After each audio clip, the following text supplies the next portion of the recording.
From a distant future, the time traveler Zhong Ye unexpectedly traverses to Earth due to the chaos of time and space.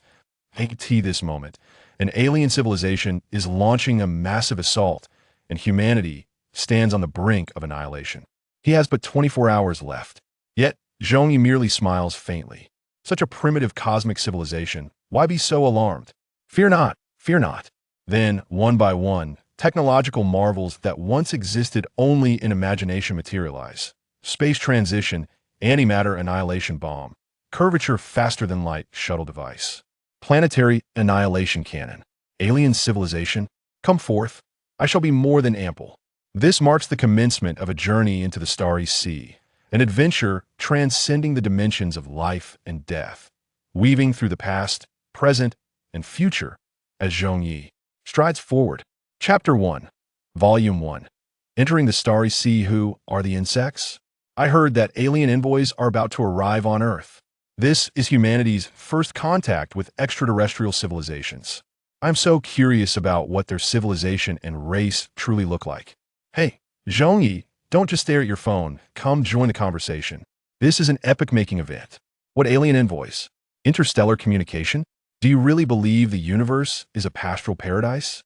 By the time they've grasped all the internal and external information, it will be the moment of our extinction. With that, the school bell rang, and Zhong Ye stood up to leave. Fortunately, my disguise worked well today. I was not suspected. Indeed, Zhong Ye is not human. To be precise, he is a time traveler from a distant future. Due to an unforeseen error in the fabric of time and space, he has arrived in this erroneous epoch, inhabiting a body that bears his own name. In order to avoid drawing attention, he delves into the memories of his original self, striving to maintain the semblance of a prior existence.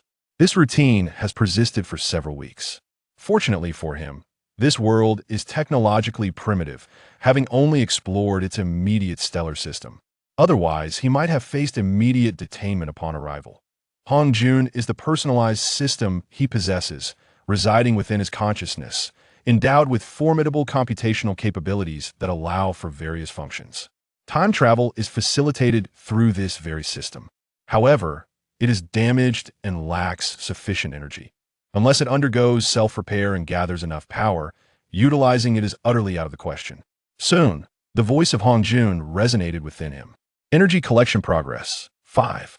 Zhong Ye felt an overwhelming urge to weep at that moment. While others may traverse time as chosen ones, he finds himself ensnared in an unfortunate predicament. At times, being a solitary traveler through time can feel profoundly helpless. Although Zhong Ye felt despondent, he managed to regain his composure. Having endured thus far, he could certainly wait a little longer. For now, he would scroll through his phone. He reopened his device, only to find the network inundated with news of extraterrestrial civilizations. Extraterrestrial civilizations. A groundbreaking communication for humanity. An unprecedented transformation unseen in 5 millennia. The first step towards an interstellar future. Both mainstream media and various independent outlets have uniformly embraced this exchange with extreme anticipation and even praise. Zhong Ye, however, held a profound disdain for it. In the annals of history that he was privy to, such so-called exchanges invariably culminated in the obliteration of one civilization. The cosmos has always been a frigid expanse, akin to a dark forest, where revealing oneself equates to inviting demise. Now, as he observed the increasingly absurd reports, he could no longer restrain himself and opened his social media account to voice his thoughts. The arrival of extraterrestrial civilizations merely seeks to exploit human resources. Harbor no illusions about this. Immediate preparation for battle is the only viable response. No sooner had he posted his message than a notification from the backend arrived. You have been permanently banned for allegedly disseminating information that disrupts public order. Are you kidding me? Permanently banned for that? Zhong Ye exclaimed in frustration, and, undeterred, he opened another account to continue his declarations. Yet, within mere moments, he received yet another notice of permanent banishment. Fuming, he hurled his phone onto the bed. What a ridiculous situation, unable even to share such a message. In his rage, he recalled the uniformity of the laudatory reports he had seen earlier and suddenly pondered a crucial point. Could it be that the reason for the plethora of praise was due to the silencing of all dissenting voices? But why silence those? If it were the human government, such an action seemed excessively extreme, and there was certainly no need to resort to such heavy-handed measures. But if not it, then who could it possibly be? In an instant, a terrifying thought seized Zhong Ye's mind. Has extraterrestrial civilization truly not yet arrived? Or perhaps it has already come, surreptitiously controlling numerous facets of humanity, cloaking the network, fabricatingi, illusions, merely awaiting the moment to completely engulf this stellar system. Zhong Ye felt an immediate sense of foreboding and swiftly picked up his phone once more. With a surge of determination, he focused his thoughts. Hongjun, I require your assistance in calculating the likelihood of extraterrestrial civilization having already arrived. Computational power being provided. In the next moment, Zhong Ye's mind raced, sifting through countless streams of online data, peering beyond the surface into the depths of the truth. The similarity of content, with an AI imitation rate identified at 99. The number of accounts permanently banned for unknown reasons soared into the millions. Lines of code, not belonging to human programming, materialized. Moments later, Zhong Ye halted the system's operations, enhanced by Hongjun, his eyes wide with shock. He had glimpsed the truth. Extraterrestrial existence had long since descended upon the Earth, constructing this facade to lull the unsuspecting humanity into complacency. A chilling breeze brushed past him, a harbinger of doom. A war was imminent, not a conventional conflict, but rather an unilateral annihilation was on the horizon. And he found himself at the very eye of this brewing storm. Is escape possible? No, there is nowhere to flee. Hongjun's current energy reserves can only support a single traversal across several light years, and it cannot yet perform a precise. Sur l'occasion look. Zhong Ye fervently pondered his next course of action. Yet, he remained oblivious to the fact that the mobile device he had previously used was silently documenting his every move. In the next instant, a crimson message abruptly materialized on Zhong Ye's retina. It comprised merely 2 succinct characters. Chongzi. Yet, they conveyed an infinite disdain. Soon after, these characters vanished, as if the preceding events had merely been a figment of his imagination. Zhong Ye stood silently, aware that this was a warning from the extraterrestrial entity. They had noticed him, and the only reason they had refrained from terminating him was their arrogance and contempt. Who would concern themselves with an insignificant ant? With a fleeting glance, Zhong Ye beheld the mobile phone glowing ominously in red and shattered it with a swift motion. The recent data breach had led to a counter-tracking by the extraterrestrial presence, directly capturing his information. After executing this act, Zhong Ye's expression, transformed gone, was the terror, replaced instead by a cold smirk. An insect, you say? Indeed, it appears that even in the face of adversity, there remains such hubris and disdain among you, a civilization so primitive. Very well, I shall make it abundantly clear who the true insect is. Chapter 2, Volume 1. Entering the starry sea, he has arrived. Zhong Ye was filled with anger. As a future transcender, he belonged to a civilization that had reached an extraordinary pinnacle. However, he had now changed his mind. How dare such a primitive alien civilization openly ridicule him as a mere insect? Let them witness the terror he could unleash. He could not allow the dignity of a transcender to be tarnished. Immediately, Zhong Ye prepared his Plan B, codenamed Insect Extermination, and began analyzing the current situation. Known, the network information of humanity has been invaded, and military operations may have already been crippled. Unknown, the level of the enemy's cosmic civilization. Yet, based on the recent actions of the adversary, he could still deduce a rough estimate thanks to his vast reservoir of knowledge. The emergence of retinal projection technology, comprehensive surveillance, and the utilization of conscious human characters indicated a lack of characteristics typical of mid to high-level civilizations. He preliminarily classified them as approaching a Type 2 cosmic civilization. In the classification theory of his civilization, cosmic civilizations are divided into 9 levels. Type 1 civilization, planetary, capable of harnessing all energy from its home planet, exemplified by controllable nuclear fusion technology. Type 2 civilization, stellar, able to gather energy from an entire stellar system and construct Dyson spheres. Type 3 civilization, galactic, possessing curvature drive technology that breaks the light speed barrier. Levels I to 3 are regarded as low-level civilizations, while 4 to 6 are classified as intermediate, and 7 to 8 as advanced cosmic civilizations. The ultimate Type 9 civilization, often referred to as divine civilization, transcends the confines of the civilizational hierarchy, reaching unfathomable heights. The civilization to which Zhong Ye belonged was at level 7, signifying the nascent stages of advanced cosmic civilization. Thus, it resulted in the emergence of vulnerabilities in time-space traversal, leading to the arrival at this particular juncture. Despite being exceedingly weakened, he harbored sufficient confidence to confront the extraterrestrial civilization. First and foremost, it was imperative to dismantle the information blockade, to tear apart the facade of this alien entity, and to declare the undeniable truth of its arrival, transforming its adversaries into the entirety of humanity. Zhong Ye promptly sprang into action. His mobile phone lay shattered, yet fortuitously, a laptop remained operational. Upon activation, he re-entered a state of infinite computation, rewriting and creating amidst a boundless sea of data. However, shortly thereafter, a red dot emerged. The alien civilization had once again taken notice of him. A torrent of data attacks ensued, intent on tracing the origins and enacting annihilation. In the face of such an urgent predicament, a smile crept across Zhong Ye's lips. Otherwise, how could one infiltrate your true behind-the-scenes network? In the next instant, data surged with remarkable speed, breaking through the assault parameters and targeting the hidden realm. Layers of disguise dismantled, firewalls breached, protocols shattered. Success achieved. Information acquired and preserved. Initiating severance protocol, deconstructing the invasive disguise. A series of commands were issued, swiftly dismantling the superficial deception and revealing the true visage behind it. A striking headline materialized across all platforms, singular and unequivocal. Extraterrestrial civilization has initiated an invasion. Information blockade has been lifted. Please resist immediately. Accompanied by pertinent evidential information. This revelation illuminated the current plight to those who remained unaware. After completing all his tasks in the quiet of the night, Zhong Ye stretched lazily, having successfully accomplished the first objective of the insect extermination operation. He then rose and strode towards the outside, casually declaring, "The second objective of the insect extermination operation, counter-extermination, has commenced."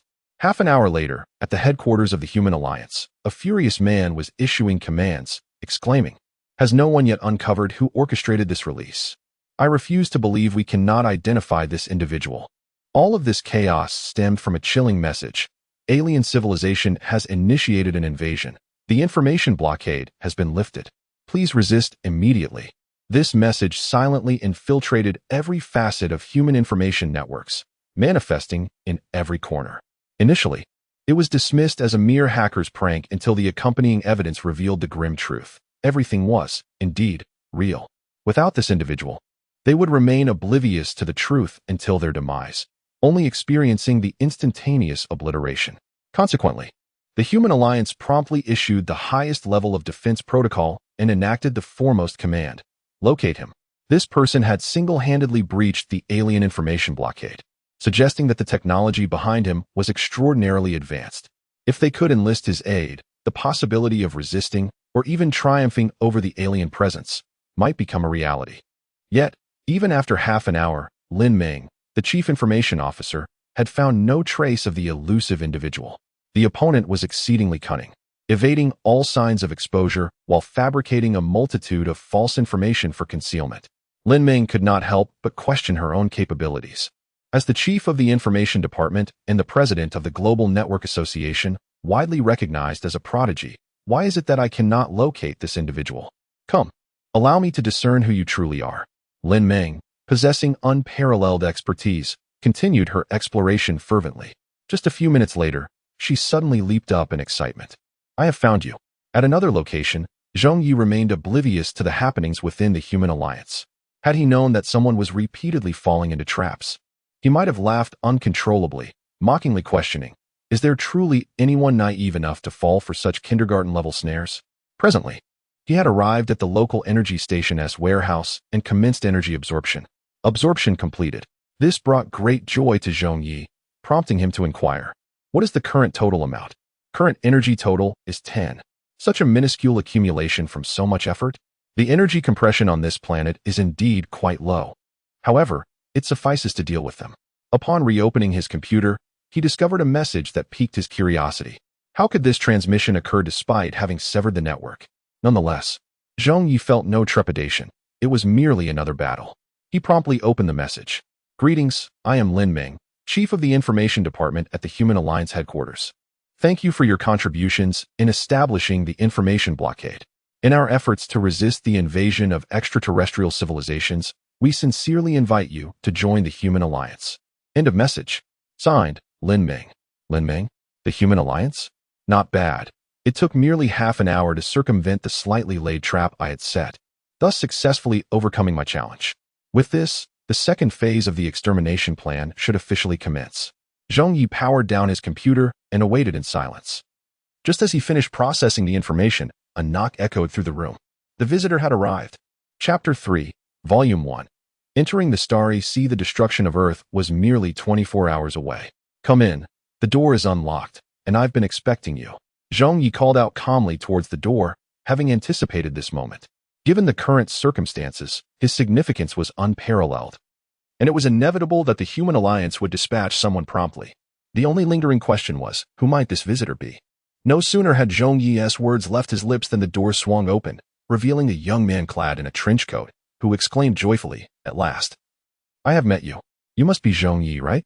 I am Lin Ming, Lin from the forest, Ming from dreams. I was the one who sent the previous email." "Indeed, that is I. You have done well to locate me within half an hour," Zhong Ye replied. "Of course. I am the chief of the information department on a global scale," Lin Ming continued, eager to elaborate. Zhong Ye interjected, rising to his feet. "Let us dispense with trivialities. Do you represent the Human Alliance?" "At present, I do, with the highest authority granted," Lin Ming affirmed. "Understood. I shall join you and assist humanity in securing victory in this extraterrestrial conflict," Zhong Ye stated succinctly. His response momentarily astonished Lin Ming, who then exclaimed with delight, "Excellent. In light of this, the task at hand can be considered accomplished. Henceforth, as a duo, we shall proceed with utmost caution. However, I must emphasize, my words are not yet concluded. In exchange for our collaboration, you must, without exception, comply with my directives. Failure to do so renders further discourse moot. Negotiation? This matter cannot be settled directly and requires the approval of higher authorities. Time is of the essence, limited to a mere 5 minutes." After articulating his demands, Zhong Ye took his seat once more. His requests were not unreasonable. Uniting the collective strength of humanity is the sole approach to overcoming extraterrestrial civilizations at this juncture. Should we fail to achieve this, there is little merit in our alliance. Lin Ming's faction promptly engaged in fervent discussion, and soon the 5-minute deadline approached. With a complex expression, he turned to Zhong Ye and gestured dismissively. "The upper echelons have approved, but conditions must be imposed to ensure the preservation of human civilization. How shall we ascertain whether harm is inflicted?" Zhong Ye retorted. "I will assist in the evaluation. From this moment forth, I shall serve as your supervisor." "Very well. It is settled then. Let us proceed to the headquarters of the Human Alliance." Without delay, Zhong Ye led Lin Ming towards the exit. His objectives had been met. The constraints and supervisory role were of little concern, for Zhong Ye possessed countless strategies to navigate them. In contrast, the urgency of reaching the headquarters was paramount. Yet, just as they stepped outside, a violent explosion resonated within the room. The tremendous shockwave forced both individuals to the ground. Following this, the sounds of explosions erupted from all directions. Zhong Ye instantly grasped the gravity of the situation. The extraterrestrial civilization has comprehended the necessity of joining forces with humanity.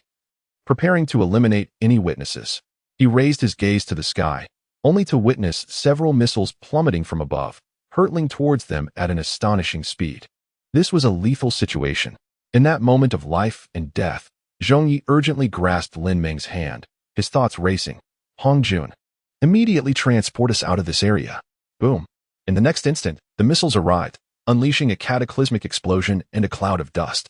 Yet, unbeknownst to all, the figures of the two individuals vanished simultaneously from the epicenter of the blast. 1 hour later, at the headquarters of the Human Alliance, a report came in. The Ming city has suffered an unknown explosive attack, and among those confirmed to be in the vicinity were Chief Lin Ming and Zhong Ye, with no bodies having been discovered. As this report reached the gathered assembly, an overwhelming sense of terror and fury permeated the atmosphere. How could such a catastrophic explosion occur so fortuitously at that precise moment? involving those two individuals. This was undoubtedly a premeditated conspiracy. Extraterrestrial civilization? Or perhaps those anti-human organizations? They truly deserved the harshest of fates. Amidst the collective outrage, a man wearing a hat and mask stepped forward, remarking, "That explosion was truly terrifying. I nearly perished there." "Indeed? Huh. What strange things are you saying?" A woman turned in confusion to regard him. In the next moment, the man removed his hat and mask, revealing a smile as he said, "This person is Lin Ming." Just as he was about to boast, Zhong Ye swiftly pulled him aside. "We can discuss that later. Let's first attend to the matter at hand." Upon entering Lin Ming's exclusive office from the headquarters Grand Hall, Lin Ming could scarcely contain her curiosity as she inquired eagerly, "Brother Yi, can you now reveal how we escaped that place?" "No," Zhong Ye replied, locking eyes with her. "My intention in rescuing you was to prevent you from perishing before my eyes. This remains a secret known only to us. Do you understand?" "I understand, Brother Yi. From this moment forth, my life belongs to you." Zhong Ye regarded Lin Ming, whose face radiated excitement, with a sense of resignation. During the earlier explosion, it was through Hong Jun's instantaneous teleportation that he managed to flee, subsequently returning under the protection of headquarters. She was quite the chatterbox, and due to her role as a supervisor, she was almost inseparably linked to him. This prompted him to gently massage his temples, striving to regain his composure before continuing. "In light of this recent attack, they undoubtedly believe we are dead, which presents us with a fortuitous opportunity to shift from light to shadow. Remember, do not expose yourselves. Refrain from disclosing any confidential information outside the human alliance," Zhong Ye cautioned. Lin Ming nodded vigorously, fully aware of the gravity of the situation. Subsequently, Zhong Ye proceeded to inquire about various matters: the current state of human resistance against extraterrestrial forces, specific data, advancements in technology, and much more. After approximately half an hour, he had garnered a comprehensive understanding of the prevailing circumstances. Currently, among the human military forces within the solar system, all except for Earth had lost communication, effectively rendering them obliterated. From the last images they had received, colossal starships were seen traversing the void. This aligns with the previous conclusion drawn by Zhong Ye regarding the imminent approach of a Level 2 civilization. More alarmingly, this information is several hours old, indicating that the extraterrestrial starships are on the verge of arrival, poised to engage in a direct and aggressive conflict with humanity. Calculations suggest that we have at most 24 hours. The earlier incursions were mere appetizers, while what lies ahead is the main course. This urgency explains why the human alliance has been so insistent on hastily inviting Zhong Ye to join. Humanity stands on the brink of annihilation. Chapter 4, Volume 1. Entering the starry sea, the imminent clash between civilizations presents a daunting challenge. Can we save the world in 24 hours? Zhong Ye massaged his temples, calmly contemplating strategies. The current situation was even more dire than anticipated. He had initially believed there was a buffer of several months. It seems now that he must accomplish the utmost within the shortest span of time. The energy of Hong Jun had once again plummeted to 5 following the transmission, necessitating replenishment. Next, he needed to coordinate the arrangement of the space fleet. He thought rapidly, and then swiftly rose, saying, "Lin Ming, please inform me of the nearest energy base. There is one 5 kilometers from the headquarters, with specific coordinates as follows: excellent, take me there immediately, and simultaneously connect to the entire data system of the human alliance. I must grasp the current real-time situation, including military status." "Understood, I will arrange it at once." Without delay, the two departed from the headquarters, boarding a dedicated helicopter en route to the energy base, while the situation continued to deteriorate with the passing of time. Panic and turmoil have erupted across the globe, as various apocalyptic sects and inhumane organizations emerge from the shadows, disseminating a plethora of negative tidings. The asteroid belt has detected traces of extraterrestrial motherships traversing through space. Following another wave of information attacks, the defensive measures previously established by Zhong Ye continue to prove effective. At least until the arrival of the mothership, the data streams of the entire Earth remain unperturbed. This is fundamentally why a confrontation is possible. Without it, there would be no means for resistance. The energy base is swiftly reached, and Zhong Ye observes that it is far more abundant than the one he had previously absorbed, potentially achieving a capacity of 20. Yet, this is still woefully insufficient. He promptly issues a command: immediate transport of various advanced technological materials. You have 2 hours. I expect to see mountains of supplies. This proclamation sends shockwaves through the upper echelons of the human alliance. They perceive Zhong Ye as teetering on the brink of madness, questioning the utility of mere supplies. Can he forge a starship by hand? However, after a brief deliberation, the leadership resolves to endorse this decision. It is merely a gamble, a resolve that had been settled upon when they elected Zhong Ye. Consequently, a worldwide transport operation commences, with a multitude of cargo aircraft soaring through the skies, delivering crates of advanced materials which are meticulously arranged on the ground. 2 hours later, the supplies indeed pile up into mountains. During this time, Zhong Ye also directs Hong Jun to absorb the energy from the entire base, yielding results beyond expectations, now reaching 25. This is sufficient to sustain interstellar travel across dozens of light years. Yet, at this moment, the thought of retreat has never crossed his mind. Since the extraterrestrial civilization had directly warned him about the insects, he had vowed to eradicate them. How could such a rudimentary civilization, barely reaching a secondary level, exhibit such arrogance? Let them await their demise. Looking at the advanced materials before him and the various personnel beside him, Zhong Ye promptly commanded, Teams 1 and 2. Focus on organizing and analyzing the nanomaterials. Teams 3 and 4. Attend to the particle accelerator. Teams 5 and 6. Manage the energy devices. Report back immediately upon completion. Understood. Understood. The staff immediately began their tasks, while Zhong Ye revealed his ace. The material space annihilation reconstruction device stored by Hong Jun possessed the remarkable capability to decompose and reassemble matter through spatial reconstruction, transforming it into a more potent form at the microscopic particle scale. The only requirements were energy and materials. With this device, crafting a starship by hand would no longer be a mere dream. This was also the reason he had joined the Human Alliance. Only a powerful organization could provide everything he needed to execute the extermination operation against the insects. Approximately half an hour later, everything required was prepared. A complete information blockade was established, including satellite reconnaissance and covert personnel, elevating the security level of the location to its zenith. Zhong Ye commanded. Now, it was time to unveil the miracle. Hong Jun, activate the material space annihilation reconstruction device immediately, extracting all materials from within. With this mental directive, a massive curtain of radiant light unfurled, enveloping all matter and energy, initiating a profoundly wondrous transformation. Countless materials were shattered at the microscopic level, the forces of interaction among particles dispersing as innumerable particles assembled and combined within this veil. Moments later, a cube-like object reminiscent of a Rubik's Cube materialized in the hands of Zhong Ye. It was then that the voice of Hong Jun resonated. The annihilation and reconstruction of matter are complete. The spatial cube has been successfully created.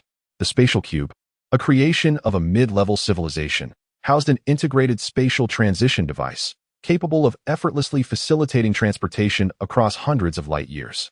In the realm of moderate cosmic civilizations, it served as a formidable strategic weapon for defense. Though merely in its youthful form and fraught with imperfections, it was more than sufficient to withstand such an assault. As Zhong Ye toyed with the swirling spatial cube in his grasp, his spirits soared with exhilaration. What a delight! Possessing this artifact, not even extraterrestrial beings of mere second-tier civilizations could breach its defenses, let alone those of a higher echelon. The balance of power shifted dramatically in an instant. Casting a glance at the mountains of materials that had vanished, Zhong Ye felt no remorse. Instead, he promptly commanded, Lin Meng, arrange for interstellar missiles to send them beyond the atmosphere. A mere explosion will suffice. Do you understand? Understood. Lin Meng accepted the spatial cube and, under the highest level of confidentiality, initiated its transfer. Minutes later, a brilliant light shot into the sky, culminating in a spectacular explosion. Upon witnessing the detonation, Zhong Ye smiled. The moment had arrived for the spatial cube to unfold. Before the eyes of all observers, the spatial cube began to rotate and fold, forming a series of transparent and remarkably thin squares. They reciprocally flipped, continuously expanding and extending, exhibiting geometric growth with an accelerating velocity. Within mere minutes, the transparent layer formed by the spatial cube enveloped the entire Earth. What followed was a serene wait for the arrival of the extraterrestrial fleet. At that moment, the headquarters of the Human Alliance transmitted an urgent message. Attention, all members. The Lunar Military Observation Post has detected the first alien starship. The estimated time of arrival is merely 1 hour remaining. Just then, Zhong Ye stifled a yawn, meandering aimlessly towards the interior of the base. Observing this, Lin Ming called out to him, "Hey, where are you going?" Zhong Ye waved his hand dismissively. "I'm going to sleep. Do you want to join? Sleep? Are you aware of the urgency of the situation?" "Indeed, and that is precisely why I need to rest. If I collapse from exhaustion, who will take responsibility?" After uttering this, Zhong Ye's figure disappeared into the energy base, leaving those present in a state of exasperation. An hour later, when the first colossal starship arrived, everyone held their breath. The confrontation between civilizations had commenced. Chapter 5, Volume 1. Entering the starry seas, the clash of civilizations, the Earth Defense War. Humanity had never truly faced interstellar warfare. Even the information regarding extraterrestrial civilizations had stemmed from various conjectures and fragmented data. Thus, when the first alien starship genuinely manifested, all present, including Lin Ming, widened their eyes in astonishment. It was immense, vast beyond measure, an awe-inspiring sight. What is even more terrifying is that this is merely a vanguard ship, not the true colossal mothership. As it gradually approached Earth, a palpable tension gripped the hearts of all. Could the recently deployed spatial cube truly withstand such an assault? Would the adversary merely need to unleash a single beam of light to effortlessly annihilate the entire planet? No one could foresee what would transpire next. They could only watch helplessly as it drew ever closer, growing larger and larger. Then, upon reaching a certain critical distance, an imperceptible ripple in the fabric of space resonated with a wave of fluctuation. The spatial cube had been activated. In the blink of an eye, that incomprehensibly vast vanguard ship seemed to plummet into a black hole. It was ensnared by an immense gravitational force, drawn into the layers of space without any means of resistance, vanishing from the sight of all. This spectacle ignited a flicker of hope in the hearts of the despairing onlookers. Humanity possessed a trump card capable of countering such threats. The alien fleet was but a paper tiger, not to be feared. Simultaneously, the human alliance documented the event of the alien fleet being ensnared and disseminated the information across the network, igniting a massive wave of public opinion. This successfully quelled the unrest that had erupted globally.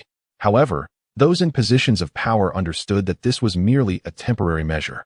The Vanguard fleet was but a precursor. The true upheaval lay ahead with the mothership. Only by surviving such a level of conflict could humanity attain a voice in negotiations. Otherwise, all would be rendered meaningless. As the military fleet faced near obliteration, reliance fell solely upon that individual and their extraordinary creation. After approximately half an hour of slumber, Zhong Ye luxuriously stretched and emerged from the base once more, inquiring of the others, "What is the current situation? Is there any issue with the spatial cube I devised?" "None at all.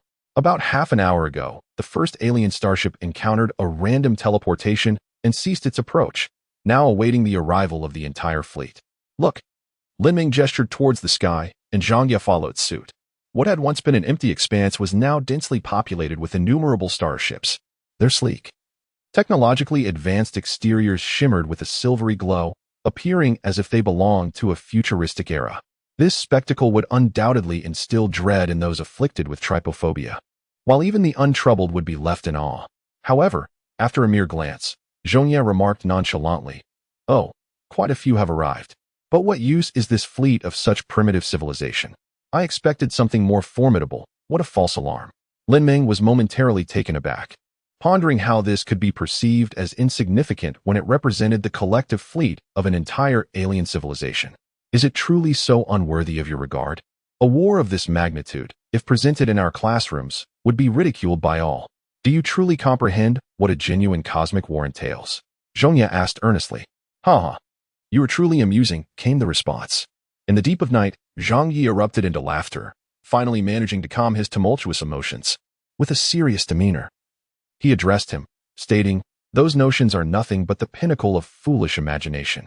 The true essence of cosmic warfare is fraught with chilling desolation and darkness, encompassing the earliest forms of matter, followed by energy, space, and even the realm of time. This encompasses, but is not limited to, temporal traps, dimensional strikes, anti-logic devices, matter annihilation, and the excruciating weight of countless eons across billions of light years within galaxy clusters, merely a trifling fraction of the vastness." Having spoken with profound significance, Zhong Ye lifted his gaze once more to the heavens. Lin Ming, on the other hand, was deeply shaken by his words. He seemed to genuinely perceive the darkness and coldness of the interstellar age. At that moment, a message reverberated from the headquarters of the Human Alliance. All personnel on alert. We have detected that alien civilizations are aligning their formations in anticipation of the mothership's arrival, ready to initiate a new round of collision. Subsequently, a colossal battleship, ominous and awe-inspiring, appeared, its mere presence instilling dread.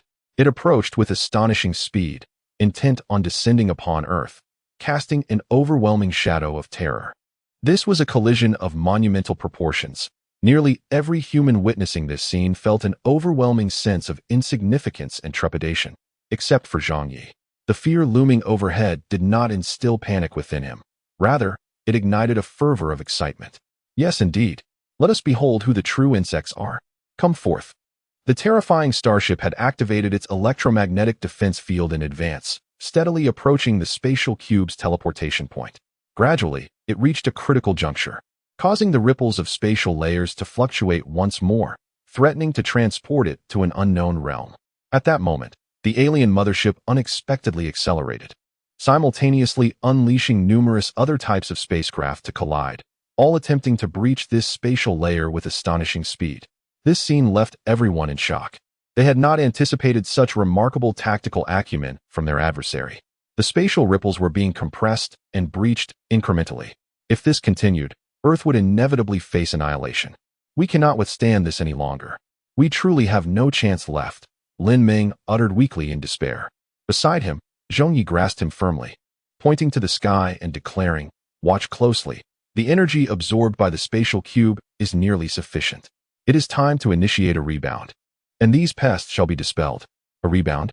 He gazed at the sky in disbelief. The spatial ripples, which had been on the verge of rupture under relentless compression, suddenly halted at a specific point. In an astonishing turn, they swiftly enveloped the fleet, reminiscent of bubblegum. In the next instant, an overwhelming force resonated throughout the heavens. Upon closer inspection, the colliding mothership and its accompanying fleets had vanished without a trace. The preliminary defense of Earth was a success. We have won. We truly defended Earth. Lin Ming rejoiced. No, not yet. Countless fleets outside are still watching with keen interest. If I am not mistaken, their next move will be the annihilation of Earth. Indeed, at that very moment, the red alert of the Human Alliance sounded simultaneously. All personnel, on alert. A significant accumulation of high energy levels has been detected. The enemy is about to initiate interstellar warfare. Chapter 6, Volume 1. Entering the starry sea, the terrifying secrets beneath the accumulation of high energy signifies the full deployment of weaponry and heralds the imminent onset of humanity's first interstellar war. The reason the enemy had not launched a direct attack until now can be attributed to several factors. Firstly, they were primarily interested in acquiring resources rather than outright destruction of Earth. Secondly, through direct contact, they sought to preliminarily assess the level of human development, potentially exploiting various populations for labor or converting them into energy sources. After all, life is a scarce resource in the cosmos.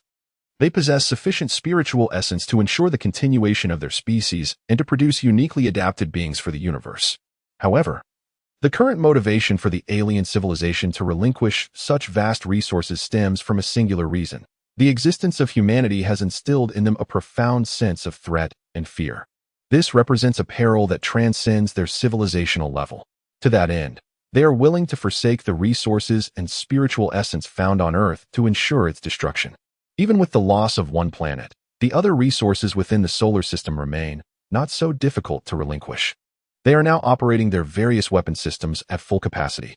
Lasers, nuclear fusion bombs, superradiance weapons, Gauss electromagnetic circle armaments, and countless microscale controllable robots. All these weapons have set their sights upon the entirety of Earth. According to calculations, should they detonate upon the planet's surface, the devastation would be sufficient to obliterate all of humanity, even the planet itself. This is the full-force strike of an alien civilization. In mere moments, all weapons were fully charged, and with the issuance of mechanical commands, they surged towards Earth with inexorable intent. Destruction is imminent.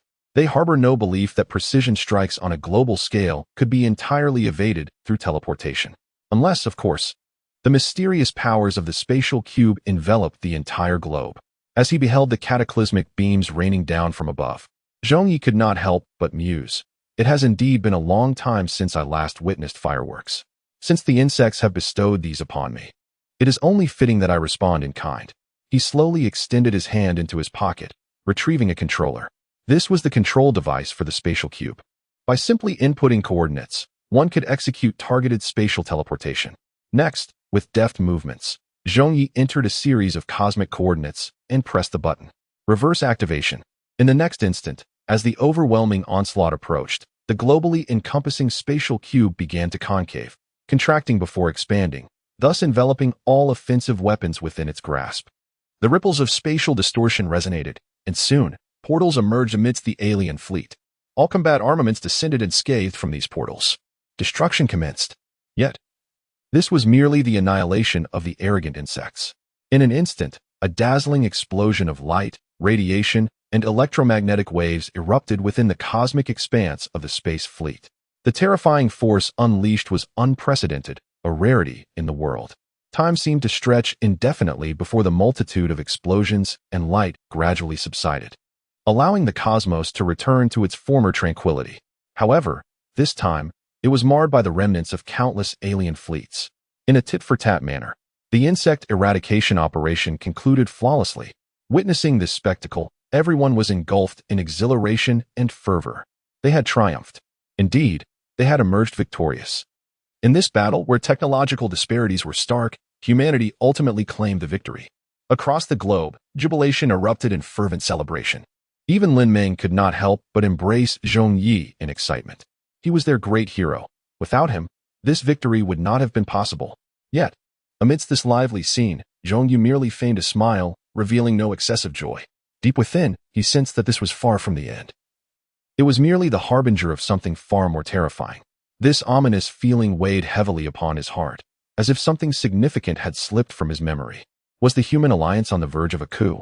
Were they conducting research on me? No, I have already prepared countermeasures. They cannot harm me in the slightest. Or was it the anti-human organization? Spies, traitors? No, it was none of these pests. Sensing something amiss, Zhong Ye immediately activated Hong Jun, plunging into a rapid state of cognitive clarity. Suddenly, the elusive doubts crystallized within his mind. How did extraterrestrial civilizations locate humanity within the solar system and arrive at this place? This remains the most significant enigma of the entire event. On a cosmic scale, distances are measured in light years, and this alien civilization has not even attained a Type 2 status, rendering it incapable of reaching the solar system with such swiftness. According to the information from the Human Alliance, the entire journey took merely 10 years. Even at light speed, this indicates a minimum distance of 10 light years. However, based on accurate astronomical deductions, there is no evidence of life within that 10 light-year radius. In other words, there must exist some concealed and terrifying secret behind this. And when it is unveiled to the world, it will herald the true day of annihilation. Curvature propulsion, space jump devices, or perhaps wormholes, even subspace. This implies at least the existence of a mid-level civilization's creations. It is certainly not a moment for celebration. Immediate action is required. Dispatch an interstellar exploration team to the remnants of that extraterrestrial civilization. All exploratory information must be reported in real time. There lies great terror within. Hurry. He sensed the profound concern of his companion. This was no baseless speculation. The first, second, and third interstellar exploration teams were promptly sent to the site of the wreckage, maintaining continuous communication to report any suspicious phenomena. Acknowledged. Acknowledged. Fortunately, the Human Alliance had made prior arrangements. Several teams swiftly arrived at the site of the alien fleet's remnants.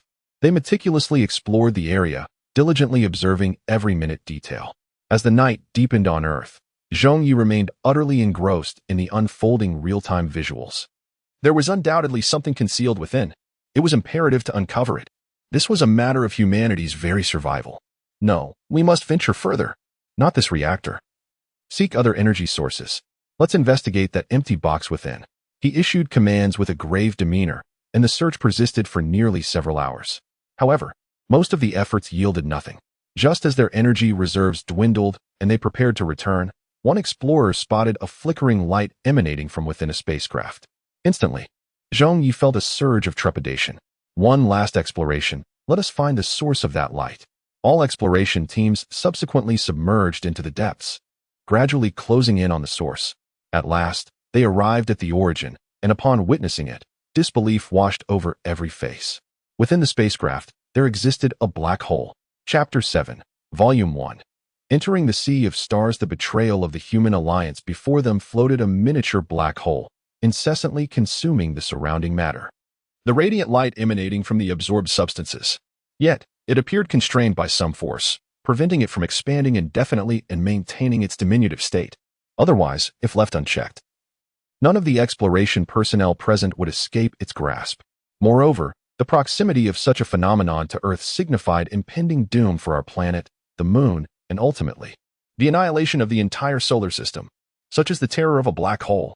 As an extreme celestial body of the universe, it possesses unimaginable power.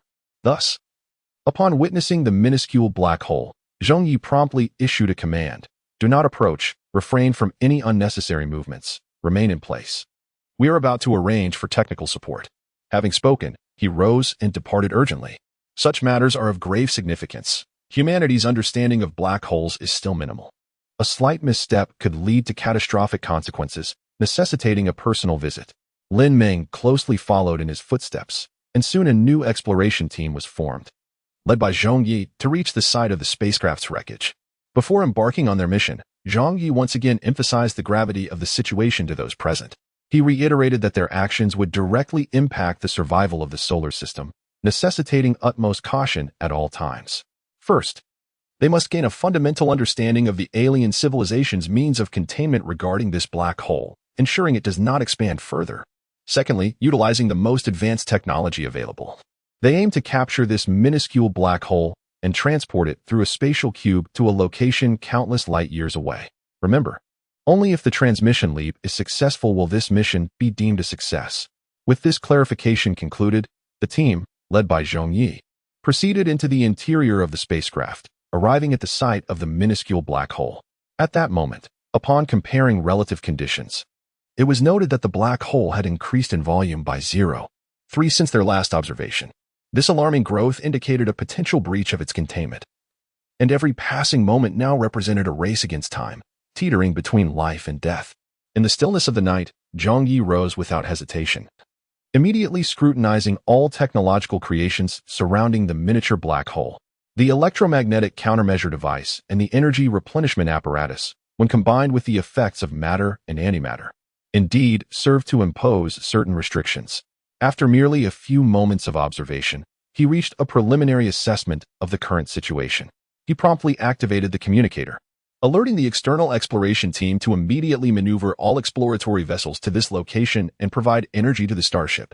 A swift response ensued, and the condensed energy materials arrived, supplying the starship with power through the collective efforts of all involved.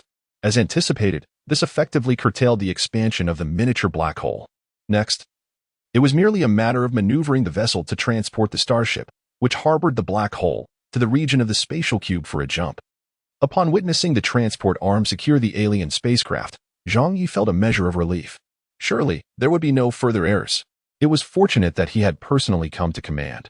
Otherwise, should the human alliance have intervened, it could have led to catastrophe, the destruction of the ship, and the obliteration of the solar system due to the black hole's expansion. Zhong Ye remained aboard the ship, watching intently as it progressed toward the spatial cube. At that moment, Lin Ming, who was observing alongside him, suddenly posed a question. Brother Yi, what do you think is the purpose of harboring such a black hole? Is it merely for research? This question struck Zhong Ye like thunder, awakening him to the realization that he had neglected to contemplate the profound significance hidden within. Black holes serve a purpose far beyond mere study. They wield a profoundly terrifying function within the higher echelons of the cosmos. Sealing and self-detonation are their dual capabilities. The sealing aspect arises from the intrinsic nature of black holes, rendering all existence incapable of comprehending the information contained within, thus allowing for the casting away of innumerable dreadful entities. Conversely, self-detonation accelerates Hawking radiation, hastening the evaporation of the black hole, and when it has completely dissipated, those horrific entities shall emerge. These characteristics imply that such black holes must be exceedingly minute. Could this not be the very essence of micro-black holes? Considering these factors, should it encounter a spatial cube, it would inevitably be obliterated in transit, unleashing the terrors it harbors into the world. The mere thought sent a chill down Zhong Ye's spine, causing him to break into a cold sweat. He immediately commanded the exploration teams, all squads, take heed. Cease all expulsion operations at once. However, at that moment, another voice interjected. The teams shall continue their expulsion operations. The alien invasion war has concluded, and the vote has passed. Zhong Ye has lost his temporary supreme war authority. We are now officially in charge. Please refrain from interfering. This was the voice of the upper echelons of the human alliance. They had usurped Zhong Ye's command. After confronting the extraterrestrial threat, Zhong Ye, due to his own enigmatic nature and significant threat, had already been deemed an outcast by the human alliance, which sought to eradicate him entirely. The adage killing the donkey after it has carried the grain aptly describes this situation. Now was the opportune moment. Betrayed by the human alliance, Zhong Ye could only respond with a cold smile. Previously, I had already anticipated this situation, but I did not expect their urgency to be so palpable, openly revealing their fangs. Given this, there was no longer any reason for me to conceal my capabilities. I retrieved no less than 5 creations, all crafted as a contingency while developing the spatial cube, specifically for circumstances such as these. A miniature defensive shield, a teleportation gun, and controllable nanoscale micro-robots for both offense and defense. These would suffice. Zhong Ye pondered deeply. Brother Ye, I never imagined they would treat you this way. After all, you are the savior who rescued the world. Their actions are a brazen betrayal of humanity. Lin Ming's eyes glistened with unshed tears. Aware that this was an immense conspiracy, and Zhong Ye was the one sacrificed within its machinations. Zhong Ye gently patted him on the shoulder. It will be all right. Everything will be fine. They will pay for their deeds. We, the human race, shall elect true leaders worthy of our trust, rather than those decayed individuals. Zhong Ye then produced the teleportation gun and aimed it at both himself and Lin Ming, firing it instantaneously. In the blink of an eye, their figures vanished from sight. Meanwhile, the vessel containing the miniature black hole approached the critical point of the spatial cube. Chapter 8, Volume 1. Into the starry sea, the arrival of forbidden objects. As we neared the critical point, the ripples of space began to resonate. It compressed and rebounded once more, enveloping the entire alien starship within its grasp, gradually facilitating its spatial transition. Yet, at the moment the ripples reached the miniature black hole, everything transformed. The entire expanse seemed as though it would be utterly torn asunder, resonating with a sound that echoed across the globe.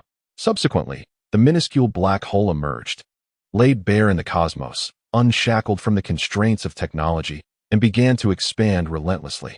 Yet, the more it grew, the more the spatial cube enshrouded it in a transportive embrace, igniting a fierce conflict between the two, which consumed all the interstellar matter in their vicinity. Amidst this prolonged tug-of-war, the spatial cube ultimately triumphed. However, at the very moment it completely transported the black hole away, a peculiar entity materialized from within. It was an impeccably smooth object, reminiscent of an eggshell. The instant it appeared, the energy of the entire planet experienced a fleeting void. Faced with this enigmatic object, the once invincible spatial cube found itself bereft of resistance. Even upon contact, the spatial ripples enveloping the Earth dissipated as if they had never existed.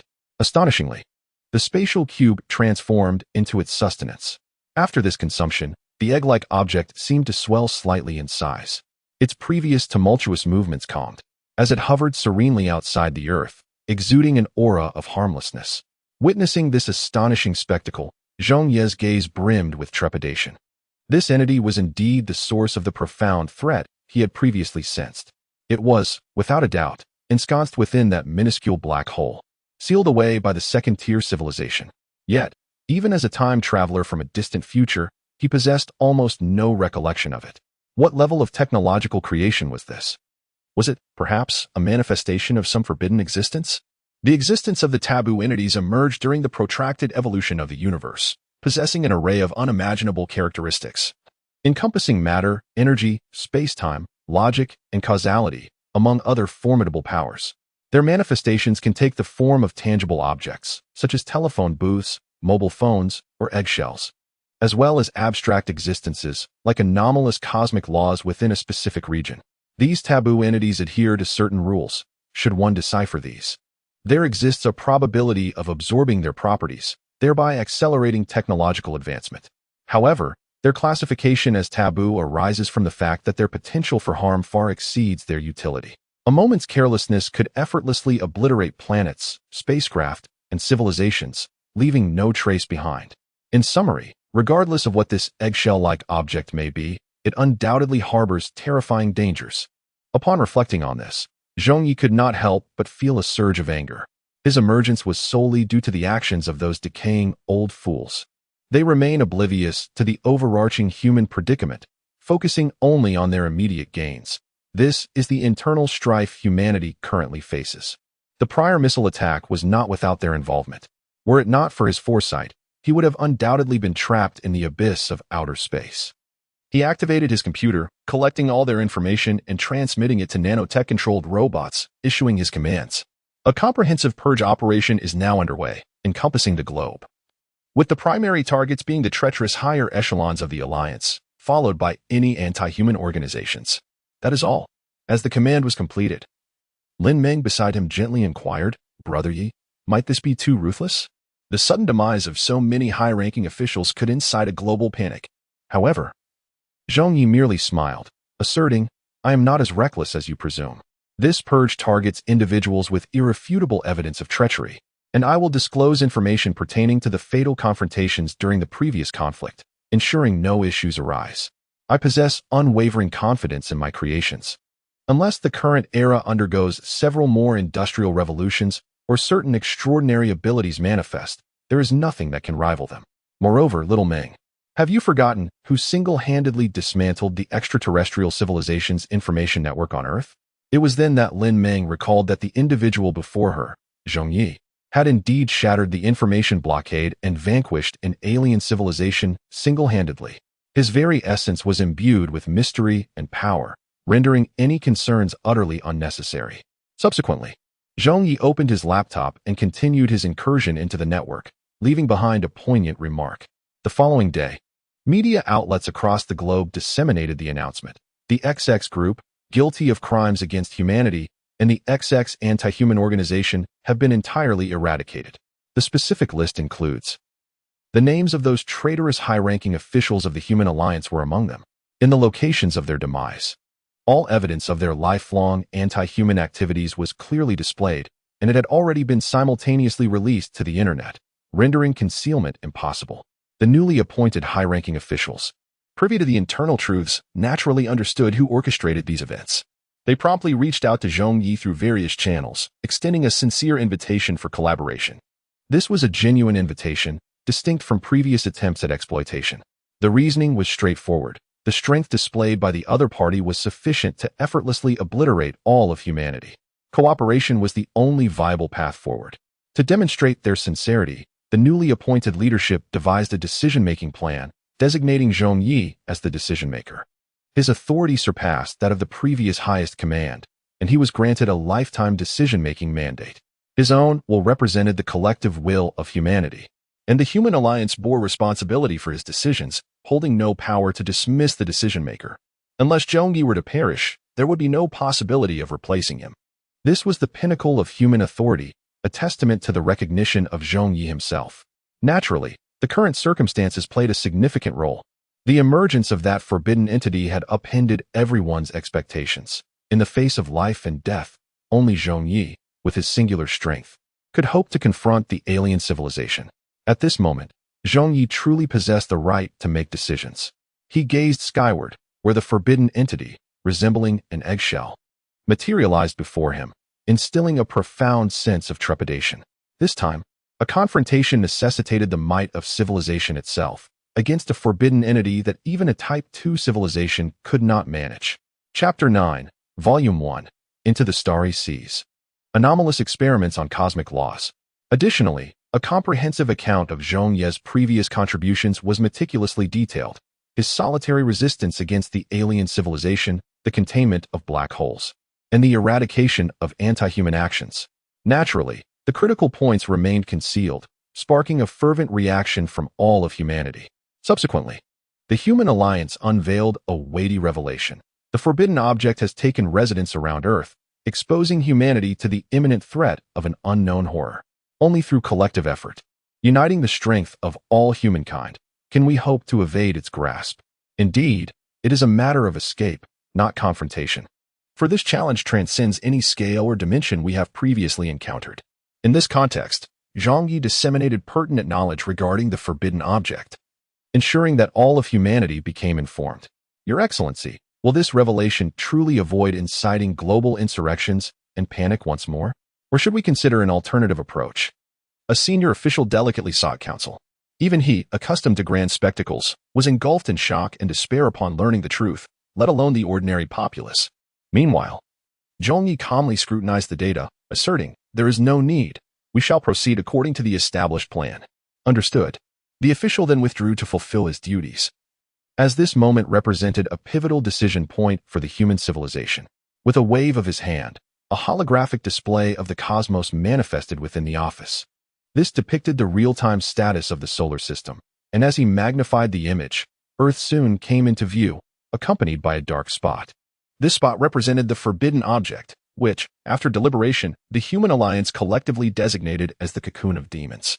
Zhong Ye pointed to the Cocoon of Demons, stating, "After 25 hours and 16 minutes, its internal activities have intensified once more, with energy surpassing even that of the sun.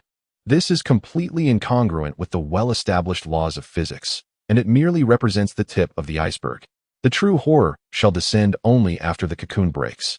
Faced with such an existence, do we possess any means of resistance? Our only recourse is to flee, to escape from the familiar confines of our solar system and venture into the uncharted realms of the cosmos, at least several hundred light years away. For only in this manner can we hope to mitigate its influence. Moreover, the energy resources of Earth are woefully insufficient to sustain the current population. Thus, we must divulge the truth to the public, allowing them to make their own choices.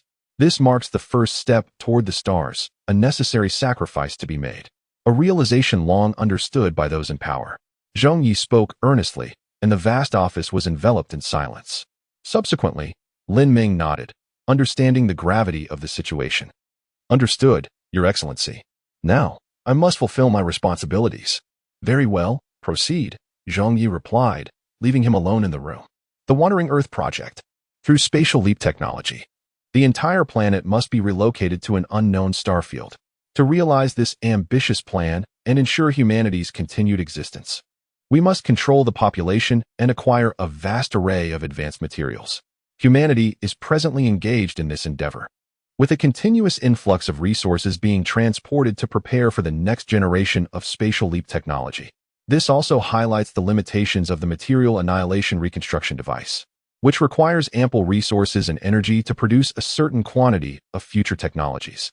Both matters pertain to the Earth, and subsequently, there exists a third, most paramount issue. What intricate patterns does the forbidden object known as the Cocoon of the Demon embody? It originates from a prior secondary extraterrestrial civilization, and it is undoubtedly intertwined with its essence. Presumably, it is the very existence of this object that enabled this alien civilization to traverse the vast expanse of light years to reach the vicinity of our solar system. In other words, it must possess discernible laws that can be harnessed.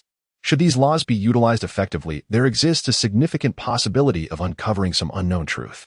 However, this is a double-edged sword. Should one inadvertently transgress an unknown law, resulting in the rupture of the cocoon of the demon, it would spell the end of all. After much deliberation, the decision-maker, Zhong Ye, ultimately commanded the formation of an exploration team. The time for their investigation had now arrived. Zhong Ye connected in real time, imparting numerous instructions. First, do not approach the cocoon of the demon directly, as this could potentially trigger an apocalyptic upheaval. Second, report any unknown occurrences immediately, and be prepared for sacrifice at all times. Third, this exploration team is led by the esteemed scientist Zhong Ye, composed solely of experts who can keenly perceive the cosmic laws at such proximity. They edged closer, soon arriving at the pre-calculated critical threshold.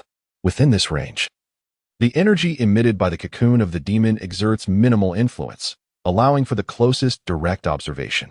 Having safely arrived without any anomalies, they proceeded to capture the cosmic laws as planned. Zhong Ye stated. Acknowledged, the current actions are approved.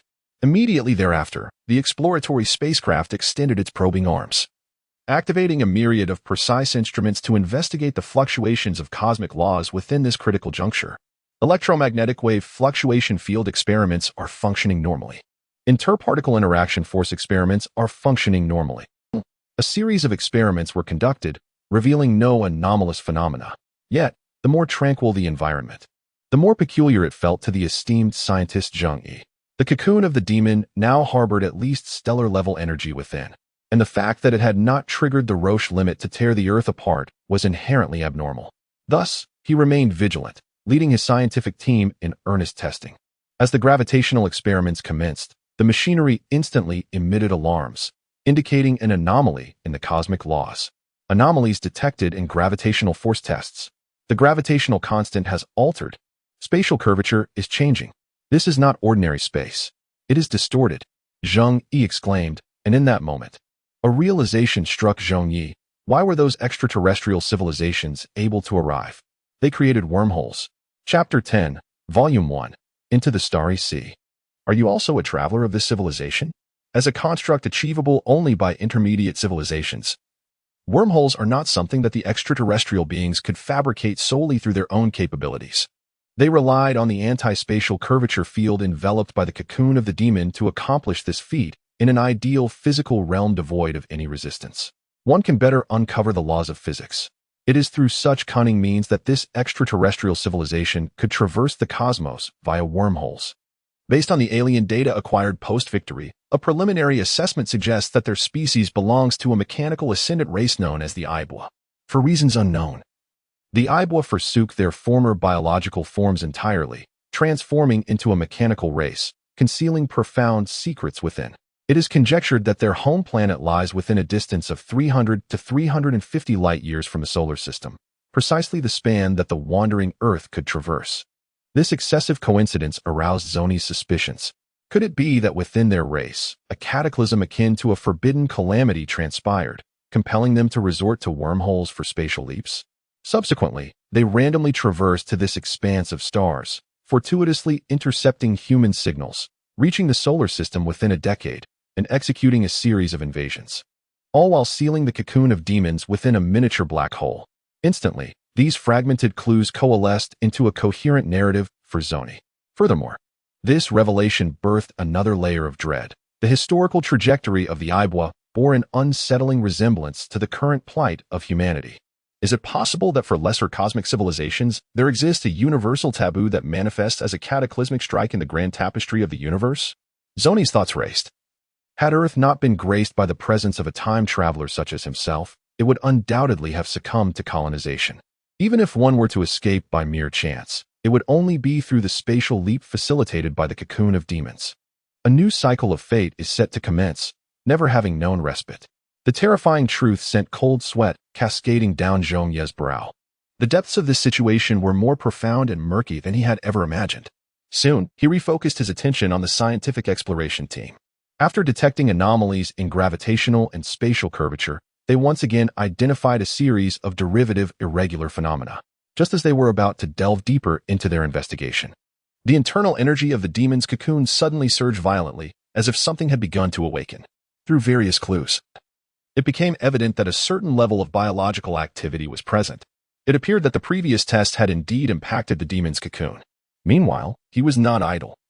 He convened a high-level meeting. Those in attendance were all global leaders, the elite wielding various forms of power.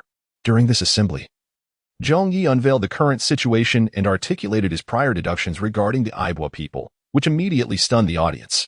The two races shared an astonishing number of commonalities. Could it be that when humanity undergoes spatial leaps, they too confront similar phenomena, ultimately falling prey to another type of spatial cube? Fate, a seemingly preordained destiny. Contemplating this notion, the meeting fell into a hushed silence, permeated by an air of despair. Yet, as the decision-maker, Zhong Ye shattered this atmosphere, resolutely proclaiming, "Ladies and gentlemen, while we may share similarities, we are not Ibwa. We possess advantages that surpass theirs, so I urge you all to rally your spirits and continue to strive forward." The words instantly illuminated the faces of those present, directing their gaze towards Zhong Ye. Indeed, they possessed an unimaginable advantage, namely, the very existence of this young man before them. How could he, the one capable of crafting the spatial cube, lack the prowess to combat the impending calamities? The decision-maker himself epitomized humanity's ultimate trump card. Subsequently, the conference buzzed back to life, meticulously outlining the significant shifts occurring globally. Following the revelation of the truth, doomsday theories once again swept through the populace, plunging nearly 30% into despair and giving rise to various factions, some resolute in battle, others choosing to surrender.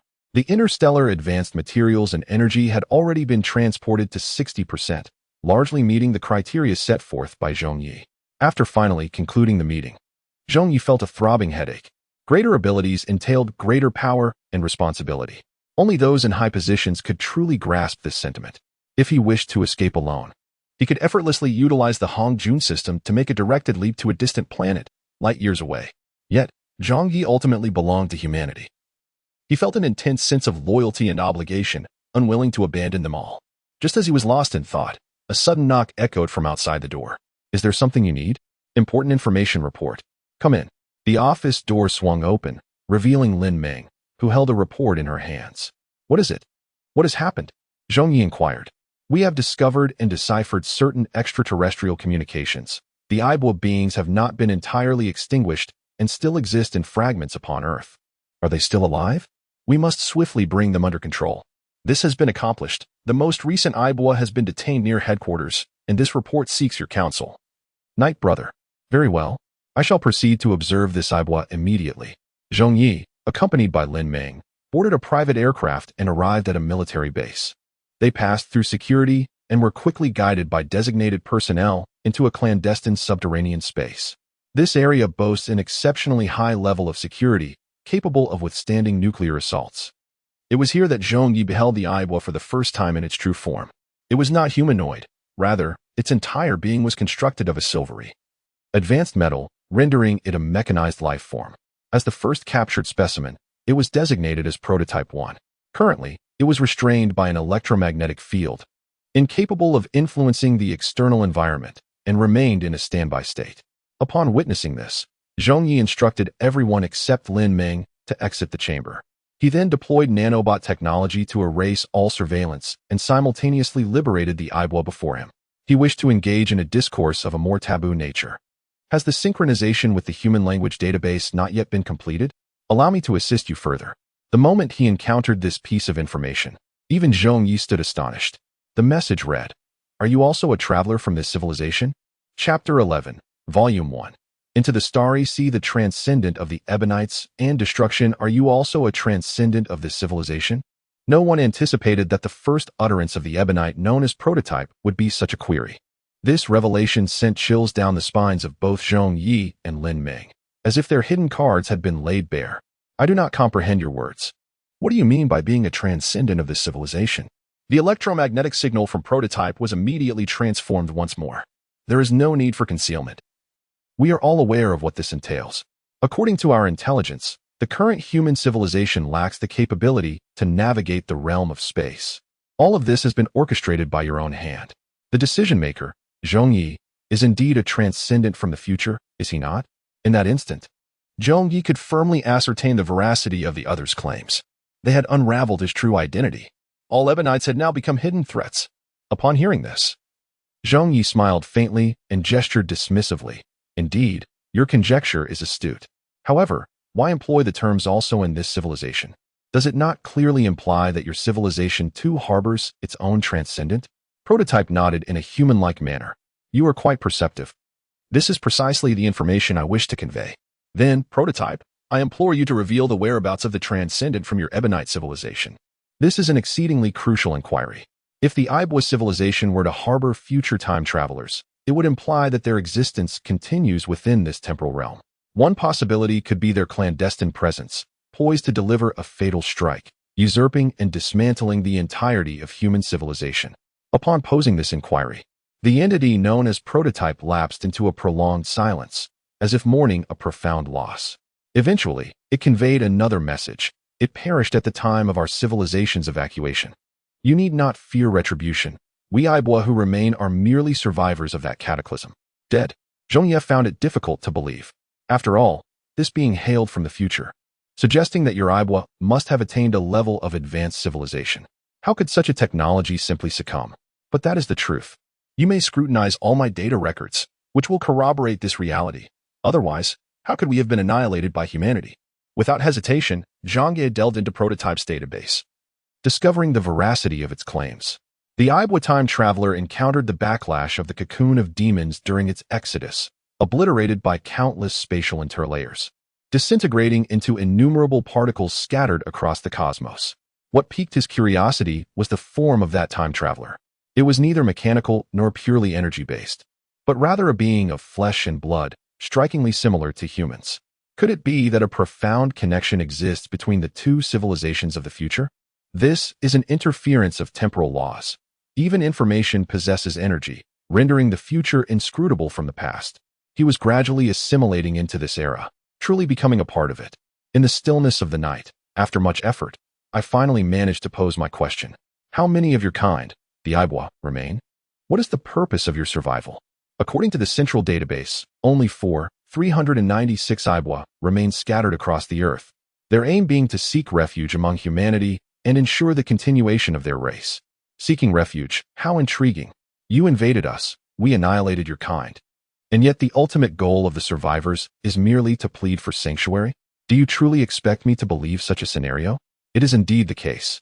Rational calculations suggest that our chances of a successful counterattack are less than 0.001, and the likelihood of escaping the clutches of the demon's cocoon post-victory is below 0.0000001. This is the most logical assessment. Esteemed decision-maker, you are well aware that the paramount objective of any civilized race is the preservation of its existence. Beneath the veil of survival, hatred holds no place. The first model spoke with remarkable pragmatism. After a moment of contemplation, I understood their desire to join us and what they might offer in return. The aspect of mutual benefit is of utmost importance. We are prepared to share the entire array of secondary civilization technological data, including various cosmic regulations and information pertaining to the demon's cocoon, all of which have been placed in our central database as a testament to our sincerity. It is agreed. We shall ensure the well-being of all Ibwa survivors. Yet the current circumstances do not permit your presence in the open. Do you comprehend? Understood, esteemed decision-maker. After completing this monumental transaction, Zhong Ye inquired about several matters before departing from the site. The events that transpired here were known only to Lin Meng and himself, as they pertain to the future of humanity on a grand scale. Soon, Zhong Ye, assuming the role of decision-maker, issued a command to consolidate all surviving IPO individuals, ensuring their proper treatment while simultaneously acquiring relevant data to be compiled at the headquarters of human civilization. Shaolin, you are tasked with managing this affair. Once these intricate arrangements were in place, Zhong Ye proceeded to the information department, awaiting updates regarding the cocoon of the demon. Within mere minutes, a vast array of data was transmitted. He promptly located the pertinent intelligence. Taboo object code name. Cocoon of the demon. Danger level. BA. Dormant state B. Anticipated awakening A. Specific description. Exhibiting an impeccably smooth eggshell exterior. The spatial area surrounding it will experience gravitational collapse phenomena. It contains a powerful energy reaction internally, and an unknown life form exists within. Keywords: space, life, energy. A lengthy series of information followed, and Zhong Ye continued to delve deeper until he unearthed the desired details. Awakening time constraint. Upon absorbing sufficient energy, and when the internal energy reaches a stellar system level, the moment of awakening will arrive. However, the current status regarding the patterns post-awakening remained shrouded in ambiguity. This was easily comprehensible. Upon awakening, the civilization that existed would be entirely obliterated, rendering documentation impossible. Before reaching the stellar level, the system had already attained a star-class status, accelerating all developments. He immediately simulated the relevant real-time data, conducting a proportional analysis that left Zhong Ye profoundly grave. The current cocoon of the demon was merely 15 away from breaking its energy constraints. In 6 hours, the demon would awaken, and everything would be annihilated. Chapter 12, Volume 1. First foray into the Sea of Stars. Farewell to humanity's ancestral home, spanning generations. 6 hours was the best-case scenario, should any other anomalous events occur. It was highly probable that the demon could emerge from its cocoon in mere minutes. Upon grasping the dire situation, Zhong Ye promptly made his way to another section of the headquarters. Now, he intended to once again employ his trump card, transforming the available materials into technology for spatial translocation. Why not confront it head-on? Because Zhong Ye did not wish for humanity to perish upon the ethereal whims of chance. Soon, he once again beheld mountains of materials, and the matter reconstruction annihilation device began its wondrous transformation. A brilliant radiance erupted, blooming forth, and due to the sheer volume. This brilliance persisted for an extended period before gradually dimming. In his hands lay peculiar objects gleaming with metallic luster. The wormhole expansion device, stable anchor points for connections, and stable latitude anchors combined should adequately support a single translocation, with a safety margin that was still acceptable. The only lament was that these materials remained far too rudimentary. Zhong Ye couldn't help but express his discontent. Should humanity's civilization ascend to the third or fourth tier, it would then possess the capability to manifest the creations of a fifth or sixth tier civilization. At that juncture, there would be no need for retreat, dimensional strikes, or temporal traps. The manifestations of these mid to high-level civilizations could directly suppress the cocoon of evil for millions of years. After accomplishing all this, he instructed the staff present to remove all instruments and arrange them in their designated positions. There remained 3 hours until the eruption of the cocoon of evil. The Human Alliance had mobilized all its energy to inform the ordinary populace on Earth regarding the situation, controlling the spread of panic, and upholding its credibility by promising not to abandon any human being. Nevertheless, due to terror and an inability to confront the future, nearly 20% of humanity resorted to suicide as a means of escaping the inevitable fate of wandering. Although this outcome had been anticipated, the reality of it still caused profound anguish in Zhong Ye. Ultimately, was it that he was too weak, or that the current human civilization was too feeble? After a period of silent lament, he turned his gaze to the mechanical representative of the Aibwa people, designated as Prototype 1.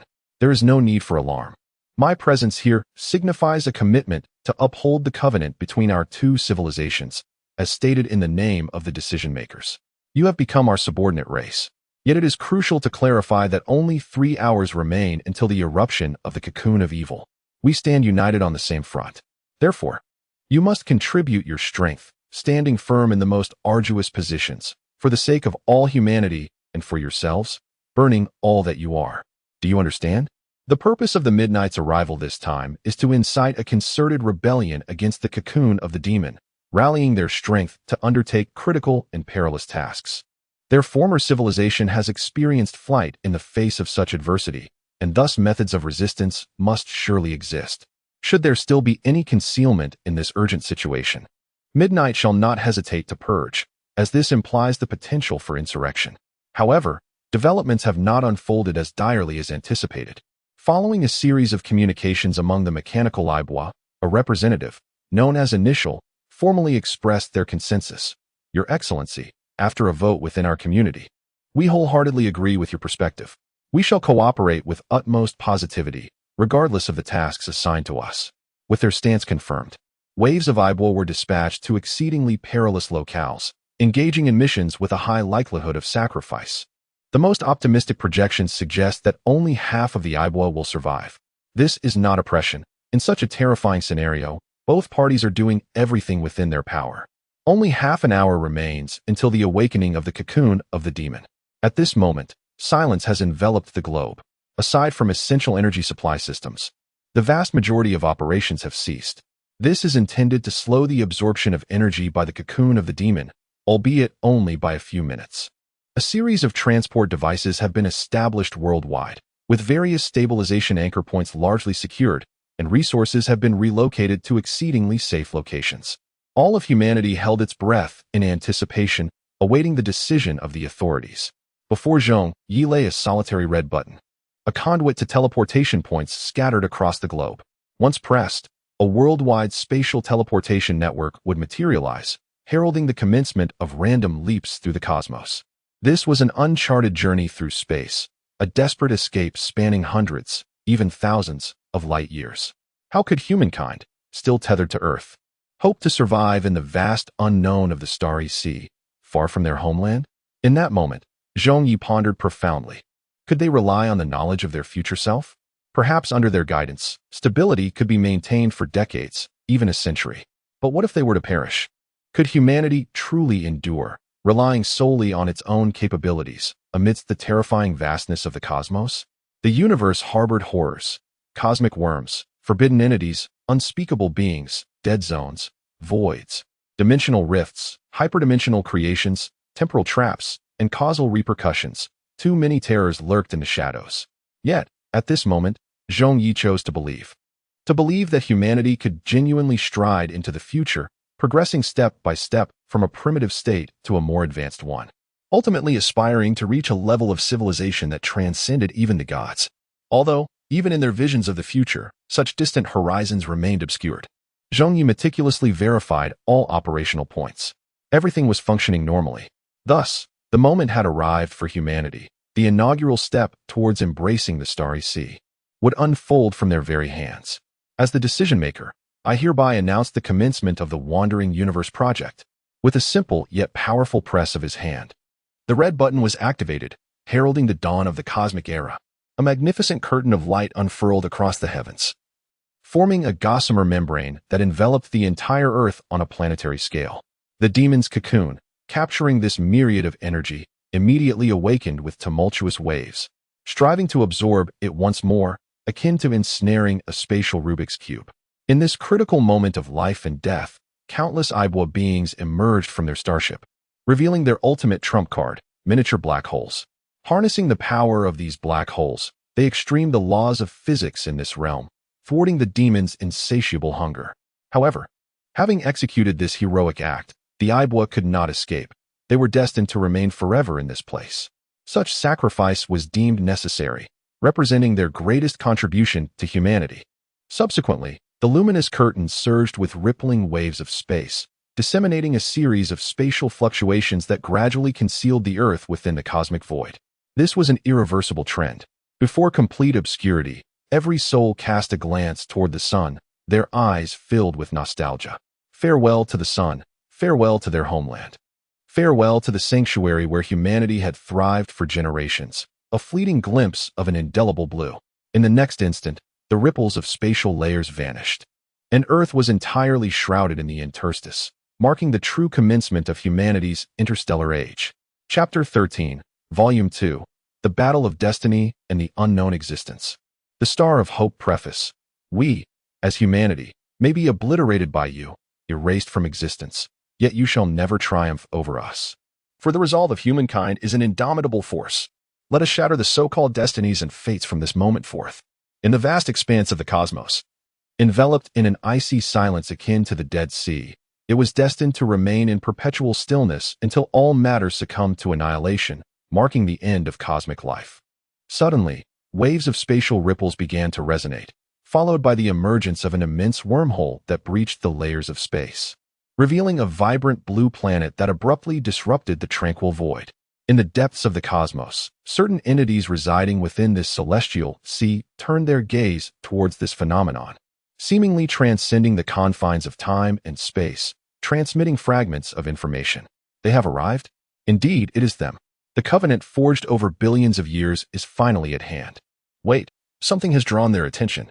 This minuscule disturbance is almost imperceptible, known only to the solitary figure of Zhong Ye on Earth. Through the unparalleled precision of Hong Jun, he grasped fragments of this unfolding narrative, yet everything ceased once their attention was piqued. This rendered him taut with apprehension.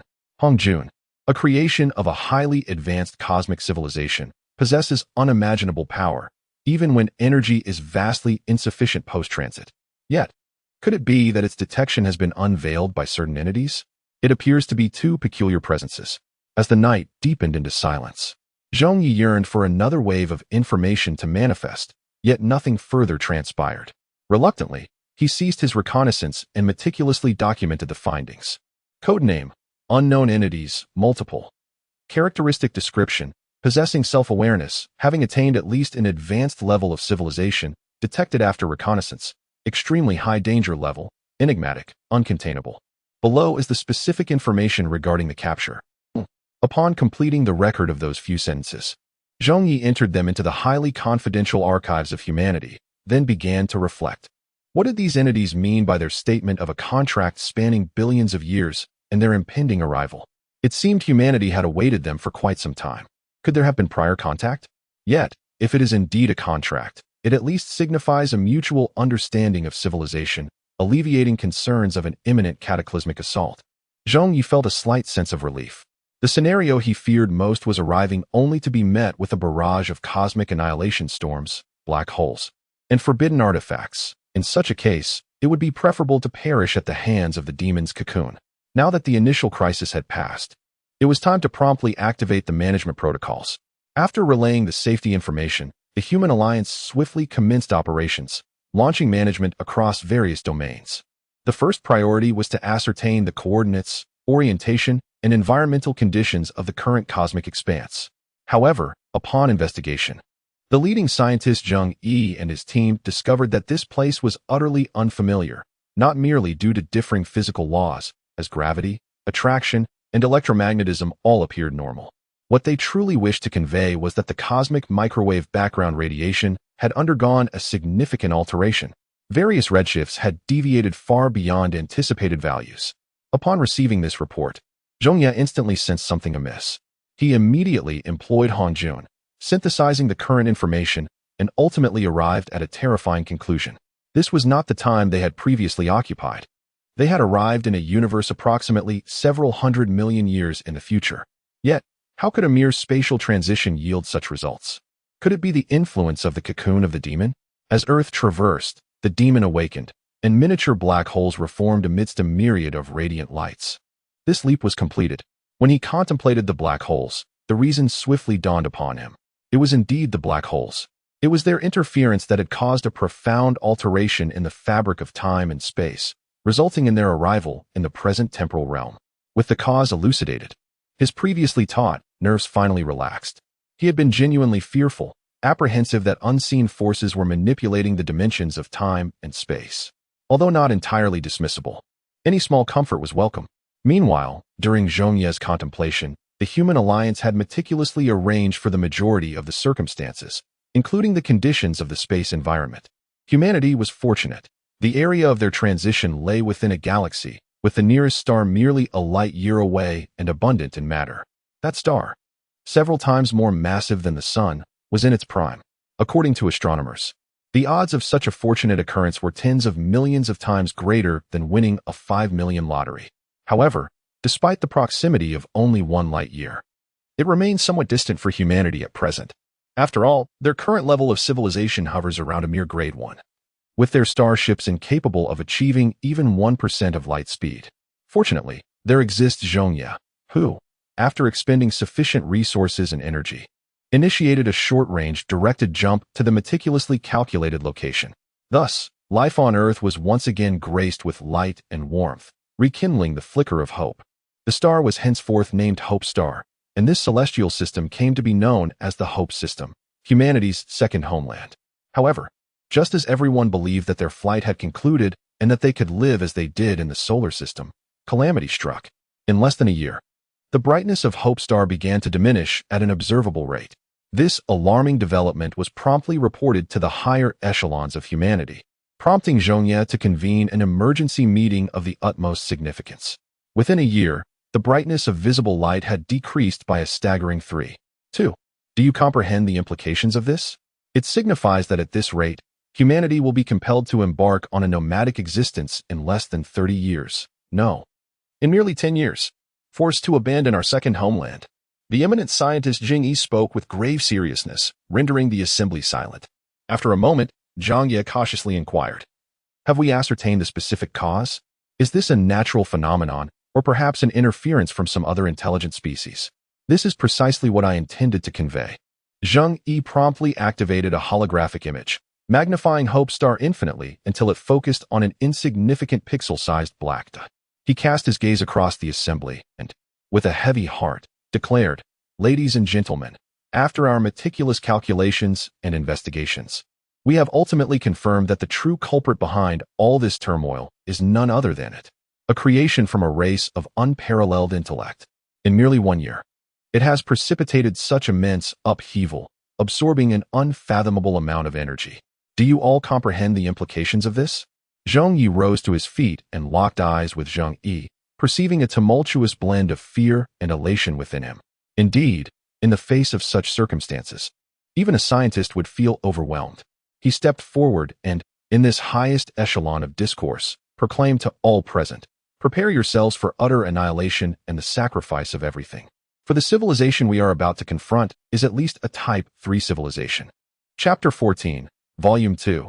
The Struggle of Destiny, a Type 3 civilization. Only entities of such caliber can achieve all of this in such a brief span of time, causing the brightness of Hope Star to diminish drastically. Ultimately, this assembly concluded with this somber realization, the curtain falling on the proceedings.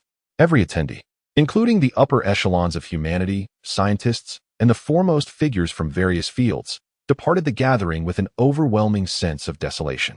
The notion of a Type 3 cosmic civilization represented an almost insurmountable chasm. According to current technological assessments, when a civilization reaches Type 3 status, its accompanying technology has already ventured into the realm of spatial manipulation. Curvature navigation, micro-wormholes, and non-directional controllable space jumps represent the quintessential configurations of advanced civilizations. Moreover, the energy absorption levels they have achieved have reached a galactic scale. However, a glaring oversight was soon detected by scientists.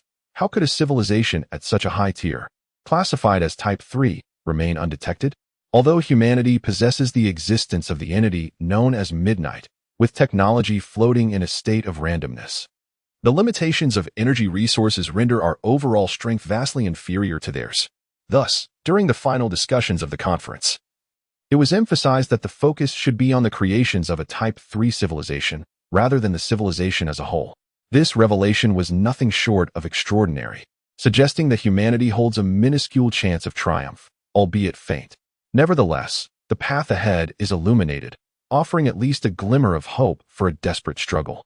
Consequently, numerous scientists collectively urged Midnight to promptly devise a capturing device to ensnare that elusive black point, thereby acquiring at least the technology of a Type 3 creation. Yet, this proposal did not receive Midnight's endorsement.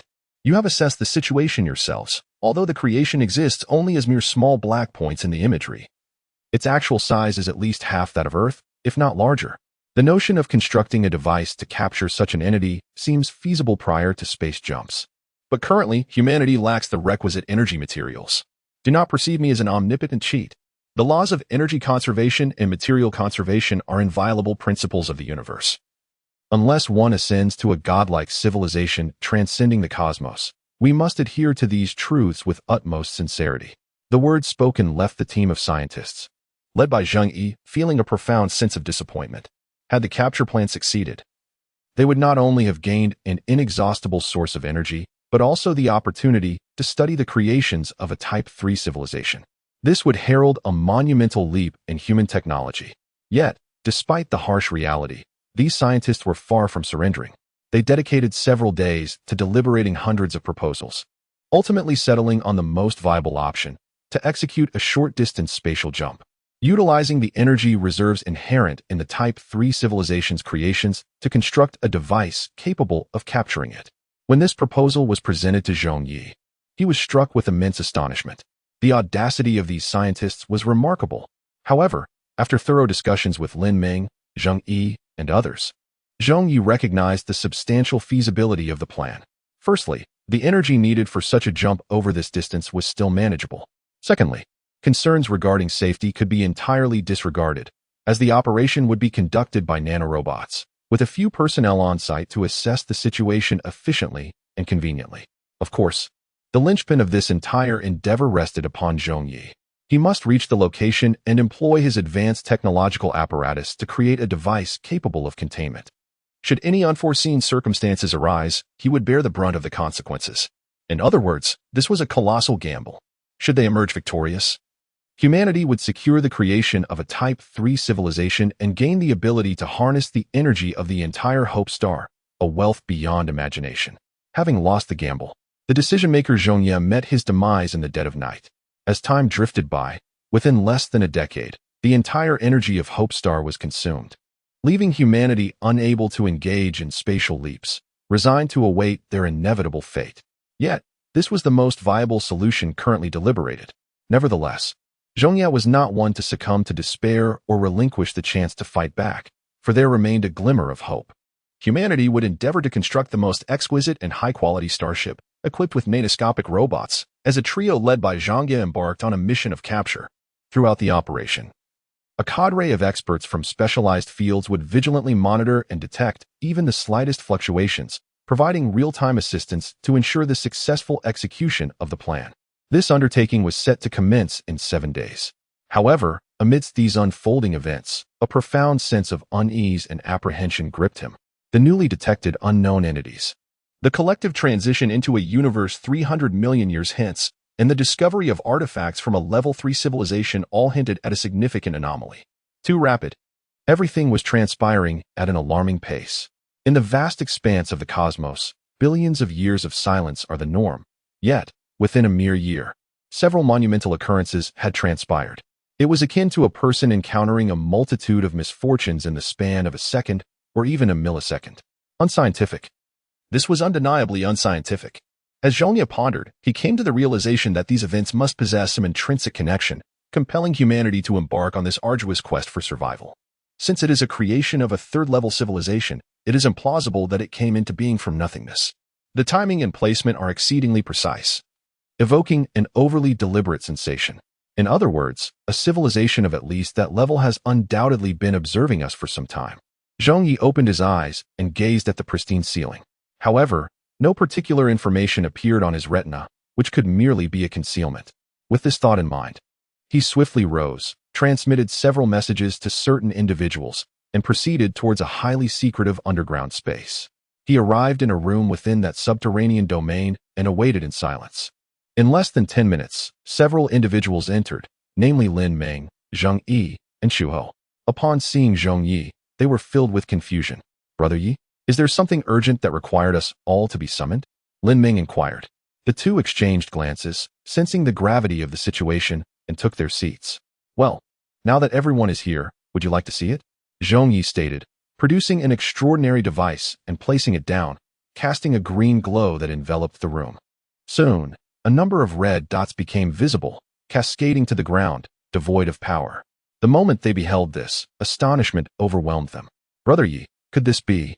"Indeed, Meng, just as you suspected. The civilization behind this has indeed been watching us, and has deployed entities akin to miniature intellects. If I am not mistaken, humanity's civilization on Earth has been entirely monitored." The two individuals were taken aback, while the first remained composed. It calmly gazed at Zhong Ye and said, "Your Excellency, given this situation, I presume you have already devised a countermeasure." "Indeed, that is precisely why I summoned you here. I intend to eradicate this third-tier civilization." Chapter 15, Volume 2, The Struggle of Destiny. The capture plan is implemented. "Zhong Ye, I must have misheard you. Did you truly just say to annihilate this hidden third-tier civilization?" Lin Meng exclaimed, astonished. The sudden emergence of a third-tier civilization, the unexpected high-level surveillance, and Zhong Ye's response all unfolded too rapidly for him to grasp. "Yes, Meng, you heard correctly. That is my intention. But with our current technology and strength, how could we possibly have the capability to obliterate such a formidable third-tier civilization? Thus, we must employ unconventional forces while ensuring they remain unaware," Zhong Ye replied, casting a glance at those present, who fell into deep contemplation. "Unconventional forces, you say?" Zhong Ye, sitting nearby, appeared to have an epiphany and immediately spoke up. "Are you suggesting the creation of some sort of black box technology?" "Precisely. If it were feasible, I would indeed wish to fabricate a black hole to strike them down, leading to their utter destruction." In the stillness of the night, a voice as calm as the surface of a placid lake uttered words of profound terror. This was not an implausible scenario. With the requisite resources at his disposal, he could even craft a time-space machine. "Our planet has been under surveillance, and the situation has deteriorated beyond the last occurrence. We find ourselves with no avenue for retreat. Even employing spatial jumps would not suffice, as the adversary possesses the capability to pursue relentlessly. Therefore, we must make this pivotal decision. Through the capture plan, we shall openly contain while secretly tracing the origins, employing extraordinary measures to eradicate their civilization in one fell swoop. And you shall accompany me as members of my squad." Thus declared Zhong Ye, announcing the central theme of this grand strategy. For the sake of precaution, he fabricated information pertaining to this endeavor to ensure its flawless execution. Soon, the anticipated moment for the capture plan arrived. Zhong Ye personally proceeded to the location of the starship, conducting a meticulous examination before preparing to board. After all, he had no desire to meet an untimely demise en route. Accompanying Zhong Ye were his squad members, Chao, Lin Ming, and Zhong Ye. This configuration was fortuitously aligned with the fundamental team structure, while Chao's inclusion symbolized the improving relations between humans and the Aibwa, a matter of great significance for both parties. Following a brief farewell, the four donned their devices and activated the starship's propulsion system. They were about to embark on a short-distance spatial jump, expected to arrive in the vicinity of a Level 3 civilization's creation in approximately 3 minutes. The distance between the starship and the Hope Star is not particularly vast.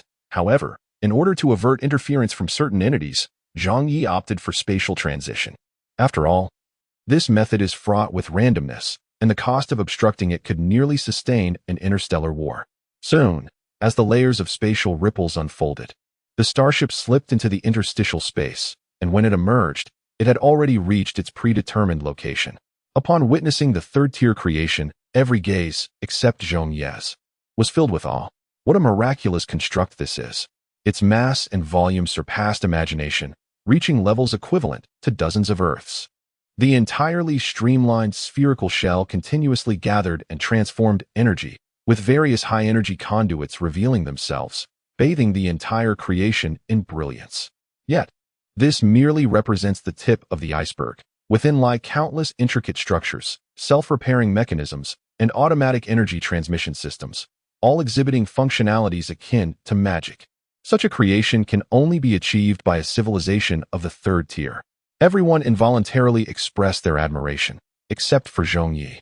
He gazed at this colossal marvel, revealing a hint of perplexity. To him, this creation appeared as a paradoxical amalgamation. It resembled a modern individual wielding primitive stone weapons instead of advanced firearms, creating a striking dissonance. This peculiar phenomenon sparked a sense of curiosity within him, yet no one was present to provide answers. Upon arriving at their destination, the Midnight Squad promptly initiated various operations to harness the energy from this miraculous creation as per their plan. If they could siphon even a fraction of 1% of the energy, Midnight would possess the capability to fabricate a capturing device. Device linkage in progress. Energy collection in progress. Current progress. 10. The plan unfolded methodically, and at the moment the energy connection succeeded, all the humans erupted into exuberant cheers. Immediately, Midnight commanded the starship, detect the current energy levels. Energy level detection in progress. Current energy level, planetary. Planetary energy. This indicated that even less than 1% of the energy obtained through this linkage could rival the entirety of Earth's energy. This is no exaggeration. Scientists have previously recorded that the energy emitted by the sun in a single second is sufficient for humanity in the 21st century to utilize for millions of years. This represents an unimaginably vast magnitude. After confirming that the energy was abundantly sufficient, Midnight did not act hastily but instead prioritized replenishing the energy of Hongjun and storing it. A moment's negligence could lead to utter annihilation, and with this opportunity, it was prudent to ensure ample storage. After several minutes, Hongjun was sufficiently replenished. Now, it was time to commence the capturing plan. Midnight swiftly used itself as a medium to connect the energy transmission conduit to Hongjun. In the next instant, the material reconstruction annihilation device was activated. A dazzling light enveloped the entire starship, almost coalescing into a tangible form as unimaginable transformations unfolded within. Upon reaching a predetermined threshold, nearly on the verge of manifestation, Zhong Ye suddenly proclaimed, "Now, open the ship's doors to release the energy conglomerate." Received, received, received. The trio immediately opened the entire starship's gates, unleashing an almost boundless radiance from within. As it ascended into the cosmic expanse, Zhong Ye deftly maneuvered Hongjun, allowing the infinite light to envelop that miraculous creation. Gradually, it adhered to the creation, evolving into an entity of unknown elements, seamlessly merging with it. As both underwent a continuous process of fusion and evolution, the capture plan was nearing success. Chapter 16, Volume 2, The Struggle of Destiny. How did you arrive here? The seamless execution of the plan left Zhong Ye with an uncanny sensation, as though someone were deliberately facilitating their success. He had prepared himself for the worst, the starship exploding, energy links failing, and integration collapsing, yet none of these calamities transpired. Each step of this endeavor bore significant risk, and to arrive at the current state unscathed felt almost too fortunate. Consequently, during the integration with this miraculous creation, Zhong Ye briefly severed control over the capture device, causing a momentary deviation. Yet, contrary to his expectations, the worst-case scenario indeed unfolded. In that fleeting moment of deviation, an inexplicable force surged, stabilizing the faltering capture device. This indicated that the underlying Tier 3 civilization had made ample preparations and was vigilantly monitoring the influences at play here. Zhong Ye is no fool, nor are those hidden forces behind the scenes.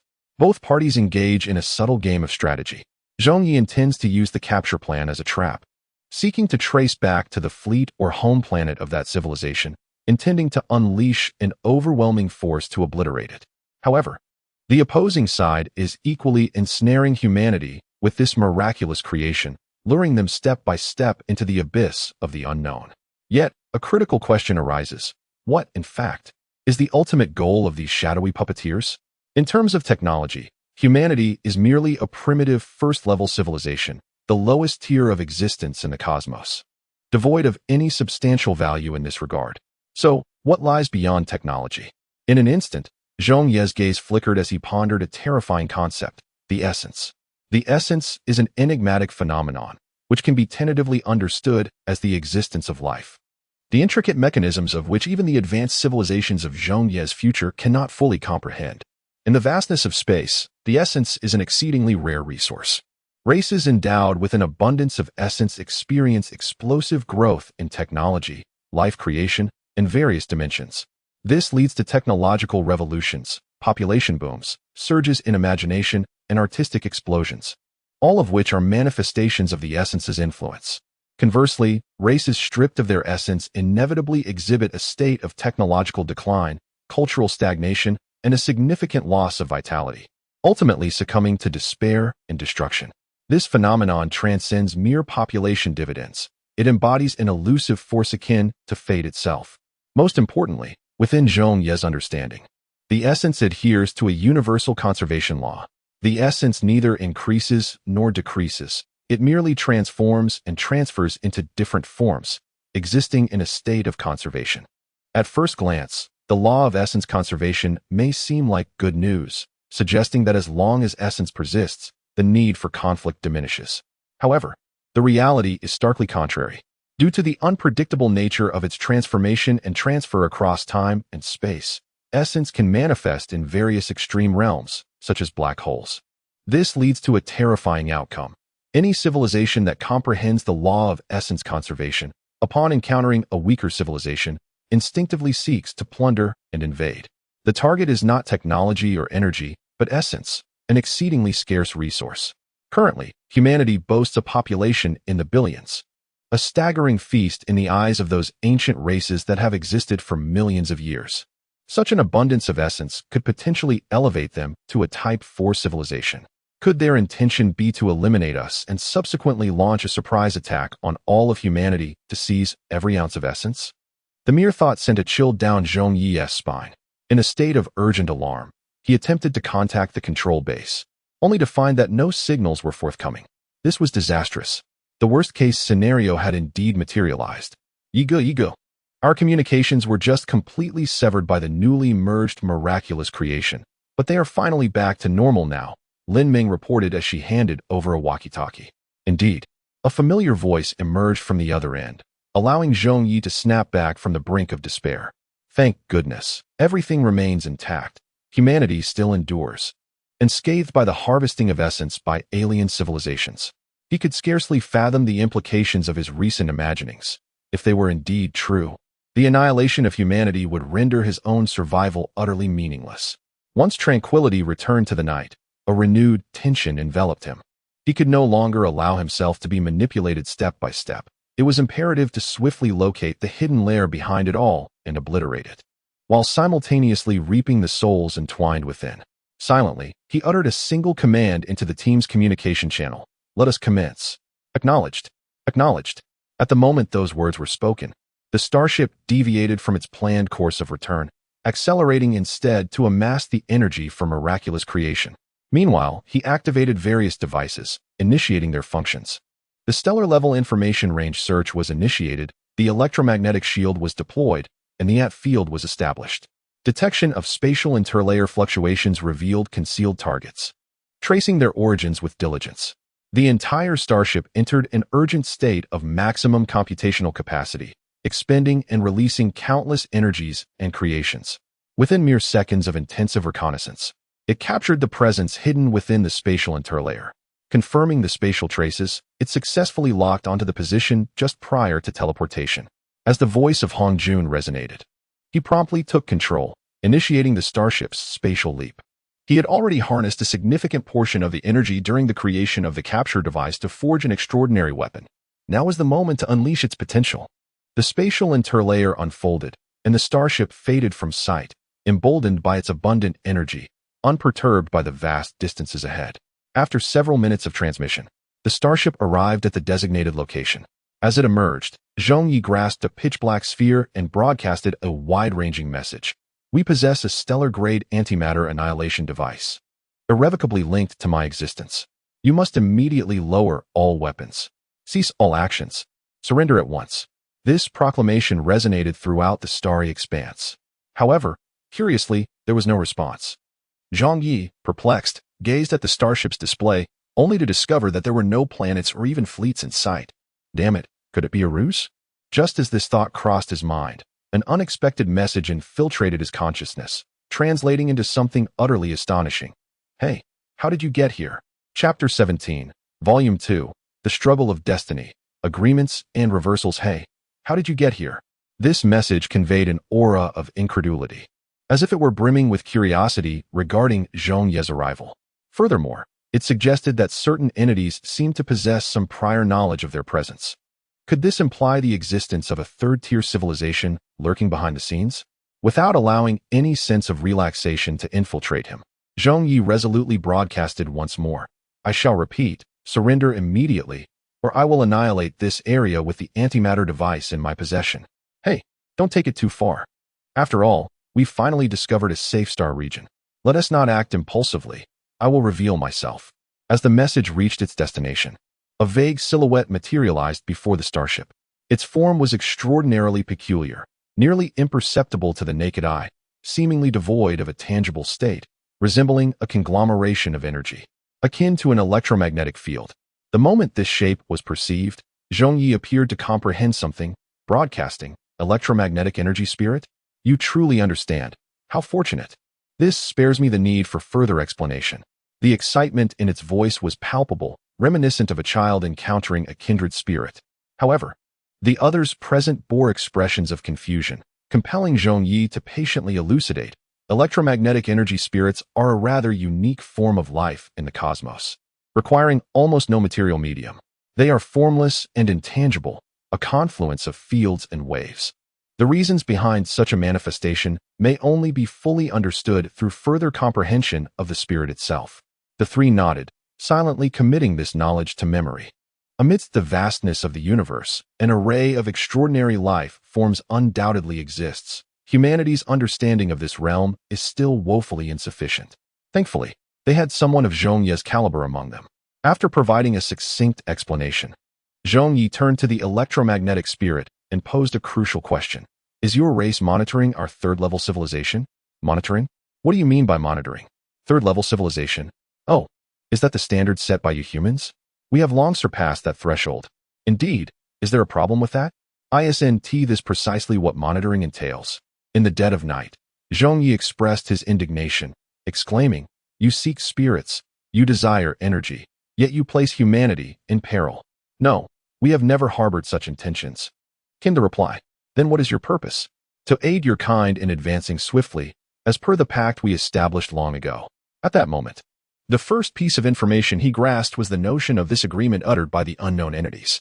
Could it be that these so-called unknown beings are, in fact, the very electromagnetic spirits? Indeed, you have discerned the truth. A covenant spanning from the past to the future is set to be realized in the present. Yet, we never anticipated that you, once so formidable, would descend to such an unimaginably lowly state. Perhaps this is destiny, Zhong Ye mused, capturing the essence of the message and beginning to clarify his thoughts. It seemed that eons ago, extraordinarily powerful humans had forged a pact with these electromagnetic beings, and now, in the present day, that agreement was due to be fulfilled. The contents of that pact, undoubtedly, held immense significance. It cannot be spoken of. All of it must remain unuttered. The information itself carries power, and especially those matters. Should they be revealed, they would instantly sense their arrival, and at that moment, all would be lost. Now is not the time. Your race remains too naive. We have waited for billions of years. What is another moment's wait? After uttering these words, the entire space astonishingly rippled, layers of dimensional folds unfurling, and the starship was drawn into their depths. When the moment of reappearance arrived, Zhong Ye and his companions found themselves once again beside the miraculous creation. The entire situation was so astonishing that the individuals present believed it to be a mere illusion. Yet, the various clues and evidence from earlier indicated that all of this had indeed transpired. Zhong Ye sensed something amiss. Had you noticed any peculiar characteristics previously? For instance, spatial ripples or the occurrence of strange phenomena. Report. We have yet to observe any unusual occurrences. The capture plan is proceeding smoothly. Afterward, Your Excellency paused for several minutes, leading us to the present moment. These words instantly startled Zhong Ye. This implied that humanity's base had never detected the recent anomaly, and that a spatial leap had never taken place. Time. It had reversed itself, concealing everything. The very act of concealment must entail crucial information, and the reluctance to disclose it directly was undoubtedly linked to the potential danger of that information. This was the utmost extent of what it could convey. They were far more powerful than he had envisioned. Yet, even they seemed to be bound by some constraint, having forged an agreement with humanity eons ago, necessitating human assistance. Everything pointed, in an almost predestined manner, towards those entities. What exactly were they? Zhong Ye felt utterly at a loss. Yet, even if he were to uncover their true nature, for humanity, it would be nearly impossible to do so at this juncture. They might even be driven to a collective leap by a cocoon of evil. Now, let us first attend to the matters at hand, such as assimilating the advanced technology inherent within this miraculous creation. With insider knowledge, Zhong Ye remains unfazed by other potential dangers. Having ascertained that this is indeed a product of electromagnetic spirit infusion, intended for the advancement of humanity. Thus, he grasped the communicator and uttered the long-anticipated proclamation. The capture plan has succeeded. Humanity has triumphed. Chapter 18, Volume 2, The Struggle of Destiny, the negative universe behind the fragments of chaos. Victory has been achieved. This is a triumph devoid of doubt.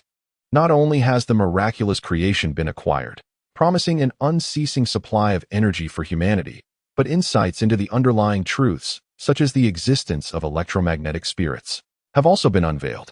However, this highly classified information is known only to a select few within the upper echelons, a precautionary measure to avert public panic, especially given that they have just transitioned and desperately require a period of stability. With the current pace, it is anticipated that within a year, humanity may ascend from a Type 1 civilization to the mid-level of a Type 2 civilization, marking the initial engagement with energy systems. Upon reaching Type 2 civilization status, the technological repertoire will expand significantly, including Gaussian weapons, energy shields, Dyson spheres, and force field devices, all of which are standard offerings. Attaining a Type 3 civilization will bestow capabilities such as short-range spatial jumps and curvature navigation, signifying that civilization will be poised to venture beyond its star system and into the vastness of deep space. Yet, the journey towards this lofty goal remains arduous for humanity. Upon returning, Zhong Ye indulged in a rare day of relaxation, for the preceding threats had been overwhelmingly substantial, leaving little room for respite. Now, the fundamental essence has become apparent. The formidable threat posed by the third-tier civilization has vanished, supplanted by the enigmatic and elusive electromagnetic spiritual higher cosmic civilization. It is difficult to ascertain whether this development is fortuitous or deleterious. One represents a tangible adversary, while the other embodies an intangible agreement, lacking both beginning and end, confronting us with unimaginable predicaments. Nevertheless, regardless of what the future holds, one must live in the present and strive to endure. This is also the creed of Zhong Ye, who has ascended to the role of humanity's leader, inevitably bearing the weight of the crown and persevering through successive challenges. At this moment, he is leisurely soaking in a hot spring, yet amidst this rare moment of relaxation, an urgent phone call abruptly interrupts. With resignation, Zhong Ye answers. Given his position, only an emergency call would warrant such urgency. Hello, what has happened now? Is it something you cannot manage? Meng? We have encountered something utterly incomprehensible. It appears capable of affecting the entire field, tearing apart space. Tearing apart space? What is so difficult to understand about that? No. I mean, it not only tears apart the current space, but also connects to some unknown realm, a realm that seemingly does not belong to our current universe. Lin Ming's voice diminishes, prompting Zhong Ye to feel a sense of urgency. Send me the location. I will arrive immediately. He swiftly dons his attire and activates the displacement device, arriving at the designated site, which lies not far from the miraculous creations of Hope Star. Amidst the vastness of the cosmos, as the midnight hour approached, this place was already enveloped in layers of security, with individuals from various elite fields having gathered, awaiting the arrival of Zhong Ye. Your Excellency, you have finally arrived, they greeted with reverence. After all, the man before them had saved humanity on numerous occasions from the brink of extinction. Zhong Ye's gaze swiftly scanned the room and soon fell upon Lin Ming, who stepped forward within the ship, inquiring, "What is the situation? Please take me there at once." "Very well," Lin Ming responded, leading Zhong Ye through the corridor until they reached the information department. There, she activated the real-time holographic display, revealing the scene before them in its entirety. Zhong Ye immediately spotted a fragment, a crimson shard, swirling chaotically within itself, manifesting a bizarre vortex that was expanding at an alarming rate.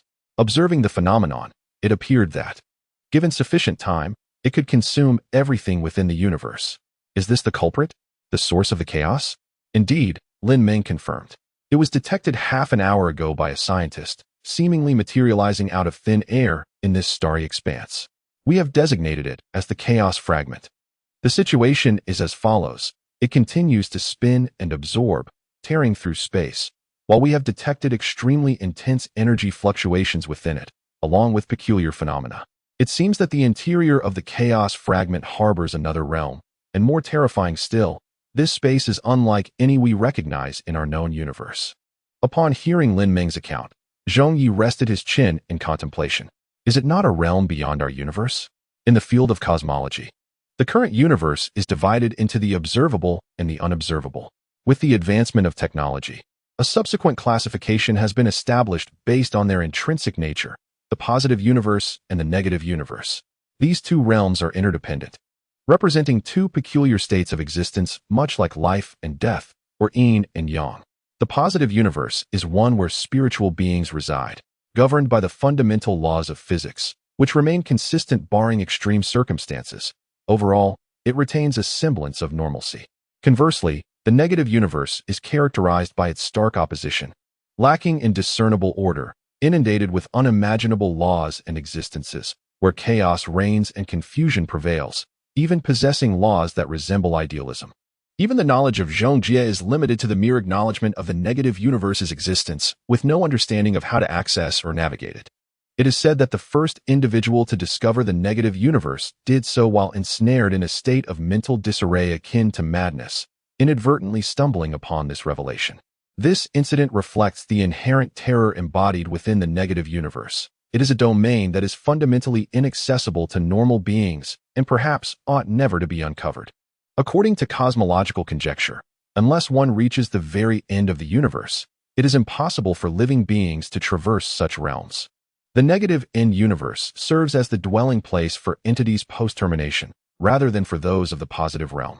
Upon conveying this information to the relevant parties, Zhong Ye and others swiftly recognized the gravity of the situation. The chaotic fragments that are interconnected may indeed lead to that negative universe. Even more terrifying is the fact that, as time unfolds, the circular maelstrom of chaos expands with increasing velocity, exhibiting exponential growth. Through meticulous inference, scientists have ultimately concluded that, without intervention, the chaotic fragments will engulf the Hope system within a month and devour this galaxy within 3 months. In other words, a life-and-death race between humanity and the unknown has commenced. Chapter 19, Volume 2, The Clash of Destiny, the forbidden artifacts of the Aibwa people upon discovering the existence of the chaotic fragments. Zhong Ye immediately endeavored to explore various countermeasures. These included electromagnetic confinement, high-energy explosions, and even extreme measures such as the creation of miniature black holes, dispatching Aibwa individuals and death row inmates to confront the threat. However, the results were indeed disheartening. The chaotic fragments remained utterly unaffected and even accelerated their rate of expansion. At this rate of consumption, humanity would be compelled to flee once more within merely half a month. Just moments ago, a chilling piece of news arrived. The Hope system has prohibited spatial transitions. Upon receiving this information, Zhong Ye frantically sought out the announcer, Zhong Ye, demanding clarification. What does this mean? What does it mean that the Hope system has banned spatial transitions? If such a prohibition exists, how did I manage to arrive here? Observing the almost frantic state of Zhong Ye, Zhang Yi explained helplessly, "We have conducted over 1,000 tests on spatial transitions whenever the distance exceeds the Hope system. The transitions fail for unknown reasons, and only when within the confines of the Hope system can they potentially succeed. The specific reasons, we speculate, are primarily due to the chaotic fragments, which have profoundly disrupted the cosmic laws governing this stellar system, rendering the spatial layers incapable of supporting our long-distance escape.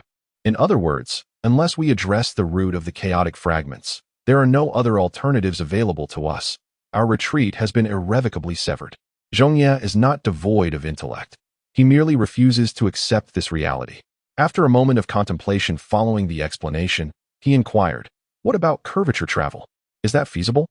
"It is exceedingly difficult, with almost no possibility. The entire spatial layer of the Hope system has become exceedingly fragile, barely able to sustain high-velocity objects traveling at the speed of light." "I see." Having grasped the specifics of the situation, Zhong Ye departed from the laboratory where Zhang Yi was stationed. It appears that confronting the chaotic fragments is the only path forward. Yet, one wonders what level of cosmic civilization is required to withstand the crisis they bring forth. After all, they are connected to a chaotic and terrifying realm of negative universes, the ultimate endpoint of disorder. Hongjun, it is once again a time for us to strive together. A slight shift of intent from Zhong Ye triggered a dazzling eruption of energy resources. This is a manifestation of matter's annihilation and reconstruction. Zhong Ye intends to harness the stellar-grade energy produced by miraculous creations to forge an unimaginable technological artifact. As for its exact nature, even he remains uncertain, only aware that it must embody the essence of an advanced civilization. Soon, as the radiance converged, an object, thin as a sheet of paper and radiating a silvery metallic sheen, materialized in his hand. At the sight of it, Zhong Ye could not help but smile wryly. This was a two-dimensional foil, a weapon of war capable of dimensional reduction. Once deployed, chaotic fragments could indeed be reduced in dimension, but humanity would have no chance of escape. Moreover, after the creation of the two-dimensional foil, it would be impossible to manufacture any other advanced civilization's artifacts in a short span of time, as the energy reserves had been utterly depleted. In this moment, Zhong Ye truly felt a sense of helplessness.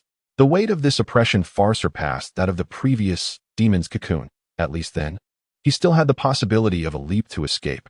This realization struck him with surprise. It was the first time he had encountered such a situation. "What is it? Chuo? Is there no mission today?" Zhong Yi inquired. "There is. My task is to meet with you." "What do you mean?"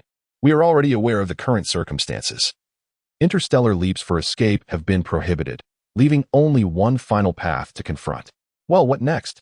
"We, the Ibwa people, have devised a method, and only you, Your Excellency, the decision-maker, have the opportunity to execute it. Feel free to elaborate, but I must inform you in advance that I am currently unable to create super-spec high-level artifacts. That is unnecessary. We are employing an alternative method." Chuho's tone turned exceedingly grave. "We shall employ the forbidden objects as a means to break the impasse." This statement immediately enlightened Zhong Ye. Indeed, this was an extreme approach amidst the extremes. The fragments of chaos can indeed be regarded as a forbidden entity. Yet, if we were to employ another forbidden item, could we not break the deadlock? After a moment of contemplation, Zhong Yi spoke. "The feasibility certainly exists. But where can we possibly find another forbidden object?" "There is one. We have always possessed it." "What is it, and where is it?" "It is known as the mechanical resurrection. When all of our Ibwa perish, it shall be reborn from our corpses, entering this world anew." This was the very reason our race initially ascended through machinery. We sacrificed our physical forms to restrain its movements, preventing our civilization from facing annihilation. As long as a single Ibwa remains alive, it shall never descend. Esteemed decision-maker, the fate of our lives rests upon your deliberation at this moment. The initial speaker articulated these profound words, yet the implications left Zhong Ye utterly astounded. The reason behind the Ibwa's mechanical ascension was, astonishingly, to confine a forbidden entity, the mechanical resurrection.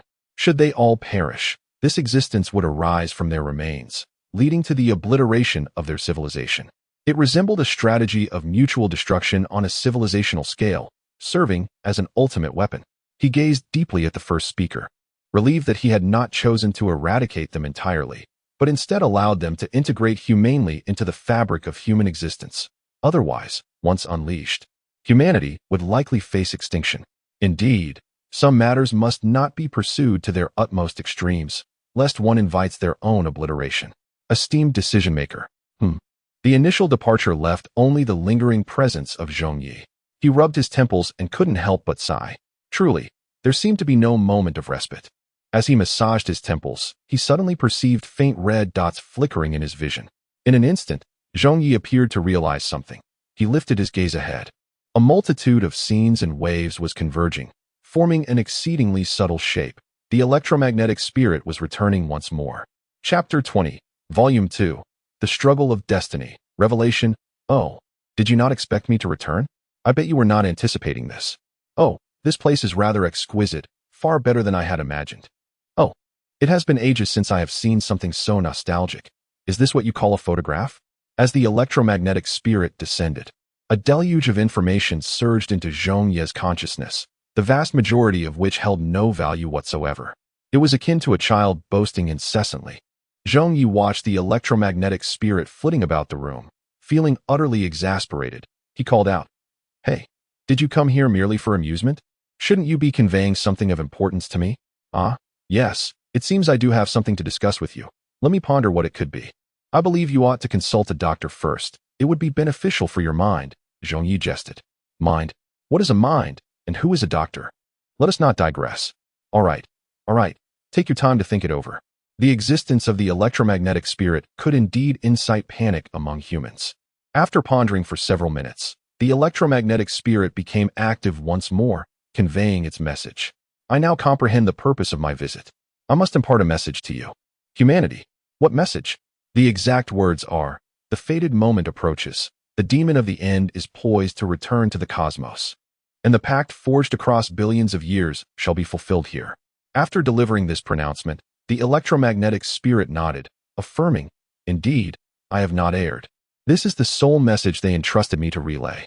Zhong Ye promptly documented this revelation and inquired, "I have previously heard you mention the agreement spanning billions of years. But what, pray tell, is the demon of the end? Does it refer to the forbidden artifacts, or perhaps the chaotic fragments near the Star of Hope?" "Forbidden artifacts? Chaotic fragments? How could such things possibly be the demon of the end? Allow me to contemplate how best to elucidate this for you," the electromagnetic spirit mused, presenting an analogy. "Consider humanity, for instance.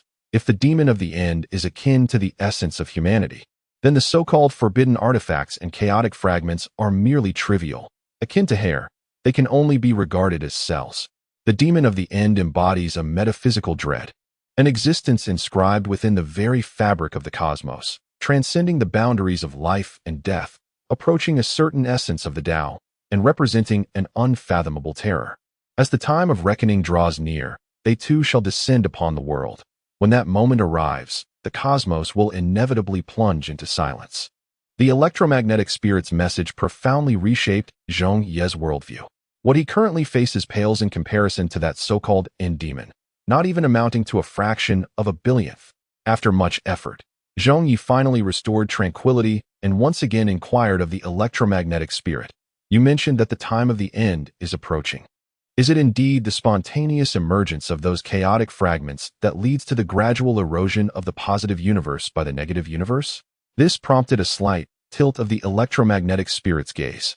"Ah, you actually possess knowledge about the positive and negative universes? Isn't that reserved for advanced civilizations? Could it be?" It began to speculate, and just as Zhong Ye thought his identity might be exposed, the electromagnetic spirit suddenly realized something and joyfully exclaimed, "You must be a novelist. How else could you possess such boundless imagination? Indeed, in this world, one must never underestimate those brimming with creativity." To be honest, Zhong Ye felt utterly speechless. This electromagnetic spirit surely had some issues. How could it lack such basic logic? If it were merely chaotic fragments, then a dimensional descent would suffice to resolve the issue. According to the revelations, this is merely an appetizer. A series of monumental events will follow. At that time, nearly 80% of all beings in the universe will face annihilation. The laws of the cosmos will descend into chaos, and the rift between the negative and positive universes will be torn asunder. Only then will the true end arrive. Zhong Ye meticulously recorded all this information, as it had not been elaborated upon in the civilization he previously inhabited, marking it as newfound knowledge. After completing his notes, he inquired once more, "What exactly is the revelation you spoke of earlier? How does it possess such extensive knowledge?" "It is the wisdom revealed by our electromagnetic race, the source of our existence and faith. One might interpret it as the electromagnetic scripture. To this day, its prophecies have remained largely unerring." "That is indeed remarkable," Zhong Ye remarked. "Yet, as an advanced cosmic civilization, are you not aware that prophecies can be realized through the traversal of time and space?" "Indeed, we are aware. Thus, we have always believed in the existence of a singular entity that encompasses the beginning and end of the universe, one who possesses the knowledge of all temporal and spatial information, and who has thus crafted this revelation, creating all that is." This seemed entirely natural to it, as ordinary as the acts of eating and drinking. Zhong Ye nodded slightly.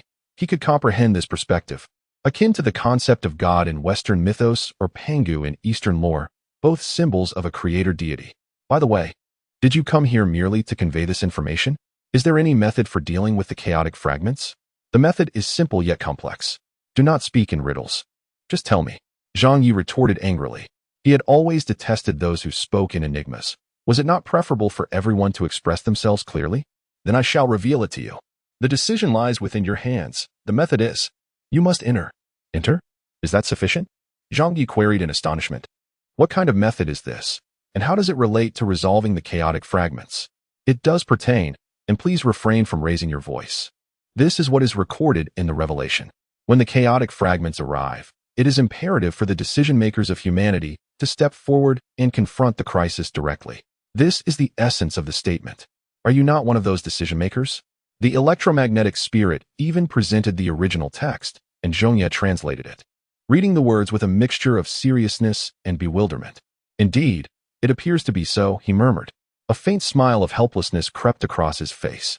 "This fellow behaves like a child, with gestures and speech reminiscent of youthful innocence. The apocalypse, fate, when we meet again.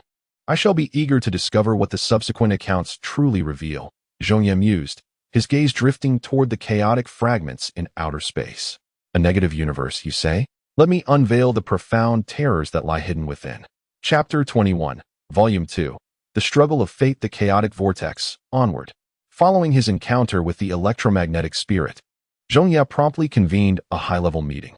The last such assembly had occurred during the resolution of the miraculous creation. This time, however, the timing coincided with the chaotic fragments. Consequently, every attendee felt a palpable sense of impending crisis. It seems that the decision-makers are once again poised to make a significant choice. One by one, the participants arrived, and after a brief opening remark, Zhong Ye swiftly delved into the heart of the matter. "I hereby declare the main theme. To resolve this chaotic fragment, the decision must be made for me to venture alone into the depths of the vortex." Upon hearing this declaration, the entire assembly rose in alarm, each individual expressing profound dismay. Whose foolish idea was this? To allow a solitary decision-maker to venture into the depths of that vortex, reaching an unknown and terrifying negative universe, is tantamount to seeking the annihilation of humanity. Such an act must be vehemently opposed. Esteemed decision-maker, many voices of dissent arose among the assembly. However, Zhong Ye merely waved his hand gently, restoring silence to the gathering. He had anticipated the public's reaction and thus explained, "This operation, after meticulous deliberation, has been authorized by myself, and the reasons behind it involve certain high-level secrets that I am unable to disclose." Upon hearing his words, the attendees nodded in understanding. As the elite of humanity, they were not naive. They had already surmised the gravity of the situation. It appeared that the decision-maker had engaged with the cosmic civilization behind this matter and had arrived at this conclusion after thorough discussions. Yet, if they were to learn that this was precipitated by an unreliable electromagnetic spirit and an enigmatic revelation, one could only wonder what their sentiments would be. After Zhong Ye articulated the rationale behind the decision, the subsequent agenda of the meeting shifted towards discussing the implications following this resolution. Naturally, the responsibility for this series of subsequent affairs was entrusted to the officials of the Human Alliance. After all, humanity is a collective race and should not rely solely on an individual to uphold and support everything. In a span of several days, most matters had been efficiently arranged. A pool of candidates for the decision-maker had already emerged, all of whom were distinguished elites, possessing not only ample capability but, more importantly, the qualities of leadership. Humanity had indeed braced itself for the worst. As Zhong Ye observed that the majority of subsequent matters had been resolved, he felt that the moment had arrived. It was time for him to venture alone into the chaotic fragments and personally address this perilous catastrophe threatening all of humanity. He made his way to Zhong Ye's laboratory, diligently preserving the data of the chaotic fragments accumulated over the past few days for potential future use. It was time to advance. Before entering the negative universe, every procedure was strictly monitored by relevant personnel, providing a semblance of security. However, once he crossed into the negative universe, Zhong Ye would receive no further information. It would be a solitary battle. No one could predict what challenges awaited him. Perhaps he would be shattered immediately upon entry due to differing physical laws, or encounter forbidden entities, horrors, or illusions. This was an uncertain gamble. All the weight of this burden would rest upon Zhong Ye alone, a responsibility he bore as the decision-maker. After ensuring that everything was in order, he gazed upon the chaotic fragments that lay not far ahead. This would be the journey he was about to undertake. The chaotic fragments, with the passage of time, had grown to a planetary scale, now worthy of being called the chaotic star vortex. At this rate, should he delay any further, the entire Hope system would face annihilation. Electromagnetic spirit, can I resolve all of this once I enter? Zhong Ye spoke softly into the air while aboard the starship. Perhaps the electromagnetic spirit was, as it claimed, in slumber? Or perhaps it had dispersed into a myriad of particles, scattered across the enigmatic expanse of the cosmos. Zhong Ye shifted his gaze towards a corner beside the cockpit. There, a silver, paper-thin two-dimensional foil lay quietly. Now, unless a negative universe could be powerful enough to disregard dimensional reduction, it still possessed a modicum of self-preservation. Zhong Ye promptly activated the starship's engines, and in that instant, all observers became tense. This was Zhong Ye's final gift to humanity before entering the negative universe. The speed gradually escalated as they entered the gravitational capture range of the chaotic vortex. With everything unfolding strictly according to plan, even the slightest error would be immediately corrected. The starship, under Zhong Ye's command, diminished in size within the field of vision, appearing as insignificant as dust compared to the terrifying, pervasive chaotic fragments. The first level of gravitational range was reached, and it was poised to accelerate to full speed. With the issuance of this command, the starship finally adopted its full-speed trajectory, venturing alone into the depths of the vortex. As the velocity increased, Zhong Ye sensed the surroundings transforming. It felt as though he were traversing through time and space, journeying through various epochs of the universe, embarking on different adventures. Yet, unlike before, this time he bore the hopes of all humanity upon his shoulders. First, a crimson light flooded his vision, gradually evolving into a dazzling array of colors, resplendent beyond measure, until in the final seconds, the hues shifted to chaos. Zhong Ye silently counted down the last moments. 3, 2, 1 now? All of you come. When the final count concluded, the starship, situated in the positive universe, vanished completely, merging into the chaotic vortex. In the next moment, under the gaze of all humanity, the infinite fragments of chaos seemed to activate a hidden closure. They incessantly contracted inward at an astonishing velocity, far surpassing the rate of their previous expansion, and within mere minutes, they vanished completely. Chapter 22, Volume 2. The Struggle of Destiny, the convergence point of the positive and negative universes. All that transpires in the positive universe remains unknown to Zhong Ye at this moment. He perceives an endless array of peculiar transformations, an overall sensation that is both lucid and hazy, as if he is ensnared in a vivid dream. His body feels remarkably weightless, as if he is adrift upon a floating isle. Upon opening his eyes and gazing at himself, he is struck with sheer astonishment. His body has vanished. Where is his head? Where are his eyes? How is it that he can still sense everything around him? In a state of urgency, he confirms his existence. and as he realizes that all of his physical attributes have dissipated, he comprehends his current predicament. Apart from his perception, the entirety of his material being has vanished. The starship that traversed through dimensions is similarly absent, leaving no trace behind. This situation is more bizarre than he could have ever imagined. Without matter, how can the spirit endure? Has he unwittingly transcended materialism and reached the realm of idealism? Zhong Ye continues to ponder this quandary when suddenly, a bubble floats unexpectedly before him. Where did this bubble come from? Curiously, he gazes downward at this phenomenon, only to meet the gaze of a child's face. The child is blowing bubbles, giggling merrily, as if mocking Zhong Ye's current predicament. What is the situation with this child? How is it possible for them to manifest tangible matter? Zhong Ye pondered, and just then, the child suddenly spoke in the language of humanity. What is the matter? Have you not recognized who I am, even here in the negative universe? A flicker of terror crossed Zhong Ye's face as the child continued. It seems you still have not grasped it, so allow me to offer you a small hint. The revelation. Surely, you can comprehend now. Revelation? Are you the electromagnetic spirit? Zhong Ye exclaimed in astonishment. Indeed, I've been waiting for you here for quite some time, approximately several hundred Earth years. Several hundred Earth years? Why? We only met a few days ago. The reason lies in the mismatch of time flow. Time moves more swiftly here than there. However, it's not as if I have been bored. After such a long wait, a little more time is inconsequential. Wait a moment. Have you known I would arrive here all along? Certainly. This is part of the Revelation's design. This place serves as a transit station between the negative and positive universes, intended for familiarization and transition. Did you think you could simply pass through without preparation? The child rolled their eyes and continued, Here.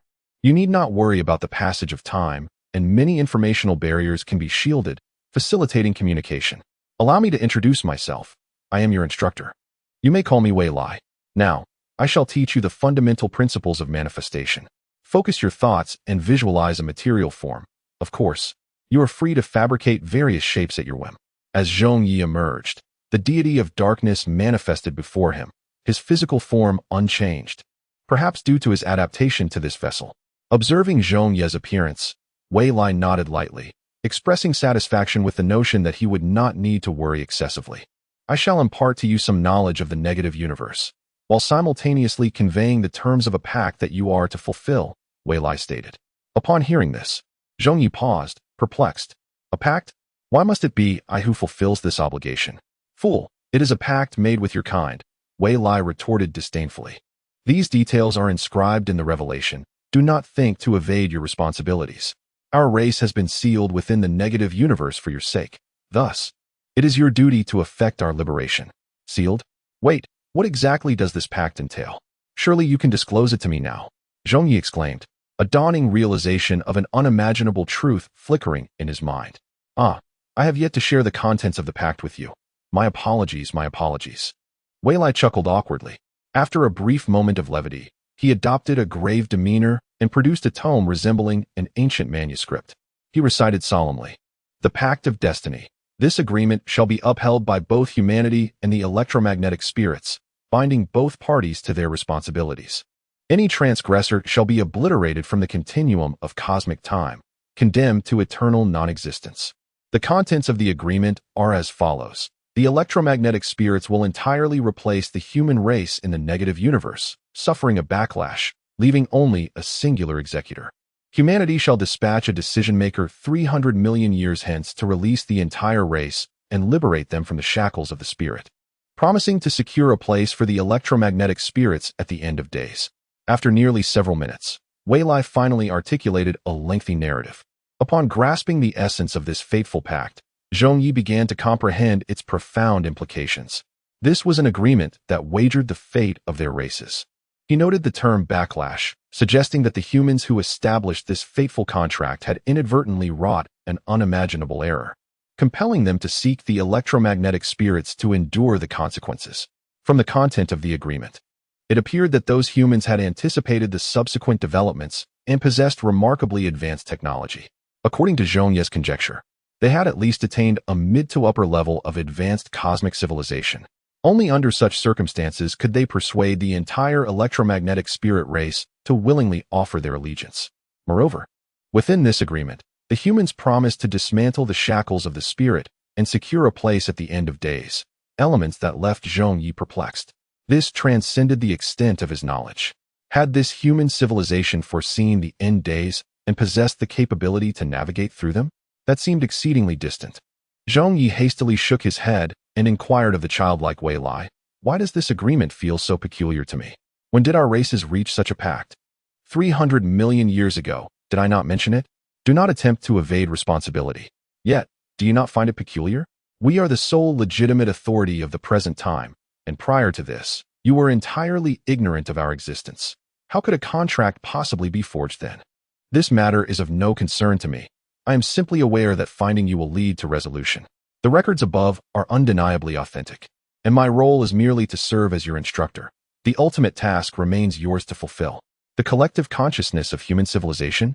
Zhong Ye pondered in confusion. Indeed, every civilization possesses its own essence, which can also be referred to as a collective superconsciousness. As a decision-maker, you should inherently sense this. Simply strive to tap into it.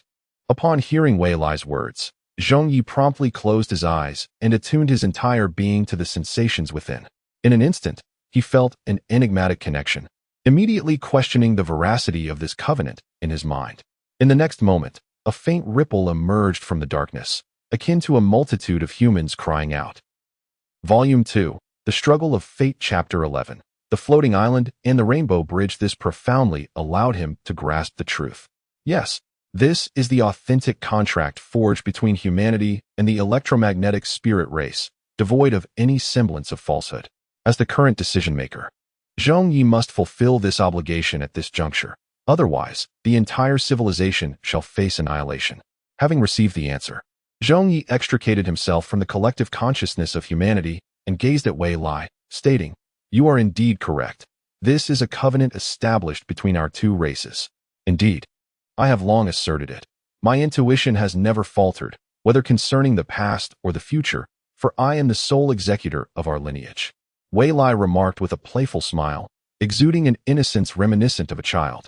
Suddenly, Zhong Ye recalled the executor mentioned in the contract and, with a hint of astonishment, exclaimed, "Are you the executor recorded therein? The ancient being who has lived for several billion years? Certainly not. What on earth are you pondering? We possess a certain legacy, which has been passed down through countless generations to my own. Ever since I became aware of existence, I have always felt youthful. When my time ultimately arrives, I shall pass this legacy on to the next generation." Such words alleviated Zhong Ye's concerns considerably. If Wei Lai were truly an ancient creature of several billion years masquerading as a mere child, he would indeed contemplate a headlong plunge into despair. After a brief understanding of their current circumstances, Zhong Ye surveyed the surroundings. They found themselves upon a floating island, a small yet enchanting realm of dreamlike bubbles. Gazing upward, he observed countless floating islands and a bridge of vibrant hues, reminiscent of a rainbow, seemingly connecting to some distant place. Intrigued, Zhong Ye inquired, "The structure of this place is truly marvelous. What are these floating islands and that bridge?" "The floating islands are indeed floating islands, serving as a refuge for your consciousness, while that bridge is known as the Rainbow Bridge, rumored to facilitate some form of traversal." Zhong Ye nodded thoughtfully and further queried, "Is this entire area under our dominion?" "At present, it appears that only the two of us remain." "Well, you may interpret it as being situated within a nexus created by our race, thus naturally encountering nothing else. Now, allow me to impart some knowledge. Firstly, do you possess the ability to create a black hole with your hands?" Wei Lai gazed at Zhong Ye with curiosity, while the latter was instantly enveloped in confusion. "Create a black hole with my hands? Are you jesting? Oh, you cannot do that either? Then let me pose another inquiry. Are you capable of time travel?" The moment this question was uttered, a glimmer seemed to flicker in Wei Lai's eyes. Zhong Ye immediately sensed this glimmer. It was a form of testing, assessing his qualifications. "I possess a limited understanding of time travel, though not extensively." "Ah, it appears you are not entirely insignificant. Now, enlighten me with some fundamental principles of time travel." "One must act correctly at the appropriate moment, and actions taken must not be repeated." Wei Lai nodded with a smile, affirming that this was indeed accurate. "It seems you do possess some capability. Thus, you are worthy of the information I am about to share. Do you know why our entire clan willingly bears the backlash for your kind?" "Why? I do not comprehend," Zhong Ye replied. "In the harsh and frigid expanse of the universe, This notion is nearly unfathomable. The idea of one race willingly undertaking such burdens for another is something he could hardly fathom. Allow me to elucidate. It is quite simple. Due to the uniqueness of our race. Uniqueness? Wei gestured, expressing that we exist in a realm between the living and the inanimate, where we possess the freedom to transition between states. When we relinquish our corporeal forms, we succumb to slumber, dissolving into an amalgamation of waves and particles. Thus, we can endure the passage of eons unscathed, transcending the longevity typically unattainable by ordinary mechanical ascendants. More importantly, our race is one that was once salvaged by humanity. At the moment of our abandonment, it was you who rescued us, repelling all threats at a critical juncture. It is said that a crimson mech descended, sweeping away everything in its vicinity in an instant.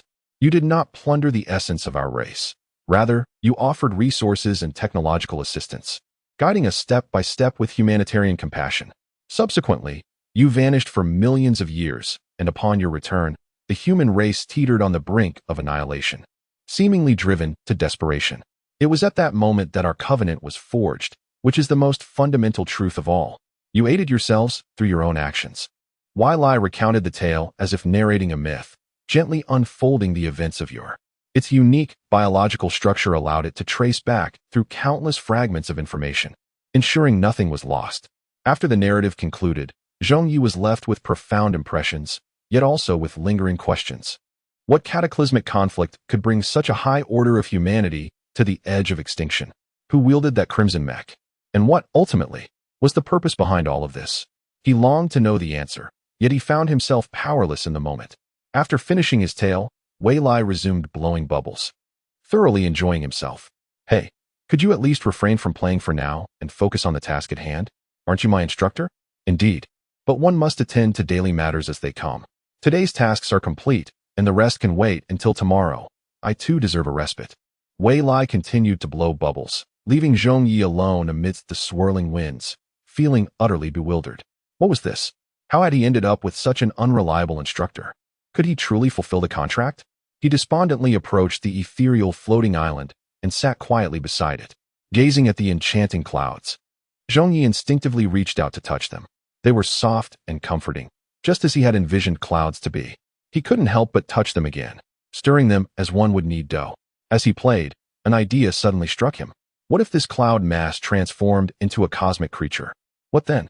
While lost in thought, he failed to notice that the once dreamlike cloud was gradually coalescing into a terrifying form. Chapter 23, Volume 2. The Struggle of Fate. The negative universe of idealism. Zhong Ye felt an immense shadow looming overhead, prompting him to look up. To his astonishment, a colossal interstellar creature, as grand as a full moon, was slowly rising. Countless rainbow clouds rushed forth, gradually shaping its corporeal form. As it appeared that an unfathomably terrifying entity was about to be birthed on this rainbow island. At this moment of utmost urgency, a child's voice resonated. Don't move. Don't think. Just pretend you are playing in the mud. Playing in the mud? The terrifying visions of monstrous beings in the cosmos that plagued Zhong Ye's mind began to transform into memories of his childhood, when he would delightfully play with mud. At that very instant, the vibrant rainbow clouds that were on the verge of coalescing dissipated, sinking into the rainbow sea beneath the floating island. The unimaginable crisis was thus averted. Zhong Ye, feeling the weight of the moment, was struck with astonishment. What manner of place is this? Merely a fleeting thought can invoke such cataclysmic consequences. Just as Zhong Ye was grappling with his bewilderment, Wei, having finished blowing bubbles, approached and remarked, "How do you feel? You must have sensed something. Some matters cannot be addressed with mere suggestions. You must intimately experience them to grasp their severity. I have gleaned some understanding. But what was that just now? It defies the fundamental laws of physics. It does not contradict them. This is a realm forged by our race, nestled within the interstice of two vast universes, inherently embodying traits from both. Thus, the most terrifying aspect of the negative universe has seeped in: idealism. Idealism? The kind where thoughts manifest into reality? Zhong Ye inquired, astonished. If the power of this idealism knows no bounds, could one not ascend to divinity, transcending all, or even daringly elevate the entire human race? You may aspire to become a Superman, a sovereign of the galaxies, or anything you desire. However, such aspirations lack controllability due to the inherent illogic of the negative universe. Illogic? Indeed, according to our extensive research spanning billions of years.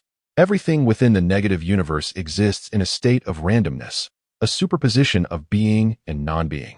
The fabric of space-time is in disarray, causality is disrupted, and logic is entangled.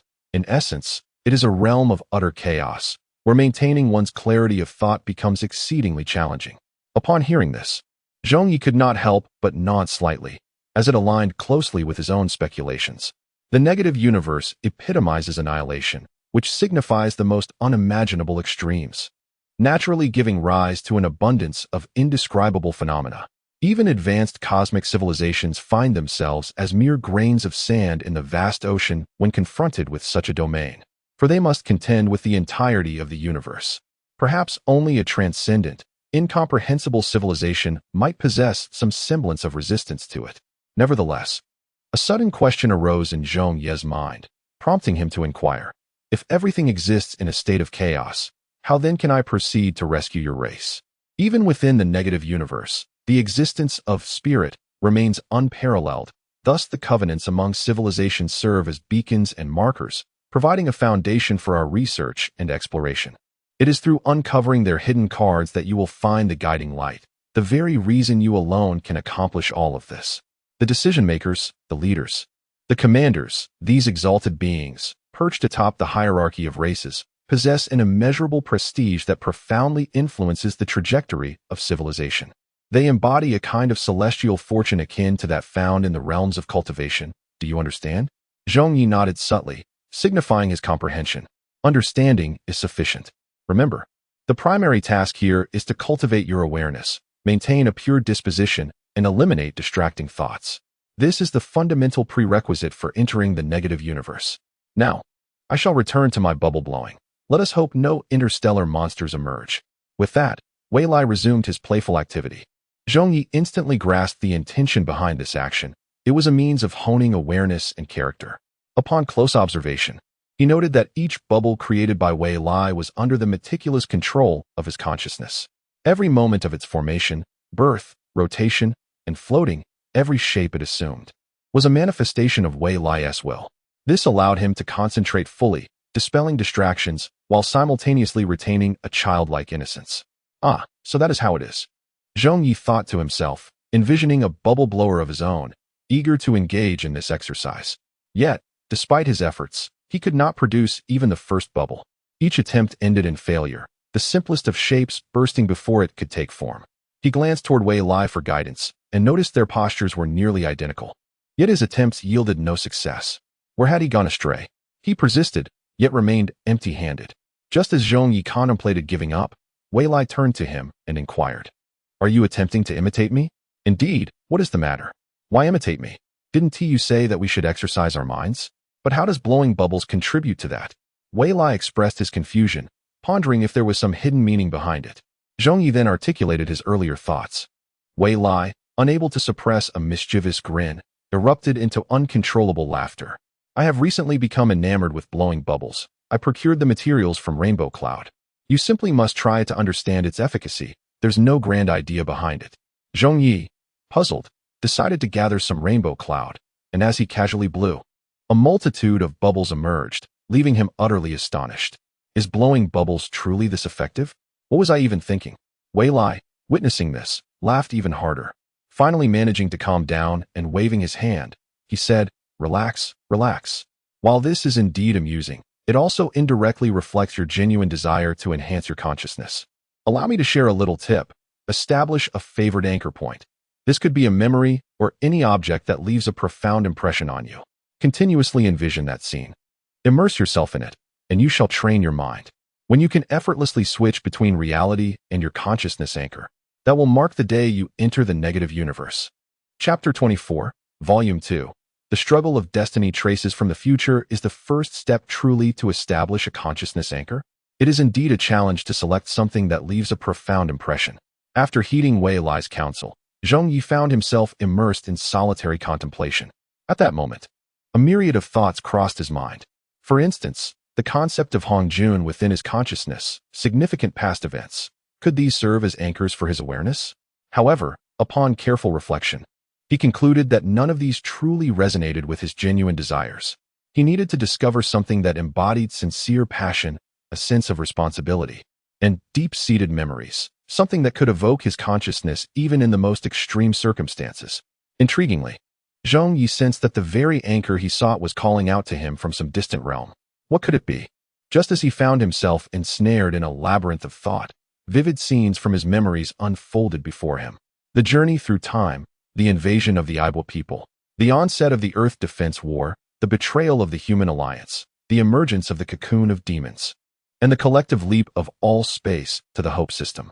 Then came the era of electromagnetic spiritual civilization, miraculous creations, and the shards of chaos, within an instant. He seemed to grasp the essence of the anchor he was in search of. It was humanity itself. He harbored a profound love for humankind, identifying with the collective spirit of humanity and willing to sacrifice everything, including his own life, for it.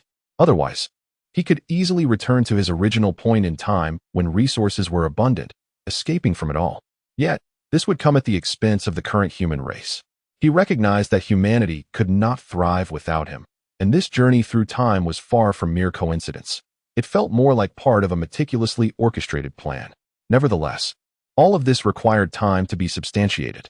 In the stillness of midnight, as one's consciousness anchors itself, a torrent of human civilization's collective essence surges forth.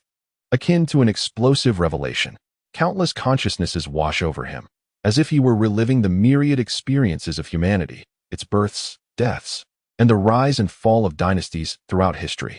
Each of these encounters refines his awareness, and amidst this sea of consciousness, a pure azure seed quietly emerges. The multitude of memories has been instinctively forgotten. Otherwise, he might have succumbed to a state of utter confusion. Yet their influence remains palpable. He can distinctly perceive his consciousness now, remarkably transparent and significantly more potent than before. Is this the enlightening experience of receiving acknowledgement and infusion from the collective consciousness of human civilization? Indeed, it appears to be an unimaginable treasure. And it seems this is the consciousness anchor I have sought. As he ponders this, he suddenly becomes aware of another transformation within the sea of consciousness, a singular azure seed. Upon observation, it is not a tangible object, but rather an ethereal essence reminiscent of the collective civilization, yet its existence is undeniably perceptible. For now, he remains oblivious to its true nature. However, given its form as a seed, it is likely to grow robustly in due course. Perhaps one day it will evolve into a towering tree within the expanse of consciousness. After this brief speculation, he once again enters a meditative state. Having established the anchor of consciousness as a collective entity, what he must now undertake is to personally experience various significant events and embrace diverse life experiences, thereby continuously honing his awareness. For him, as a traveler of realms, this is truly a bespoke journey. What captivates me most is the experience of grand spectacles. His consciousness began to fade, existing in a state that oscillated between wakefulness and oblivion. In this peculiar condition, a series of indistinct images emerged before him. One scene unfolded amidst the vast expanse of the starry sky, where countless indescribable entities loomed, each a transgression of existence, coalescing into an immense circle of confinement. Within this realm of infinite terror, astonishingly, there existed but a singular presence, a crimson mech. It stood alone against the cosmic backdrop, its entirety imbued with an aura of sharpness and intensity, akin to a manifestation that wrested creation itself from the cosmos. Alone, it confronted the boundless horrors that surrounded it. Through the mist of this vision, Zhong Ye yearned to step closer and scrutinize the mech. As the image drew nearer, in the fleeting moment their gazes met, he felt an astonishing familiarity wash over him, as if they were two halves of a singular entity, seamlessly intertwined. This sensation lasted but an instant before a message infiltrated Zhong Ye's mind. Do not proceed now. In the blink of an eye, a powerful wave surged forth, forcibly extricating Zhong Ye from this vision. Immediately, a second scene materialized. He beheld a landscape littered with mountains of corpses, a planet of death formed from innumerable bodies. Not merely one, but an incalculable multitude of death stars. They exuded an overwhelming aura of horror and decay, as though seeking to engulf the entire universe in the finality of death.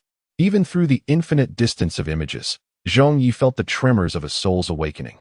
coupled with an all-consuming sense of despair that seemed to drag his very essence into the abyss. What manner of terror could invoke such an experience? At the moment he perceived this, Zhong Ye immediately merged his consciousness with the, extricating himself from the decaying and putrid imagery. Yet, this was not the conclusion. The third act gradually unfolded before him.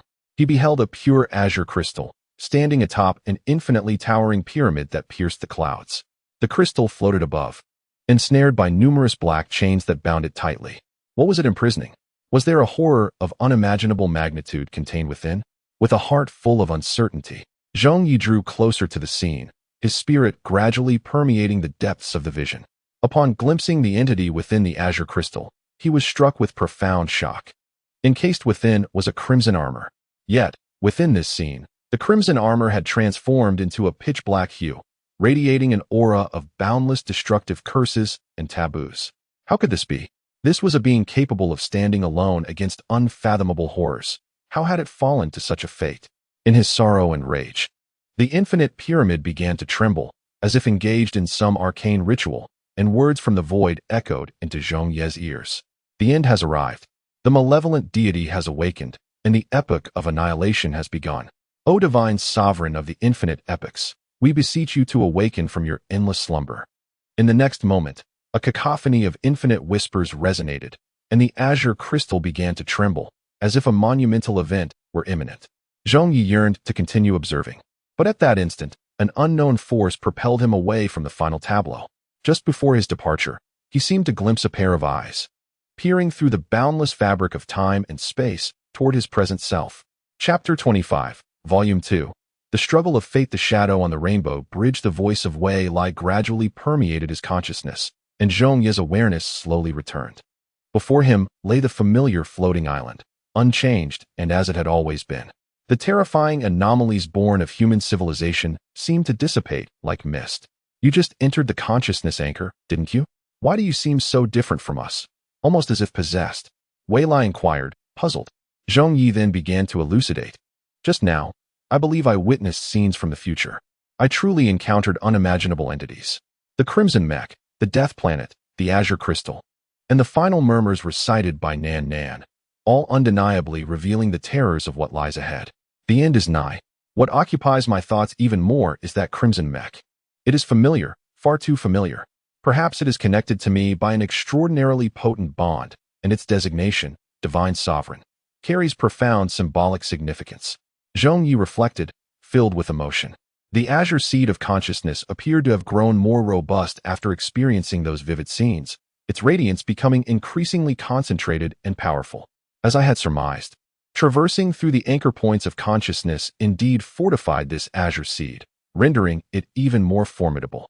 Within this realm, forged by electromagnetic spirits, time lost its significance. He could dedicate himself entirely to the rigorous exercise of his consciousness. Soon, he re-entered but this time, no grand scenes laden with immense information materialized, only fragmented snippets of mundane human life, trivial to the utmost degree. Upon exiting, he did not perceive a significant enhancement in his consciousness, evidently due to the scant amount of information. It seemed that exercising the anchor points of consciousness was not always viable. Consequently, he ceased his training and made his way towards the location of Wei Lai. Meanwhile, Wei Lai was gazing intently at the rainbow bridge that spanned the sky. What is it? Is there something on that bridge? Zhong Ye inquired. Wei Lai immediately gestured for silence, urging him to be quiet at once. He then directed his gaze alongside Wei Lai's toward the rainbow bridge. Faintly discernible on the resplendent spectrum of the bridge was a shadow, reminiscent of pixels. Zhong Ye could not make out its visage, but the moment he focused on it, an overwhelming sense of terror and menace engulfed him. Akin to confronting an abyss of despair, the shadow moved gradually, navigating through space with an almost indifferent disregard for time and distance, traversing the seemingly endless length of the rainbow bridge. Until the moment it had completely departed from the area, Zhong Ye finally let out a sigh of relief, only then realizing that his back was entirely drenched. What on earth was that monster? He gasped, directing the question at Wei Lai. They were separated from the rainbow bridge by an unimaginable, even conceptual, distance. Yet even so, the oppressive aura of that shadow surged forth, akin to an unparalleled sovereign. I cannot say for certain, but I can hazard a guess that it may be a legendary top-tier spirit. Zhong Ye spoke earnestly to Wei Lai. In the vast cosmos, there exist various types of spirits, and the top-tier spirits represent the pinnacle of these entities. A top-tier spirit wields mastery over dozens of cosmic laws and can utilize them almost infinitely. The power of a single spirit can be nearly equivalent to that of an entire civilization. One might say it embodies the peak combat strength within that civilization, or perhaps the figure of a leader, like a divine emperor, capable of commanding legions. Upon hearing this, Zhong Ye couldn't help but feel an intense trepidation. Could it be that this so-called top-tier spirit is so fearsome, capable of opposing an entire civilization with but a single spirit strength? Is there any way to attain such a level of spirit? Perhaps through cultivation techniques, such as the method of spirit birth? I do not know, Wei Lai replied. This information has never been documented, and our race does not possess spirits of such caliber. Furthermore, civilizations aware of the spirit birth method would undoubtedly keep it a closely guarded secret. However, we do have a general direction for speculation. It may be possible to cultivate a spirit through the fusion of the essence contained within a civilization, combined with the technology of at least a mid-level civilization, to give birth to the most rudimentary form of a spirit.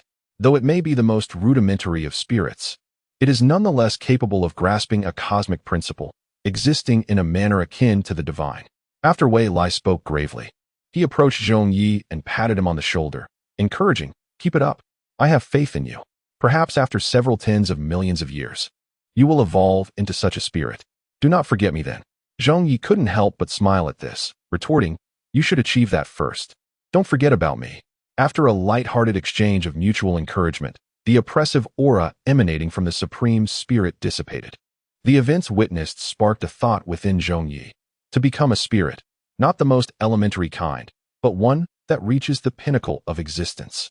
That crimson entity might embody the very essence of spirit itself, though he remained uncertain of its true nature. Having weathered this crisis, Zhong Ye resumed his conscious cultivation. Time passed, seemingly weeks or even months. At last, during a moment of intense practice, he experienced an epiphany akin to enlightenment. The pure seed of consciousness had evolved from an infinitesimal grain into a budding sprout. In that instant, he distinctly perceived his ability to enter a meditative state at will, dispelling the negative thoughts that plagued his mind. This signified that the time to enter the realm of negativity had arrived. Before he could rise, Wei Lai, blowing bubbles, merrily approached him. It appeared that his training had yielded fruitful results. Achieving such progress in a short span was indeed in accordance with the prophecies of the apocalypse. Thus, as I have fulfilled my duty as an instructor, it is now time for you to embark on the path of the negative universe. With that, Wei Lai spoke, and a torrent of thoughts surged forth, unveiling a chaotic gateway adorned with iridescent bubbles before Zhong Ye. Go forth, for this is the last favor I can bestow upon you, the decision-maker of humanity. The covenant between our two races is now entrusted to you. Indeed, I shall accomplish all of this. I vow it in the name of civilization, Zhong Ye declared, his fist clenched resolutely against his chest. His gaze radiated unwavering determination as he decisively stepped into the chaotic portal. The Negative Universe, Here I Come. Chapter 26, Volume 2, The Struggle of Fate, Your Majesty. The God Emperor. This time, devoid of any assistance, Zhong Ye was left to confront everything alone. The instant he entered the Negative Universe, he was immediately engulfed by the horrifying oscillations of consciousness. The resonant tolling of a death knell echoed in his mind, incessantly shaking his very sanity, as if it sought to rend him asunder. Faced with such a predicament, he promptly entered the consciousness anchor point, stabilizing his own existence. This was the first trial that Wei Lai had spoken of, the maintenance of one's existence. Should he falter at this juncture, he would be obliterated in the Negative Universe in an instant. It does not permit the existence of any weakness. Within the confines of the consciousness anchor, Zhong Ye valiantly resisted the onslaught of mental turbulence until the tolling ceased. As the echoes faded, he immediately molded his material existence through sheer will, observing the realm in a manner comprehensible to himself. Before my eyes, a series of distorted and ever-changing bubbles materialized, each emanating an extraordinary luminescence, collectively suspended in an infinite void. In addition, there lingered wisps of mist, electromagnetic fields, and the chaotic darkness of the abyss. Although it bore a striking resemblance to the fundamental nature of the universe, it was interspersed with countless bizarre entities. All of this resided within the realm of consciousness, harboring the potential for understanding. However, in the fleeting moment when Zhong Ye blinked, everything transformed. He felt as though he had been abruptly drawn into an infinite sea of bubbles, with only the boundless void remaining around him, while terrifying and incomprehensible murmurs echoed incessantly. It was akin to a drowning individual enveloped in despair, his consciousness relentlessly tormented as he plummeted into the abyss. Alas, the actions of these entities were alarmingly swift. He needed to maintain a lucid awareness immediately, or all would be lost. Zhong Ye thought rapidly, swiftly retreating his spirit into the anchor of consciousness, entering a meditative state, continuously hypnotizing himself. All of this was but an illusion, none of it was real. Only I am real. He reiterated this thought with fervor. Gradually, the infinite terror of the abyss receded, and the distorted murmurs ceased. Once he was certain they were no longer present, Zhong Ye released a sigh of relief, overwhelmed by a profound sense of reflection. This negative universe was far more terrifying than he had imagined. Upon entering, his consciousness had suffered a relentless barrage of assaults. Had it not been for his training and awareness, he would surely have perished on the spot. This was madness beyond madness. In the stillness of the night, Zhong Ye closed his eyes, ceasing to observe the surrounding chaos, where all was ensconced in randomness, devoid of logic and the limitations of time and space. Guided by his spirit, he sought to navigate this illogical, negative cosmos in pursuit of the correct path. His consciousness gradually sank into a cohesive entity, and a contract signed eons ago unfurled before him. As he gazed into its depths, a beam of light emerged, pointing toward the infinite distance. Indeed, a way could be found. Without hesitation, Zhong Ye followed the luminous trail. Along the journey, he sensed the presence of numerous terrifying entities, shadows enveloping him, ever eager to engulf him. Yet, for reasons unknown, they were unable to strike. Gradually, the light drew nearer in his perception, prompting him to exert every ounce of his strength and surge forward at an unprecedented speed. With a resounding thud, he felt as though he had entered an incredibly warm bubble. The sensations around him began to fade, and Zhong Ye opened his eyes to an astonishing sight. He found himself at the nexus of infinite pathways. In every direction, roads stretched endlessly toward the horizon. What is this? Did I connect with that light only to arrive here? A sense of bewilderment washed over him as he took several steps in this convergence, finding nothing amiss. There were no terrifying entities, nor was there any trace of the sealed electromagnetic spiritual civilization. He yearned to depart from this place, only to discover a chilling reality. His will had been imprisoned. A sense of panic gripped Zhong Ye, for this signified a near-total loss of his capacity for self-preservation. He turned around and found an old man with a beard smiling at him. The time is just right. After waiting for countless eons, you have finally arrived. The old man began. May I inquire who you are? You need not know who I am. It suffices that I know who you are. The old man replied with another smile.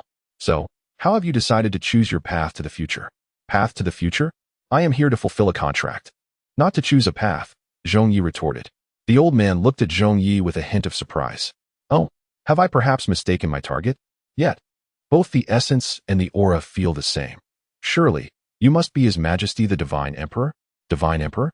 No, I am merely the decision-maker of the current human realm. How peculiar. Could my memory be at fault? That seems unlikely. The old man frowned, scrutinizing Zhong Ye closely. The perception is identical. Yet you are a being who has not even birthed a spirit. How could you possibly fulfill the contract between us? Is the absence of a spirit a disqualification? I was summoned by your electromagnetic spirits. Do you dare question one of your own kind? That is not the issue. It is merely that your existence surpasses my imagination, as it seems remarkably feeble. These words struck a deep wound in Zhong Ye's heart. What do you mean by remarkably feeble? I am capable of crafting two-dimensional membranes and have traversed through time and space countless times. My consciousness has been honed to an exceptionally high level. Yet, to this old man, I appear astonishingly weak.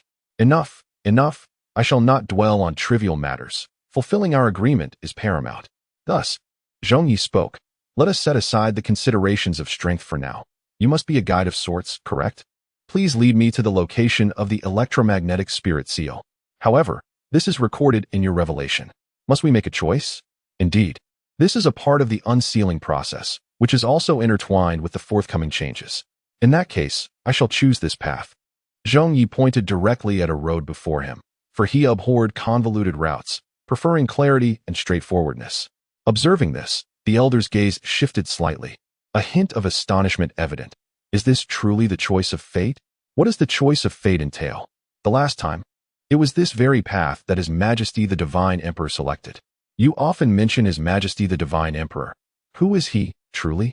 His Majesty the Divine Emperor is the hero who salvaged our race and a valiant figure traversing the cosmos.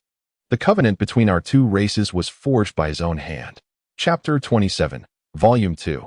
The Struggle of Destiny returning to the future timeline? He accomplished all that could be conceived. In the twilight of the universe, he was the radiant beacon for countless civilizations, an entity of unspeakable dread for many. Such is His Majesty the Divine Emperor. That crimson figure, standing amidst innumerable indescribable beings. Could it indeed be he? Zhong Ye could not help but inquire. Is the Divine Emperor you speak of piloting a crimson mech? In the realm of his spirit, all illusions are dispelled, and every semblance of chaos is imbued with logic. This is the source of countless indescribable fears. Alas, it has been an eternity since I last laid eyes upon him. The elder could not help but feel a pang of nostalgia, as if reminiscing about something dear. Observing this, Zhong Ye patiently waited for a moment before gently interjecting.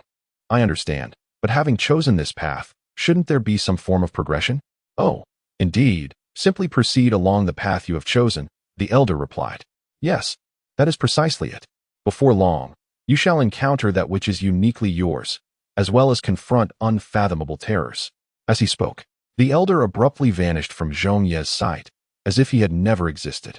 Zhong Ye comprehended that this was a test of his resolve. Without hesitation, he advanced forward. This path appeared endless, seemingly devoid of the constraints of time.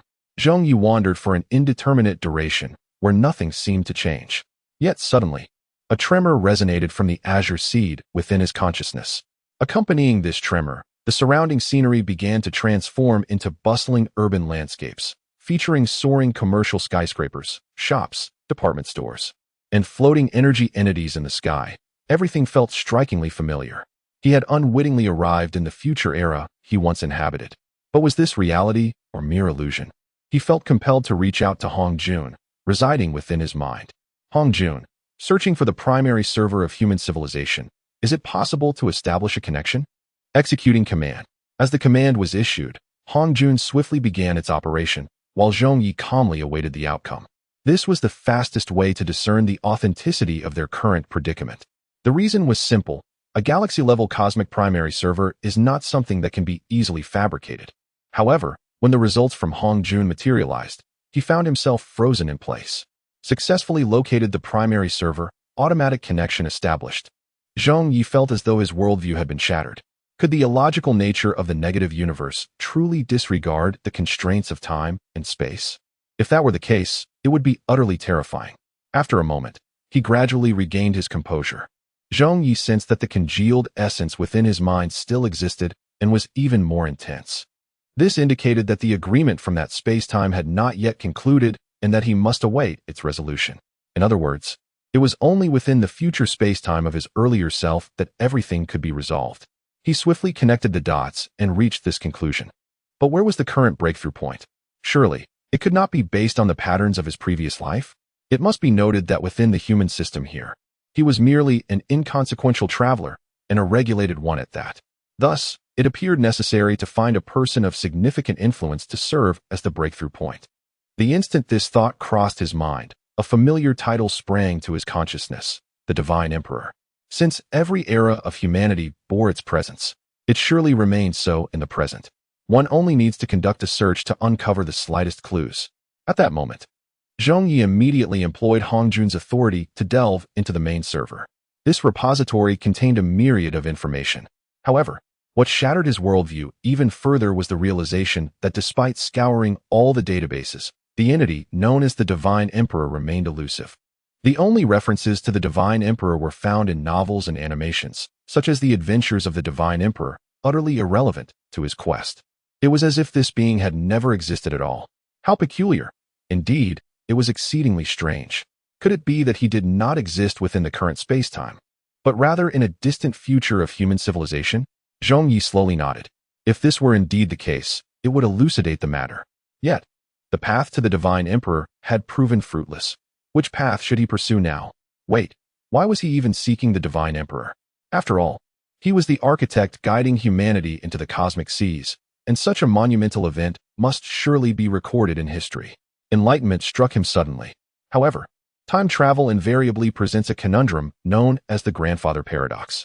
Zhong Ye was uncertain if he could authenticate his own identity, and for that, he needed to journey to a specific location, the headquarters of the current human alliance. He must personally meet with the high-ranking officials of humanity to verify his identity. Hongjun, activate the galactic-level spatial transition device. Destination: Human Alliance. Energy drawn from the main server. Received. Access request in progress. Request approved. Commencing transfer. As the electronic voice echoed, ripples began to manifest within the fabric of space. As the figure of Zhong Ye vanished into the street, he swiftly traversed through the fabric of space to arrive at the headquarters of the Human Alliance. This headquarters resided within an otherworldly dimension shrouded in a nebula, accessible solely to humanity, with no other races permitted entry. Gazing at the towering space fortress before him, inscribed with the formidable characters of the Human Alliance, he felt an overwhelming sense of grandeur and intimidation. This was not merely an oppressive aura. The fortress itself represented the pinnacle of contemporary human technological achievement. The anti-space layers, diverse stances, temporal analyses, and the concealed infinite tapestry of time and space, along with its galaxy-class real-time teleportation capabilities, rendered it a strategic weapon embodying myriad functions. Everything crafted in the era of Zhong Ye appeared as mere toys in the presence of this creation, devoid of any potential threat. Yet, undeterred by the grandeur of this epitome of human civilization, Zhong Ye advanced boldly, eager to discover how his identity resonated in this contemporary age. Chapter 28, Volume 2, The Struggle of Destiny, The Unrecorded Existence. This notion had long resided in Zhong Ye's heart, whether he was a hero, an epic figure, a sinner, or simply an unrecorded existence, while history continued to unfold as it always had. Just as he was about to cross the threshold, a young and stern man emerged, exuding an extraordinary demeanor. More importantly, this austere individual evoked an uncanny familiarity within him, reminiscent of the Crimson Mech. "You must be the Divine Emperor," he declared. "I can unmistakably recognize your aura. You are undoubtedly the Divine Emperor." In the stillness of the night, Zhong Ye fervently professed his beliefs. The intensity of his conviction was so palpable that it even stirred the dormant essence of purity within the recesses of consciousness, subtly hinting at the extraordinary nature of the individual before him. "Divine Emperor? I do not comprehend your words. My name is Doomsday, and you have mistaken your target." Yet, the young man coldly dismissed the assertion, attempting to withdraw once more, only to be firmly grasped by Zhong Ye. "My instincts cannot be erroneous. Perhaps you may not yet embody the Divine Emperor, but in the unfolding future, you undoubtedly shall. You will become a being of spirit, clad in crimson battle armor. All illusions shall crumble beneath your might, and the unspeakable terrors shall find themselves restless at the mere utterance of your name. You are destined to be the Divine Emperor of humanity's future." Zhong Ye spoke with unwavering conviction, as if compelled by an unseen force to declare such truths, instilling him with an unprecedented confidence.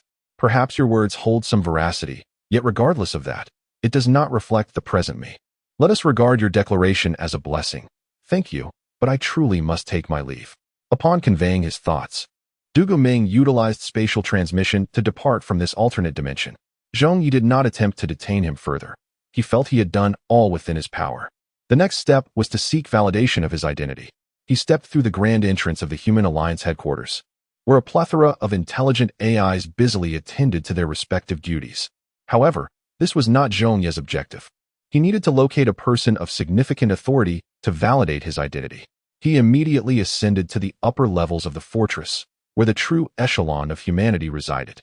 If a direct assault was not feasible, he would bide his time, awaiting the arrival of a high-ranking official, at which point his situation would become apparent. He settled in a waiting spot, and soon, an elderly man with flowing white hair emerged. This was undoubtedly a member of the upper echelon. Zhong Ye charged forward, intent on launching a surprise attack to gain the corresponding authority. However, to his astonishment, at the moment of his impending success, countless force fields surged around the old man, freezing the very space he occupied. Zhong Ye found himself suspended in midair like an ice sculpture. In this day and age, there are many with audacity. Yet to encounter a human so brazen as to attempt an assault on an official of the Alliance is a rarity in my many years. Do you not know that I once oversaw military technology? Yet, upon glimpsing Zhong Ye's visage, a torrent of complex emotions surged within him, causing his eyes to glisten with unshed tears. In the next moment, the spatial confinement dissipated, replaced by ripples in the air that transported them both to a spacious room. It has been quite a while. There is no need for such theatrics. More importantly, who on earth are you?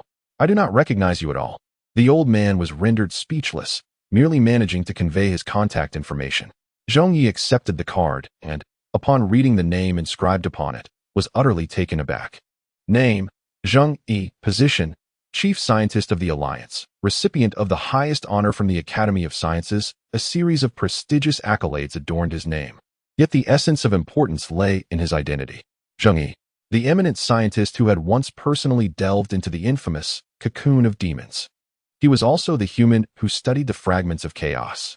In an instant, the visage of both figures merged into one, as Zhong Ye truly recognized him, tears welling up in his eyes. It was a rare moment indeed, to think that even in such a distant future, a familiar face from the past still existed. Even more crucial was the fact that Zhong Ye recognized him. This signified that his identity had not been obliterated. He had not traversed into some hypothetical parallel world, but rather existed in a tangible reality.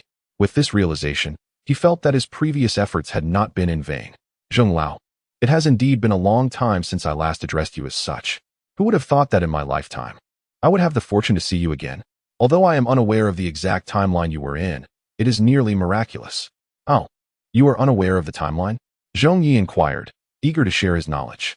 However, Zhong Ye promptly interjected, no, not at this moment, at least. My present self is your future, and information must remain confidential. Ah, the principles of time travel, I understand now. Zhong Lao, to be candid, I have an exceptionally crucial question I wish to pose to you. What is my current identity, and how is it recorded in history, such as being a decision-maker? Upon hearing this, Zhong Ye's face revealed an unmistakable expression of difficulty. It seemed that Zhong Ye sensed something. Do you truly wish to know? He inquired. Well, I suppose this should not pertain to the historical changes I underwent at that time. Please, go ahead. Zhong Ye silently activated a certain device, and the room was instantly enveloped in an aura of utmost secrecy.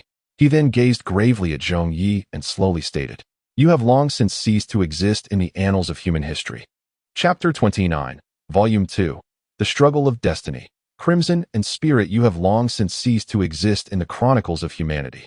Your presence is absent from the history we are familiar with. At the moment those words were uttered, Zhong Ye's pupils constricted in shock. Absent? How can there be no record of my existence? What then was the purpose of all my actions? Could it be that everything was but a fleeting illusion? That I never truly existed, nor did the so-called savior of traversers ever come to pass? Zhong Ye felt a wave of dizziness wash over him, yet suddenly, a crucial realization struck him. Zhong Ye still remembered him, which implied that all of this should indeed exist. Otherwise, such memories could not endure. There must be something unknown to him. He immediately asked with gravity, If I am not present in the historical records of humanity, then why do you still remember me? Zhong Ye, however, remained silent. It was evident that this involved a certain law of temporal and spatial information, and to speak of it would lead to the collapse of causal logic. By that time, various unknown horrors would descend, which even he, a distinguished scientist, could scarcely endure. Unable to articulate this personally? Then let us adopt another approach. I shall voice a broad conjecture, and you need only nod or shake your head. The information I gleaned is based on my speculations. Thus, in theory, I should be able to avert the arrival of those terrors. Zhong Ye nodded slightly, assenting to Zhong Ye's assertion. Therefore, my conjecture is this. I genuinely exist within the annals of history, and all that I have done remains an immutable past, including the confrontation with the Ibwa and my ascension to a decision-maker. Yet, in the future, due to some profoundly terrifying factor, all my deeds may be sealed, erased, or otherwise altered. In any case, I cannot exist within recorded history, correct? Upon finishing, Zhong Ye cast a grave gaze upon him. The implications of this information entailed whether Zhong Ye could truly exist. After much contemplation, Zhong Ye finally nodded slightly.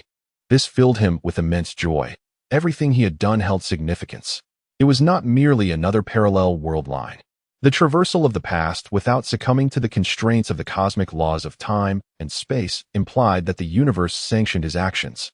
This was the history that ought to have transpired. The long-standing confusion finally unraveled, allowing Zhong Ye to feel as though he had pierced through the clouds to behold the sun. Yet at that moment, Zhong Ye uttered a chilling thought. I cannot provide you with information regarding the future, Your Excellency the decision-maker, but I can offer you some guidance towards a certain direction. And that direction is, what truly lies behind your ability to traverse the past? Is it merely a coincidence? Or is it a profound game of strategy orchestrated by powerful forces behind the scenes? At this juncture, Zhong Ye's countenance suddenly turned frigid, and he coughed up blood, seemingly expelling fragments of his internal organs. Zhong Ye hurried to assist him, but was halted by Zhong Ye. No need, he asserted. This is the backlash of temporal warnings. I did not foresee that merely uttering these few words would provoke such terror.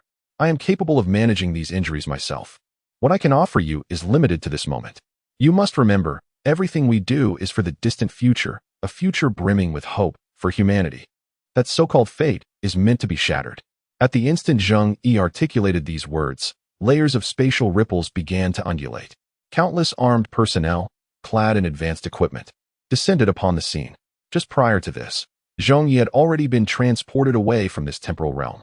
Yet, his thoughts were more turbulent than before. Among the information Zhong Ye revealed, what forces are concealed within this intricate game? Thus far, he only knows of the involvement of the human alliance, whose stance remains ambiguous. The sudden appearance of armed personnel confirmed this notion. They belong to the temporal police, tasked with apprehending anomalous trans-temporal activities. The presence of such a multitude of temporal police undoubtedly aimed to capture him from every conceivable angle. Yet Zhong Ye had anticipated this, ensuring his own escape. With Zhong Ye's protection, I should remain undetected by the authorities for the time being. However, I never imagined that in this future, I would become the very target of pursuit. Fate indeed plays its tricks.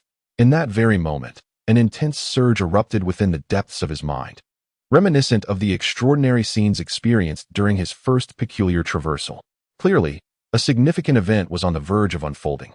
As realization dawned upon him, an overwhelming vibration echoed through the sky, as if some entity had been utterly obliterated. When Zhong Ye lifted his gaze, he was left awestruck by the sight before him. The sky had vanished. It is vital to understand that this was not merely the absence of sky. It encompassed hundreds of advanced technological force field shields designed for protection. Yet, despite this, the outcome lay starkly exposed before him. With the sky gone, the raw expanse of the universe was laid bare, and the immense gravitational forces threatened to shatter the urban landscape beneath. Countless airborne creations were affected, and humanity found itself plunged into chaos, gripped by a wave of panic. This was an assault from an unknown terror. In response to such an urgent crisis, Zhong Ye promptly stabilized his body using a microgravitational field. Only then did he muster the strength to gaze upon the unveiled cosmic exterior. A familiar silhouette emerged before him, the Crimson Armor. The legendary Crimson Armor. Opposing it was a figure clad in pure black. With each breath the shadow took, a myriad of numbers and formulas surged around it, creating ripples in the fabric of space, rendering its form ghostly. The instant Zhong Ye laid eyes upon it, he sensed the presence before him. In essence, only the spirit possesses such terrifying power, capable of erasing the entire expanse of the sky in an instant. The current battlefield left Zhong Ye utterly astonished. The once invincible crimson entity was being relentlessly pushed back, displaying almost no capacity for resistance or counterattack. The sole consolation was its apparent resilience, suggesting it would not be easily vanquished in the short term. Their clash reverberated throughout the cosmos. And as the shadowy spirit manifested once more in accordance with the cosmic laws, the crimson entity plummeted from the heavens, crashing heavily to the ground. The very spot where it descended was precisely around Zhong Ye. This ominously implied that in mere moments, the shadowy spirit would arrive to obliterate both the crimson entity and Zhong Ye himself. A wave of dread washed over Zhong Ye, prompting him to activate the spatial leap device. He had no desire to perish here. Layers of spatial ripples surged forth, enveloping both the crimson entity and himself. Yet, just as the transmission was about to occur, an infinite array of numerical formulas materialized, suppressing this space directly. The shadowy spirit had descended. Chapter 30, Volume 2, The Struggle of Destiny. The defeated spirit in the instant the shadowy spirit arrived, Zhong Ye felt as though his very existence would be obliterated. This was no mere spirit. Its mere presence was sufficient to cause ordinary beings to disintegrate. Zhong Ye found himself in such a predicament, fortunate only for having humanity's essence as an anchor for his consciousness, preventing his immediate erasure. Yet even so, the chasm between him and the spirit was vaster than that between the sun and an ant, existing in entirely different dimensions and magnitudes. This was his foremost realization. Faced with such despairing circumstances, the thoughts of nearly everyone inclined toward surrender. In the stillness of the night, a flicker of crimson ignited within him, rekindling the embers of hope. There remained a glimmer of possibility. If he could delay time to awaken the crimson mech, there was a mere chance of escape. Indeed, the grandest aspiration was simply to flee. Without hesitation, he harnessed the power of Hongjun to transmit a multitude of signals into the crimson mech, striving to rouse it from its near-death state. It stirred momentarily, a sign of efficacy. Yet, this brief flicker was swiftly eclipsed by an overwhelming sense of dread. The area surrounding the crimson mech erupted once more in a cataclysmic explosion. Witnessing this, his heart shattered. It felt as though his singular hope had been obliterated. Damn it! If it comes to it, I shall face death head-on. Why should I fear you, spirit? With renewed determination, he leaped forth. Hurling the two-dimensional foil he bore towards the shadowy spirit. Such was the power of spirits, a feat effortlessly accomplished, which mere mortals could never achieve.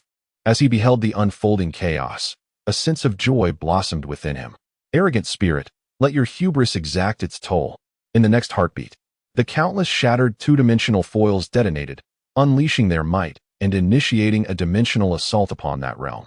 The terrifying descent into a lower dimension engulfed the shadowy spirit, creating a zone impervious to life. Wasting not a moment, he hurriedly located the crimson mech amid the crater of destruction. In the blink of an eye, ripples of spatial transition surged forth, enveloping both man and machine in a tight embrace. After a few heart-pounding seconds, the spatial layer finally opened, liberating the two from the terrifying ruins. In an instant, they arrived at the headquarters of the Human Alliance. Zhong Ye found it hard to believe that the shadow spirit could annihilate that planet and dare to venture into this alternate dimension. It is known that this realm houses the pinnacle of human civilization, the space fortress. Should any intruder be foolish enough to trespass, they would be obliterated within thousands of light years. Upon arriving, Zhong Ye felt a weight lift from his heart. He immediately began to assess the condition of the crimson entity. Most of it had suffered severe damage, rendered nearly irreparable, with the cosmic laws governed by the shadow spirit corroding everything. Consequently, he found himself powerless and could only seek assistance from Zhong Ye within the alliance. Currently, Zhong Ye was in the midst of an investigation, distrustful of everyone else. However, after sending a message, he received no response from Zhong Ye, as if he had vanished from existence. An ominous premonition took hold of Zhong Ye. What could have transpired within the Human Alliance? He recalled the prior encounter with the shadow spirit. Such a being could not possibly be the creation of an ordinary low to mid-level civilization. At the very least, it was a product of a civilization of equal standing. And now, it seemed they had launched an assault on humanity's future, a battle for the very survival of their race. Such a significant revelation would surely be reflected on the main server. Without hesitation, Zhong Ye began to swiftly search for information, soon uncovering a series of relevant details. Indeed, the facts aligned closely with his suspicions, albeit exceeding his wildest imagination. At least 3 advanced cosmic civilizations have allied to launch an invasion against the human race, a confrontation that transcends the mere present and delves into various realms of time and space. The conflict on that distant planet is but a trivial reflection of a far greater struggle. Humanity has activated its highest wartime measures, pouring every available resource into the effort. After perusing these reports, Zhong Ye felt a chill settle within him. Indeed, it was as if the roof was leaking from every pore. Zhong Ye must have already immersed himself in the forefront of battle. He realized he had no one left to trust. In the depths of his despair, he suddenly received a message from the crimson figure, who had been in a state of unconsciousness beside him. The healing agent is on my left shoulder. Administer it to me. Zhong Ye immediately sprang into action, searching the left shoulder, and soon a vial of crystalline liquid, radiating a mesmerizing glow, materialized in his hand. This must be the healing agent. Without hesitation, He injected it into the Crimson's arm. In less than a few minutes, the injuries sustained by the Crimson had largely healed, save for the indelible scars inflicted by the cosmic rules. Finally, the Crimson gathered enough strength to rise to his feet. "Thank you, my compatriot. Otherwise, I would have perished on that battlefield." Witnessing the Crimson's condition stirred a whirlwind of emotions within Zhong Ye. "However, in my memory, weren't you quite powerful?" "Your memory?" The Crimson responded. "I do not comprehend what you are referring to, yet I did not anticipate that right after completing the spiritual attunement, an opponent would dispatch a spiritual practitioner." "Spiritual attunement? So, you are also a spiritual being now? What is the level of that spirit? Why does it seem to completely overwhelm you in battle?" Zhong Ye inquired. Chi Hong slowly began to speak, his tone heavy with contemplation. "Based on the application of energy dynamics and the laws of the universe, I can roughly deduce it to be a weak spirit." "A weak spirit?" Zhong Ye echoed, pondering the hierarchy of spirits, which ranges from weak, medium, high, and top-tier spirits to the nearly non-existent broken spirits. Chi Hong articulated these levels, casting Zhong Ye into deep thought. It appeared that contemporary human civilization harbored numerous pieces of information that remained unknown to him. The mysteries surrounding spirits, time-space traversal, and the unseen forces manipulating events all hinted at tumultuous undercurrents beneath a facade of tranquility. And that shadowy spirit, so adept at wielding the laws of the universe, was merely the lowest tier, a weak spirit? What then could be said of the top-tier spirit he had encountered on the Rainbow Bridge? Perhaps, while crossing the bridge, it had already cast its gaze upon him and Wei Lai, yet the transcendence of its life dimension rendered it indifferent to their presence. If that is the case, what kind of spirit are you? A weak spirit belonging to humanity? Zhong Yi queried. "No, I am not," Chi Hong replied, shaking his head with a bitter smile. "I am the weakest spirit recorded in history, infinitesimally close to the essence of spirit itself. You may refer to me as the defeated spirit." Chapter 31, Volume 2, The Struggle of Destiny, The Battle of Spirits. Defeated spirit? Why? Does this also count as a type of spirit? Zhong Yi asked, filled with confusion. No, it is a realm that approaches the essence of the spirit, yet it is forever devoid of the formidable power that characterizes true spirits. This, indeed, is the ultimate result of my spirit's calibration. The crimson words reveal a profound desolation, indicating that this outcome is evidently difficult for it to accept. After enduring countless hardships and under the scrutinizing gaze of many, the spirit's tuning culminated merely in the emergence of a defeated spirit. It must harbor immense regret over such a turn of events. Yet, if it is indeed so weak, how did it subsequently sweep away all the nameless crimson entities? Could it be that they are not one and the same? Zhong Yi immediately turned serious, gazing intently, only to discover that the crimson before him bore no distinction from his memories, save for the absence of its previously formidable aura. In contrast, it resembled a child yet to mature. Could it be that in some distant future, it attained an opportunity and ultimately ascended to the existence known as the Divine Emperor? Zhong Yi pondered. At that moment, the Crimson suddenly received an urgent military communique. It promptly addressed Zhong Yi, saying, "I apologize. I shall repay this kindness in the future. The task is urgent, and I must depart immediately. What is your mission this time? May I inquire?" The Crimson, momentarily taken aback, eventually responded, "It is to obstruct the actions of the shadow spirit from before. We cannot allow it to destroy vital military installations. But you have already attempted that, have you not? You were utterly powerless, and the human alliance has risked your very life. Even so, do you still intend to proceed? You need not confront an adversary that you cannot possibly defeat." Upon hearing this, Chi Hong merely smiled faintly. "Yet even so, I am willing to dedicate my life and everything I possess to humanity. This is the mission that is woven through the tapestry of my existence, is it not?" After speaking, ripples of space began to surge forth, as Chi Hong prepared to initiate the teleportation. Just as he was about to depart, Zhong Ye's hand suddenly grasped him. "This time, I shall accompany you." In an instant, their figures vanished from sight, arriving in an endless expanse of starry skies. No sooner had they arrived than a cataclysmic disaster unfolded before their eyes. The shadow entities, governed by their own physical laws, wreaked havoc upon humanity's space stations without restraint. Despite the deployment of countless armies, starships, energy fields, and advanced weaponry designed for dimensional strikes, the shadow entities effortlessly erased them with a mere flick of their hands. This was an overwhelming display of power. The entity itself embodied a significant portion of an entire civilization's resources, virtually representing the pinnacle of that civilization's capabilities. The two sides never existed on the same hierarchical level. Only the entities and the collective power of civilizations could stand against such shadows. Upon witnessing the grim reality of the battlefield, Qihong surged forth with all his might, striving to thwart the shadow entities by every means at his disposal. Every passing second increased the chances for humanity and advanced weaponry to escape. This was a desperate battle against time. When Qihong reappeared on the battlefield, Zhong Ye noticed that the shadow entity seemed to manifest a smile that seemed to herald the arrival of someone destined for demise. In the next moment, the shadow entity unleashed its full power, inundating the air with numerical formulas and cosmic principles, launching an unreserved assault against Qihong. Confronted with such intense harm, the already wounded Qihong coughed up a mouthful of blood, staining the starry sky. The protective force fields surrounding him were nearly shattered.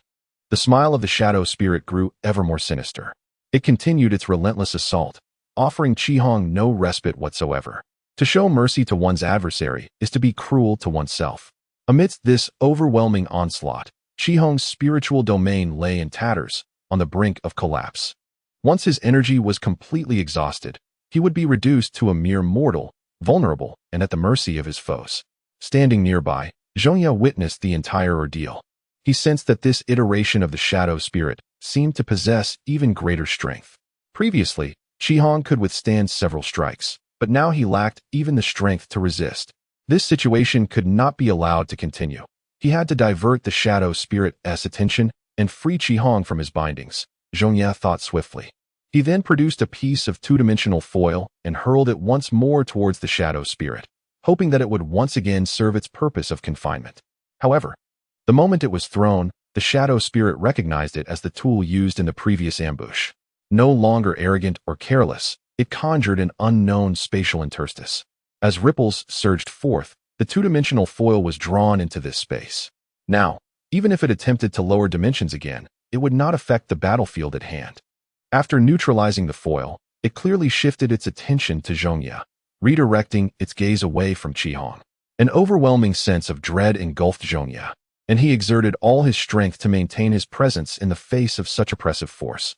The shadow spirit did not strike immediately. Instead, a hint of amusement flickered across its countenance. Clearly, it recognized Zhong Ye as the individual who had successfully ambushed it with a two-dimensional foil during their last encounter. This was far from favorable news. It implied that the shadow spirit would approach Zhong Ye with utmost caution, unwilling to risk another assault. In the face of such a tremendous disparity, Zhong Ye found himself bereft of any means of resistance. Yet, contemplating his dire predicament, he surprisingly felt a sense of liberation. With his hands clasped in salute, he gazed at the shadow spirit and provocatively exclaimed, "Hey, you little black dot over there. How did you find the gift I sent last time? I bet it caught you off guard, didn't it? A proud entity of the spirit realm. And yet you fell victim to a mere mortal like me. What would the other spirits think if they found out? They'd surely mock you for eons." Upon hearing these words, the shadow spirit's expression underwent a subtle transformation. For a being of its diminished stature, this was an exceedingly potent provocation. Zhong Ye continued his taunts. "What's the matter? Are you unable to comprehend my words? Or are you simply mute? You claim to be a spirit, yet you can't even engage in basic communication?" This barrage of insults finally unraveled the shadow spirit's composure. In the next instant, a thunderous voice resonated within Zhong Ye's mind, translating itself into his language. "You are merely an insect." The force of this thunderous declaration caused a dull ache in Zhong Ye's consciousness. Indeed, any ability associated with spirits exerted a profound influence over non-spiritual entities. Yet, the ensuing dialogue filled him with unexpected delight. This implies that the opponent still belongs to a class of intelligible beings, capable of prolonging time through dialogue. What he fears most is that the shadow spirit, with its few words, could annihilate him entirely, rendering everything void. Upon realizing this, Zhong Ye unabashedly mocked once more. "Insect? You, a mere weak spirit, are no different from an insect in the realm of spirits. Among all the spirits I have encountered, any one of them could easily surpass you by hundreds of thousands of times. You are merely an insect." Chapter 32, Volume 2, The Contest of Destiny, The Shadow of the Divine Emperor. With an overwhelming aura, Zhong Ye spoke without a hint of fear. In a sense, he was not mistaken in his assertions. Among all the spirits he had witnessed, he had encountered the pinnacle spirits of the Rainbow Bridge, the Shadow Spirit, and the Crimson. The Crimson did not fall within the orthodox category of spirits, whereas the pinnacle spirits could indeed completely overpower this Shadow Spirit. After delivering this statement, he calculated inwardly that he had at least delayed for several dozen seconds. Let us converse. The more we communicate, the more time we can stretch. As a traverser, Zhong Ye's greatest skill lies in his ability to engage in verbal sparring, a talent unmatched across the universe. Upon hearing his words, the Shadow Spirit's expression grew increasingly furious. It contemplated wielding the laws of the universe to erase Zhong Ye's existence. A torrent of numerical formulas surged forth, yet Zhong Ye remained undaunted, nodding his head and proclaiming, "A weak spirit is a weak spirit, capable of manipulating the laws of the universe yet devoid of any intelligence. Resorting to bullying the weak because it cannot contend with a mere mortal? It is worth noting that those pinnacle spirits I am familiar with would never behave in such a manner." The moment the term Supreme Spirit was uttered, a thunderous sound reverberated once more within Zhong Ye's mind. Have you encountered a Supreme Spirit? It seemed impossible. Such entities were merely a step away from divine-level civilizations and could hardly be witnessed by someone like you. This realization made Zhong Ye comprehend something profound. Evidently, Supreme Spirits were exceedingly rare throughout the vast cosmos. This implies that this memory could serve as a means to delay time. But I have indeed seen one. You can delve into my memories to ascertain that I speak the truth. Without hesitation, the Shadow Spirit commenced the process of accessing Zhong Ye's memories. Should it genuinely encounter the Supreme Spirit, it would possess a beacon for future cultivation. In an instant, decades of Zhong Ye's memories were laid bare. From birth to growth, traversing through experiences, all unfolded without any concealment. This was the absolute dominance of a spirit over ordinary life. There was no possibility of veiling such encounters before them. Soon, the Shadow Spirit's gaze fell upon the scene of the Rainbow Bridge. Upon witnessing the distant black, it quivered with uncontrollable excitement. It truly exists. The Supreme Spirit is not merely a legend. There is indeed a path forward.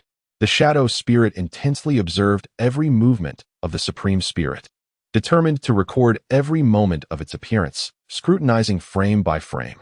Yet, at that moment, something peculiar occurred within the memory. The Supreme Spirit, which had never before been gazed upon, seemed to transcend boundless time and space, casting its gaze in return. The instant the gaze met that of the Shadow Spirit, an overwhelming horror ensued. The Shadow Spirit, unaware of the terror it was enduring, was suddenly subjected to an unknown torment, riddled with wounds and bleeding from every orifice. It emitted a heart-wrenching wail of panic, desperately attempting to escape from that haunting memory. This torment persisted for several minutes, until the vision faded, allowing it to finally sense a semblance of life returning. Witnessing this, Zhong Ye could not help but feel a surge of doubt. Was the pinnacle spirit upon the Rainbow Bridge truly capable of such unfathomable terror? Could it traverse the infinite realms of time and space, crossing fragments of memory to deliver an assault on the spiritual plane? It nearly succeeded in extinguishing the Shadow Spirit's life. Although the Shadow Spirit had escaped, its condition was dire, teetering on the brink of death, its power diminished to near nothingness. Yet, it still clung to existence. In the next moment, a torrent of hatred and fury surged towards Zhong Ye. It was all his fault.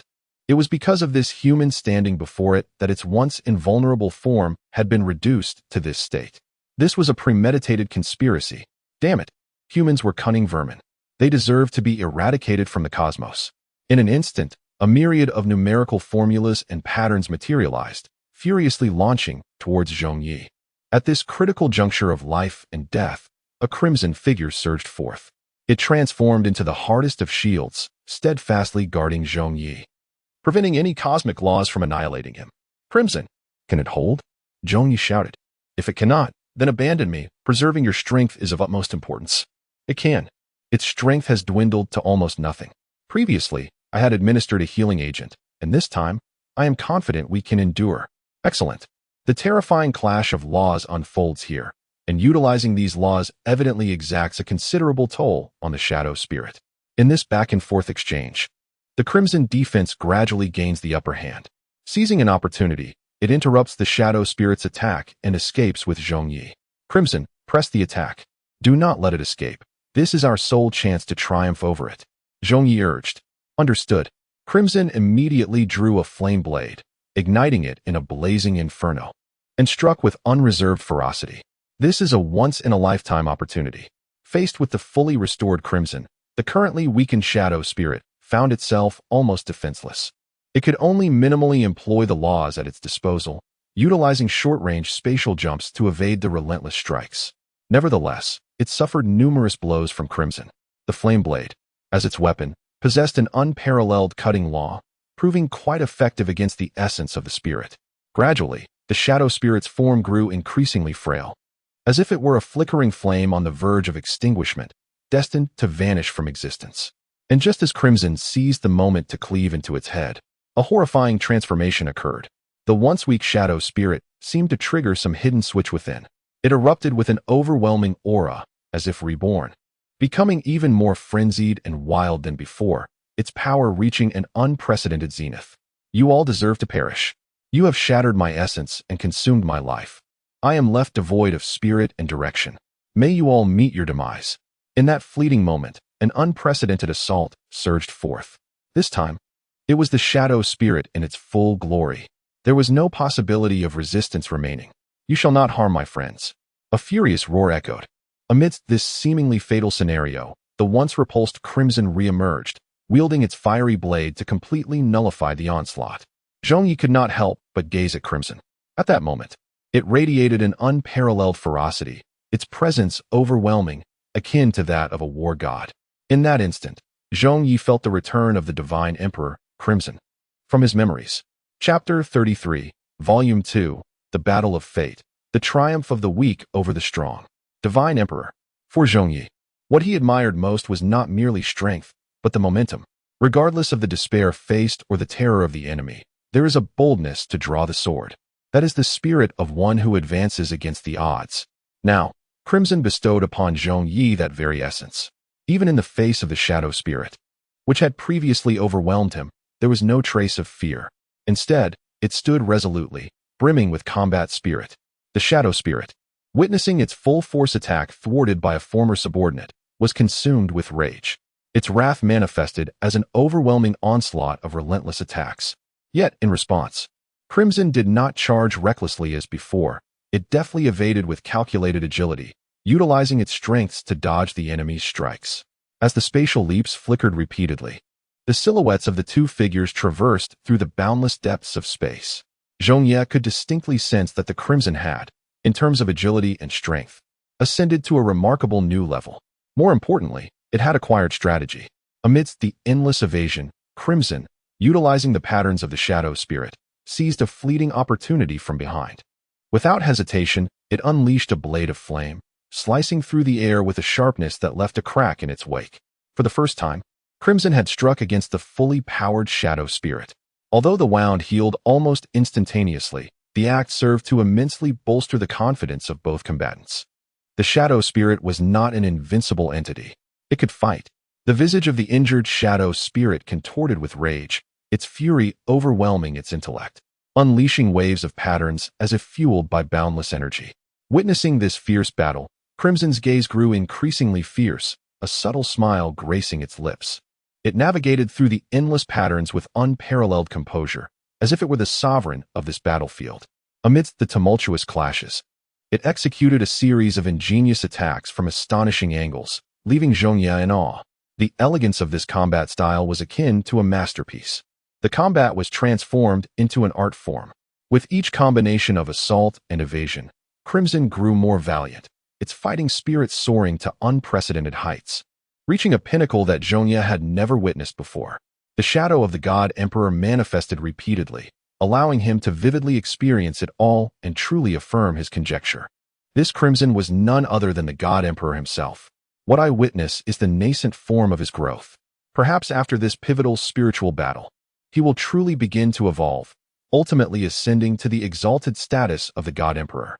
At that moment, his mere name will instill terror in countless indescribable and forbidden entities. As Zhong Ye contemplates, the crimson voice resounds. The final clash is imminent. Even the residual waves will shatter your very existence. I shall immerse you in the realm of spirits. Yes, come forth. as the enchanting vibrations resonate. Zhong Ye perceives a transformation in everything around him. The world becomes astonishingly clear, with an observational capacity at the microscopic level, and an overwhelming fighting spirit. These signify his integration into the crimson perspective. Is this the perspective that approaches the spiritual realm infinitely? The clarity of observation is astonishing. It is as if all things present no impediment to his gaze. What, then, would the manifestation be like at the level of true spirits, the pinnacle of spiritual existence? While Zhong Ye marvels at this, the shadow spirit before his eyes begins to shift its form. Its essence disperses across the starry sky, replaced by overlapping microscopic particles, continuously colliding with one another. He senses that each particle embodies its essence. Unless all is annihilated, the shadow spirit will persist. Is this what the crimson entity referred to as the true collision? Countless overlapping microscopic particles clash relentlessly, surging within the sea of Dirac energy, an unimaginable momentum escalating, as boundless energy flows forth as if conjured from nothingness. This energy is inescapable, permeating every corner of the boundless cosmos. It seems that the only option is to withstand it. However, Zhong Ye senses that Qi Hong remains unfazed, as if entering a peculiar state of transcendence. It appears to revel in this confrontation.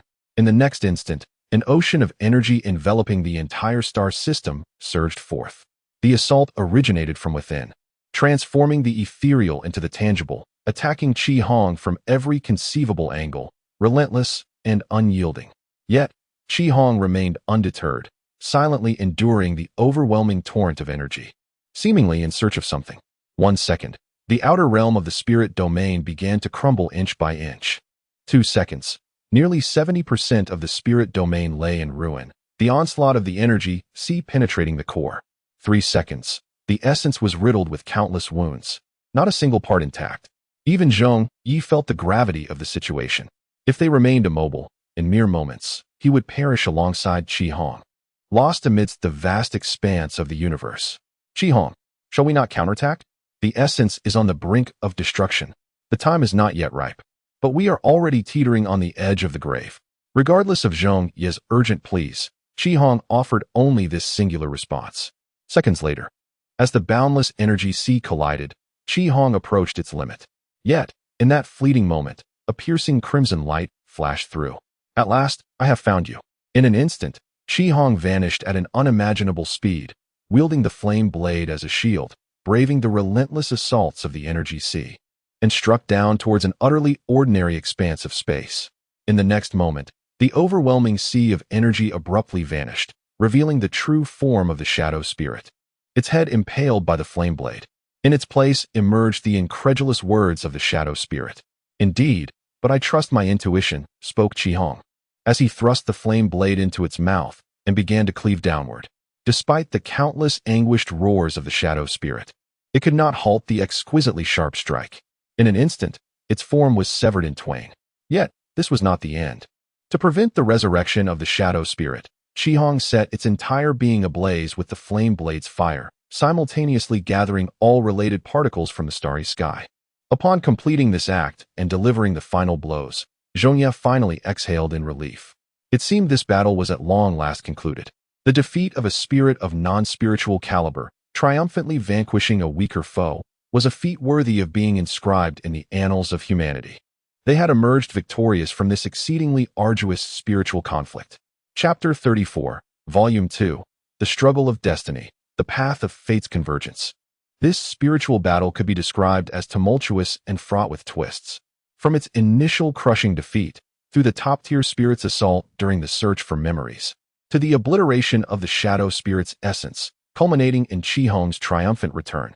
Had the shadow spirit been more decisive in its slaughter, without any attempt at communication, it is likely both would have met their demise here. Indeed, there was a reason it was deemed a weaker spirit. Following their hard-won victory, Zhong Ye departed from Qi Hong's perspective, who in turn dispelled the realm of spirits to reveal his true form. As expected, it was none other than the stoic man, Dugu Meng. My initial conjecture proved to be correct. The reason for our encounter at the headquarters of the Human Alliance is likely due to the spirit modulation. When Dugu Meng faced Zhong Ye in his true form, a hint of embarrassment flickered across his expression. He could hardly believe that the person who had once captured him while uttering peculiar words had indeed accomplished all of this. Sensing the awkward atmosphere, Zhong Ye promptly extended his hand with a smile and said, "We have experienced a legendary battle together. Let us reintroduce ourselves. I am Zhong Ye, from the Midsummer Night's Dream." Du Guoming chuckled in response, grasping Zhong Ye's hand. "I apologize for my previous behavior. I am Du Guoming, from Duguqiu Bai and Dream." This exchange immediately eased the tension, advancing the relationship between them. Recognizing the opportunity to meet with the future Divine Emperor, Zhong Ye was eager to seize the moment and curiously inquired of Du Guoming, "I wish to ask you many questions. May I? As long as they are not excessively intrusive, I see no issue," Du Guoming replied. "Then I shall begin. What exactly is spirit modulation? Can it transform ordinary individuals into spirits?" After a moment of contemplation, Du Guoming responded, "Spirit modulation is a powerful spirit birth from the fusion of the spirit within the civilization's essence and vast resources, harnessing the strength of various races. Ordinary individuals cannot bear such a burden, hence they cannot. So, what you imply is that you are not an ordinary person. It is not that meaning. I have undergone rigorous training since my youth, endowing my consciousness, body, and spirit with capabilities far surpassing those of ordinary individuals. Coupled with a talent for overcoming the strong with the weak, I am thus capable of bearing all of this." The talent for overcoming the strong with the weak? Zhong Ye has captured a crucial piece of information. Is this the reason you have not become a true spirit? Perhaps it is so. Despite everything proceeding smoothly, at the final moment, it seems as though some entity interrupted my path to transcendence, ultimately relegating me to this ambiguous state of a defeated spirit, possessing the power of a spirit, yet unable to wield the extraordinary laws that govern it. After hearing this, Zhong Ye nodded slightly. It indeed makes sense. As for the entity at that crucial moment, being a traveler, he seems to have an inkling of who it might be. This has directly led Du Guoming to embark on a path entirely distinct from that of the spirits, neither a spirit yet endowed with the power of one. Could this be the correct path to ascend to the pinnacle of the Divine Emperor? He merely considers it a hypothesis, as all shall be revealed in due time. Because it sought to kill you, and you saved me, I involuntarily erupted into that state under such circumstances. To be honest, I had never entered such a state before. It was as if the world slowed before my eyes. I became one with the battlefield, reveling in it all, truly miraculous. Even Du Guoming expressed admiration for his own state. This led Zhong Ye to a greater understanding of the process. Perhaps the starting point for his ascension to the Divine Emperor lies within this battle of spirits, where the weak triumphed over the strong. Now, by forging a benevolent bond with oneself, one shall possess a formidable card to overturn the table at a critical moment. Allow me to leave you with an anchor. Thus, in times of crisis, you may summon me. However, Du Guoming had already anticipated this notion. In the next instant, within Zhong Ye's consciousness, a seed of pure crimson was born. I can perceive its essence. In times of peril, remember to crush it, and I shall appear by your side. Even across countless realms of time and space, Du Guoming solemnly declared. Evidently, even for him, this was a profoundly significant agreement. Upon accepting the crimson seed, Zhong Ye immediately felt an inexplicable connection with Du Guoming and the crimson essence. What a marvelous treasure! As Zhong Ye composed himself, intending to inquire further, Du Guoming suddenly received an urgent message, his expression turning grave. "Brother Zhong, I must take my leave. Another enemy spirit has emerged from a different supercluster, and my assistance is urgently required. Shall I proceed?" Upon finishing his words, layers of spatial ripples surged forth, and he instantly vanished from sight. This time, Zhong Ye did not intervene, for he sensed, in the depths of fate, that Du Guoming was destined to herald the crimson title, transforming that crimson spirit armor into a nightmare for the enemy forces. Simultaneously, there was another deeper reason. The pure azure seed within his consciousness trembled violently, as if hinting at something. He gazed upward at the starry sky, which appeared vast and desolate, devoid of any glimmer of light. The elderly man smiled, clearly having awaited this moment for quite some time. "What does the future hold? Are you satisfied with it?" "It is acceptable, somewhat more intriguing than I had anticipated. However, I did not expect this negative universe to possess such extraordinary locales, allowing me to traverse the past in a tangible manner. After all, this is a place personally sought out by His Majesty the Divine Emperor. It is called the Path of Fate's Convergence." The old man spoke with a smile. Evidently proud of this domain, Zhong Ye gazed intently at the endless roads before him. Each pathway represents a different destiny, does it not? This is indeed profoundly mysterious. Placed within the context of the grand universe's technological creations, it would surely be regarded as a miraculous artifact of an advanced civilization. This path is quite remarkable. In the future, I shall seek out this road within the negative realm, Zhong Ye remarked with a calm demeanor. This was his genuine sentiment, far superior to mere time travel. Upon hearing Zhong Ye's words, the elder chuckled softly. That will depend on whether fortune favors you.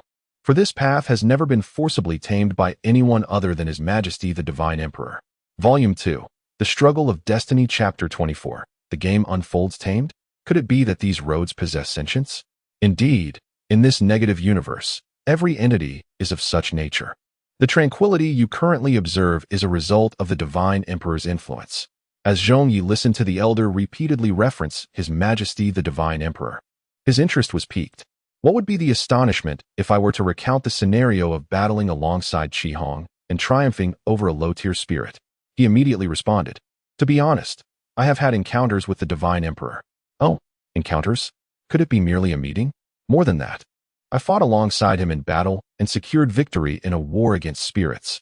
At that moment, the elder's gaze indeed transformed into one of profound shock. What? You, sir, possess such formidable strength. I must apologize for my earlier disrespect. Please forgive me. The elder's demeanor clearly shifted to one of heightened reverence. In his eyes, a comrade who fought alongside the Divine Emperor could not possibly be an ordinary person. He was likely one of the renowned generals from memory. Zhong Ye smiled, realizing his suspicions were correct. Invoking the name of the Divine Emperor Qi Hong was precisely what was needed to impress this elder. After hearing the elder's slight nod, he continued. You have fought alongside the Divine Emperor. You may be regarded as a representative, thus deserving of bearing this burden. The seals and promises of billions of years are about to be fulfilled as we prepare to enter that sealed domain. However, the elder turned to Zhong Ye and urged, please remember, regardless of how absurd the occurrences may seem, do not attempt to comprehend them. Instead, immerse yourself in the experience. Do you understand? Understood. This marked a rare moment of seriousness from the elder.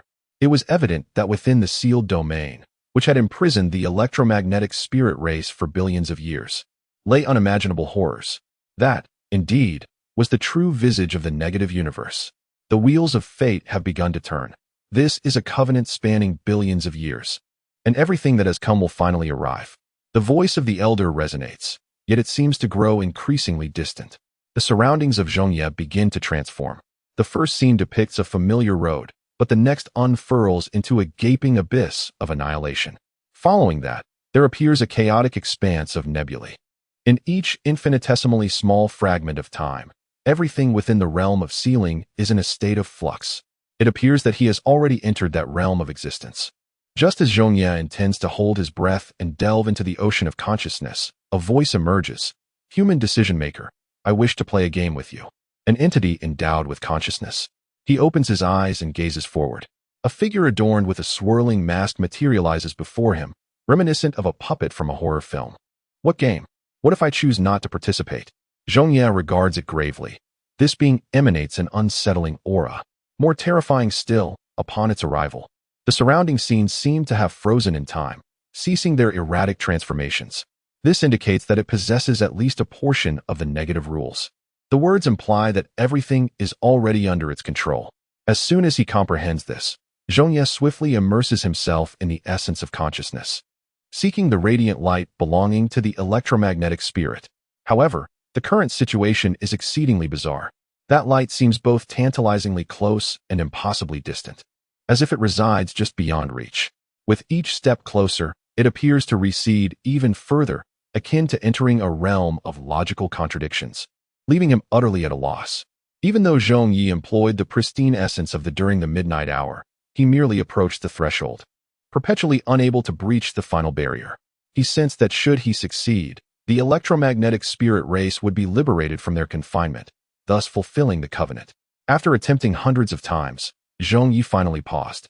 At that moment, the voice of the puppet resonated. How is it? Is this amusing to you? If you desire, I can wait for you for tens of millions of years. To me, it is but a fleeting moment. These words momentarily stunned Zhong Ye. Everything he had just contemplated within his consciousness had been discerned by this puppet. Moreover, for it, tens of millions of years were merely a blink of an eye. What kind of abominable creature had he encountered? What game? Pray, enlighten me. A game of weighing proportions, the puppet replied, producing two objects. One was a brilliantly blue globe, while the other was Wei Lai. How had this entity managed to capture it? Oh, do you wish to know why? It is quite simple. My ability allows me to invade memories and consciousness, rewriting portions of time and space. Thus this little creature appeared in my grasp. The puppet cackled with delight. Seemingly overjoyed by its own creation, Zhong Ye felt an overwhelming sense of dread. This being was far more intelligent and terrifying than he had anticipated, capable of rewriting time and space in such a manner. Even a common spirit should not possess such powers, should they? Spirits? Oh, so that is the name of the food smuggled over? I must admit, it is quite delectable, though somewhat lacking. The puppet continued with astonishing revelations. Could it be that the spirit is merely regarded as a delectable morsel? Just how formidable is it? Do not be so startled. I have yet to disclose the essence of my game. This game evokes the renowned thought experiment known as the trolley problem. Do you choose the earth or the life of this little creature? Make haste, for my patience is fleeting. The trolley dilemma now presents a choice between an entire race and a single life, both precariously positioned upon the tracks. The decision made by Zhong Ye will irrevocably determine the fate of both. He harbors a profound belief in the truth of the other's words. If a spirit can be perceived as a culinary delight, how could it possibly fail to obliterate both entities with ease? The weight of this realization suddenly bore down upon Zhong Ye. Should he sacrifice billions of lives on Earth or preserve the life of a recently acquainted Wei Lai? For the majority, the choice would be undoubtedly in favor of the former. Yet, for Zhong Ye, the value of life transcends mere quantification. As the one tasked with making this decision, he must fulfill his responsibility for the survival of his entire race. The puppet merely smiles, reveling in the spectacle of such a game. The struggle, the fury, the hesitation, the choice, ultimately compelled to favor one side, provides a negative energy that is utterly delectable. Slowly, Zhong Ye extended his finger. At that moment, it seemed a decision had been reached. In the next instant, he boldly pointed at the puppet, declaring without trepidation, I choose your destruction. Volume 2, The Contest of Fate, Chapter 25. The slaughterhouse belonging to the puppet, I choose your destruction. As these words escaped his lips, Zhong Ye had already contemplated everything. He has become ensnared in the malevolent rules of this puppet, where every gesture and movement is laid bare, devoid of any secrets. This so-called trolley problem is merely a source of amusement for the other party. It resembles the ancient human pastime of cricket fighting, observed from a higher dimension to derive a sense of pleasure, while the lives of the crickets themselves go unnoticed. Zhong Ye surmised that even if he chose Earth, the puppet would unhesitatingly annihilate both entities, subjecting him to the torment of destruction. Therefore, rather than succumbing to a humiliating demise, it is preferable to face death with dignity. In response to this sudden revelation, the puppet exhibited a flicker of surprise. The creature known as the decision-maker before him was indeed rather intriguing. Those he had encountered previously nearly always opted for the advantageous side, with the notion of standing to die being virtually non-existent. It was not anger that the puppet expressed. Rather, it smiled and remarked, Human decision-maker, you are quite fascinating. However, uttering such words entails bearing the corresponding consequences. Do you comprehend? Upon concluding its statement, the puppet cast the azure earth and the unconscious Wei Lai into his hands. Come now, do you not wish to destroy me? I bestow upon you this opportunity. As the words left its lips, the surrounding scene abruptly transformed into a macabre slaughterhouse, shrouded in a grim and eerie darkness, saturated with the stench of blood. Various skins of different races hung upon the walls, while the ground was stained with dark, sanguine traces. The puppet lay upon a slaughter bed, its hands and feet bound, presenting itself in a posture of surrender, ready for the inevitable sacrifice. In the dead of night, a butcher's knife suddenly materialized in the hands of Zhong Ye, imbued with terrifying curses that echoed with horrifying cries at every moment. Come, kill me, the doll screamed in a frenzy. Without hesitation, Zhong Ye grasped the knife and struck towards the bound figure. As he gazed at the doll, he realized that its interior was not flesh and blood, but rather an assortment of cotton. Could it truly be a doll? The very scene was already bizarre enough, and the doll's frantic transformation only added to the madness. After being cleaved in two, the The doll appeared lifeless, yet in the next instant, it erupted into maniacal laughter. Ha! You wish to kill me, but you cannot. No one can slay me. Not even I can bring about my own demise.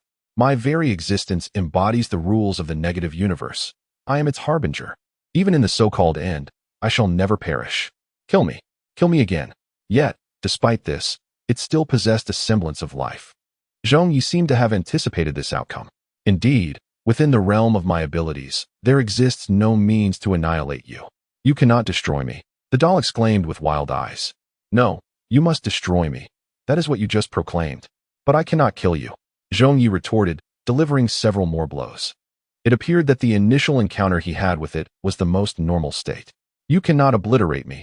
As a consequence of your failure, I shall bring about your destruction, the doll uttered in a ghostly tone.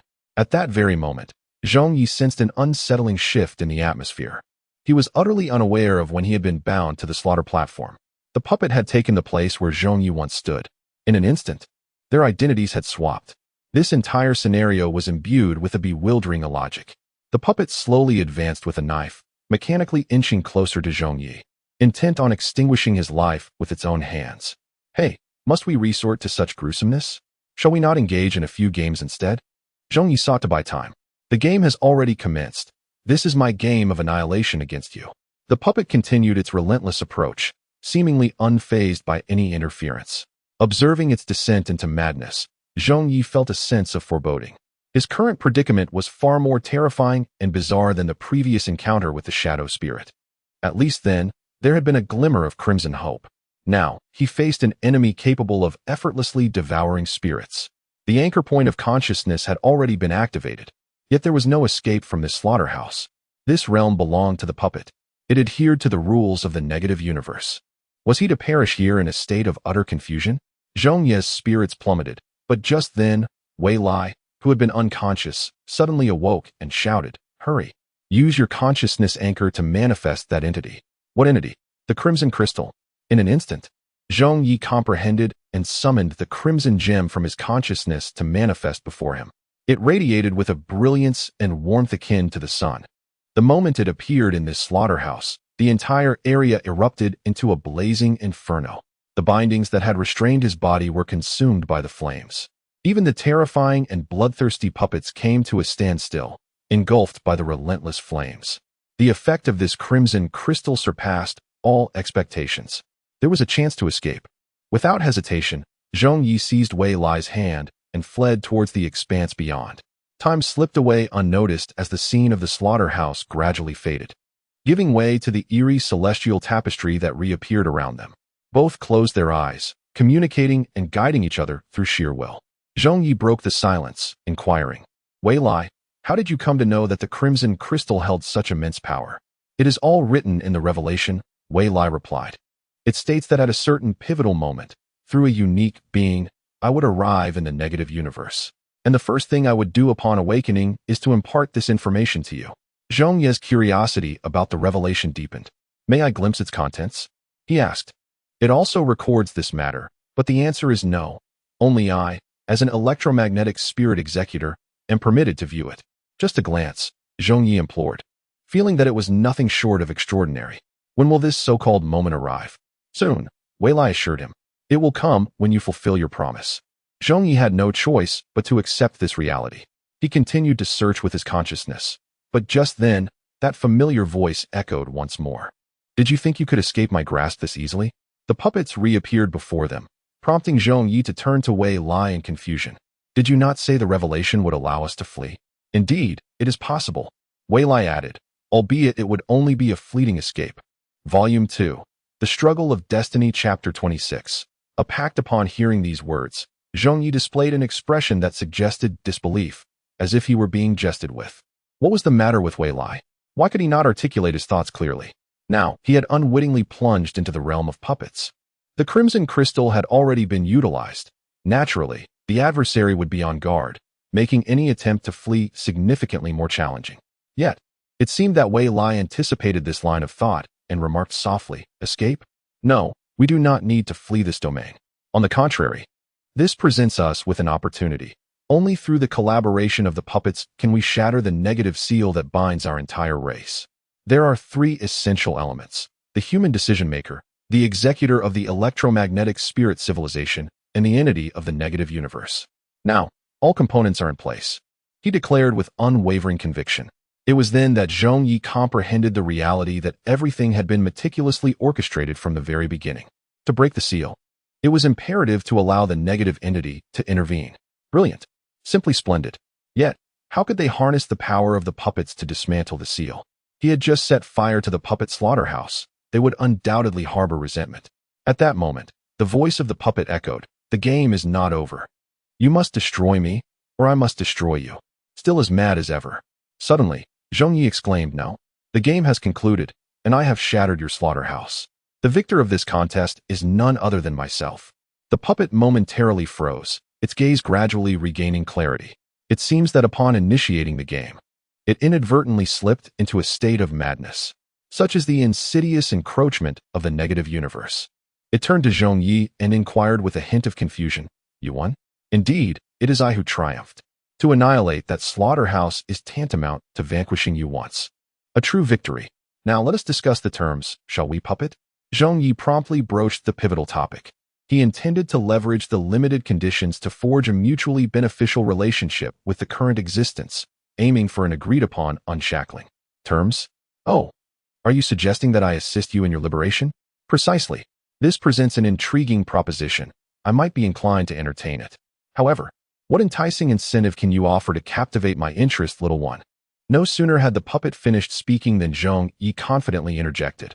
"I shall help you escape the confines of the negative universe and truly arrive in the positive universe." He understood that the negative universe was fraught with strangeness and terror, where nearly all beings were afflicted by madness, desperately seeking to regain their sanity. This was undoubtedly a highly alluring offer. Yet, upon hearing this, the puppet erupted into uncontrollable laughter, tears cascading down its cheeks. "Ha ha! You propose to aid me in departing this realm? You amuse me to no end. You truly know nothing. Do you think I have not attempted this before?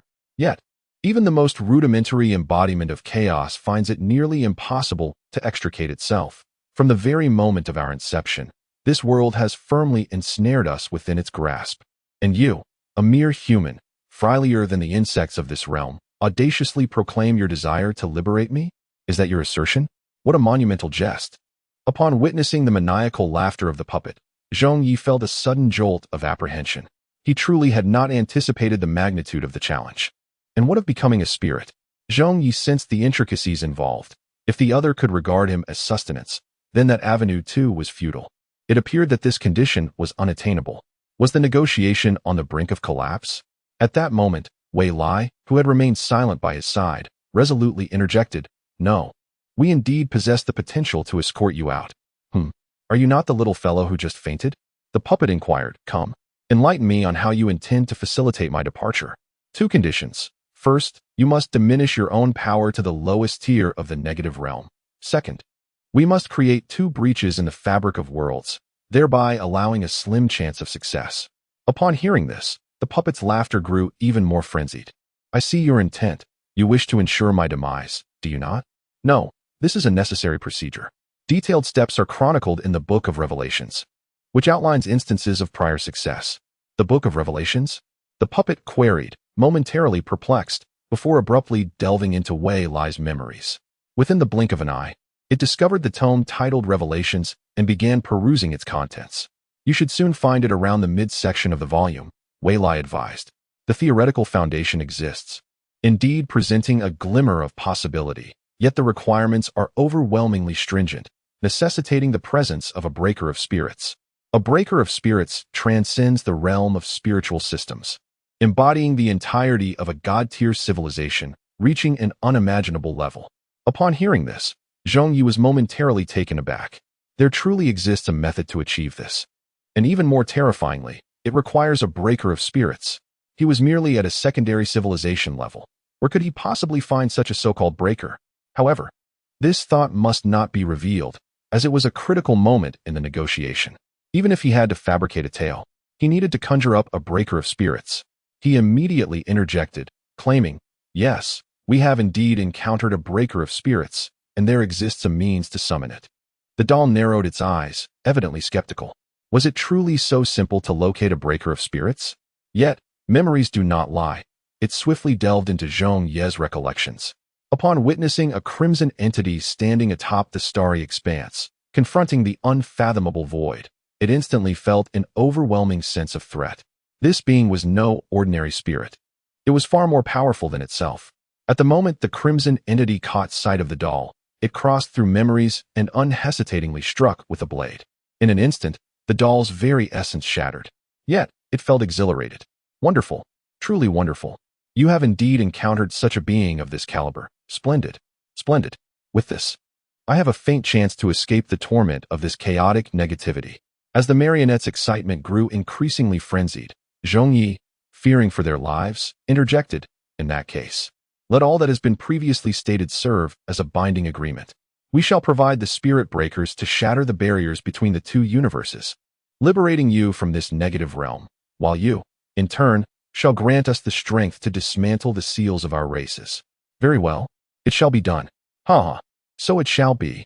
With the sound of the marionette's laughter, the two finally felt a sense of relief. The pact was established. Volume 2. The Struggle of Fate, Chapter 27. The endless stench of sin now. Both parties had engaged in a mutually beneficial exchange. For the marionette, Zhong Ye and his companions, hailing from the positive universe and possessing knowledge of the spirit breakers, were no longer insignificant as mere insects. Conversely, for Zhong Ye, they had briefly gained the protection of the marionette, enabling them to harness its power to break the seals. Truly, it was a win-win situation. To ensure the adherence to their agreement, the marionette proposed a notion to forge a soul contract. However, as that eerie sensation enveloped them, Zhong Ye felt as though he were entering into a pact with a devil or some demonic entity. Indeed, this creature was even more terrifying than those. After confirming that the contract bore no hidden traps, Zhong Ye proceeded to sign alongside the marionette. Thus, both parties had secured their commitments. This led Zhong Ye to ponder whether, perhaps billions of years ago, the Divine Emperor had similarly forged a contract with the electromagnetic spirit race. With all this concluded, the next step was to commence the unsealing. All three elements were indispensable: the decision-makers of humanity, the executors of the electromagnetic forces. The negative entities have plunged deeply into the ocean of consciousness at this very moment, continuously surging towards the sealed radiance. Soon, the final barrier appeared before the three of them. This is what I refer to as the last barrier. We must simultaneously launch an assault to have any hope of shattering this existence and fulfilling our pact, Zhong Ye advised. The puppet gazed at the barrier for a moment, revealing an expression of incredulity. Indeed, this seal is remarkably intricate. It must have been crafted by a master of spiritual disruption. However, what astonishes me is the overwhelming aura of sin emanating from within. The puppet's words startled Zhong Ye. Sin? Why is there such an intense scent of transgression? Could it be that countless horrors lie beyond this barrier? This thought filled him with concern. If that were the case, how could he possibly cope? Unlike the divine Emperor Qi Hong, he could not face infinite terrors alone. He would have to proceed step by step. Thus, the three of them joined forces, directing their consciousness toward the barrier. The puppet, being the most formidable, accounted for over 90% of their combined strength. Following closely was Wei Lai, while Zhong Ye found himself to be the weakest among them. This was, however, quite normal. He had only trained his consciousness for a few months, whereas the other two were seasoned veterans, nearing the threshold of ascension in the realm of cultivation. As the powerful thoughts surged, the barrier began to loosen gradually. It was effective. The trio accelerated the infusion of their consciousness, and the seal began to dissolve at a speed visible to the naked eye. Accompanying this was the malevolent aura of unsealed transgressions, an almost inexhaustible tide of sin encroaching upon them. Fortunately, the puppet proved to be more formidable than anticipated, absorbing the infinite malice with singular resolve. Without its intervention, it was likely that both would have perished on the spot.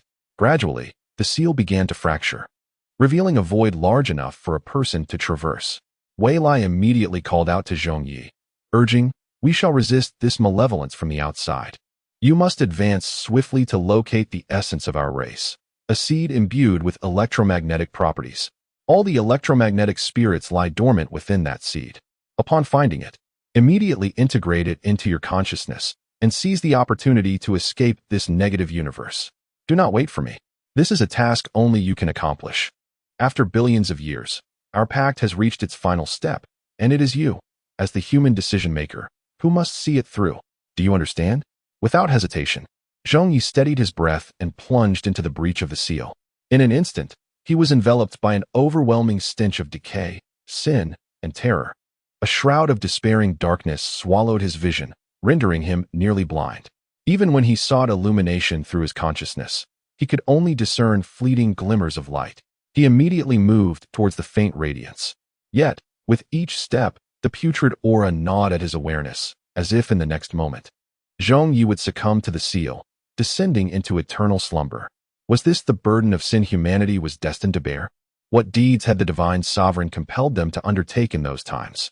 Even in the face of such perilous circumstances, Zhong Ye resolutely advanced, his determination unyielding. He could not falter. Absolutely not in this moment. The entire race of electromagnetic spirits, along with the covenant forged with humanity, must not meet its end at his hands. Zhong Ye summoned the essence of the pure azure seed within his consciousness, tirelessly dispelling the encroaching mists of terror. This provided him a fleeting moment of respite. In truth, what eroded Zhong Ye's awareness was merely the most trivial residual wave of sin. The overwhelming majority of the sins remained sealed, while those that leaked forth were valiantly resisted by the puppet guardian, Wei Lai, thus allowing Zhong Ye to continue his journey. Within his mind, the luminous point gradually expanded, becoming increasingly visible. The point transformed into a radiant circle, then into a glowing sphere. It was nearing its culmination. He needed only to press on. Zhong Ye's consciousness grew ever more tumultuous, having lost all perception of the external world, with most of his body consumed by darkness. Yet even so, a singular obsession persisted within him. He must continue onward. He could no longer discern how long he had traversed this path, perhaps mere seconds, or perhaps centuries. Time had lost its meaning in that moment. At last, amidst the interminable solitude of his suffering, he beheld the true form of that radiant light. It was a singular seed of pure violet civilization, emanating boundless luminescence, illuminating Zhong Ye amidst the ceaseless darkness and guiding his way. He extended his hand to gently cradle it. The instant he made contact, an instinctual realization dawned upon him. This was undoubtedly the condensed essence of the electromagnetic spirit. Within this essence slumbered billions upon billions of electromagnetic spirits. The minuscule seed bears the weight of a civilization. In the depths of the night, Zhong Ye expended his last vestige of strength to implant this seed of civilization into the ocean of his consciousness. The pure essence of humanity's collective consciousness intertwined with the essence of electromagnetic spirits at that very moment. In an instant, an extraordinarily wondrous reaction unfolded. An infinite cascade of memories surged forth, repeatedly washing over Zhong Ye's consciousness. For the first time, the dark world, shrouded in sin and mist, revealed its true visage before him. Unnameable entities coalesced, resembling bubbles, serpents, dragons, and every other creature he had ever encountered in his memories. From these endless remnants, new life was born. Volume 2, The Struggle of Destiny, Chapter 28, The Crimson Descent. In that fleeting moment, Zhong Ye comprehended the source of the boundless sin. It was indeed these countless, indescribable entities. They permeated the entirety of the visible space, lurking within the fog. The sole consolation was that they appeared to be in slumber, devoid of any signs of life or impending horror, merely existing in that realm, quietly resting. Zhong Ye exhaled in relief.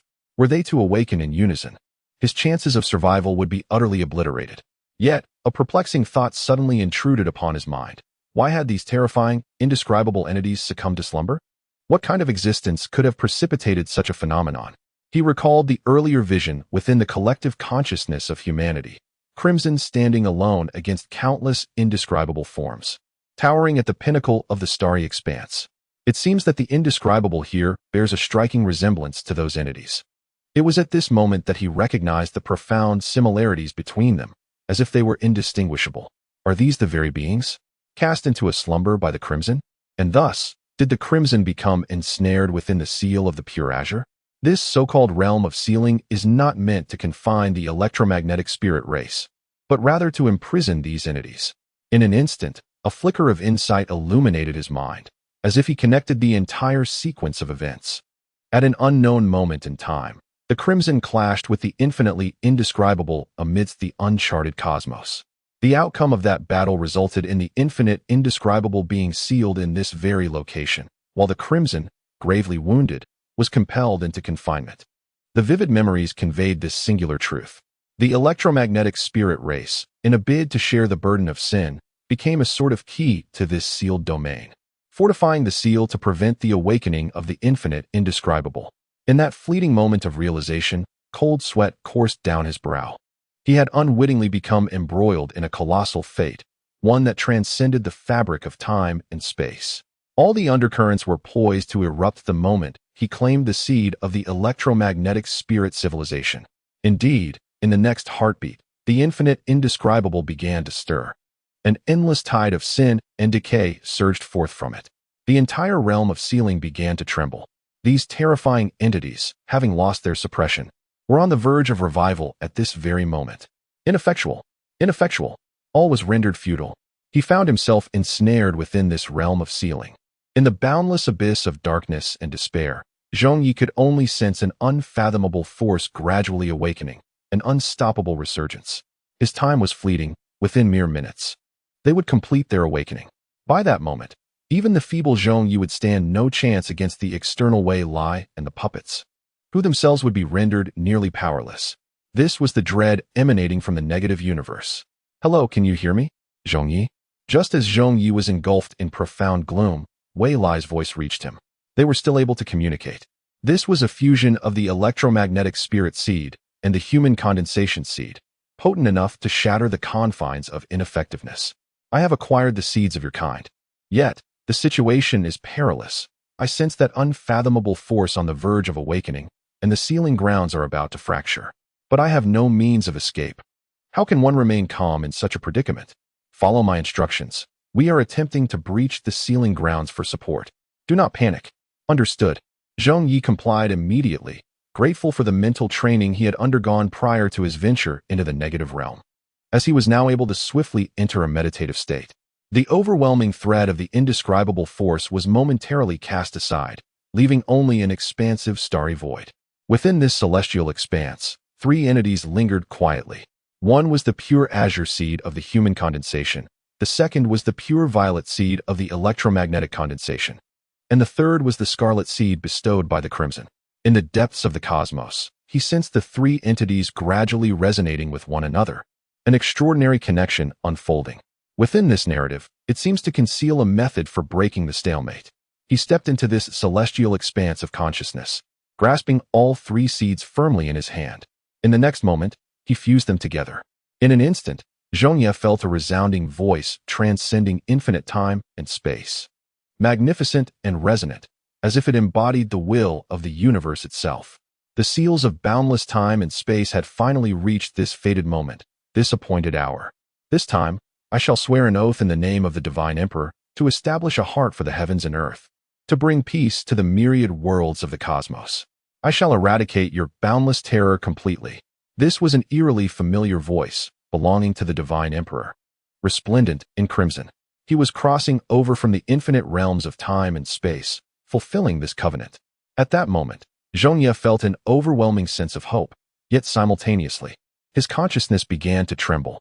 Gazing outward, the endless chaos and darkness surged forth, with countless indescribable entities on the brink of awakening. The entire sealing domain exhibited signs of fracturing inch by inch. They advanced like malevolent deities, eroding with an unstoppable force, devouring all existence within. Everything, apart from the essence of their own being, became akin to sustenance. The infinite microparticles, gravitational waves, and electromagnetic waves intertwined within the temporal field. Even the very fabric of space itself were continually vanishing, transforming into nutrients for their insatiable hunger. Everything that had been consumed morphed into boundless void, devoid of any residual material existence. Is this the indescribable terror?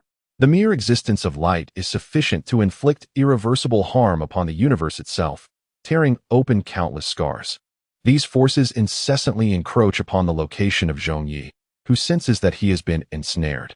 In this moment, time and space have been confined, rendering all abilities futile. Wei Lai and the puppet Yi have yet to arrive, and communication has been lost. Any attempt to escape is in vain. Is this truly the final outcome? Yet, In this critical moment between life and death, a crimson beam of light descends from the heavens. It envelopes Zhong Ye entirely, obliterating the myriad horrors that draw near. Looking up, he beholds a familiar crimson armor transcending infinite time and space, manifesting within this sealed domain. Volume 2. The Struggle of Destiny, Chapter 29.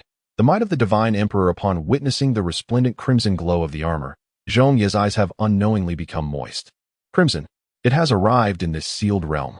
The crimson figure descends slowly from above, shrouded in an endless radiance, akin to the sun illuminating all things in the world. It gazes at Zhong Ye and, with a serene smile, utters, "Old friend, it has been a long time." This simple greeting encompasses a multitude of sentiments. In an instant, the memories of their shared battles upon the battlefield of spirits flood back. How, in the boundless future, did it rise from the flames of conflict to become the Divine Emperor, whose name reverberates throughout the cosmos? Yet, no matter how powerful the Crimson may become, it remains the same entity that Zhong Ye has always known, untouched by the passage of time. This time, I owe you a debt of gratitude for achieving a near-perfect step that I had envisioned. Not only have you gathered the 3 great seeds, but you have also successfully awakened me from the endless future. Now, allow me to complete everything that follows. Once all is concluded, we shall raise a cup together and revel in discussions of these infinite matters. Very well, Zhong Ye nodded. At this moment, the inexorable terror loomed ever closer. Indeed, it was hardly a time for nostalgia. In the next instant, a crimson light converged, enveloping both individuals and drawing them into the realm of spirits. In that moment, he was the Crimson, and the Crimson was he. He gently unsheathed the blade of flames, pointing it fiercely forward. Its sharpness was unparalleled, a relentless force that instantaneously pierced through the battlefield of seals. Before them lay an endless array of nameless horrors, which were immediately cowed by the sheer ferocity of his presence. They recognized the crimson figure before them. It was the very being that had cast them into slumber. It was the individual who single-handedly sealed their existence. It was the terrifying entity concealed deep within their hearts. Yet, at the very moment of their awakening, they were once again confronted by such a formidable presence. Though they were indescribable, they were by no means mindless fools. Everyone understood that should another cataclysmic war ensue, they would once more be plunged into a slumber lasting eons. In an instant, some of the weaker nameless horrors began to falter. They summoned every ounce of power they could muster in a desperate bid to escape this fateful battle, seeking refuge in the negative universe, through spatial leaps, temporal traversals, or causal reversals. At that moment, a magnificent and resounding voice reverberated across the battlefield of sealing. "Have I granted you permission to depart?" In the next instant, Qihong struck forward with a single sword. This strike bore an unparalleled power, obliterating all unfathomable entities that sought to flee, decisively asserting dominance over eternity. The very fabric of time and space was completely shackled, rendering any possibility of escape utterly impossible. The tumult within the sealing battlefield abruptly ceased. Countless indescribable beings turned their gazes towards Qihong, their eyes filled with profound trepidation. Merely that single sword wielded such formidable might, far exceeding the power recalled from memory by several magnitudes. Those unfathomable entities, recently struck, were rendered incapable of resistance and simply vanished into the sealing realm. It was annihilation, not mere slumber. The distinction was monumental. This time, it was not the so-called slumber, but rather a true execution of endless unfathomable beings, just as Qihong had proclaimed. Understanding this relationship, the unfathomable entities did not surrender their fighting spirit. Having existed for countless years, how could they yield? Moreover, retreat meant death. Why not embrace battle instead? In an instant, a deluge of chaotic sins descended upon them. The oppressive black clouds loomed ominously, threatening to engulf the city. Such was the current predicament. Fear, anger, unease, dread, and a torrent of curses surged forth, attempting to ensnare Qihong completely within their grasp. This was not merely the residual waves experienced by Zhong Ye, but the true essence of negativity. The accumulation of countless epochs surged forth in its entirety at that very moment. Amidst the profound abyss of negativity, the crimson hue glimmers like a trifling spark, perpetually on the verge of extinguishment. Yet, the circumstances transcend the realm of these ineffable thoughts. In an instant, the Divine Emperor unleashed an inexhaustible array of sword techniques. each inscribed with the boundless laws that traverse the dimensions of time and the fabric of reality. From point to line, from line to plane, and then expanding into the infinite dimensions of time and space. In that fleeting moment, Zhong Ye seemed to perceive an infinite ideology. From one comes two, from two comes three, and from three springs forth all things. This sword technique envelopes the very essence of the laws of origin, an unending cycle, a relentless continuum. From Zhong Ye's perspective, that infinite sword art surged forth, shattering the accumulated curses of countless eons. Yet, this was merely the beginning. Countless sword techniques pierced through, wielding immeasurable power that annihilated the overwhelming ineffable entities, obliterating their very existence. Another strike, merely a single stroke. Even the seals of the battlefield were utterly shattered within the previous sword techniques, disintegrating into myriad fragments. The true negative universe was unveiled before all. To what formidable extent had the crimson hue ascended? This time, the once untouchable, ineffable beings were no longer merely apprehensive. They were engulfed in terror. They feared this man before them. He was like a nightmare, effortlessly reaping their lives, completely erasing them from the cosmos. In such a fierce battlefield, he had merely wielded two swords. Instantly, they recalled a name, Spirit Breaker. Only the Spirit Breaker could possess such unfathomable might. Their adversaries turned out to be the Spirit Breakers. In that fleeting moment, an overwhelming sense of mortality enveloped all that was indescribable. In the face of the Spirit Breakers, even dozens of their kind would prove utterly futile. The chasm between the Spirit Breakers and themselves was incomparably greater than the divide between spirits and ordinary humans, by millions of times. This was not merely a matter of humans versus ants. It transcended the realms of time, space, dimensions, and causality. The Spirit Breaker embodied the convergence of myriad temporal and causal threads, an eternal testament, a perpetual existence. If it so desired, it could, in a mere thought, alter any desired outcome of causality. And before them, a figure almost indistinguishable from the Spirit Breaker, clad in crimson, gradually emerged, grasping a sword with one hand. The aura of an unparalleled sovereign radiated unmistakably. In the next heartbeat, it unleashed another strike. This blow, unhurried yet seemingly ordinary, stirred not even the faintest ripple in the fabric of space. Yet before the indescribable, it was a sword that pierced the cosmic firmament, advancing with an unstoppable force. There was no escape. There was no avoidance. After delivering this stroke, the crimson figure merely sheathed the blazing blade with a gentle motion, without any further action. The once boundless, indescribable began to unravel, fading into oblivion in this world. Volume 2. The Struggle of Destiny, Chapter 30. I am both the beginning and the end. Has it truly come to an end? Countless indescribables, in the hands of the divine emperor clad in crimson, were reduced to merely 3 strikes.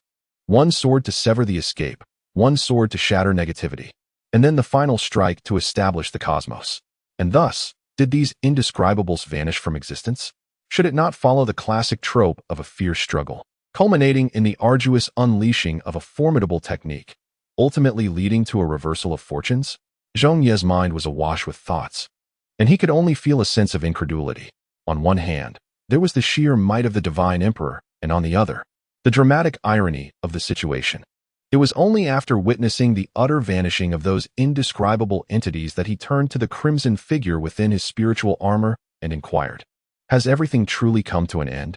Were they not meant to be our greatest adversaries?" They? Adversaries? My old friend, can you not see? Our true foes have never been them. Not them. What else could there be? Zhong Ye asked in astonishment, unable to fathom any greater enemy than the countless indescribable beings. The greatest enemy is, in truth, my very existence. As long as I remain in this world, every tragedy will inevitably recur, and the end will ultimately arrive. Those entities will also return to the cosmos at the time of the finale. Zhong Ye sensed an overwhelming sense of despondency in the crimson figure's tone as these words were uttered. In a panic, he immediately refuted, "Impossible. You cannot be the greatest enemy. Regardless of what you are entangled with, it can never be the greatest threat." Yet, the crimson figure merely offered a wry smile. "I once believed the same, but in the distant future, which seems infinitely far to you, everything serves to confirm that my very existence is a calamity for the universe." "Why?" Zhong Ye queried. "My friend, do you recall the cluster of skeletal stars you once visited?" The crimson inquiry abruptly stirred memories within Zhong Ye. It was during the initial participation in the condensation event, where the second act revealed the star of corpses. An infinite expanse of resentment, despair, and lifeless bodies formed a galaxy that evoked profound hopelessness, nearly ensnaring him in that very moment. I have seen it. What of it? That is what I have wrought. In an instant, Zhong Ye's heart plummeted. He gazed incredulously at the crimson figure. Was that galaxy of corpses truly its creation? Why? Why would one commit such an atrocity? Observing Zhong Ye's shock, the crimson figure pointed to its own chest, revealing the image of a heart. The once pure heart of crimson had, unbeknownst to anyone, transformed into a vessel surrounded by curses. It was suffused with the aura of annihilation. With a bittersweet smile, the crimson figure remarked, "From the moment I encountered it, I became infected. As long as I exist, the time of annihilation shall inevitably arrive. I am the anchor of its existence in reality. Thus, I may descend into madness at any moment. That galaxy of corpses is the manifestation of my insanity, where I obliterated all life within an entire star system, a confluence of several civilizations." This revelation left Zhong Ye stunned in place. He recalled the earlier third scene. Within the azure crystal lay the crimson essence of annihilation and destruction, sealed atop countless pyramidal constructs. Could this be his fate in the future? Such cruelty seems excessive. Yet, Chi Hong smiled faintly, saying, "My dear friend, it is my greatest fortune to have known you. Do you recall what you said to me the last time we met before I stepped out of the Alliance's gates? You proclaimed that I would become a being of spirit, clad in crimson armor, destined to dispel all illusions. The unspeakable terrors would tremble at the sound of my name, and I would be the divine sovereign of humanity's future." At that moment, I, burdened by countless failures in my trials, felt a surge of exhilaration. Indeed, everything unfolded as you foretold. I have ascended to the status of a divine sovereign, yet I have also become the monarch of the end. Zhong Ye was enveloped in a tumult of emotions. He had never anticipated that his words would become the spiritual foundation for Chi Hong's ascension to divinity. Was it he who had elevated Chi Hong to the throne, or did the sovereign's greatness elevate him? The intricate interplay of time and space is truly enigmatic. Before I arrived here, I sensed this would be my final battle. My friend, I implore you to assist me in this last endeavor. Chi Hong drew forth the flame blade and presented it to the astonished Zhong Ye. In this very place, take my life with your own hands. Before the arrival of the end, in your own temporal realm, let us conclude this tragic fate. My friend, all things have an end. This is the fulfillment of our pact and the commencement of a new journey for humanity. From this day forth, you shall become the new sovereign, guiding humankind into the boundless depths of the cosmos. To slay me, this is the moment, this is the hour. Holding the blazing sword of crimson flames, Zhong Ye felt a torrent of complex emotions surge within him: sorrow, grief, regret, reluctance, rage, and an unwillingness to succumb. He understood that with a single strike of this blade, the end would be averted, and he would ascend to the throne of the divine emperor, wielding the collective strength of human civilization. Yet, Zhong Ye found himself unable to deliver this final blow to his friend, to the divine emperor who had made boundless sacrifices for humanity. Must everything be subject to the whims of fate? No, this is utterly unacceptable.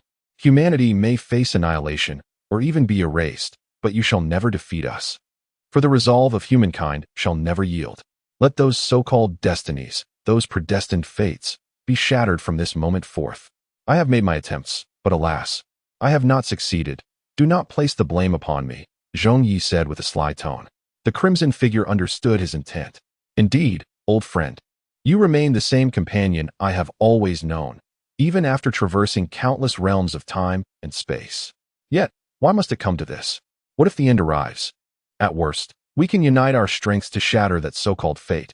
This is the path we ought to pursue for our future, Zhong Ye asserted. However, the crimson figure merely smiled.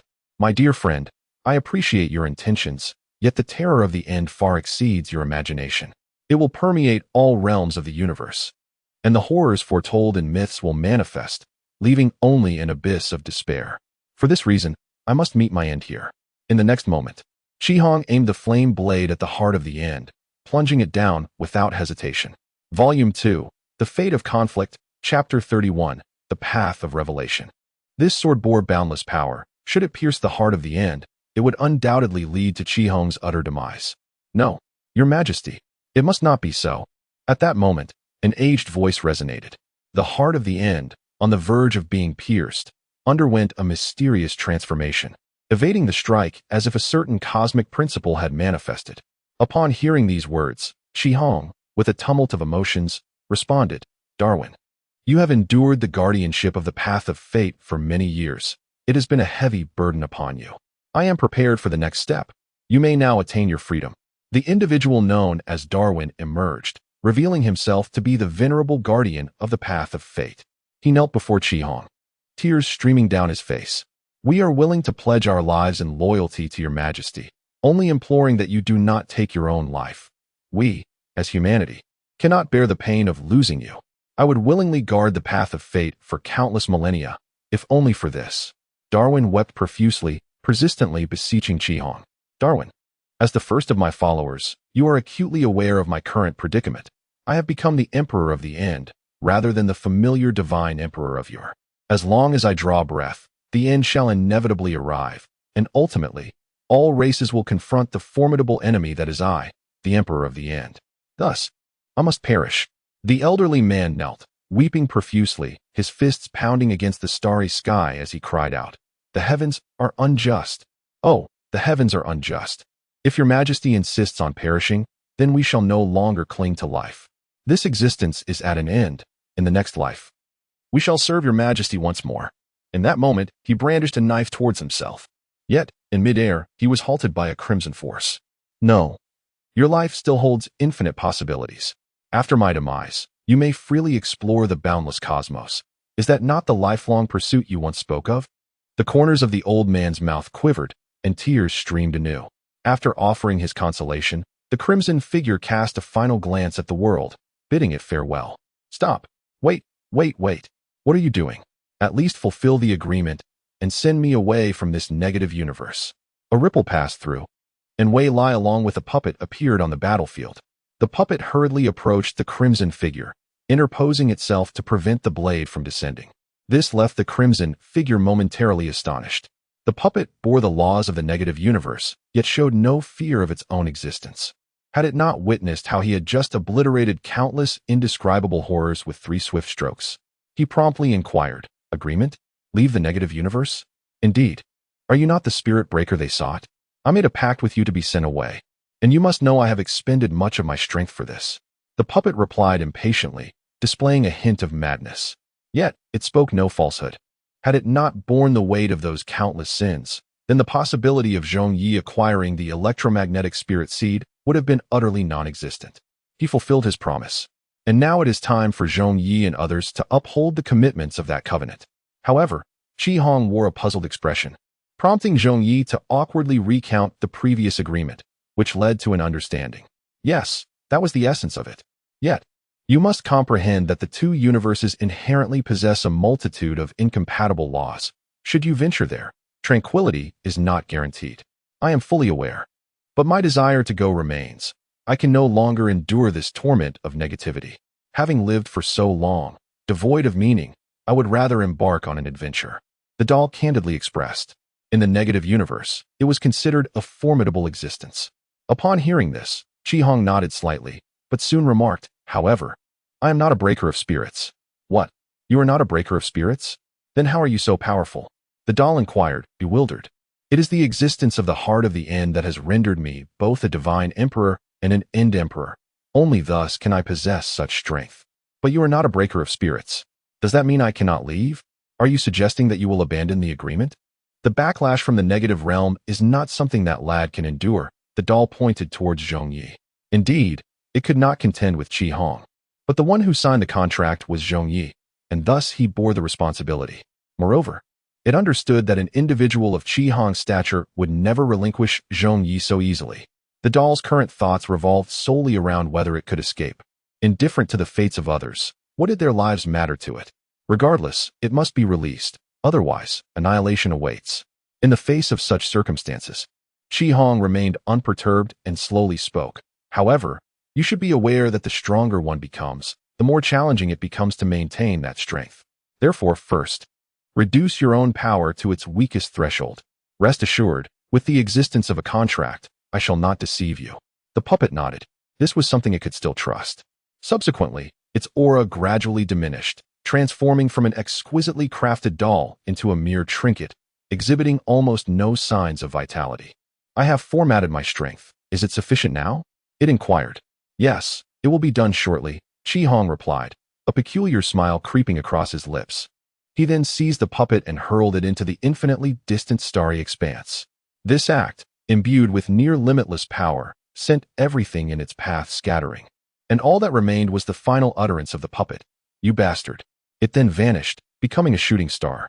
Witnessing this scene, the crowd of Zhong Ye stood frozen in disbelief. Is such an operation truly possible?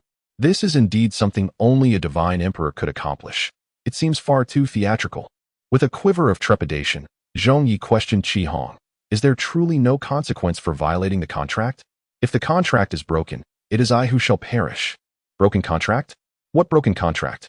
I have determined the final outcome. It will inevitably depart from the realm of negativity. It is merely a matter of when and what encounters await, which shall be left to fate. Furthermore, such a profound negative existence cannot be allowed to pass so easily. Upon hearing this, Zhong Ye instantly comprehended the hidden meaning behind Chi Hong's enigmatic smile. The contract has been fulfilled, albeit in a different manner. It is quite akin to the profit margins of a middleman. To his surprise, the God Emperor Chi Hong harbored such an unknown facet. After completing all of this, Chi Hong joyfully patted Zhong Ye's shoulder, finding immense pleasure in the act. Well, my old friend, this is the last thing I shall do for you. In the next instant, he drew his flame blade once more, but at that moment, a voice resonated in Zhong Ye's ear. The time to witness the revelation has arrived. Volume 2, The Struggle of Destiny, Chapter 32, Breaking the Fate? This was the message conveyed by Wei Lai. Zhong Ye had never anticipated that the moment he had longed for to observe the revelation would come at such a time, amidst the unfathomable erasure. As the puppet was cast aside, and the God Emperor Chi Hong was on the verge of self-destruction, the revelation had already demonstrated its might. Capable of foreseeing negative entities even at the level of puppets, and it could only be imagined at the realm of top-tier spirits. It is already within the condensed body. You may observe it at any moment. Good. He swiftly delved into the consciousness anchor point. In this vast mental expanse, an ancient leather scroll manifestly appeared before him, seemingly beckoning Zhong Ye. This is it. This is the revelation. Zhong Ye suddenly comprehended and swiftly lifted it, searching for the current page. It appeared that the revelation had anticipated the present circumstances. Zhong Ye focused intently on the text before him. This page contained but a single striking line. What nonsense is this? It is utterly useless, Zhong Ye exclaimed in fury. After such difficulty in finding an opportunity to read, how could such drivel appear? This so-called revelation is more deserving of the title Nonsense Chronicle. He hurled it to the ground, but at that moment, the inscribed words began to transform. Yet fate is meant to be shattered. The only way is to seal it away and replace it. You shall usurp destiny, embedding the heart of the end within your chest, becoming the eternal sovereign. From henceforth, the divine emperor and eternal sovereign shall be separated. And though the time of the end shall still arrive, the cosmos shall be granted a glimmer of hope. The text glowed a blood-red hue, suffused with the essence of demise. It seemed as though this was the sole method discovered by an entity in a desperate plight, having traversed infinite timelines. Yet what he beheld was the piercing crimson of the heart of the end. Was it too late even now? His heart brimmed with anguish and indignation. However, at that moment, a wondrous force began to manifest. The crimson blade of flame transformed from one that had pierced to one poised to penetrate. This is the singular opportunity one have procured for you. Go forth and shatter the confines of this fate. A message resonated within his mind, aiding him in maintaining clarity. Only Zhong Ye remained unaffected. The revelation's message lingered within his consciousness. Replace fate, seize the heart of the end, and become the emperor of the end. He immediately dashed forward, snatching the heart of the end. Instinctively, an extraordinarily subtle connection formed between him and the heart of the end, as if it had been awaiting him all along. Old friend, you mustn't, cried the urgent voice, filled with crimson alarm. Clearly, this power from the end was nearly uncontrollable for him as well. Yet, Zhong Ye merely smiled, saying, Old friend, I entrust the future to you. This fate from the end shall be borne by me. In the next moment, he instinctively fused with the heart of the end. Everything felt so harmonious, so seamlessly intertwined, as if it had been custom crafted for him. An infinite essence of the end surged towards the starry sky, bringing with it an endless void and destruction.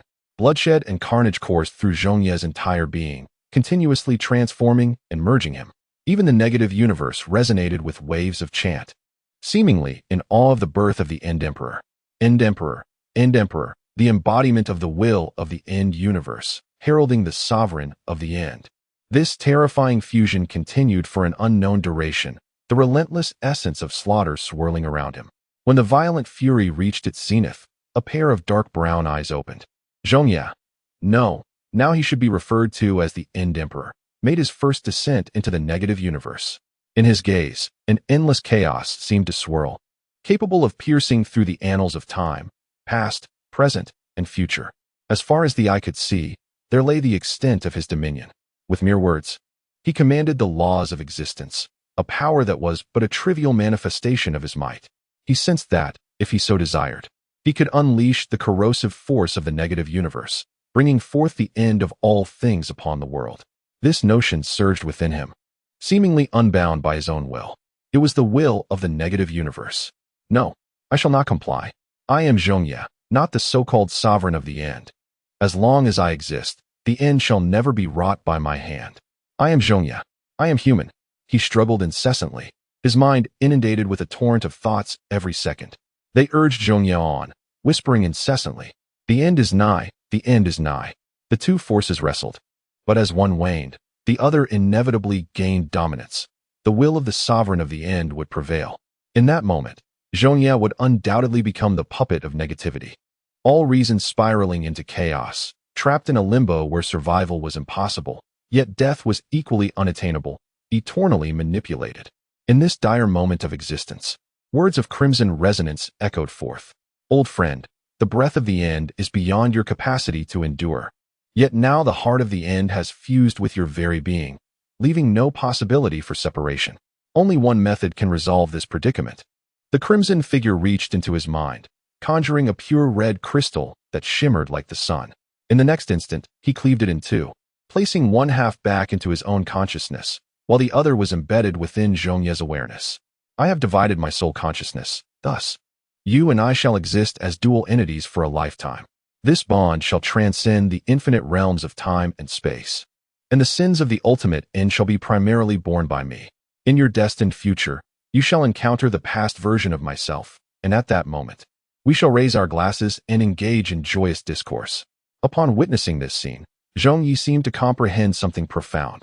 Is it true that this is how everything has unfolded? The deep connection between us has indeed been realized because of this.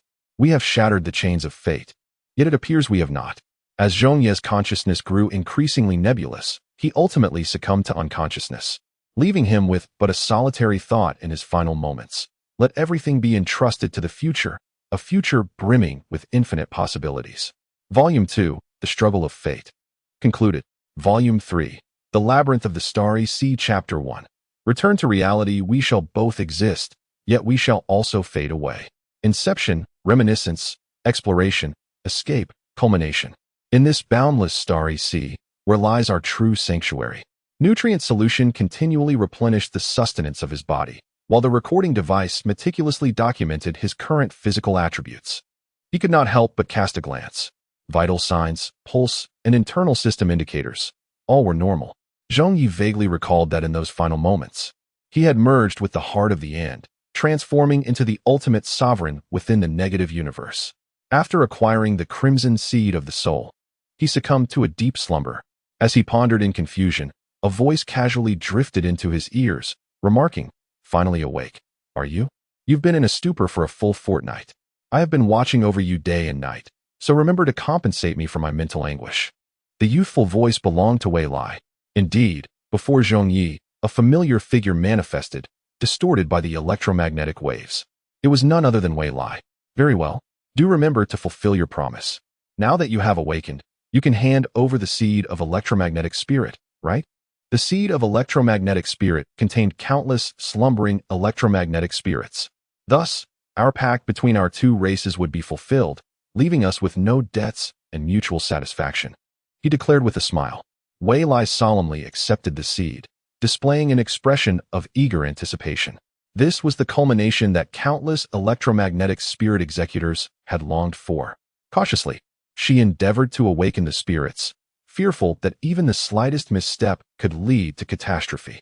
However, strangely, after hundreds of attempts, the pure purple seed remained utterly still. Is there a problem? Zhong Ye could not help but lean closer, a faint aura of demise unintentionally emanating from him. Stop. Do not come closer. If your aura of demise comes into contact with me, we will both perish. Wei Lai admonished loudly. Even the slightest trace was inherently linked to the eternal sovereign. This was no trivial matter.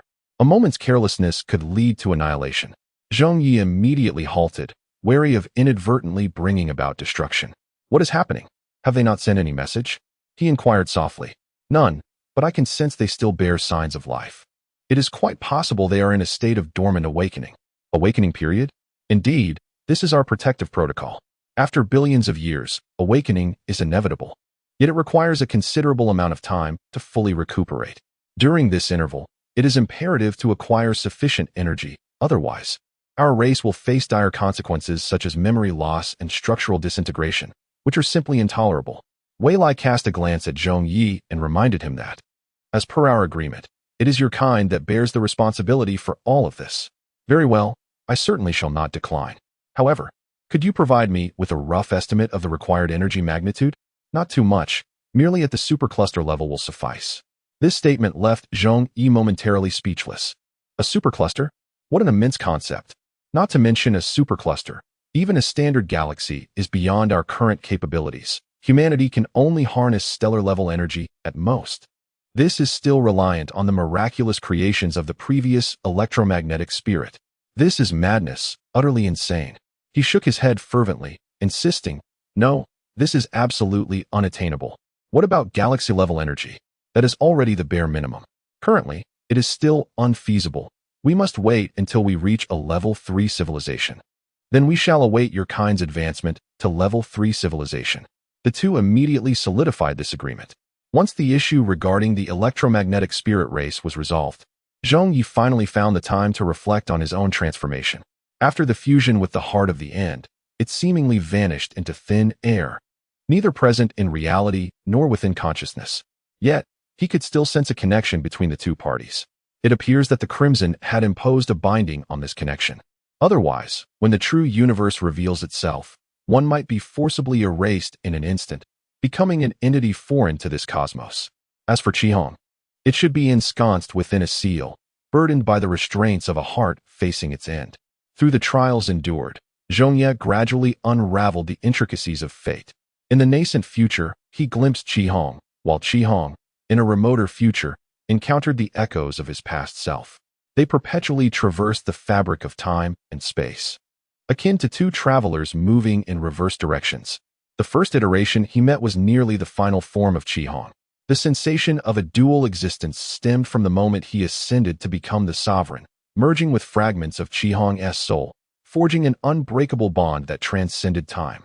This elucidates why, upon their first encounter, he could instantly recognize Qihong. A series of cataclysmic events, each capable of stirring the soul, revealed to Zhong Ye the dread of an elaborate scheme, a covenant spanning eons, meticulously laid out to culminate at that singular moment. Qihong was destined to traverse time and space, while he served as the temporal anchor, facilitating this realization. Amidst it all, the most amusing element remained that puppet. Despite possessing the capacity to vanquish ordinary spirits, it was inadvertently cast aside, its fate in the negative universe uncertain.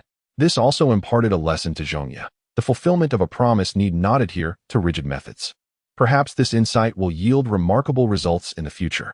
Yet, where has Darwin, the master of the crossroads of fate, wandered off to? Perhaps he is in pursuit of his celestial dreams, exploring the boundless cosmos. In the stillness of the night, myriad thoughts swirled within. At the crux of it all lay the revelation, an omnipresent testament, the information and mysterious power that could reverse the very fabric of time in its final moments. Undoubtedly stemming from it. Clearly, the entity that inscribed that revelation existed on the same plane as the Crimson, perhaps even a loftier one. Yet, did it still reside within consciousness, as it once did? Suddenly, this notion struck him, prompting him to search within the anchor of his awareness. In the next instant, a tome imbued with an ancient and weathered aura came into view. The revelation indeed existed. Volume 3, The Starry Seas Labyrinth Chapter 2, Prosperity. All has flourished. The Book of Revelations. This entity, first heard from Wei, had fulfilled countless prophecies without exception. At the most pivotal moments, it had orchestrated the reversal of all circumstances. This alone attests to its formidable nature. It is a true book of prophecy. Without hesitation, he seized it. Yet, when he attempted to read it, he could only perceive events that had already transpired. Almost nothing pertaining to the future could be unveiled. Was it truly an aversion to spoilers? He resolved to wait for the right moment. Only when that so-called moment arrived could this revelation reveal its miracles and might. What of Wei? Could the revelation concerning our future be beyond our grasp? No, who told you that? I have almost no restrictions. If I wish to see, I shall. Wei's words left him astounded. The entity before him possessed the ability to glimpse into the future. It was akin to being a chosen one. He eagerly inquired, "Can you tell me what the imminent future holds?" "It's simple," came the response. "Soon, a multitude of individuals and events will converge upon you. Humanity will, within a few years, depart from this realm of hope and venture into the boundless sea of stars." And then, he yearned for further revelations. "That is all I can disclose at present. Revealing more would compromise the information I hold, unfortunately." With a touch of resignation, Wei shook his head, yet secretly reveled in amusement. I shall not divulge anything further. Let us see how you navigate this." This left Zhong Ye in a state of agitation. "Are you suggesting that the text above is subject to change? Does it possess self-awareness?" "Indeed, otherwise it would not rightfully be termed a revelation." The gravity of this information struck him profoundly. The ancient tome was not merely an inert object, but possessed its own consciousness. Considering its age, it had chronicled events spanning at least hundreds of millions of years. This revelation unveiled a terrifying hidden existence. Instantly, he regarded the dormant revelation with trepidation. Could it possibly consume me? As if sensing Zhong Ye's apprehensions, the revelation unfurled a page, revealing its contents. "Do not indulge in fanciful thoughts. Decision-makers must prioritize the greater good. Humanity still requires your guidance." This utterance possessed an almost magical quality, instantly restoring his composure. Merely approaching a secondary civilization, yet still necessitating vast energy to unlock electromagnetic spirits. During the time spent in the negative universe, one must have accumulated numerous matters awaiting resolution, along with the chaotic fragments that may still linger. Upon receiving the message from Zhong Ye, a wave of exhilaration swept over the populace. Victory! Humanity has triumphed once more. The most elated among them were the high-ranking officials of the Human Alliance. Though the candidates were undoubtedly elite, they lacked a certain audacity and soul. It is no exaggeration to assert that Zhong Ye is humanity's sole stabilizing force. As he lives, so does humanity. As he falters, so does humanity. This journey into the negative realm must yield unimaginable rewards, and this supreme assembly will undoubtedly chart the future course of human development. The personnel were exceedingly eager, with various departments anxiously awaiting Zhong Ye's arrival. In a moment of anticipation, a dazzling light burst forth, and Zhong Ye appeared on the podium as if by divine intervention. His entrance astonished all present. There were no ripples of spatial transition, no forewarnings, akin to an angel materializing from myth. This spectacle transcended their wildest imaginations. For Zhong Ye, however, this was merely a trivial application of his consciousness seed. He discovered that he could now wield a portion of his mental power to manifest certain desires. It resembled a wishing machine, yet the effectiveness and frequency of use would continuously deplete his mental energy. Fortunately, his mental reserves had grown significantly, thanks to the cleansing from 2 civilizational seeds and the crimson fragments of soul that traverse time and space. Such extraordinary experiences have elevated his consciousness beyond that of the strongest individuals. Thus, Zhong Ye appeared before the multitude in a manner reminiscent of a mystic. On one hand, it was to showcase his findings.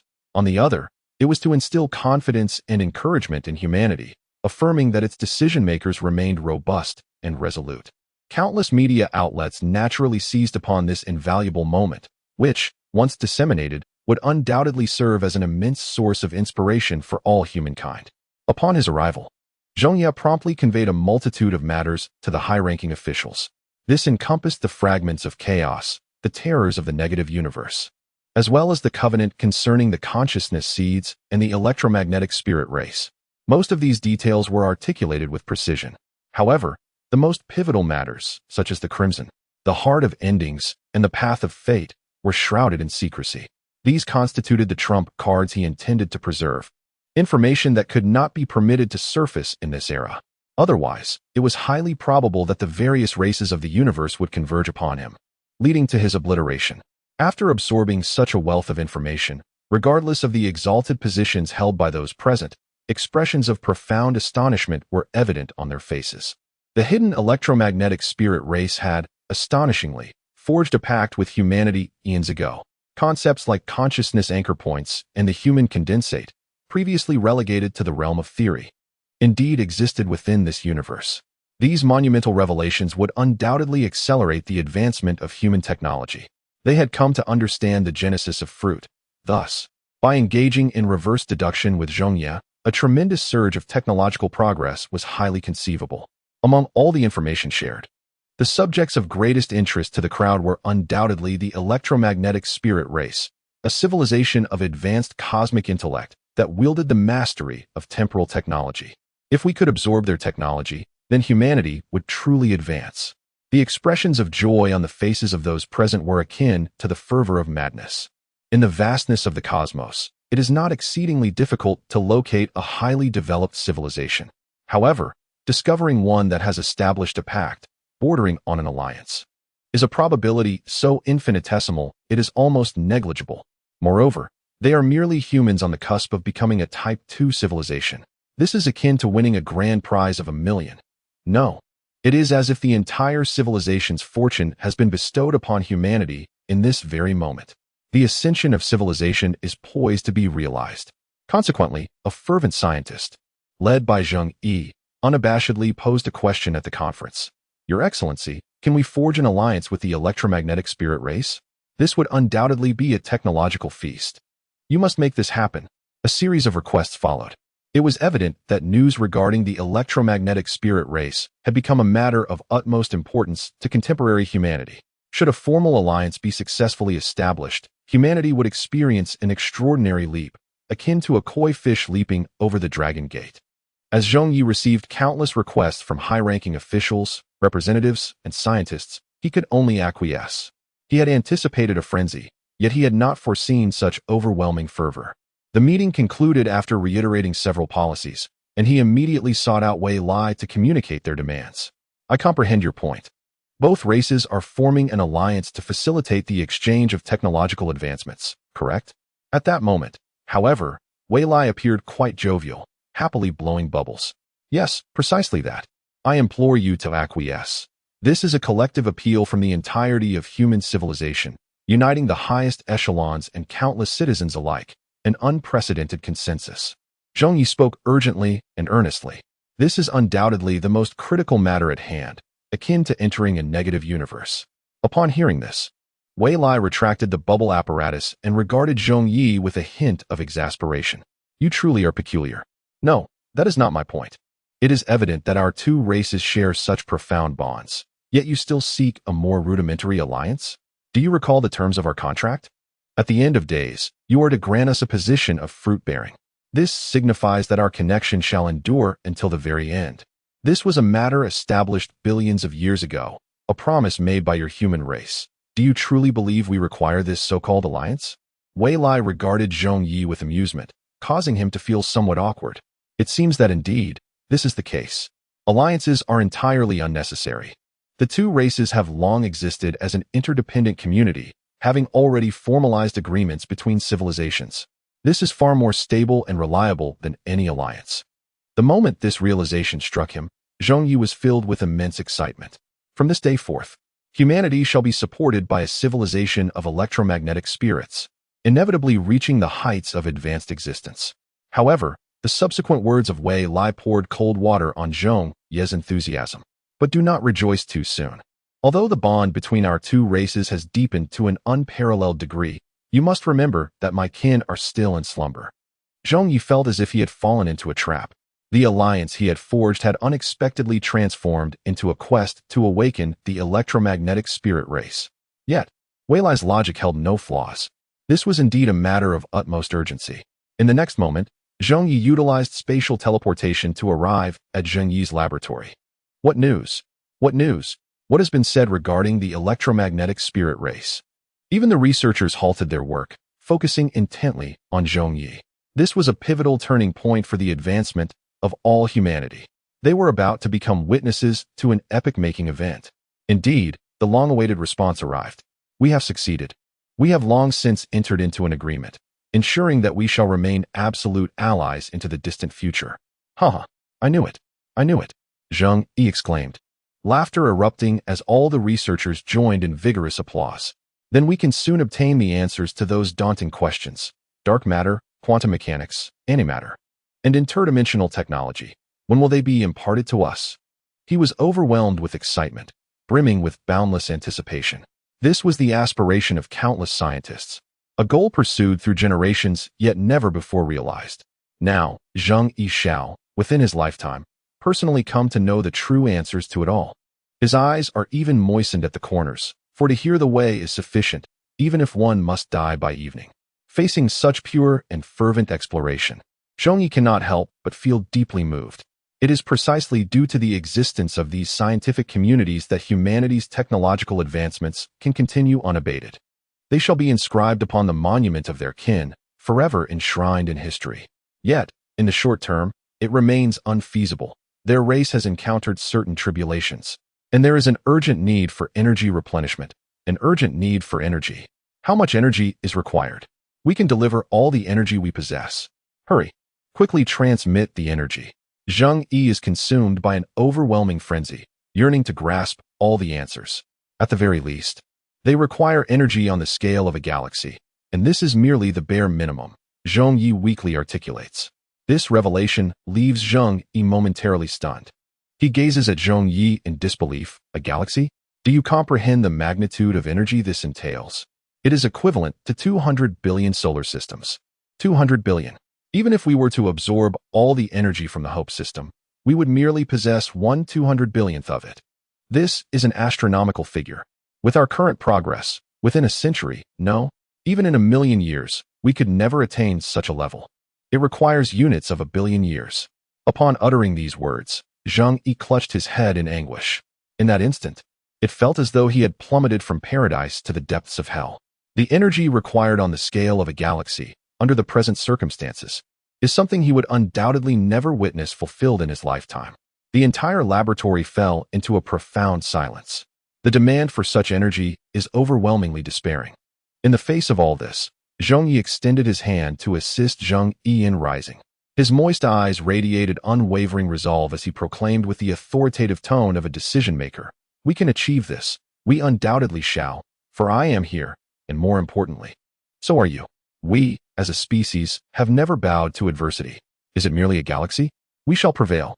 I assure you, in my capacity as a leader, that we will witness all of this within our lifetimes." Thus spoke Zhong Ye, vowing that the generation following him would witness the marvels of future technology in their own time. This was no mere exaggeration. To fulfill this promise, they must expedite their technological advancements and harness energy with utmost urgency.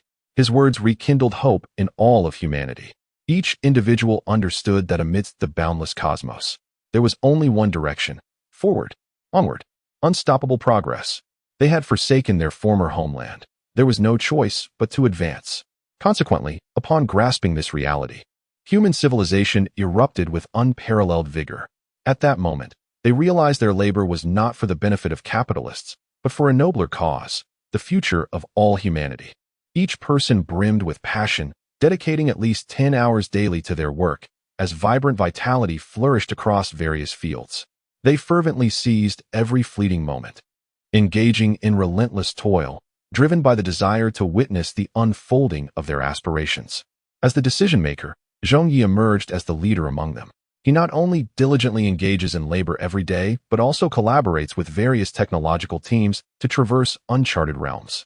The domains of consciousness, the collective essence of civilization, and the fabric of space-time are all subjects of relentless research. Currently, they are buoyed by the abundant energy provided by the Hope Star, thriving in an optimal cosmic environment, undisturbed by myriad taboos. This is humanity's golden age. Within a mere 6 months, nearly every field has experienced a meteoric surge in growth. The first starship, entirely controllable by thought, has emerged. The realm of consciousness has achieved preliminary exploration, and the manifestation of psychokinesis has been realized, with expectations for its widespread adoption among humanity in the near future. The nascent form of a matter-antimatter reactor is already taking shape. A new renaissance is sweeping forth, and this time it is among the stars. Among all these domains, one of paramount importance is the realm of the collective essence of civilization. It encompasses not only contemporary humanity, but also encapsulates millions of years of human history. More ominously, it may even include the future of humanity. It has the potential to transcend the constraints of time and space. This conclusion has been reached through meticulous testing and discussions conducted by Zhong Ye and a series of specialized research teams. For Zhong Ye, he has garnered the recognition of the collective essence. In situations involving life and death, or when faced with significant choices, the essence manifests certain images to provide guidance. In the unseen realms, it is possible to transform misfortune into fortune, to possess a nimble mind, and to wield an extraordinary sixth sense. Countless mysteries are embodied within, representing the collective fortune of human civilization, much of which has been placed upon the shoulders of Zhong Ye. This is a feat achievable only by true decision-makers. One S rise is intertwined with another S fall. On this day, Zhong Ye arrived at the condensation laboratory as usual. However, upon entering, he was met with the astonished gazes of all the researchers clad in white coats. This prompted him to inquire, "What is the matter? Are you not diligently engaged in your research?" "Your Excellency, in our recent tests, we have uncovered a phenomenon that is truly revolutionary. Once revealed, it will cause a sensation throughout humanity." Zhong Ye's curiosity was piqued. "Do share, what have you discovered?" "We conducted an experiment, locating a past human sample within the condensate, and then recreated the same scenario in reality, allowing it to experience identical events." "And what was the final outcome?" asked Ding Yi, the researcher, with an intense fervor. "What was it? You simulated that scene, and then?" "The conclusion we reached is that everything experienced by the individual in reality was astonishingly identical to that in the condensate. To rule out mere coincidence, we repeated this experiment 3,098 times, ultimately arriving at today's conclusion. This signifies that there exists a correspondence between the entire condensate and the reality." This revelation instantly enlightened Zhong Ye regarding its significance. The condensate is not a figment of imagination, but rather a reality from another dimension. It is precisely this connection that allows it to establish an almost one-to-one correspondence with reality, serving as the foundation for all understanding. Ding Yi's fervor had not yet waned. He continued, stating, "In our ongoing quest, we have ultimately discovered an intricate link between the condensate itself and a phenomenon known as dark matter. We may assert that there exists a profound unity between the two. Within the realm of dark matter, the reality of the condensate must undoubtedly reside. This necessitates the personal intervention of your esteemed decision-maker to validate this theory." Zhong Ye immediately grasped the gravity of the situation. Should the material existence of the condensate be substantiated, it would unveil an extraordinary possibility: the resurrection of those who perished throughout history from the condensate. This represents the long-cherished dream of countless individuals, the revival of the deceased. Once this is achieved, he would no longer fear the extinction of humanity. As long as Zhong Ye endures, civilization, its past, present, and future, shall persist. This is undoubtedly a groundbreaking discovery. Zhong Ye generously commended all the researchers and ensured that the human alliance bestowed upon them abundant resources and accolades. They would be immortalized as heroes of humanity, etched into the annals of history, and their descendants would receive preferential treatment from the human alliance. This is Zhong Ye's philosophy. One must not allow capable individuals to feel disheartened. They should be granted ample material and spiritual rewards, thereby enabling their brilliance to shine ever more brightly. After completing all that, he promptly inquired, "If that is the case, where lies the entrance to the realm of dark matter? I wish to venture there myself." We reached out to a research team specializing in physics, and after their instruments conducted tests, it was confirmed that a cluster of dark matter exists several dozen light-years away, remarkably aligning with theoretical characteristics. Perhaps from there, one could access the world of dark matter and truly uncover the location of the condensate, Ding Yi added. He understood that until proven, all of this remained mere theoretical conjecture. The only way to validate it was through Zhong Ye. For others, Merely attempting to enter the dark matter realm might result in immediate cognitive obliteration upon nearing it. Only he, who had traversed the negative universe, could genuinely embark on this exploration. More importantly, Zhong Ye was recognized as a pivotal entity of human civilization, ensuring he would not become lost within. Ding Yi presented a detailed plan, and after reviewing it, Zhong Ye nodded in affirmation, promptly declaring, "Inform all relevant departments. Humanity is on the brink of an epic-making exploration of the dark matter realm." Volume 3, Lost in the Starry Sea, Chapter 5, Super Speculative Traversal. The concept of the dark matter realm has long been posited within human civilization. However, due to the vast distance from practical development, it has been relegated to obscurity for countless years. This does not signify a lack of regard from humanity. On the contrary, numerous theoretical physicists hold exceedingly high expectations for it. The very progenitor of dark matter once prophesied that the moment humanity discovers the dark matter realm would mark a groundbreaking revelation in the transcendence of dimensions. At present, humanity is merely acquainted with the material layer of the three-dimensional universe. Knowledge regarding higher dimensions and various realms, such as the layers of consciousness and existence, is relatively sparse. Therefore, when Zhong Ye announced the impending exploration of the dark matter world, a wave of profound excitement surged through the hearts of all humankind. This event holds significance far exceeding that of Columbus's grand voyages. Consequently, through their diligent efforts and coordination, dozens of action plans, various supplies, and logistical support have been meticulously prepared. What remains now is to await the decisive actions of Zhong Ye. According to the plan, he will establish a spatial anchor point here, subsequently employing spatial leap technology to reach the dark matter cluster located several dozen light-years away. For this endeavor, everyone is thoroughly prepared. Having previously encountered the negative universe, Zhong Ye harbors little fear. No matter how daunting the dark matter world may be, it pales in comparison to the terrifying finality of the negative universe. The difficulty is significantly less than that of the last agreement. Nevertheless, countless scientists and high-ranking officials remain vigilant, meticulously verifying each procedure. At last, the series of intricate protocols has been completed. Zhong Ye casts his gaze toward the boundless starry sky beyond. Is the dark matter cluster truly situated those distant dozens of light-years away? After leaving the spatial anchor point as a record, waves of spatial ripples arise beside him, indicating that the leap device is now in motion. Compared to telekinetic power, the most advantageous aspect of the leap device is its requirement for merely sufficient energy. While the mental force is immense, every bit of energy conserved is valuable. Moments later, amidst a desolate and silent expanse of starry skies, the figure of Zhong Ye emerged. He swiftly assessed the current temporal and spatial coordinates. Only upon confirming their accuracy did he exhale a sigh of relief, grateful that he had not misstepped in his translocation this time. The next task at hand was to seek out the dark matter cluster.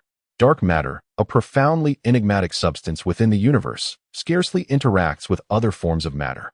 It remains invisible and nearly impervious to light. However, theoretical models suggest that it constitutes nearly 80% of the universe's total matter. In other words, dark matter is the very essence of the cosmos. Such a significant proportion led Zhong Ye to sense that the realm of dark matter must vastly exceed the reality observable at present. This notion filled him with anticipation. Zhong Ye possessed a unique method for locating the dark matter cluster, which involved attuning his soul and consciousness.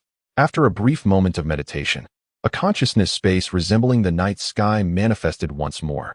Soon thereafter, an immense crimson dot emerged within this expanse, seemingly responding to Zhong Ye's resonance. In an instant, he recognized what it was, the dark matter cluster. This was precisely the entity he sought. Astonishingly, he had been within its very essence all along, utterly unaware. Indeed, it seems that only when a civilization's technological prowess has reached a level of consciousness refinement can one genuinely engage with the realm of dark matter. Next, he contemplated how to traverse to the domain of dark matter. Zhong Ye left behind a thread of reality as an anchor point. He then began to sense the location of the condensate through the pure azure seed. Since it existed within the realm of dark matter, there must assuredly be a pathway to reach it. This is precisely why only Zhong Ye could execute this plan. In the next moment, a profound resonance from the essence guided Zhong Ye's consciousness forward. He sensed an immensely dark door. Instinctively, he took out the pure azure seed. using it as a key to unlock the entrance. In that instant, his consciousness detached from his physical form, plunging into the realm of dark matter, akin to a negative universe. Is it truly this simple? Zhong Ye felt a twinge of disbelief. He summoned his form through sheer will, immersing himself in the sensations of this enigmatic world. Unlike the distortions of the negative universe, this realm was vast and open. An infinite darkness punctuated only by faint shafts of light that emerged before him. Each beam shimmered in a kaleidoscope of colors, seemingly corresponding to some extraordinary attributes. Yet, regardless of the hue, every light was painfully distant. This was not merely a spatial distance, but rather a divergence in the hierarchy of conceptual understanding. Nevertheless, Zhong Ye resolutely advanced towards a pure azure beam, sensing a profound connection with the essence within his consciousness. Perhaps it embodied the very essence of human civilization. Here, spatial distance was rendered irrelevant. As he navigated through layers of concept, time slipped by unnoticed until the azure luminescence finally materialized before him. At last, I have found you, Zhong Ye mused, reaching out with his hand. An overwhelming torrent of consciousness surged forth, enlightening him once more. Key information regarding the Han Dynasty, Blue Star, and humanity was captured, solidifying his conviction that this was indeed the essence he sought. It truly existed within the realm of dark matter. As if having found a sense of belonging, Zhong Ye immersed himself entirely, embracing it tightly. Yet, in the next moment, a voice of confusion shattered the tranquility. Your Excellency, could you please release me? You're holding too tightly.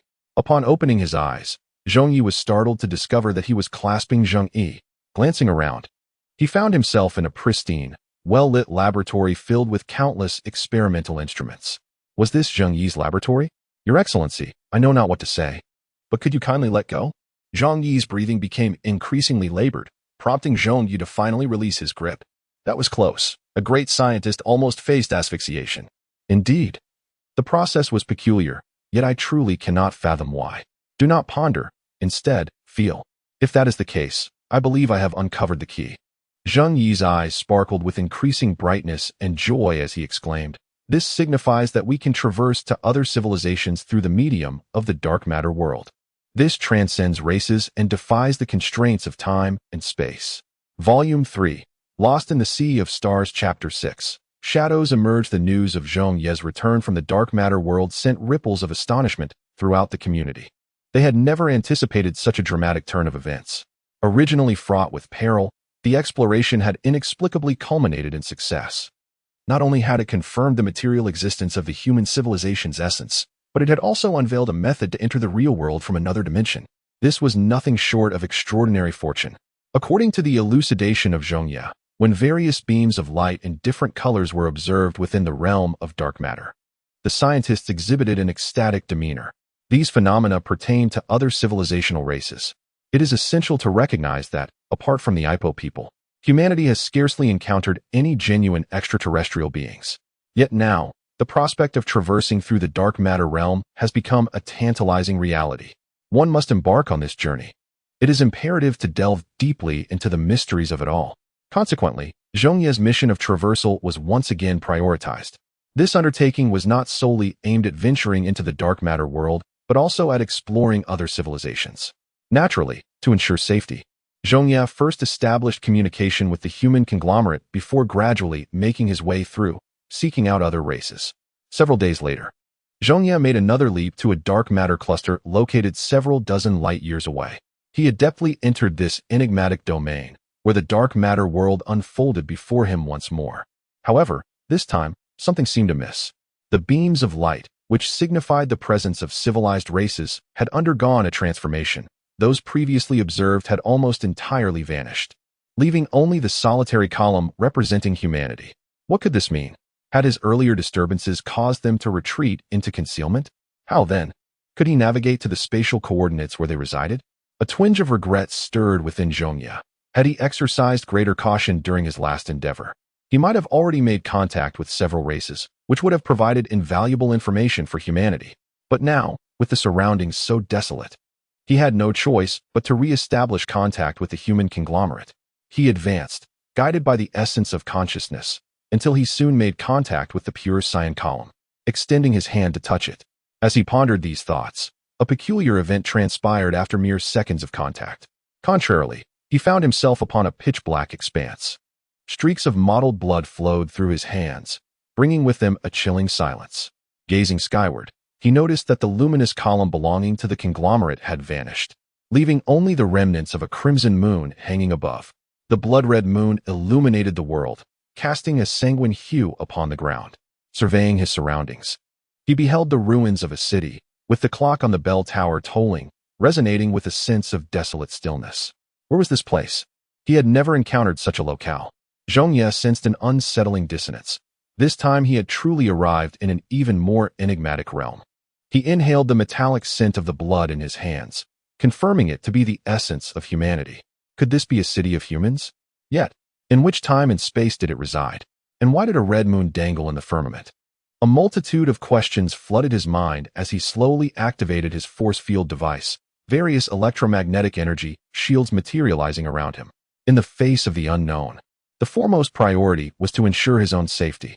Even so, Zhong Ye felt an insidious sensation of being watched, an unshakable feeling.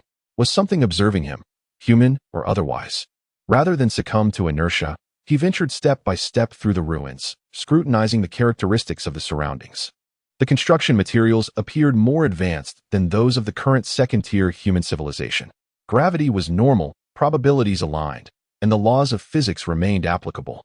Yet, the shattered forms of the ruins suggested they had endured some form of cataclysmic impact. A tremendous shockwave had erupted, reducing this city to mere rubble. In the deep of night, Zhong Ye moved swiftly with the aid of a mobile tool, simultaneously sketching the contours of the desolate ruins in his mind. The more he delineated, the more an unsettling sense of familiarity washed over him, as if this was indeed a city that existed on contemporary Earth. Was humanity currently ensnared in the throes of two great wars? A query arose within him, yet he quickly dismissed this conclusion. The diverse materials of the structures before him were far beyond the capabilities of that era. The anticipated level of civilization represented by these materials was at least that of a third, if not a fourth, tier. A metropolis belonging to humanity's third or fourth-tier civilization. Even as a traveler from another time, Zhong Ye had never set foot in this epoch of humanity. Historical records indicated that during this period, humanity had faced near extinction several times. Could this be a fragment of that dire predicament? Gradually, Zhong Ye speculated, yearning for the presence of humanity within these ruins to provide him with answers. Just then, a woman's voice suddenly pierced the silence beside him. "Come in quickly. Don't linger outside. They are about to arrive." He immediately turned towards the source of the voice. There, beneath the rubble, was a precariously stable floor, barely holding its structure. Upon hearing the sound of another, Zhong Ye hastened toward the floor. A door swung open. "In here," came the invitation, and he stepped inside. Before him stood a woman, though she appeared somewhat disheveled. Yet, in the midst of this urban wasteland, ensuring one's survival was no small feat, leaving little time for concerns of appearance. "What exactly do you mean by they?" he inquired. In the stillness of the night, Zhong Ye inquired of the woman, "Are you not human?" "No. It is the essence of kin, yet you possess the aura of something else, and your appearance is so immaculate. Who exactly are you?" The woman, however, retorted sharply, brandishing a firearm directed at Zhong Ye. It was an electromagnetic gun, capable of incapacitating him at the slightest hint of abnormality. To her, Zhong Ye was exceedingly peculiar, as if every unusual facet of him could ensnare her curiosity. "Do not shoot. I am Zhong Ye, a human." "A human? How can you prove your humanity?" The woman's finger curled ominously, poised to pull the trigger at any moment. Reluctantly, Zhong Ye produced an identification card. Were it not for the insistence of those individuals, he would have preferred to forego such an item. The human alliance, having existed since the dawn of the interstellar age, commanded credibility even across disparate timelines, thus validating that Zhong Ye was indeed human. "My apologies, I misunderstood. I am Lining." The woman expressed surprise. "You know nothing at all?" "Indeed. That is why I inquired of you." Suddenly, terrifying shadows began to materialize outside the window. Volume 3. The Labyrinth of the Star, see Chapter 7. The Dawn of Oblivion. At the instant those shadows emerged, Lining swiftly tackled Zhong Ye to the ground, her hand firmly covering his mouth to stifle any sound. The multitude of dark figures outside flitted by with astonishing speed, their true forms obscured from view. Yet, in the midst of the night, Zhong Ye could sense the trembling figure of Lin Ying beside him, emanating an overwhelming aura of fear. He ceased all actions, and Lin Ying descended from his side, brushing off the dust from her clothing. It appeared that her previous actions had been driven by necessity. After tidying herself, she turned her gaze towards Zhong Ye, stating, "It is fortunate I was here. Otherwise, you would have perished without even understanding the cause. Remember, you owe me a life." "Is that what it means to owe you a life? What exactly were those entities?" Zhong Ye inquired, astonished and perplexed. The presence that instilled such terror in her must undoubtedly be extraordinary. It possesses no fixed form and manifests differently in each person's perception. However, the one truth I can convey is that it embodies the profound fears that reside within. Lin Ying responded, her voice quivering slightly. It was evident that the shadows from the earlier incident had instilled immense dread within her. Do these formless manifestations of fear belong to the realm of taboo entities? He pondered. You are aware of taboo entities? A glimmer of intrigue sparkled in Lin Ying's eyes. My conjecture aligns with yours, yet the laboratory has long been destroyed, and the data lost, rendering any validation impossible. A laboratory? Are you a researcher within the Human Alliance? Indeed. Did you not notice the emblem on my attire? Zhong Ye then observed the insignia of a Human Alliance scientist adorning Lin Ying's clothing. She was, astonishingly, a female scientist of humanity. It was no wonder she had survived until now. It seemed she had conducted extensive research into the characteristics of those monsters, which had enabled her to endure thus far. Regarding the scientist, Zhong Ye is acquainted with many individuals. He immediately turned to Lin Ying and inquired, "Do you know Zhong Ye?" "The esteemed scientist Zhong Ye, indeed?" "Certainly. How could I not know him? He is a highly respected figure within our field. Even the decision-makers hold him in high regard," Lin Ying replied. Upon hearing this, Zhong Ye couldn't help but smile. This was splendid. He had discovered a common ground, and it seemed he would soon grasp the current situation. However, one wondered what Lin Ying would think if she realized that the human decision-maker was right before her. The reason for her failure to recognize him lay in Zhong Ye's penchant for operating discreetly, revealing not his true identity, which meant that humanity was only aware of the decision-maker and not of Zhong Ye himself. Nevertheless, revealing the truth at this juncture served no purpose. The pressing matter was to locate Zhong Ye and ascertain the status of the city. "Since you are acquainted with him, do you know where Zhong Ye is?" "I can take you there," Zhong Ye asked. A glimmer of hope flickered in Lin Ying's eyes, only to dim gradually. The suddenness of the attack had obliterated all communication devices, rendering any connection with the outside world utterly impossible. "This presents a dilemma," Zhong Ye mused. "Before the city's destruction, did you know where Zhong Ye might be? I believe he was with the decision-maker, right? Hasn't he always been part of their research team?" "Very well," Zhong Ye noted. "This information provides a valuable lead. He was currently situated at the headquarters of the Human Alliance, located in the Northern Hemisphere, and he should be able to find it swiftly. The spatial transition device could also be utilized, fulfilling the immediate requirements. The only certainty is the identity of this city." After posing the question, Lin Ying's eyes reflected an even deeper perplexity. This individual was undeniably peculiar, possessing an almost complete ignorance of the world, yet paradoxically equipped with certain tools. Could it be that he had lost his memory due to the aftermath of a battlefield? She then gestured towards a statue outside the window and, with a hint of resignation, stated, "Look for yourself." Zhong Ye gazed outside, and there it was, the Statue of Liberty. This was New York City, the New York City of the future? Instantly, he began to connect the various clues. As a grand metropolis of humanity, New York City had been ravaged by the existence of forbidden entities. The battlefield unfolded upon the earth, and the contemporary human populace failed to intervene, which undeniably suggested that this horror had permeated the globe. This was an incursion at the level of civilization, right at this moment. Consequently, the headquarters of human civilization was likely under threat as well. Without hesitation, he seized Lin Ying and activated the short-range spatial jump device. He was well aware of the specific coordinates within the planet. The most crucial task now was to reach the headquarters. As the ripples of space began to stir, a sudden disruption occurred just as the wormhole was about to materialize.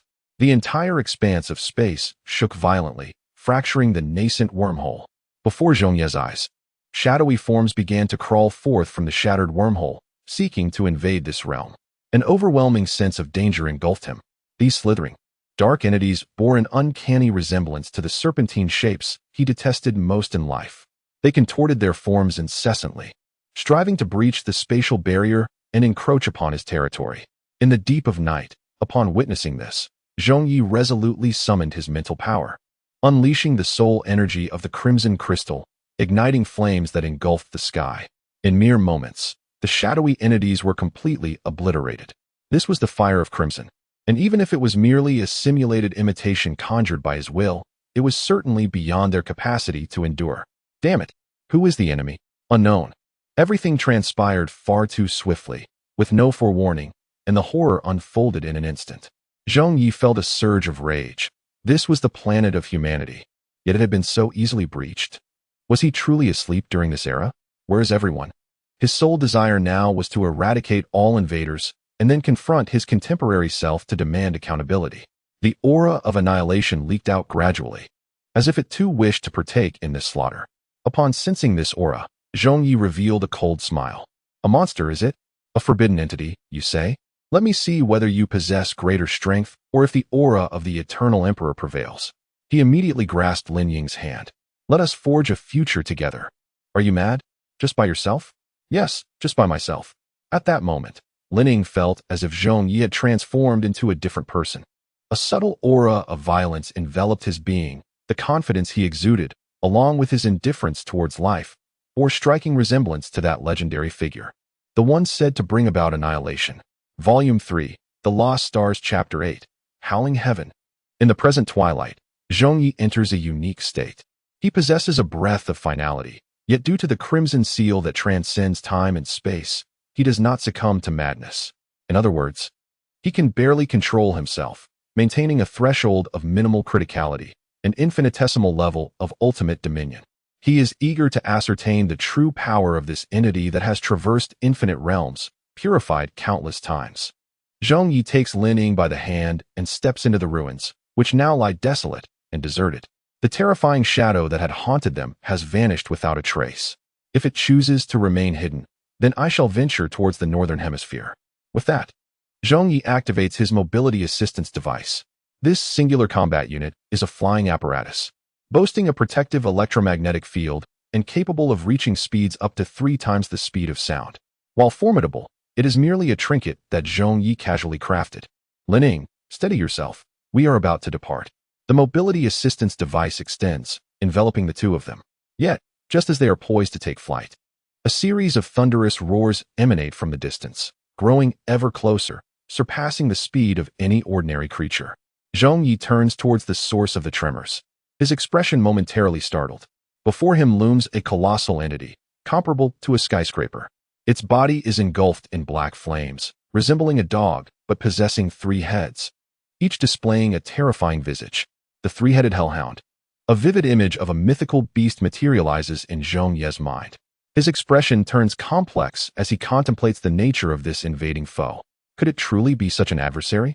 The speed of the hellish 3-headed hound was unparalleled, its massive form seemingly breaking the sound barrier.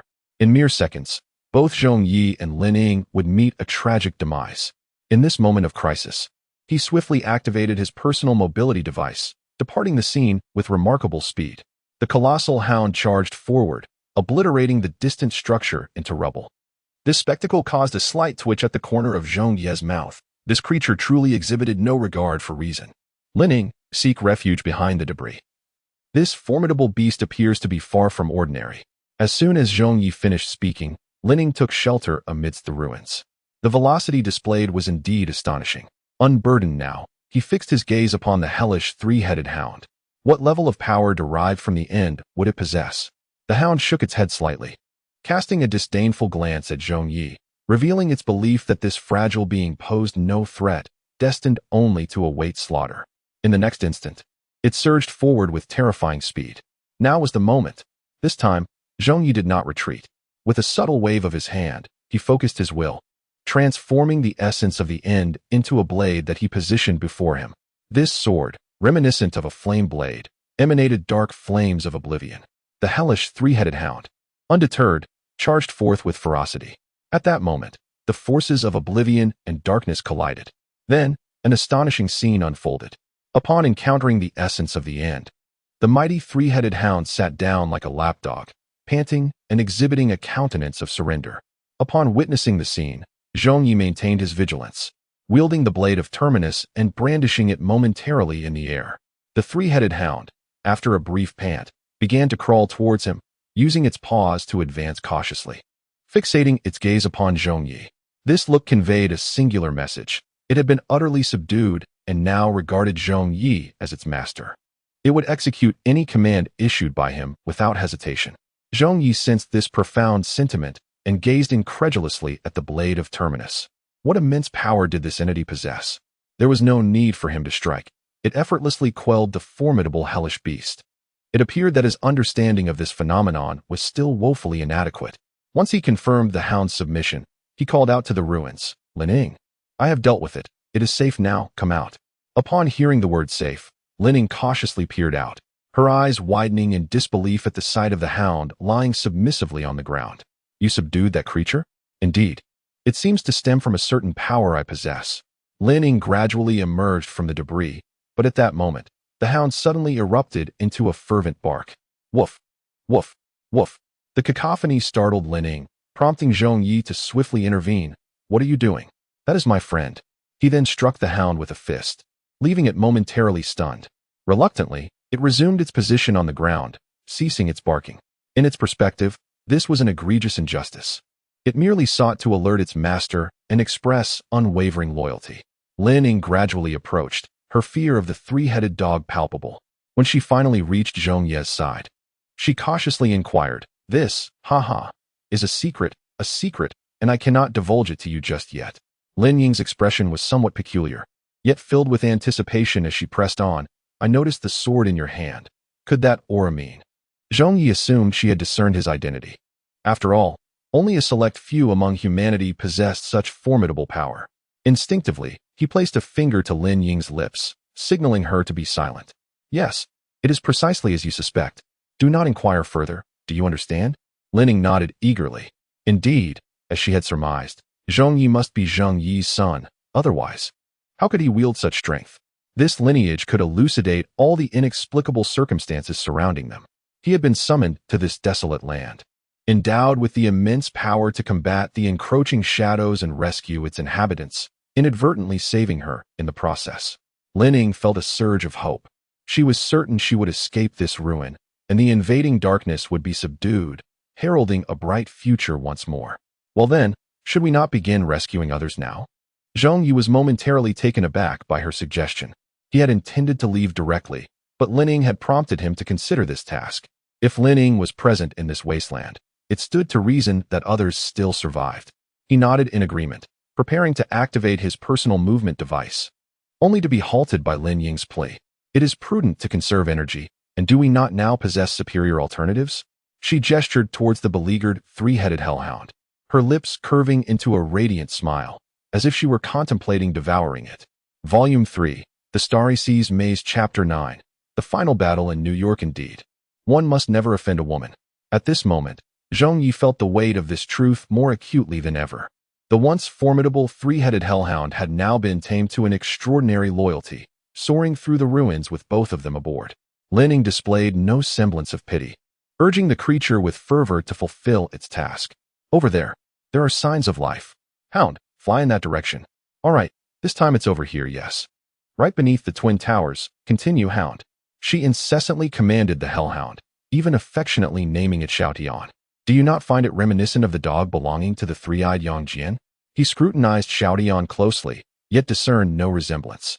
It seemed that this was merely the moniker Lin Ying wished to bestow. Nonetheless, Zhong Ye chose not to dwell on such trivialities. As a decision-maker among humanity, he maintained a broad-minded perspective. With Xiaotian's assistance, their efficiency soared. Indeed, amidst the seemingly ruined landscape, a considerable number of survivors remained. Much like Lin Ying, they had cleverly utilized cover to avoid peril. Upon tallying the figures, it appeared that approximately 30 to 40,000 individuals were alive. This was a substantial number for Zhong Ye and his companion. However, for the entire expanse of international metropolises housing tens of millions, this has become an almost cataclysmic disaster. The assaults from foreign adversaries have tragically claimed nearly 99% of human lives. The bloodshed upon each ruin stands as stark evidence, an indelible stain of shame that cannot be erased. Zhong Ye clenched his fists, a tempest of rage surging within him. Those accursed invaders deserve nothing less than death. All of them must perish.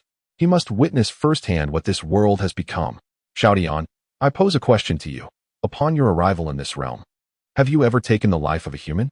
Zhong Ye brandished the blade of the end, casting a frigid gaze upon the three-headed hellhound. Should it have stained its hands with even a drop of blood, there would be no forgiveness. Yet, Xiaodian seemed momentarily stunned, before its three heads displayed a frantic expression, hastily shaking in denial. Nothing of the sort? Allow me to see your memories prior to this moment. Zhong Ye commanded, and Xiaodian immediately relaxed its mental defenses, permitting him entry. After a swift perusal, Zhong Ye confirmed that Xiaodian had not slain any humans. On the contrary, its plight had been most unfortunate.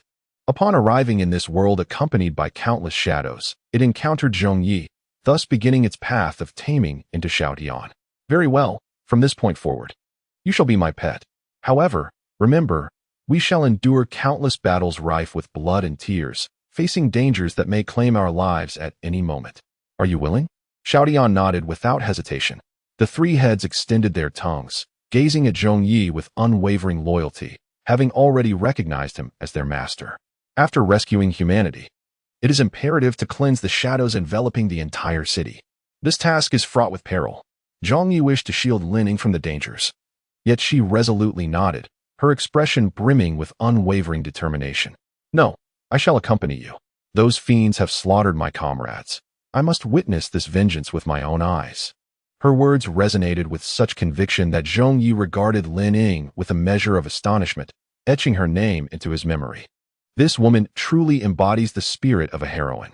Very well, we shall eradicate them together, he assented, but then added, however, the efficiency of cleansing the entire city is woefully inadequate. I have conceived a strategy.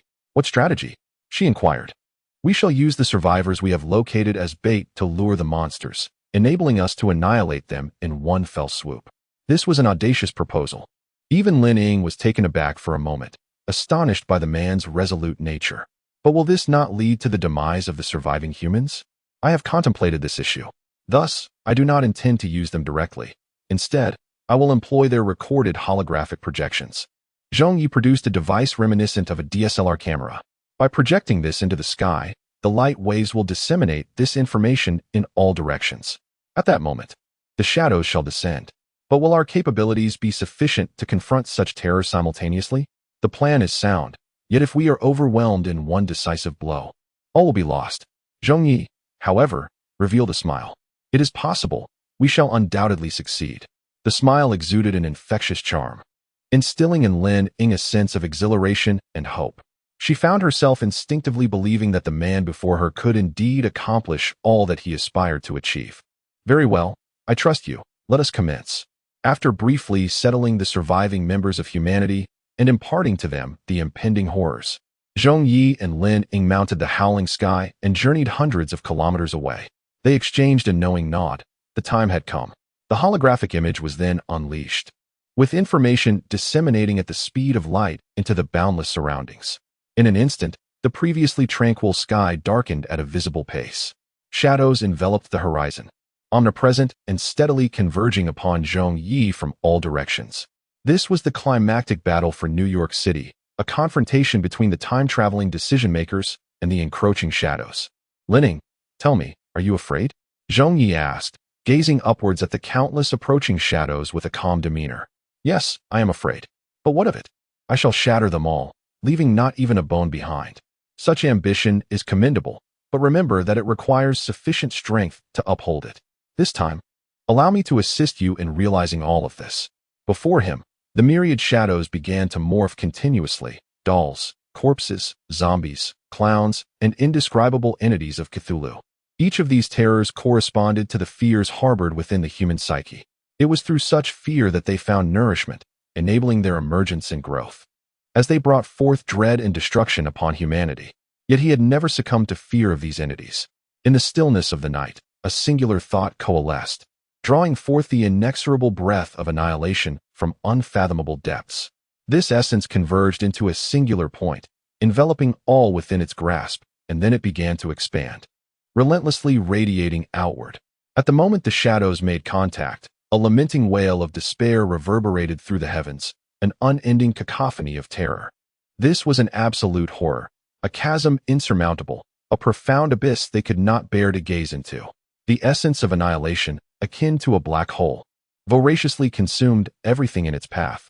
Volume 3, The Starry Seas Labyrinth, Chapter 10. Subtle emotions in the instant they encountered this void of obliteration, the shadowy entities, nourished by fear, understood that this was far beyond anything they could contend with. Thus, they fixated their gaze upon the figure of the night. Should they succeed in extinguishing this fragile human species, the formidable power of annihilation would surely falter. In the next moment, they began to metamorphose once more, but this time within the realm of consciousness. In the blink of an eye, the figure felt his mental space brimming with diverse entities. They surged forth like zombies, incessantly infiltrating his awareness, inescapable and imperceptible. This was an assault upon the ocean of consciousness. For an ordinary human, any encounter with the shadow's attack would result in instantaneous bloodshed from every orifice, leading to a shattering of consciousness and inevitable demise. The external manifestation would be a grotesque struggle, a contorted demise. Yet, the figure of the night was unlike any they had faced before. In the face of this relentless encroachment, he wore a smile of delight. Come, bring even more. I await your arrival. He was incessantly bombarded by mocking voices within his consciousness, causing the shadows to momentarily falter. Could this human possibly be afflicted with some ailment? Were they so intimidated by the assault on their awareness that they had been rendered foolish? This was indeed a fortunate circumstance, for it meant that this battle could swiftly reach its conclusion. Such was the contemplation of the shadows. Coincidentally, this was also the sentiment of Zhong Ye.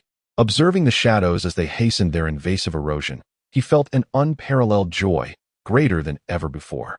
Should he manage to absorb them all, it would yield an inexhaustible reservoir of spiritual sustenance. His realm of consciousness was immensely expansive, capable of accommodating the entirety of this invasion.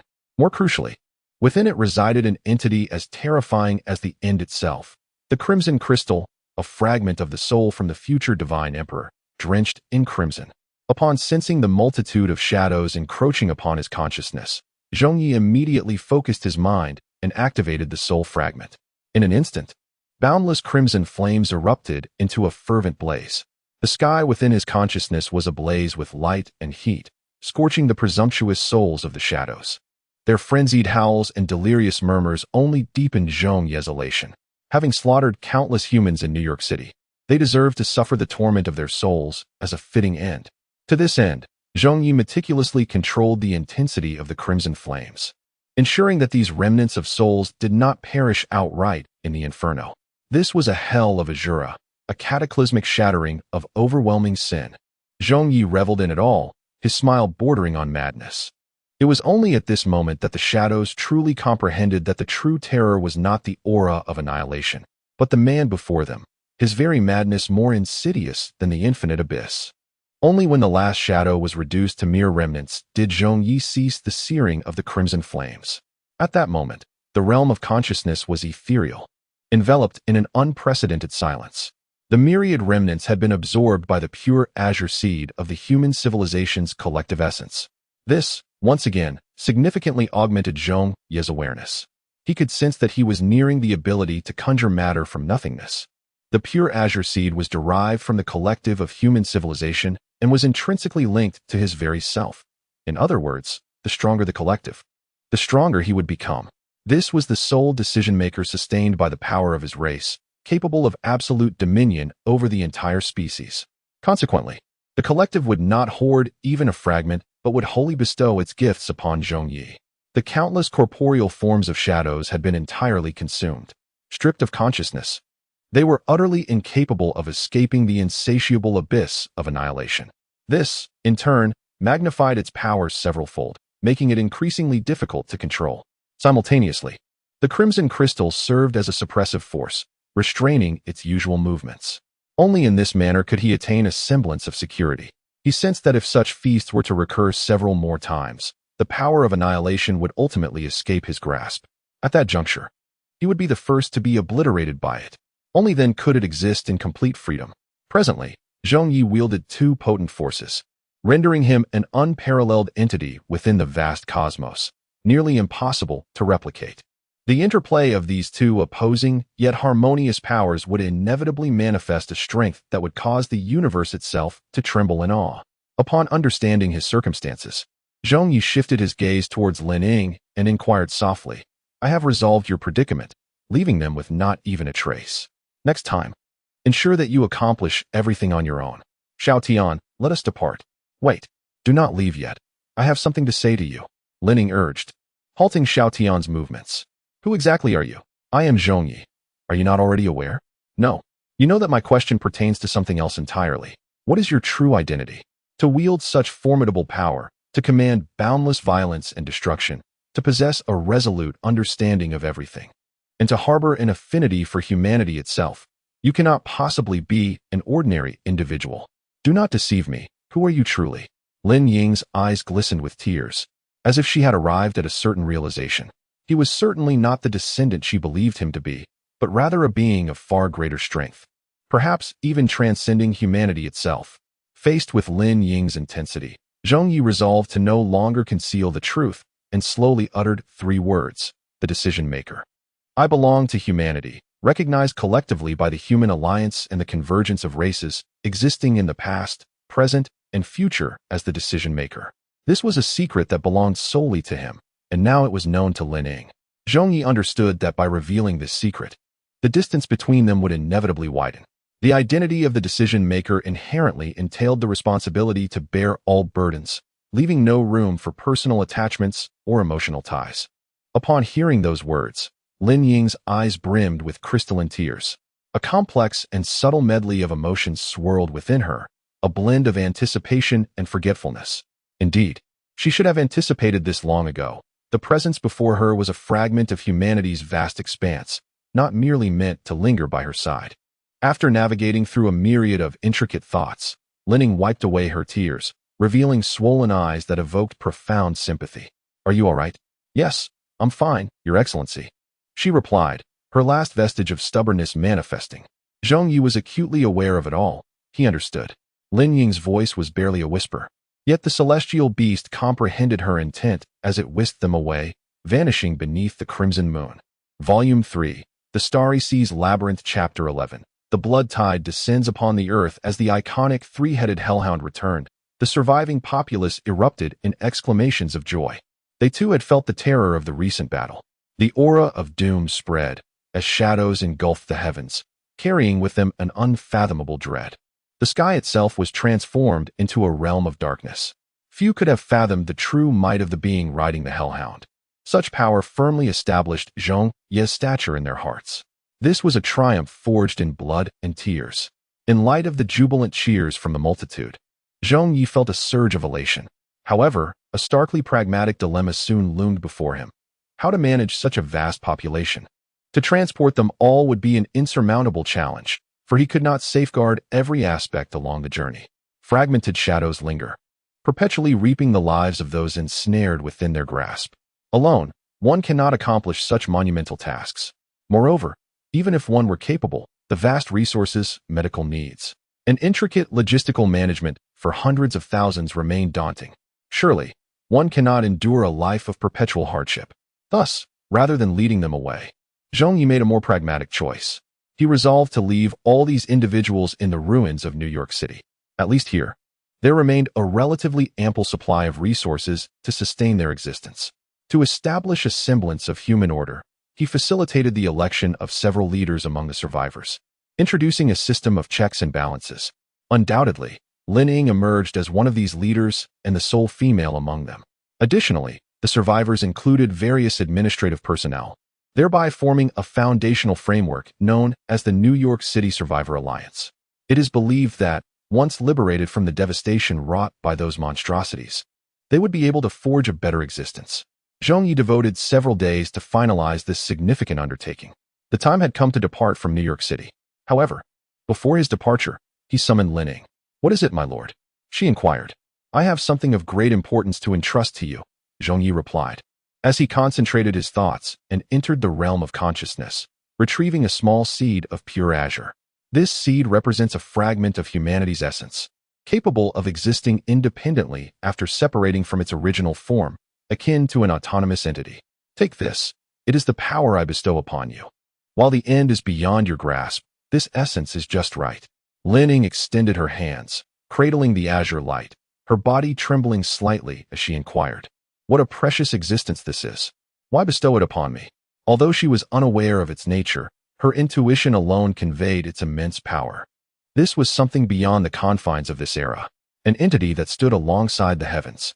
Yet, the decision-maker had chosen to grant it to her. Oh, because you are deserving of all this and in need of such strength. Remember, in the face of any insurmountable danger, you may summon me with it. This is a power uniquely yours. Use it wisely, for I must take my leave. Please ensure your safe return. Lining did not attempt to detain him, but instead offered her blessing. She understood that the man before her bore a far greater mission. "Indeed, I shall," he replied. "Xiao Tian, let us depart." As these words left his lips, Zhong Ye's figure vanished from the spot. The matters in New York had been resolved. Now, he sought to uncover the peculiarities of this era. Raising his gaze to the scarlet moon in the sky, he was engulfed by a wave of foreboding. Slaughter, destruction, death, bloodshed, this was far from a normal occurrence. There undoubtedly existed a profound anomaly. The Earth had transitioned into the realm of hope. Yet where had this moon emerged from? Its very existence was unnatural. As he stared at the blood moon, the sensation of being watched surged once more, as if the blood moon were also observing him. The breath of oblivion could not be resisted by mere will alone. He must locate their presence in this era. In the stillness of the night, Zhong Ye contemplated, urging Xiao Tian to hasten its pace. They traversed desolate wilderness, rife with lurking shadows, which repeatedly ambushed the duo. Zhong Ye heightened his vigilance. Acutely aware of the peculiar circumstances, he instructed Xiao Tian to halt and produced a recording device, capturing the surrounding scenery before permitting it to proceed once more. Indeed, as time flowed, Zhong Ye gradually comprehended the truth. Each time they entered a grove, everything would inexplicably reset, as if trapped in an endless loop. This signified that they had unwittingly become ensnared in this place, or perhaps the entirety of New York City was ensnared, explaining the absence of any external communication. Suddenly, he recalled certain information previously conveyed by Lining. Everything transpired too abruptly. Destruction has descended. Spatial transitions have been prohibited, concealing innumerable presences. They have never truly departed from New York City. In that instant, a sequence of information coalesced into a singular thread. Zhong Ye lifted his gaze towards the blood-red moon, which appeared more crimson than ever, seemingly baring its fangs. A dreadful realization struck him. He had fallen into a trap. The shadows were mere minions. The true terror resided in the heavens above. New York City had long been condemned, perhaps even severed from the earth, cast into an unimaginable realm of horror. Thus, the blood moon and all ensuing events had come to pass. This was a premeditated massacre. Even Zhong Ye was but a target long since marked. Among the surviving humans were children, the elderly, and Lining herself. In the dead of night, Zhong Ye activated his personal mobility device, propelling himself and Xiao Tian forward at supersonic speeds. At last, the survivor base came into view. However, this scene was unbearable for Zhong Ye. Beneath the blood moon, a myriad of crimson monsters surged forth, devouring human bodies one after another. The heat weapons of humanity proved virtually ineffective against them. Despairing wails echoed throughout the camp, each cry inevitably accompanied by the sight of severed limbs and flesh. This was a massacre, a slaughter of all surviving humans within the city of New York. Volume 3, Lost in the Starry Sea, Chapter 12, Devour You, You Dare. You dare to do this? Upon witnessing this horrific scene, Zhong Ye's heart was instantly consumed by an overwhelming rage. These were the humans he vowed to protect, the sole survivors of the entire city. Yet now, they were being slaughtered like mere livestock. Blood moon, blood moon. The root of all this calamity lay with the blood moon. Furious, he manifested blades of thought, unleashing a torrential downpour of swords that pierced toward the countless crimson monsters. In an instant, they fell. Yet, in the next moment, all of them stood back up as if unaffected. The blades formed from his thoughts were devoured as if they were mere sustenance. Ineffective, Zhong Ye conjured blades once more, summoning a storm of swords aimed at them. But this time, before he could even grasp their bodies, they were consumed entirely. This was the power of enhancement. The same tactic could not yield results a second time. Even the progeny of the blood moon possessed such formidable capabilities. In the dead of night, Zhong Ye felt a piercing sensation, yet he swiftly regained his composure. What was there to fear? Xiao Tian, devour them all. Leave not a single one, he commanded. In an instant, the terrifying shadow of the hellish three-headed hound loomed before the scarlet monstrosities. Its 3 heads voraciously feasted, consuming each creature as if snacking with ease. Under the relentless onslaught of the 3-headed beast, the monsters of the encampment were systematically obliterated, transforming into sustenance for Xiao Tian, fueling the countless flames of darkness that flickered around. Zhong Ye nodded slightly, confirming that the situation aligned with his predictions. The insatiable appetite of Xiao Tian served as a singularly devastating assault, rendering the foes utterly powerless against its might. Despite the initial victory, the countless human corpses strewn across the ground dampened Zhong Ye's triumph. He should have anticipated that the earlier ease was not as straightforward as it seemed. It was, in fact, orchestrated by the Blood Moon. The very fabric of New York City had been severed, reduced to a mere pawn within the Blood Moon's grasp. It revealed its horrific fangs, and this imminent confrontation could no longer be avoided. Zhong Ye glared furiously at the Blood Moon above. The more he gazed, the more it resembled a familiar entity he had once known, a being that bore the name of a demon. As this thought took root, the gravitational pull of New York City began to warp in an unsettling manner. Blood and dismembered limbs floated in the air, gravitating towards the Blood Moon. Then, at an observable pace, the Blood Moon unfurled its gaping maw, swallowing everything in its path. All of this transpired in the blink of an eye. At the very moment this scene unfolded, everyone stood frozen in astonishment. What manner of terrifying existence was this? How many formidable abilities remained undisclosed? In that instant, Zhong Ye comprehended the true nature of the entity he faced, the cocoon of the demon. This was the very entity that had once forced Earth into a state of flight. Now, in an indeterminate future, it had manifested above the skyline of New York City. Its current form was even more formidable than before. The recent occurrence had driven many citizens to the brink of madness, as they frantically scattered in all directions, creating a cacophony of chaos. This was an adversary beyond their capacity to confront. Even Zhong Ye could not suppress a frown in the face of such turmoil. How should he proceed this time? Was this the very reason for his arrival here? The entity had summoned his past self to combat this future foe. Beneath the Blood Moon, he sensed life ebbing away incessantly. Vitality surged from the surviving humans, drawn inexorably towards the cocoon of the demon. Its life force intensified, as if it were on the verge of breaking free, ready to rend the fabric of the Blood Moon and descend upon the world like a demonic sovereign. What to do? What to do? Zhong Ye's mind raced, desperately seeking a means to vanquish it. Just then, Linning approached weakly, her voice barely a whisper. My lord, please depart. This is an enemy that cannot be vanquished. You have no reason to confront an adversary that is utterly insurmountable. Our lives hold little significance. But yours must endure, for you embody the hope of humanity's future. Lin Ying's voice grew increasingly frail. Despite possessing a fraction of the power of she found herself nearly powerless against the siphoning of the Blood Moon. The flickering flame of the survivor's life resembled a nearly extinguished candle, on the verge of being snuffed out in this world. Confronted with such despairing and terrifying circumstances, Zhong Ye clenched his fists and spoke in a somber tone. No, I cannot comprehend the notion of an unbeatable enemy. It is beyond my understanding. In the next moment, he extended his finger towards the Blood Moon in the sky. Howl! Heavens! Charge with me! In an instant, the individual mobility device activated, and man and dog soared into the heavens like wings unfurling. Zhong Ye was prepared for the sacrifice this entailed. Please, ensure your safe return, Lin Ying implored, gazing at the figure of the hero, channeling her final strength in a blessing. This energy, through the consciousness of the lingering, reached out towards Zhong Ye, who was now soaring in the boundless expanse above. For the first time, he beheld the entirety of New York City, and apart from this land, all else was as he had surmised, an endless void. This was a forsaken realm. He then turned his gaze back to the crimson moon. At such close proximity, its form appeared colossal, akin to a celestial body. It is enveloped in a dense covering of fur, with a gaping, dark maw that exudes an air of malevolence, resembling a colossal eyeball. Merely gazing upon its visage is sufficient to evoke profound discomfort, inciting a disturbance within the realm of consciousness. This is but a fraction of the horror embodied by that which is forbidden. Even someone as formidable as Zhong Ye can only barely withstand the palpable dread radiating from it. Upon witnessing Zhong Ye, diminutive as an insect, approach the enormous. Fur-covered eye seems to manifest a sinister smile. This smile, while seemingly benign, sends shivers down one's spine.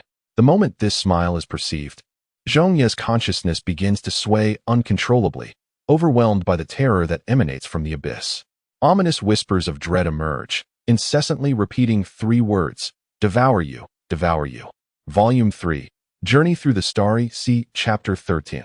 The Butcher's Arena devour you. This is the most blatant desire radiating from the cocoon of the demon. It senses that Zhong Ye exudes a tantalizing aroma of delightful and abundant sustenance, an exquisite delicacy, rich with unimaginable flavors that may even enable its evolution. Confronted by this unabashed craving, Zhong Ye gradually wields his thoughts as blades. In an instant, an aura of lethal intent envelopes the cocoon of the demon. You wish to consume me? Let us see if you possess the capability. Zhong Ye uttered coldly. In the next moment, a torrential downpour of swords pierced through, transforming it into a plush hornet's nest. Countless strands of fur were ruthlessly severed, and the hollow maw was crammed with blades. Yet, even in the face of such a predicament, Zhong Ye remained unwaveringly vigilant. The battle unfolded with such remarkable ease that he found it difficult to believe it was real. Even the grotesque, blood-colored creatures could withstand the onslaught. How could the demon's cocoon possibly falter? Indeed, within mere breaths, its battered exterior was restored to its original form. Simultaneously, a lamentable thought emerged. What a pity! Had I been deceived, I would have devoured you. This whispered notion resonated directly within his consciousness, requiring no translation to comprehend.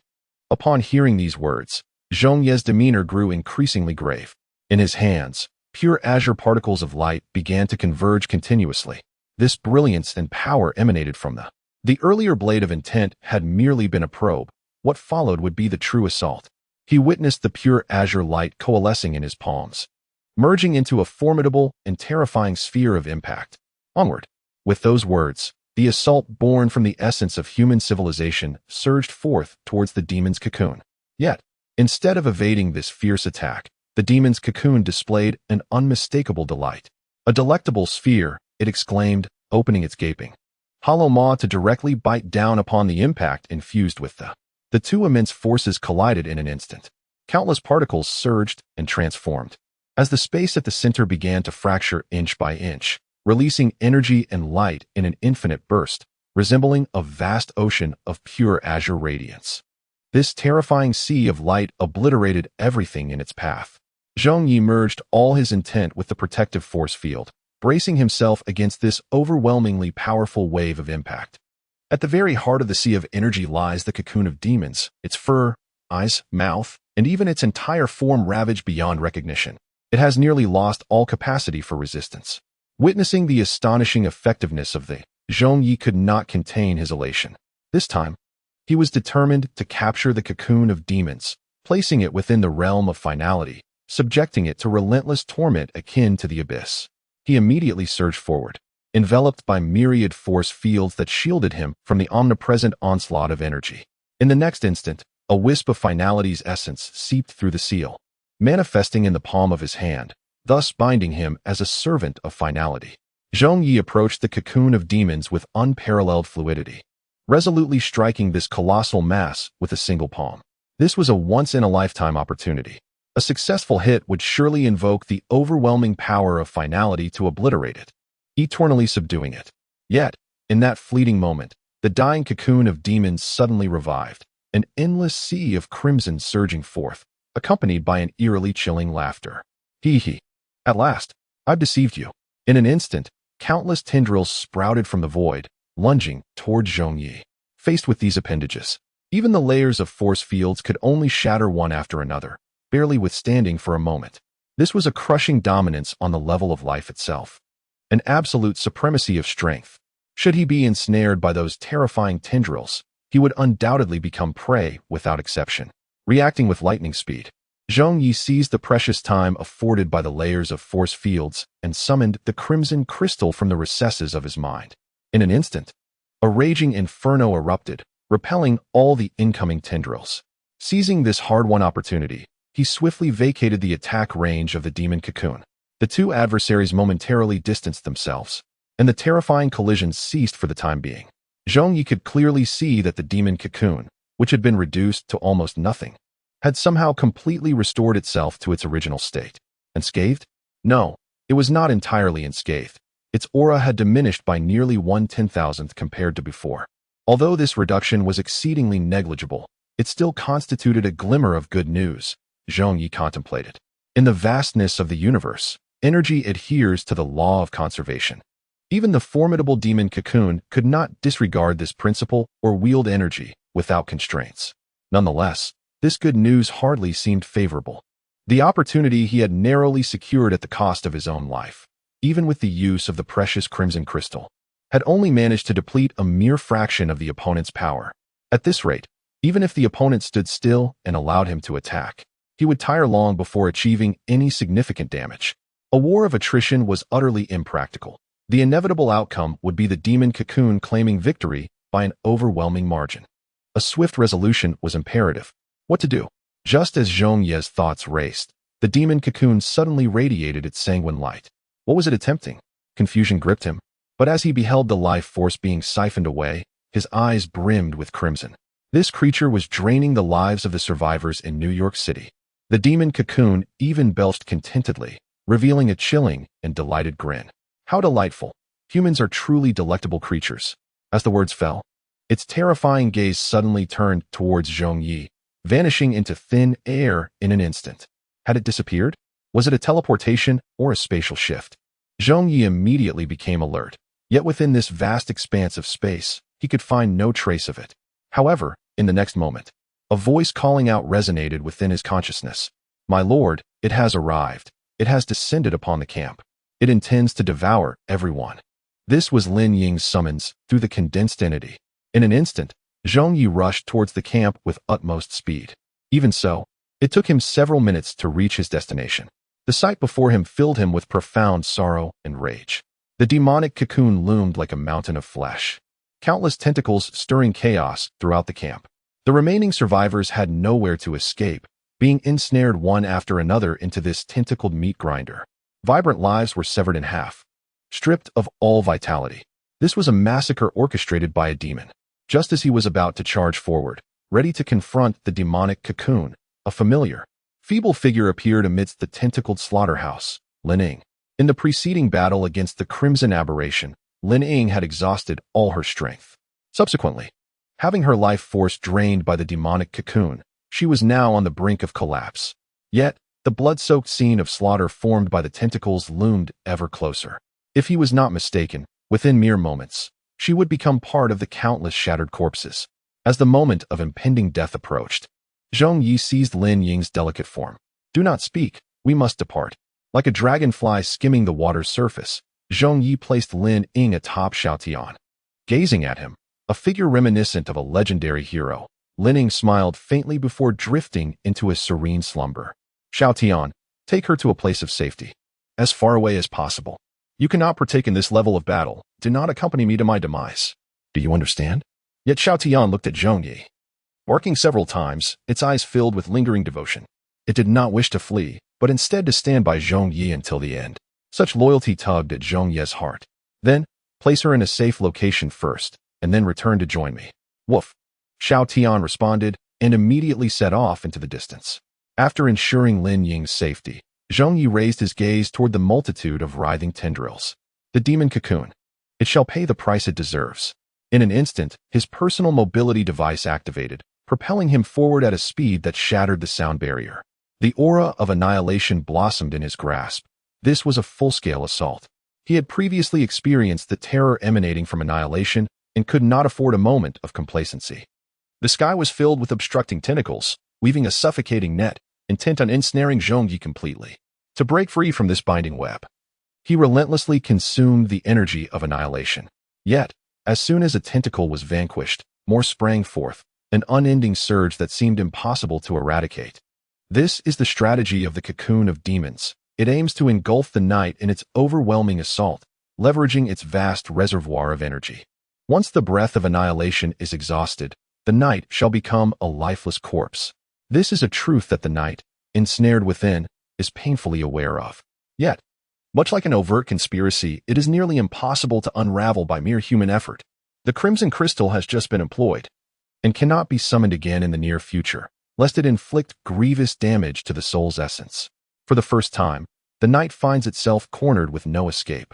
In this moment of despair, several beams of laser electromagnetic energy slice through, breaching a small portion of the tendrils, granting the knight a fleeting breath of respite. Accompanying the electronic beams were the resolute voices of humanity. Hold on, comrades. Hope is within reach. Second volley, fire. These were the survivors of the camp. They wielded contemporary weaponry to resist the cocoon of demons alongside the knight. The hope of humanity has not yet been extinguished. In an instant, another barrage of laser electromagnetic beams surged forth, alongside various annihilation projectiles, as energy fields erupted, forcefully suppressing the onslaught of tendrils. Seizing the opportunity, the knight harnessed the breath of annihilation to forcibly breach a gap in the web of tendrils, bursting forth into freedom. This provoked the wrath of the cocoon of demons. The vermin it had long regarded as mere sustenance dared to unite in rebellion against it. Moreover, they possessed the strength to inflict harm upon it. It was akin to a human being stung by a bee. Though painful, it was not fatal. An inexhaustible fury surged within its being, rendering the countless tendrils indifferent to the knight. They advanced towards the recently gathered throng of survivors. In the face of this terrifying onslaught, one of the elected leaders urgently issued a command. Activate the electromagnetic force field protection system immediately. Create a spatial distortion field. Reduce the speed of light's curvature to 1%. Engage at once. In an instant, layers of force fields unfolded before them, accompanied by rippling waves of space. Under the influence of this third-level civilization's creation, the rules governing the area enveloped by the force field began to transform, causing the speed of light to plummet to a mere 1% in the blink of an eye. This directly resulted in the formation of a dead zone. Although the countless tentacles possessed the power to breach the energy field in an instant, as they entered the dead zone, their speed was drastically slowed to an unfathomable degree. This was a tactic of delay. Simultaneously, the leader transmitted information from the dead zone into Zhong Ye's mind through a mental link. My lord, this is the last time and opportunity we can secure for you. In that fleeting moment, Zhong Ye comprehended everything. This was a nearly suicidal defense. The tentacles, too, were drawn away along with the dead zone. More crucially, the demon's cocoon could not restore the condition of the tentacles, for they existed in a state of being, not death. This was an opportunity forged by the survivors with their lives and resolve for Zhong Ye. Without a moment's hesitation, he immediately gathered all the terminal breath he could summon, using his corporeal form as a vessel, and charged toward the sin-laden demon's cocoon. In that instant, a cataclysmic clash erupted, a tempest of horror engulfing the heavens. Countless negative emotions, curses, abyss, and despair fully manifested at that moment. The consciousness of insatiable greed resurfaced once more, binding the demonic cocoon within the confines of its own limitations the moment they made contact. What followed was a predatory consumption, the likes of which the demonic cocoon was most familiar with. It voraciously devoured it, inch by inch, relentlessly consuming its fur, its form, and even its very essence. This grotesque act of consumption was a perverse manifestation of devouring perversion itself. Faced with this horrifying consumption, the demonic cocoon exhibited terror for the first time. No, do not consume me. You wish to consume me? Immediately, it quickened its pace of consumption, akin to a serpent swallowing an egg, intent on engulfing the entire sphere in one gulp. This was its own insatiable greed. Before the naked eye, it was gradually digested by the aura of annihilation, its body shrinking and becoming increasingly fragmented. Finally, after several minutes, the demonic cocoon lost all traces of vitality. Its form and consciousness had entirely transformed into sustenance for the aura of annihilation, which grew even more robust. Upon witnessing this scene, Zhong Ye finally felt a sense of relief. This victory, earned through the sacrifice of countless souls, could only be truly appreciated by witnessing the destruction of the demonic cocoon with one's own eyes. Yet, at that very moment, an awareness emerged from the abyss of annihilation. Volume 3, Starry Seas Labyrinth, Chapter 15, Farewell. The tender, childlike voice immediately resonated within Zhong Ye's consciousness. In disbelief, he gazed at the manifestation before him, radiating darkness and death. Had it truly birthed consciousness? After 2 instances of absorption? More astonishingly, it was not a malevolent entity, but rather a naive, childlike awareness? In the stillness of the night, a moment of bewilderment enveloped the mind. What course of action should be taken in the present circumstances? In the future, the desire to exert influence would undoubtedly prove challenging. The consciousness paused for a brief interlude, seemingly engaged in contemplation. Stability, indeed, prevailed. Yet the absence of delectable sustenance and the constraints on free movement rendered existence cumbersome, a sentiment it articulated candidly. Let us agree partially. However, you must not permit that crimson entity to confine me. Otherwise, the discomfort becomes unbearable. Its words resonated with a hint of indignation, revealing the toll that the oppressive red crystal had exacted upon its well-being. This confinement had shackled its inherent freedom. Yet, should one acquiesce to such a proposition? The suppression served as a safeguard. Should the bonds be loosened, the culmination of consciousness might roam recklessly within the realm of awareness, leading to imminent peril. Thus, a proposition was tendered. I shall refrain from allowing that red entity to restrain you, provided you promise not to wreak havoc upon other matters. Otherwise, I shall immediately reinstate its suppression. Very well, that is preferable to perpetual confinement. By the way, what was your name again? Ah, yes, Zhong Ye, right? I too desire a name. Might you bestow one upon me? I could offer sustenance in exchange. It spoke earnestly, indicating the value it placed upon the concept of a name. Let us forego the matter of food. In the future, when I call upon you, simply respond. As for your name, you shall take my surname and be called Zhong Ye. How does that sound? Zhong Ye, meaning the culmination of all ends. Zhong Ye, it feels quite fitting, as if destiny were intertwined with me. Very well, let it be so, and remember to uphold your promise. It exclaimed with a smile. The possession of a name brought it immense joy. As Zhong Ye observed, he found it cradling the book of Revelations, joyfully engrossed in its pages. Fortunately, no damage had been inflicted, and he had not instilled any rebellious tendencies within it. He understood that in the consciousness of a child, first impressions are paramount, and guidance must be offered within the realm it can comprehend. He had successfully achieved this. Regarding its demeanor, Zhong Ye felt a complex mixture of emotions. On one hand, it embodied the essence of annihilation, a harbinger of cosmic destruction, yet on the other, it appeared so innocent, devoid of any thoughts of devastation. After inheriting his name, it exhibited traits more akin to those of a human child. It seemed that in order to nurture it in the future, he would need to embrace the responsibilities of a father. How dramatically ironic. After addressing the matters concerning Zhong Ye, he immediately set out to rescue the survivors within the camp. Originally, there had been hundreds of thousands of humans, but following the battle against the demon cocoon, only a few thousand remained, most of whom were injured. Zhong Ye promptly deployed nanobots to mend the wounds of these survivors. Subsequently, he cast a grave gaze upon the miniature black domain. Within it, time would stretch infinitely, serving as the grave of those who had fought valiantly for their lives. To prevent its spread, Zhong Ye established confinement devices nearby, creating a monumental gravestone. This unnamed monument served as a tribute to these heroic humans, a memorial for those who had set aside life and death in their brave endeavors. Its existence shall inspire the morale of humanity, etching the light of civilization that fearlessly confronts all calamities. It is believed that in this era, when future generations reflect upon these events, they will undoubtedly inscribe them upon the monument of the human race, leaving an indelible mark in the annals of the cosmos. Zhong Ye and all present bowed deeply 3 times in reverence to these heroic figures, observing a moment of silence that stretched for several minutes. Without them, there would be no Zhong Ye to break through the tendrils of despair, no survivors to stand alongside him. Heroes are not born as such. Rather, it is through their choices that they attain heroism. After commemorating these unsung champions, Zhong Ye gathered all the survivors and proclaimed, "Esteemed friends, the dread that hung in the sky has been vanquished. This time, we have sacrificed greatly. The night has endured too much. Yet, ultimately, it is humanity that has triumphed. Grieve, rejoice, weep, release your emotions. We shall transform sorrow and rage into strength as we march toward the distant starry skies, toward a far-off future. I vow, as a decision-maker, that one day, humanity shall stand atop the celestial heights, at which point all that is forbidden, bizarre, and grotesque shall be utterly suppressed and eradicated." Zhong Ye placed his fist upon his heart, a solemn oath to himself, to all survivors, to the heavens and the earth, and to the entirety of the human race. Until his last breath, he would carry forth humanity into the future, This declaration enlightened all, rendering them profoundly moved by the gravity of their identities.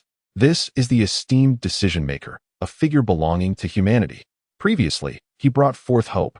Now, he shall usher in the future. Even Lin Ying, who is fully aware of it all, finds her eyes glistening with emotion. Indeed, this is the very person she has longed for. This is the visage of a legendary hero, formidable and imbued with unwavering resolve. This constitutes her greatest blessing and wish. Having acquired the fragments of the, she is determined to strive towards becoming self-sufficient henceforth. With dampened eyes, Lin Ying gazes at Zhong Ye as he waves. Zhong Ye, too, perceives everything unfolding before him. A ripple of emotion stirs within his heart, yet it swiftly settles, leaving only a tinge of helplessness. Alas, lovers ultimately unite, but as a time traveler and a decision-maker, how can I embrace such fervent emotions? Ultimately, it is but an illusion. He reflects with a sense of resignation, but suddenly, an unexpected surge of feelings arises within him. Shaking his head, he murmurs, very well, since this is our final encounter, what harm is there in spending a little more time together? It can be regarded as alleviating this lingering attachment. With this thought, Zhong Ye waves back at Lin Ying. Volume 3, The Labyrinth of the Starry Sea. Chapter 16. If life were only as it was at first sight, what grievance would autumn winds bring to the painted fan? In order to resolve this obsession, Zhong Ye remained in the ruins of New York City for a year. Following their commemorative farewell wave, he embraced Lin Ying in his arms within the confines of his room. Both understood each other's intentions without the need for explicit words. That night, they became one. It was a love that was both pure and fervent.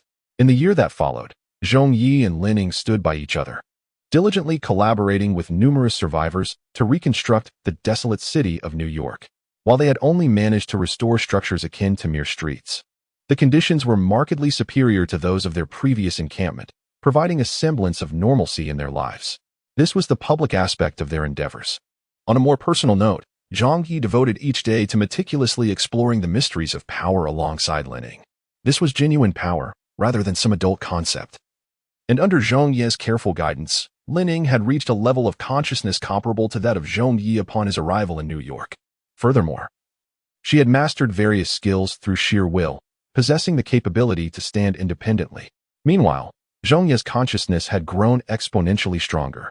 The presence of Zhong Ye within his awareness seemed to be in constant motion, nurturing and developing throughout the day. The only individual aware of Zhong Ye's existence was Lin Ying, who, alongside Zhong Ye, nurtured Zhong Ye as if she were their own child.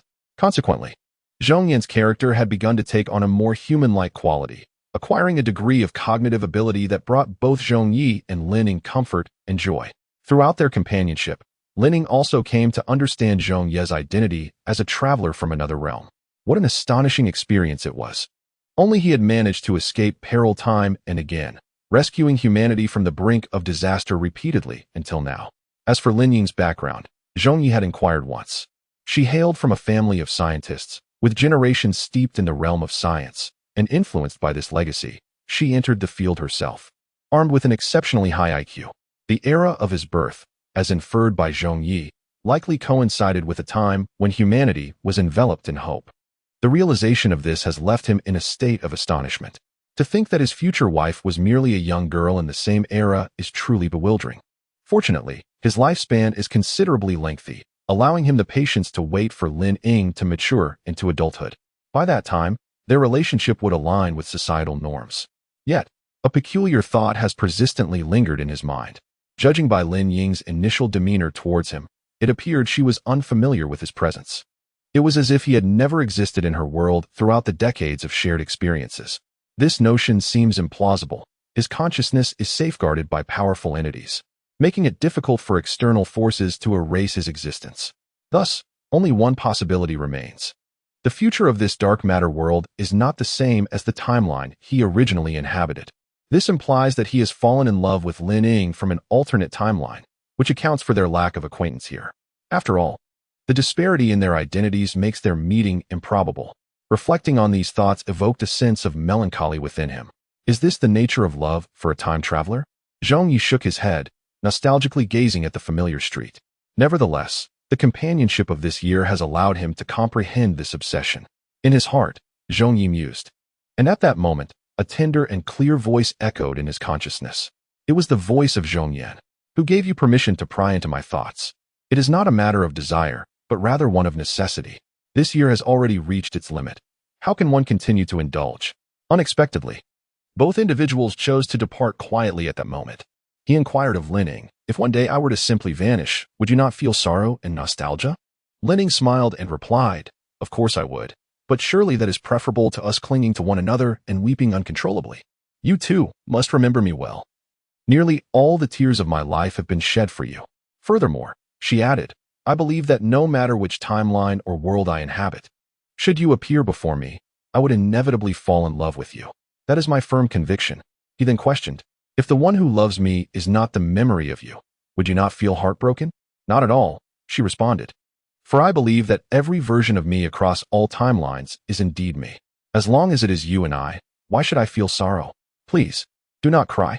Well then, let us make this pact, a pinky swear for 100 years without change. With a glimmer of moisture in the corners of his eyes, he softly whispered to himself, if that is the case, I shall take my leave now, my eternal wife.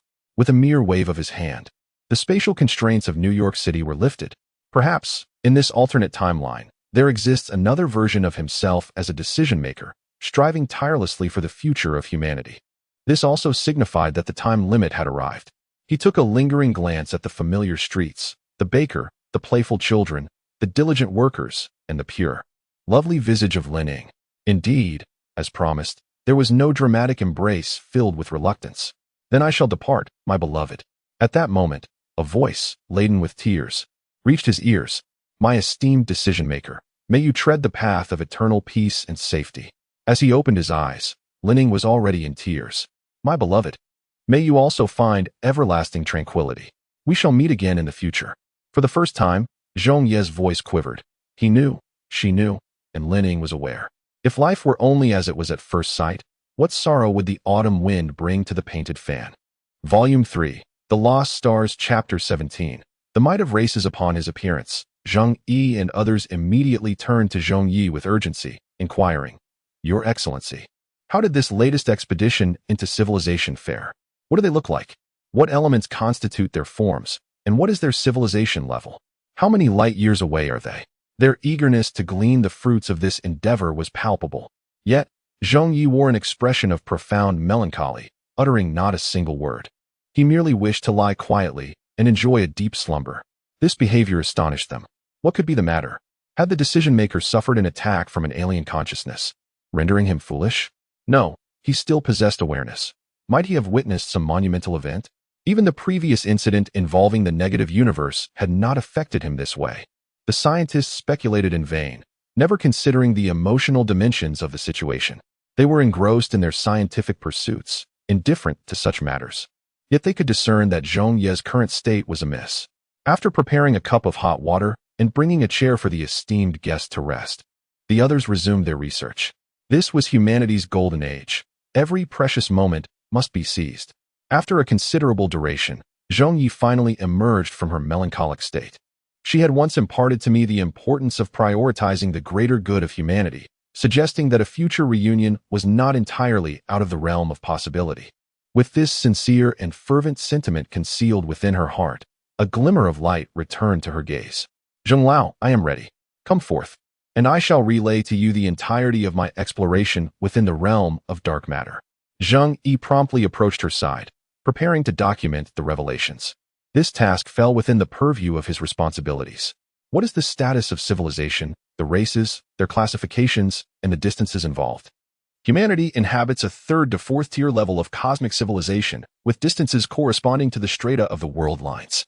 The existence of humanity at this 3rd or 4th tier is, without a doubt, a reflection of our future trajectory. And as for transcending the levels of world lines, the so-called parallel worlds are indeed a tangible reality. The multiverse theory has been officially validated. This represents a monumental discovery that surpasses the exploration of new races. My dear, what precisely transpired to render you in such a state? Was it perhaps the modification of consciousness in that realm? His curiosity was piqued, and he regarded the matter with utmost seriousness. Should such technology exist, it would catalyze significant advancements in the study of human consciousness. He recounted his experiences upon entering the dark matter city of New York, discussing the shadows, the howling heavens, the cocoon of demons, the survivors, the blood-red terror, and the years spent alongside Lin Ying, narrating each detail with eloquence. Zhong Ye listened intently, his heart stirred by the intricate and tumultuous nature of this exploration. The collective effort resulted in the eventual destruction of the demonic cocoon, a victory of immense significance. As for the love story between the two, Zhong Ye possesses a profound understanding. This romance of time travelers is characterized by its depth and purity, stemming from the challenges of infrequent encounters. However, upon hearing the name Lin Ying, a contemplative expression crossed his face. From a family of scientists, the name seemed vaguely familiar. He then spoke, "My lord, I believe I have heard of the elder Lin Ying." A spark of interest flickered in Zhong Ye's eyes as he immediately inquired, "Who is it? Where?" Even in this era, he yearned to locate his future wife. The name seemed to belong to the child of a scientist couple from the neighboring cosmology research team.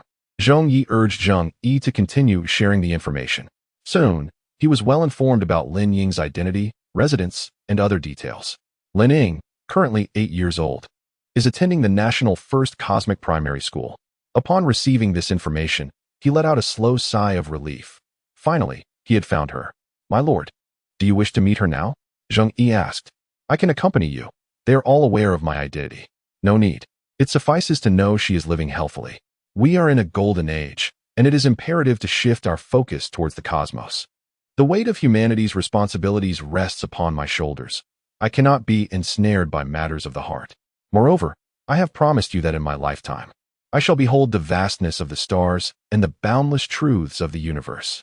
Upon hearing Zhong Ye's heartfelt declaration, the eyes of those present glistened with unshed tears.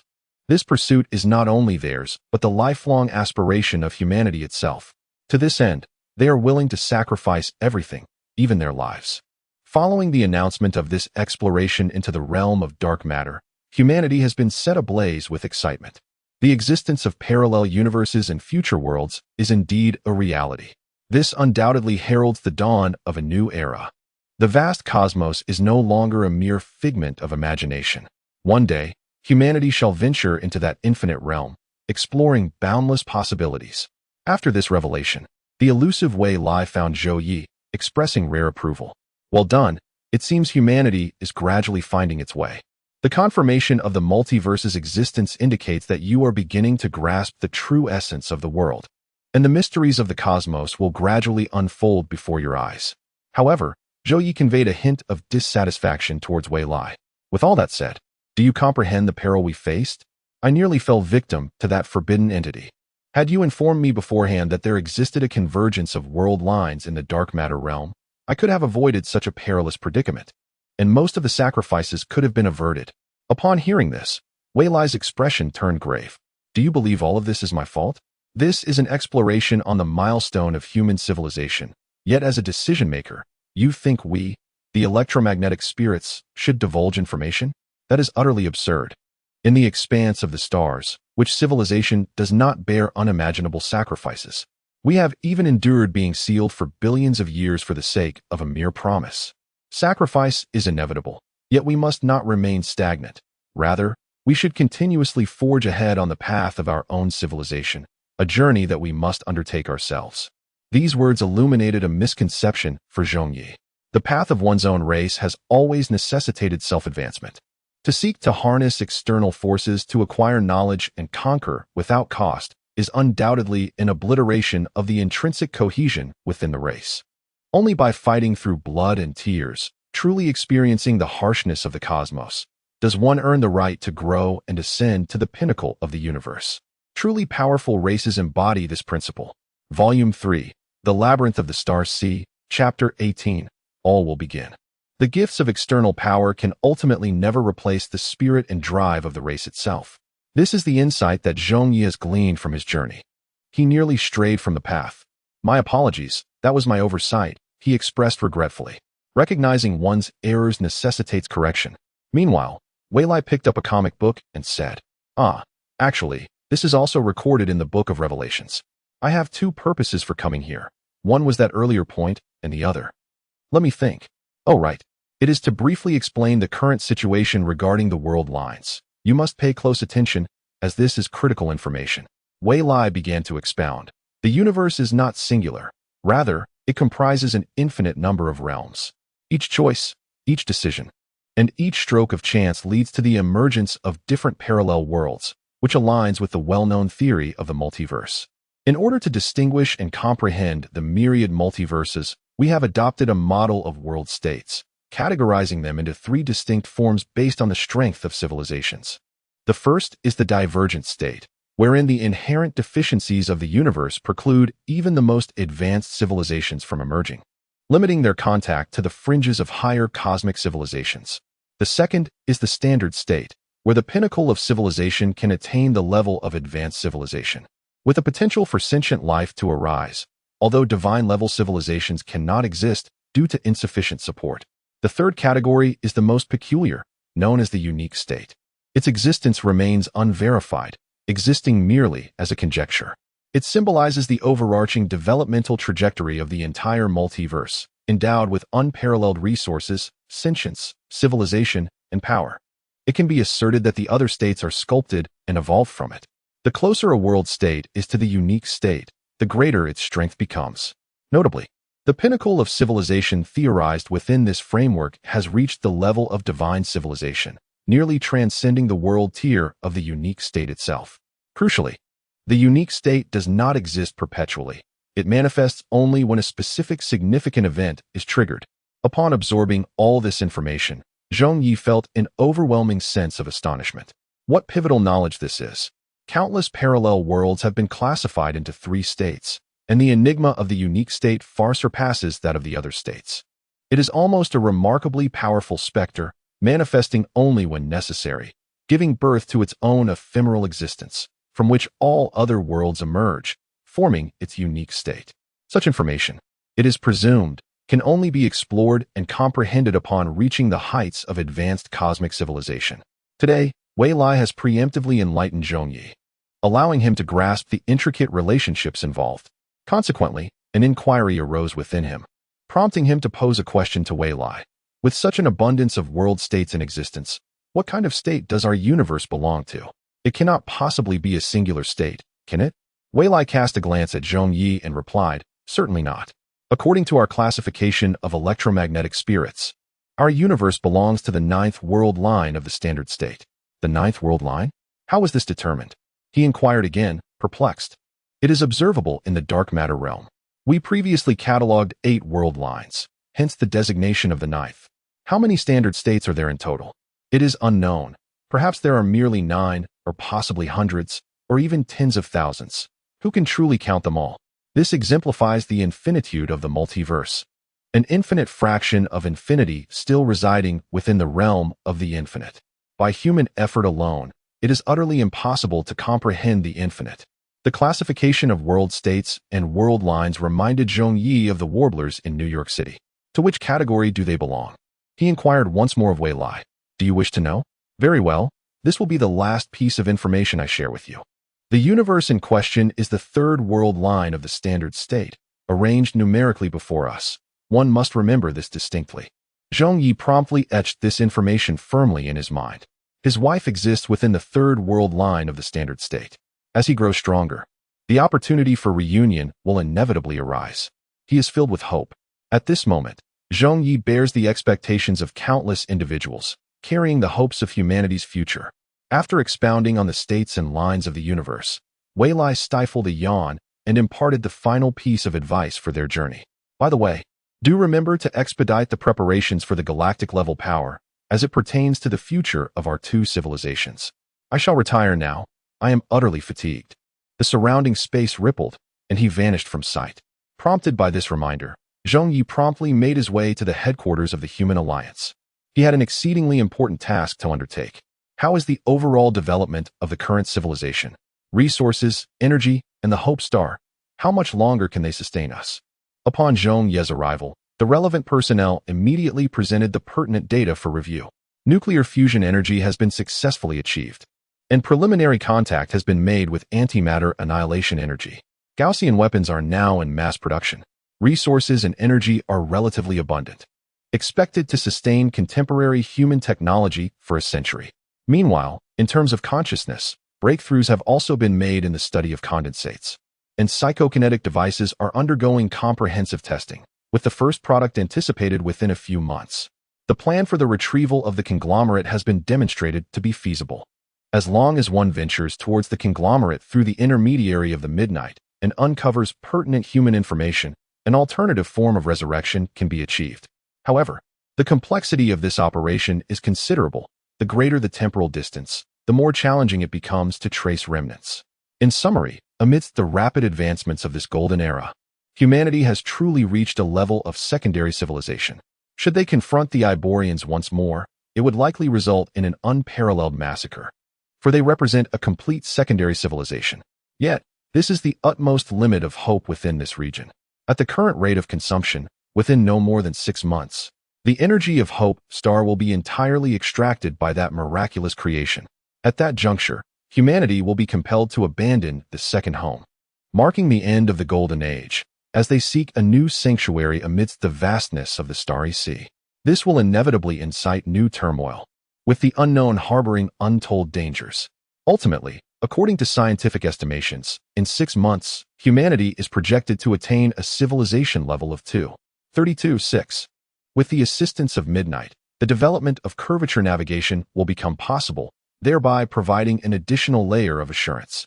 Having grasped the current plight of humanity, Midnight cast its gaze towards the distant horizon, where numerous meteors streaked across the sky, piercing the firmament. In half a year, all will embark once more. Volume 3, Lost in the Starry Sea, Chapter 19, The Source of Peach Blossoms. In the blink of an eye, the 6-month appointment has arrived. The energy of Hope Star has been sufficiently absorbed, nearing its dimming. Through the efforts of the human alliance over these past 6 months, all citizens have come to realize that they are about to embark on their journey of wandering once again. Only by reaching star realms abundant in resources can civilization hope for progress and development.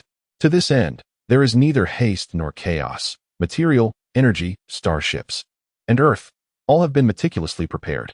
Through cautious exploration, scientists have discovered a celestial domain situated 120 light-years away, teeming with resources far surpassing those of the Hope system. They have named it the Peach Blossom Source, a sanctuary far removed from the tumult of the cosmos. With ample energy and a stable cosmic environment, everything there appears exquisitely tailored for humanity. For a species that has mastered spatial leap technology, 120 light-years is not an insurmountable distance. Previously, they had traversed from the cocoon of demons to this universe, 300 million years in the future. Now, everything is ready, awaiting the decree of the decision-makers.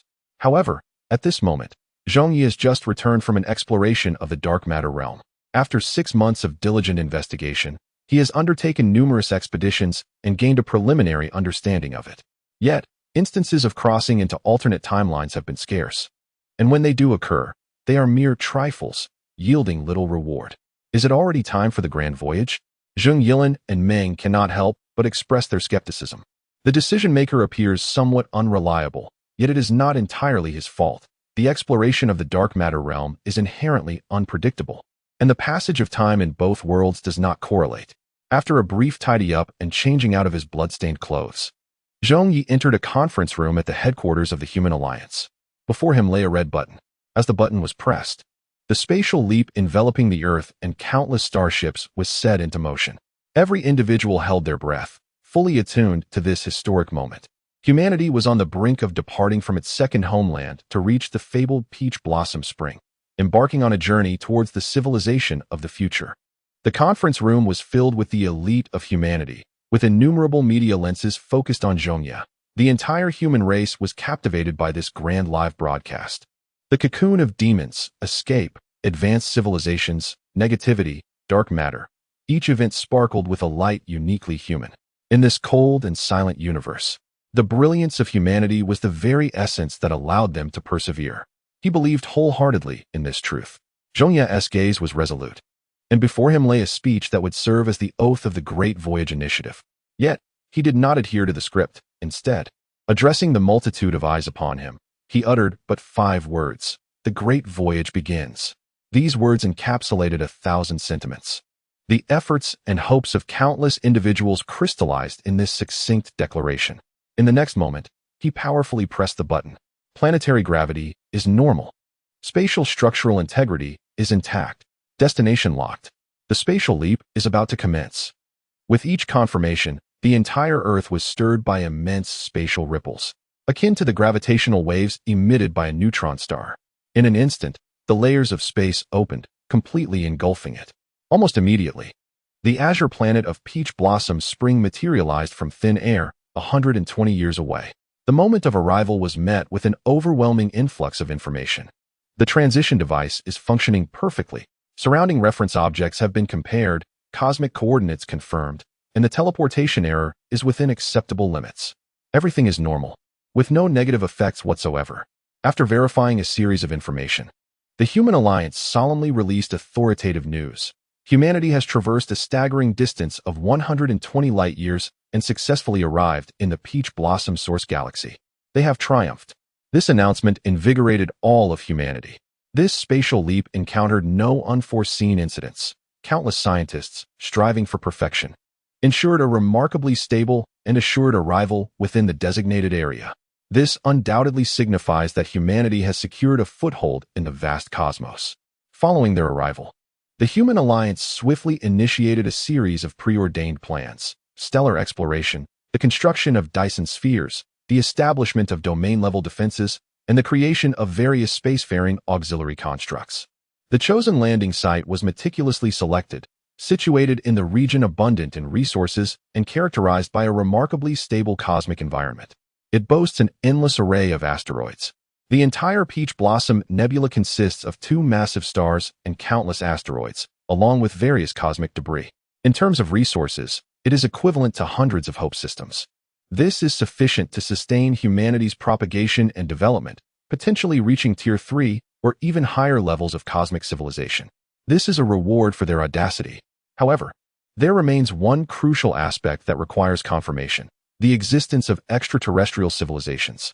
The Peach Blossom source, so vast and bountiful, with its countless asteroid resources, presents an environment exceptionally suitable for life. Perhaps, civilizations do indeed exist upon these distant planets, much like humanity once did on Earth. The mission of exploration is entrusted to the elite soldiers of the Star Fleet, with Zhong Ye serving as their commanding officer, vigilantly observing every moment of the expedition. He could have delegated this responsibility to others, thus alleviating his own burdens. Yet, in his unwavering commitment to ensuring the safety of humanity in the Peach Blossom Source Nebula, he chooses to act personally, leaving no potential threat unaddressed. This is a necessary decision, had the Ibwa civilization been equally vigilant. Eliminating their own kind at the first sign of danger instead of issuing warnings, the entire situation might have unfolded differently. More crucially, during that initial battle, he received a perilous piece of information. Within their civilization, there were also time travelers from the future. This implies that should they exist, the potential for technology surpassing the current era could lead to humanity's annihilation. He harbors no desire for the extinction of other races. Yet he will not permit them to endanger humanity. After enduring countless wars, they have finally attained a level 2.5 civilization. The search has yielded relatively successful results, with most explorers failing to uncover any signs of civilization. Over half of the asteroids have been thoroughly examined, leaving only a few more isolated regions to explore. However, the more progress they make, the more Zhong Ye remains vigilant. He promptly instructs the searchers to perform a spatial leap to scour the surface of the planets for any traces. Yet, at the very moment of transmission, several search officers suddenly go missing. This abrupt occurrence causes Zhong Ye to spring to his feet, his brow furrowed in grave concern. A crisis has arisen. Volume 3. The Lost in the Sea of Stars, Chapter 20. The dark star, the planet from which the searchers vanished, lies a mere 1.2 light-years from the current location of Earth. It is a planet of utter darkness, approximately 3 times the size of Earth, aptly named the Dark Star by scientists. The news of its disappearance has garnered significant attention from the Human Alliance, as this event unfolded right before the eyes of Zhong Ye, who witnessed the personnel vanish. Currently, there are 2 prevailing theories regarding the cause of the disappearance. The first suggests that the vast distance in light years to the dark star, coupled with the intense electromagnetic interference from the planet, led to disruptions in communication devices. This raises numerous questions. If interference was indeed the culprit, why did the searchers not utilize spatial jump to exit the dark star and report back? The movement through space requires but a brief moment, and it should not have persisted until now. The second theory, which has captured the public's attention, posits the existence of a certain civilization upon the dark star. This civilization is believed to have immediately apprehended the personnel who jumped there, while simultaneously destroying the communication devices, thus instigating this incident. The level of advancement of this civilization remains unclear, yet their ability to capture searchers from a starship indicates they are not inferior to the invaders. This revelation has caused many to furrow their brows in concern. Humanity, having just arrived in this idyllic realm, has, within mere hours, seemingly discovered a planet indicative of civilization. This is hardly a fortuitous development. Due to the limitations of information dissemination, there exists a chain of suspicion throughout the cosmos. Within this chain, civilizations cannot ascertain the intentions of others, compelling them to adopt the most cautious approach, namely, to annihilate any perceived hostile civilizations. Their very existence poses a threat to their own civilization. The immediate act of severing communication signals undoubtedly indicates a reluctance to engage in dialogue and harbors malicious intent. This resplendent nebula of the peach blossom spring, rich in resources, juxtaposed with the proximity of both civilizations, inevitably paves the way for perilous consequences. A civilizational war could erupt in an instant.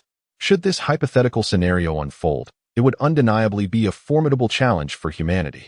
Everyone is acutely aware of this reality. Thus, as a decisive leader, Zhong Ye promptly issued orders to halt external developments and prioritize preparations for military confrontation. It is imperative to make necessary arrangements without a trace of complacency. Otherwise, the moment the adversary strikes, humanity could face annihilation. Defensive facilities spanning nearly hundreds of kilometers are being constructed in the vastness of space. All frequency signal instruments are meticulously aimed at the dark star, diligently analyzing and investigating the intelligence within. Humanity stands ready for battle, hearts aflame with excitement and trepidation. This could very well be humanity's inaugural foray into interstellar warfare. Once the clash occurs, the nature of the adversary's weaponry, the rules of engagement, and the unfathomable horrors remain unknown prior to the onset of conflict. Yet, they do not cower, for that man still exists. Humanity is prepared for this eventuality. However, as the 24-hour crisis alert elapsed, the dark star remained silent, yielding no information. The anticipated onslaught, the collision of civilizations, did not materialize, as if no civilization existed at all. This left Zhong Ye with a sense of suspicion. Could it be that the civilization of the dark stars remains oblivious to the existence of humanity? Or perhaps they have indeed acknowledged our presence, yet lack the means to traverse the 1-2 light-year expanse, rendering their arrival a distant prospect? If this is the case, humanity may seize the opportunity to recalibrate its offensive strategies. However, a rash, all-out assault could very well lead to entrapment and carefully laid snares, resulting in utter annihilation. It appears imperative to dispatch a vanguard. During the military conference, after fervent deliberations, it was ultimately decided that Zhong Ye would lead a team comprising 2 rigorously trained Special Forces operatives. Initially, Zhong Ye intended to embark alone, yet the Human Alliance, fearing the loss of even him, reluctantly assigned additional personnel. He glanced at the 2 individuals beside him, feeling a twinge of curiosity. Both appeared slender and frail, seemingly fragile enough to collapse at a mere touch. Are you truly rigorously trained Special Forces? Reporting to the commander, we are brothers, having entered the training grounds from birth. We have participated in numerous assassination missions against high-profile targets, with an impeccable success record, ranking first among all special units. What are your names? Reporting to the commander, we do not adhere to the concept of names. You may refer to me as 01, and him as 02. The strict discipline exhibited by them elicited a nod of approval from Zhong Ye. From their recent statements, he perceived an aura of formidable intensity. Clearly, they were far more fearsome than their appearances suggested. The true essence of a Special Forces warrior is not defined by sheer physicality, but rather embodies the essence of a concealed blade, silent until unleashed, striking with devastating precision. Ready to strike. Received. Understood. Received. Understood. Zhong Ye nodded and led the 2 individuals to the laboratory dedicated to traversing the dark matter realm. After half a year of development, he had acquired the ability to facilitate such journeys directly from the human headquarters. After enveloping the 2 in a cohesive entity, Zhong Ye initiated this passage. In an instant, the 3 of them, using the cohesive entity as a medium, entered the dark matter world. Now, they merely needed to locate the cohesive entity of a local civilization to infiltrate its domain. This was precisely why Zhong Ye was summoned. Such a formidable, nearly dimensional crossing ability was truly extraordinary. Their senses scoured the dark matter world. The vast emptiness rendered any source of light exceedingly conspicuous, making it relatively easy to identify. However, after an extensive search, they found no other glimmers of cohesive entities. Could it be that the Dark Star civilization lacked a cohesive entity? That was inconceivable. Every civilization possesses a unified consciousness, a fact he had even confirmed with Wei Lai. Unless that civilization actively concealed itself within the dark matter world, which would far exceed the capabilities of a level 3 civilization. Encountering such a terrifying adversary would leave no room for combat. They would be obliterated in an instant. Search. Continue searching. I refuse to believe that we cannot perceive their cohesive consciousness. The trio resumed their search, yet still found nothing. Just as they were about to conclude that the Dark Star civilization did not exist, a faint and dim light caught Zhong Ye's attention. It was shrouded in a grayish hue, devoid of any life force and as silent as stagnant water, distinctly unlike a typical cohesive entity.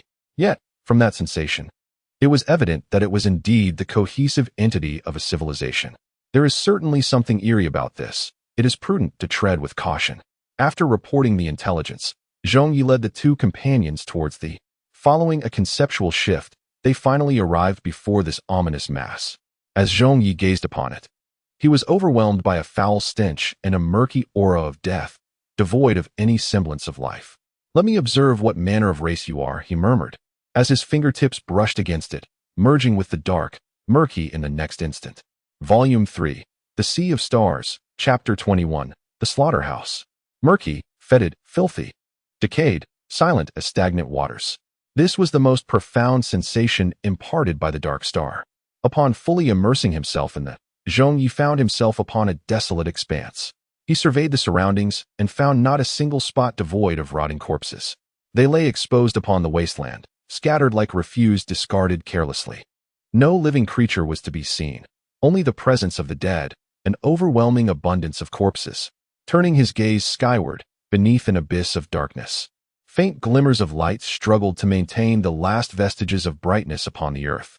Yet, this light was so feeble that it seemed on the verge of extinguishment in the next moment. Everything lay shrouded in lifelessness, completely devoid of vitality. As he absorbed this grim reality, even he found it unbearable, his stomach churning. Was this truly a realm descended upon the mortal plane? Fortunately, his consciousness was sufficiently robust. Zhong Ye quickly regained his composure and activated the communication device. The trio had become scattered due to their traversal. It was imperative to establish contact immediately to ensure their safety. After a brief moment of static, the voices of 01 and 02 came through securely. Reporting to the commander, "We have safely landed on the surface of Dark Star. All is well." This news relieved Zhong Ye. At least the beginning was not too dire. And all three were in secure positions. He spoke again. "The situation here is rather grim. The air is thick with the scent of death. What is your status?" Reporting to the commander, "The situation is identical. It resembles a slaughterhouse from our training. Corpses are strewn everywhere." Reporting to the commander, "The conditions are similar." This information filled Zhong Ye with unease. It appeared that within this world of Dark Star, peril lurked at every turn. Civilization, due to the existence of the conglomerate, was inevitable. Yet, even so, it must be exceedingly brutal, a civilization with a penchant for bloodshed. Only in this way could the multitude of lifeless bodies be accounted for. Currently, the three were scattered across different regions. Thus, it was prudent to regroup immediately. Zhong Ye promptly transmitted his coordinates. "This is my exact location. Where are you currently?" 0102 swiftly relayed their positions, revealing 3 mottled red dots on the map. However, it was astonishing that the 3 were almost positioned at the north and south, in the eastern hemisphere of the planet. Could the deviation of the conglomerate's traversal be so extensive? Fortunately, with Zhong Ye's protection, the spatial leap devices could be activated and utilized, allowing for a rapid convergence. "Regroup at my coordinates," Zhong Ye commanded.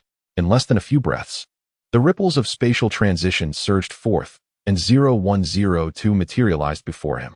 In the stillness of the night, Zhong Ye nodded slightly. These individuals were commendable, exhibiting remarkable efficiency. He succinctly articulated the current situation. Presently, we found ourselves amidst a desolate wilderness in the eastern hemisphere of the dark star, a region characterized by formations akin to continental shelves. Judging by the surrounding environment, it was evident that this civilization was steeped in barbarity, predominantly composed of carbon-based life forms. The nature of its societal structure could be speculated to resemble an imperial regime. Consequently, we established the following strategy. We would advance towards 3 designated areas, prioritizing the discovery of the location of this civilization's creations, gathering every conceivable piece of information. Afterward, we would retreat or continue the engagement based on my directives. Zhong Ye issued his commands, and 0102 immediately nodded in acknowledgement. The trio promptly activated their individual combat apparatuses, soaring in different directions, to avert any potential ambush. Zhong Ye even engaged nearly 30 layers of force field shields and allowed his consciousness to be safeguarded by Zhong Ye, ensuring utmost security. In the absence of a thorough understanding of this dark star civilization, all precautions taken were entirely justified. After approximately half an hour of flight, covering several dozen kilometers, Zhong Ye finally beheld the creations of the dark star civilization. However, upon witnessing these structures, an overwhelming sense of familiarity washed over him. The triangular formations, with their upward-reaching architecture, were colossal. It was a pyramid. Moreover, not merely one, but a vast array of pyramids. They stood majestically upon the earth, their resplendent golden hue starkly contrasting with the pitch-black sky, resembling altars dedicated to the divine. This scene left Zhong Ye momentarily astounded, but he quickly descended from the sky to conceal himself. He reinforced several layers of force fields until the energy was nearly depleted. Simultaneously, he sent out a message to summon the 2 individuals. I have discovered a civilization's artifact at my location. Return immediately. Report to the commander. I have also found a civilization's artifact. There are numerous steps here, seemingly leading to the heavens. Report to the commander. I too have discovered a civilization's artifact. This area exhibits a ground structure resembling mystic seals. It seems to connect to something. In an instant, the 3 individuals, each in disparate locations, encountered various peculiar creations of the dark star civilization. This immediately raised a sense of unease in Zhong Ye, prompting him to order the others to remain on standby while he pondered the situation. What could this civilization possibly desire? Whether it be the pyramids, the celestial staircases, or the ground formations resembling incantations, none of these seemed to be objects that a typical civilization would construct. They bore resemblance to the creations of ancient emperors erecting grand temples. Could it be that they were engaging in some feudalistic ritual? More clues were needed for clarification. Zhong Ye promptly donned his invisibility cloak, a device capable of refracting light to obscure his form. Gradually, he approached the nearest pyramid. The journey was desolate, devoid of any signs of dark star life. Had this place been abandoned? Soon, he arrived beside the pyramid, discerning its material. It was neither composed of any substance familiar on Earth, yet it exhibited a similar hardness and reliability, indicating it was a unique amalgam exclusive to the dark star. He circled the pyramid before finally encountering a metallic door imbued with a futuristic essence. Indeed, it would be implausible for there to be no entrance at all. Facing this imposing door, he gently produced a device that emitted a shielding signal and pressed it. In an instant, the door effortlessly swung open before Zhong Ye, offering no resistance whatsoever. As the door parted, Zhong Ye raised his Gauss electric circle gun and swiftly entered the interior of the pyramid. Yet, he found himself in an empty hall, devoid of any presence. Adjacent to this hall, however, lay dozens of spaces resembling ancient caverns. Could it be that the inhabitants were concealed within? He immediately adopted a guise once more and stealthily approached one of the cavernous openings. A stench of decay permeated the air, lingering like an unwelcome shadow. Upon entering and witnessing the interior of the cavern, the sight within compelled him to retch. It was a merciless slaughterhouse. Volume 3, Lost in the Sea of Stars, Chapter 22. The Dark Star Brothers. This place could be deemed a hell beyond hell. The lives here had been dismembered into countless pieces, rendering their original forms unrecognizable. He surveyed the numerous caverns, each one an unvarnished reflection of horror, filled with decaying piles of flesh and blood. The pervasive stench of rot that engulfed the entire pyramid emanated from this very source. Zhong Ye was consumed with outrage. He could not fathom what twisted race would regard life with such disdain, akin to refuse. This revelation plummeted his appraisal of the entire Dark Star civilization into the depths of despair. In an ideal scenario, the two civilizations would transcend their mutual suspicions and forge an alliance. However, he now perceives his previous notions as profoundly naive. Should an alliance indeed be formed, humanity's fate would mirror that of the countless corpses around him, destined for eternal perdition. He yearned to obliterate this civilization at that very moment. The situations in the other two locations were scarcely different. The celestial staircase where 01 resided was a veritable ladder of flesh and blood, layered in grotesque accumulation. Meanwhile, 02's location was inscribed with blood and flesh, crafting a series of ominous sigils. They reported their findings to Zhong Ye, whose fists clenched tightly in response. After a brief moment, he relaxed slightly, addressing the communication device with cold detachment. 01, 02, we have gathered the essential information. We shall now proceed with the decapitation operation. I grant you the liberty to employ any means necessary to eliminate the leadership of this civilization. Received. Understood. Once the communication was severed, Zhong Ye departed from the blood-soaked pyramid of sacrifice. Gazing upon the cluster of pyramids before him, he knew they would bear the same horrific visage, filled with a morass of flesh. Turning his gaze to the heavens, he finally comprehended the reason for the oppressive darkness above. The malevolence of this world as sentient beings was far more terrifying than the natural order itself. Just as Zhong Ye contemplated the sky, disc-shaped flying objects descended like meteors from the horizon. They seemed to have detected the unmasked presence of Zhong Ye and were approaching him.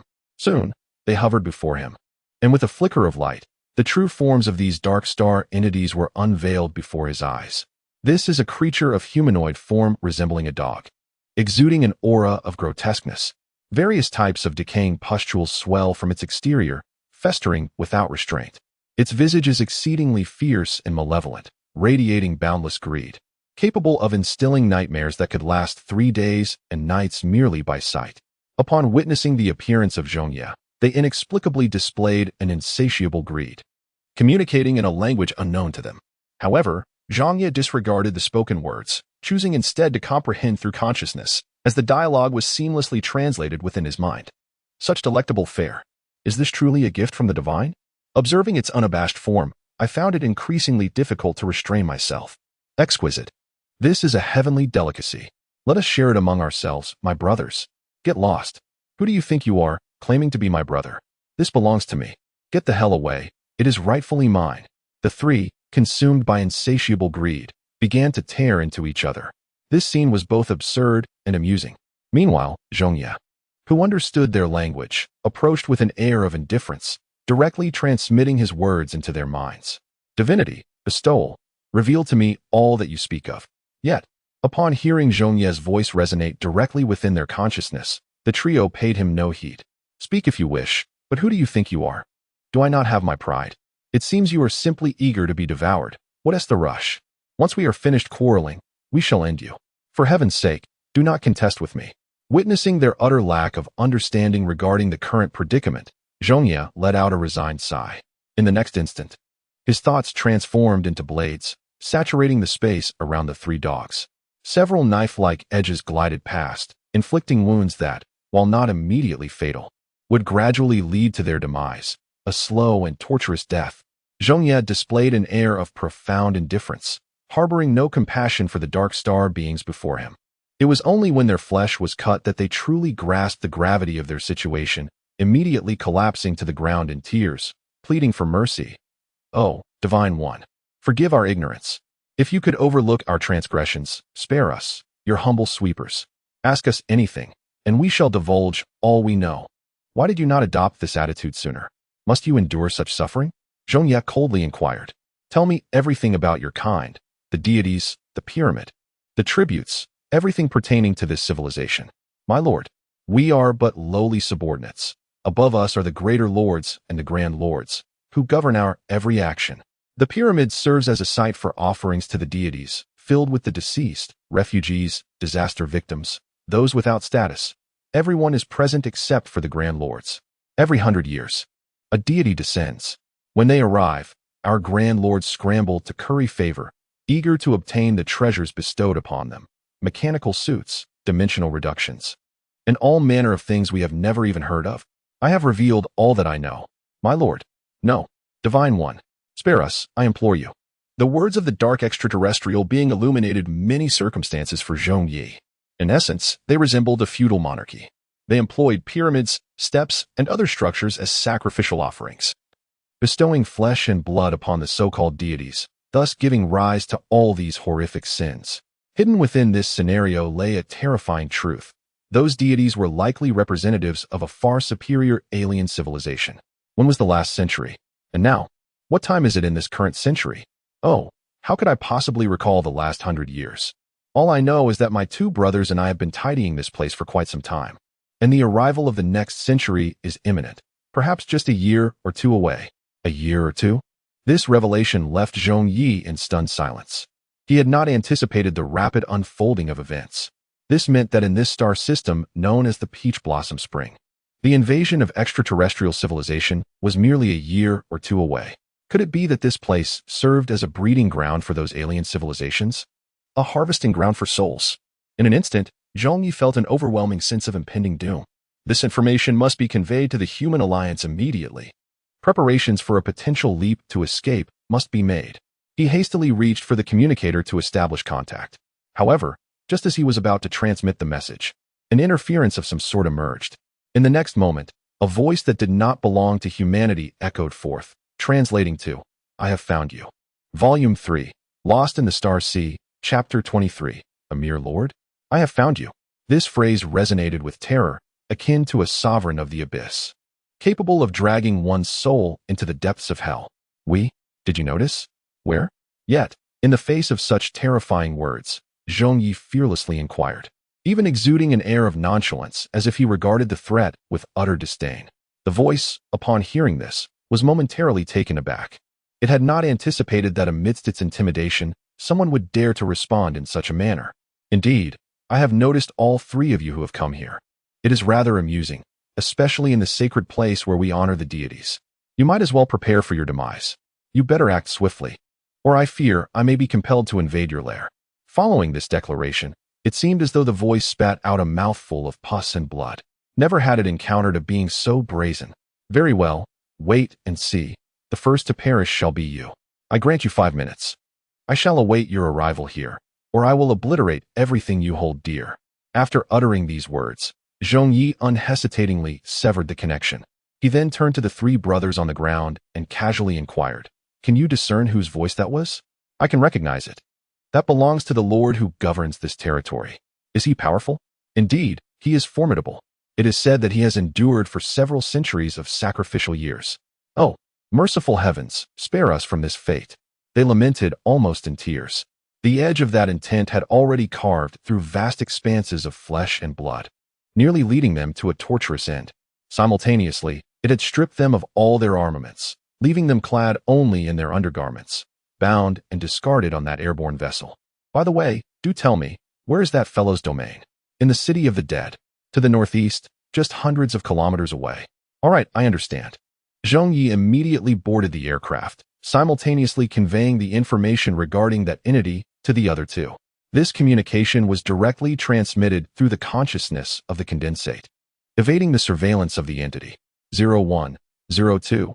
You are to teleport to this area. This is the stronghold of the Lord. Let us together dismantle it. Received. Understood. Subsequently, Zhong Ye activated the power system and maneuvered the aircraft towards the location at breakneck speed. This action left the three in a state of sheer terror. Oh my God. Weren't we supposed to wait for 5 minutes? What are you doing? Wait for 5 minutes? Yes, I will wait, but I will also depart. What connection is there? This peculiar logic rendered the three momentarily speechless. However, upon reflection, it seemed there were no issues with this approach. Zhong Ye would never be foolish enough to wait idly like a simpleton, allowing others to seize the initiative. Such a lapse in judgment by a decision-maker was utterly unacceptable. He activated the micro-curvature drive, exponentially increasing the speed of the aircraft. Within a mere 3 minutes, Zhong Ye beheld a city shrouded in darkness. It was almost entirely composed of skeletons and the remnants of flesh and blood, with the words Dead City inscribed ominously above the city gates. Zhong Ye sensed that each resident here exuded a cannibalistic aura, steeped in bloodshed and sin, rendering the atmosphere unbearable. This was rather fortuitous, at least. The destruction here would not weigh on his conscience. Indeed, even if he were to annihilate the dark star, he would harbor no sense of sanctimonious pity. This is for the sake of one's own race. What does it matter if one bears the title of tyrant? As long as the intended goal is achieved, all else is secondary. The cosmos is replete with death and coldness.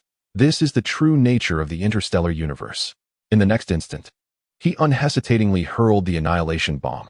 In a heartbeat, the colossal dead city was uprooted, the surface laid bare, leaving nothing but barren craters. No survivor could withstand the devastation wrought by the annihilation bomb. The dead city was obliterated. The three witnesses to this cataclysm were utterly astounded, their canine faces reflecting sheer shock. Is this truly something a human can perform? What manner of terrifying being stands before us? Not only does he possess an intellect beyond the ordinary, but his heart is also so merciless, erasing an entire city's life as if it were mere child's play.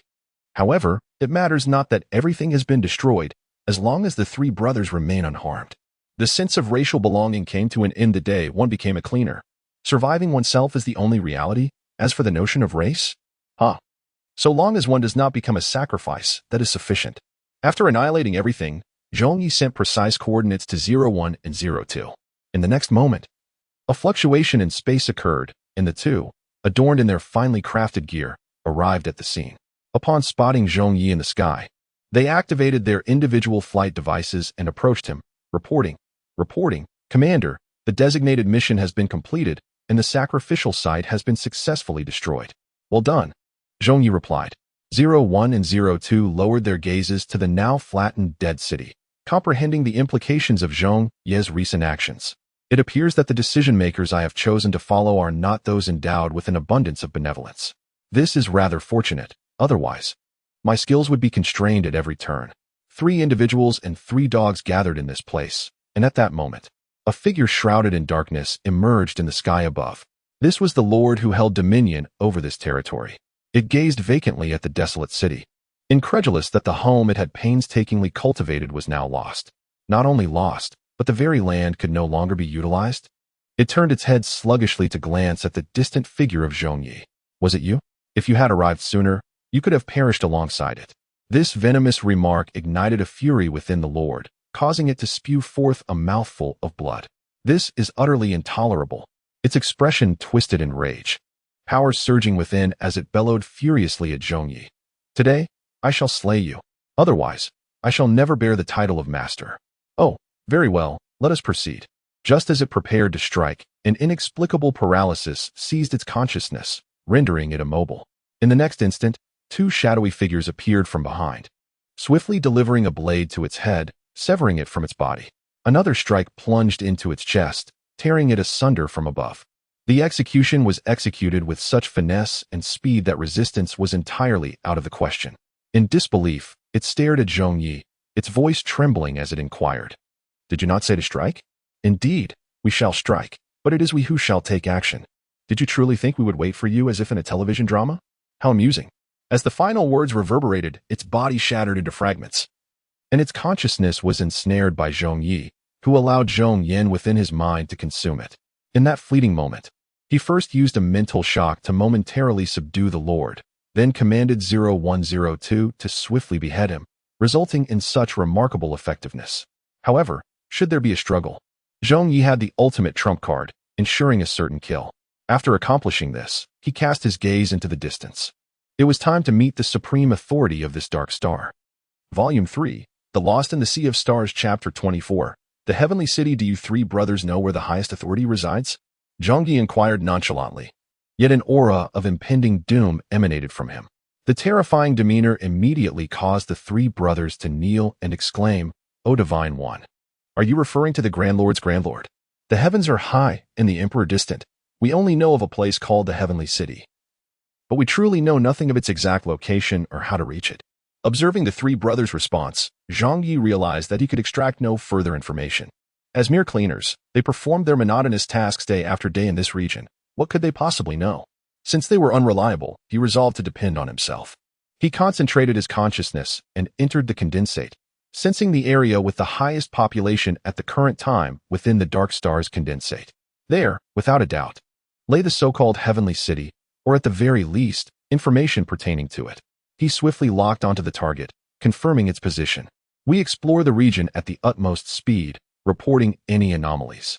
This time, we will execute a decapitation operation, with the objective of eliminating the high-ranking officials of the Dark Star. The figure of 0102, slender yet imbued with a terrifying intent to kill, gave a slight nod. As elite special forces, they had undertaken 253 similar missions, with an unblemished record of success, and this time, they were resolutely determined to triumph. Even if faced with formidable leaders from an unknown civilization, they remained unwavering. Zhong Ye had meticulously planned their swift retreat post-assassination. The three brothers immediately set their course, and after several hours of flight, they arrived in the southern hemisphere. The central stronghold of the Dark Star civilization, the Sky City, was located in this hemisphere. Soon, through their rapid search, they discovered a colossal artifact of civilization. It resembled a crimson fortress suspended in the void, steadfast as a mountain, symbolizing supreme power and status. The Sky City, so this was the fabled city in the heavens? Its imposing presence instilled within Zhong Ye a palpable sense of life-threatening danger. As a floating fortress, the entire city required a formidable anti-gravity system for support, indicative of a level 4 civilization's spatial engineering. Furthermore, it necessitated a comprehensive suite of energy, maintenance, and operational devices for the anti-gravity system, an undeniably intricate and daunting endeavor. It seemed that the strength of the Dark Star people was far from the cowardice one might have imagined. Lowering their guard could indeed lead to a perilous trap. Clearly, a direct assault on this aerial fortress seemed utterly implausible. What course of action should they pursue? Why not disguise them? The trio corresponded perfectly to the three brothers. He immediately addressed 01 and 02, stating, "Let us prepare their disguise. If we utilize their aircraft to ascend, we should be able to bypass the surveillance system. If all else fails, we will have time to retreat." Received. Understood. The art of disguising life forms is not an arduous task, for current biological modification technology can achieve this with relative ease. The three of them transformed seamlessly into the three brothers. Except for the lewd demeanor that could not be mimicked, everything else appeared even more authentic than reality. Zhong Ye approached them, admonishing, "Stay here and do not attempt to reveal anything.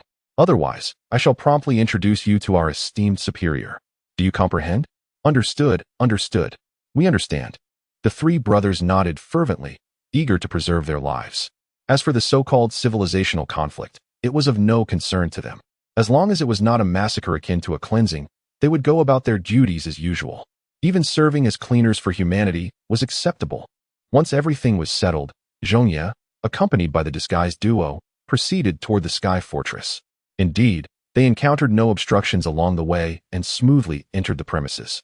However, upon witnessing the series of similarly structured pyramids, they were instantly disoriented. Which one housed the higher echelons? The trio promptly dispersed to gather local intelligence.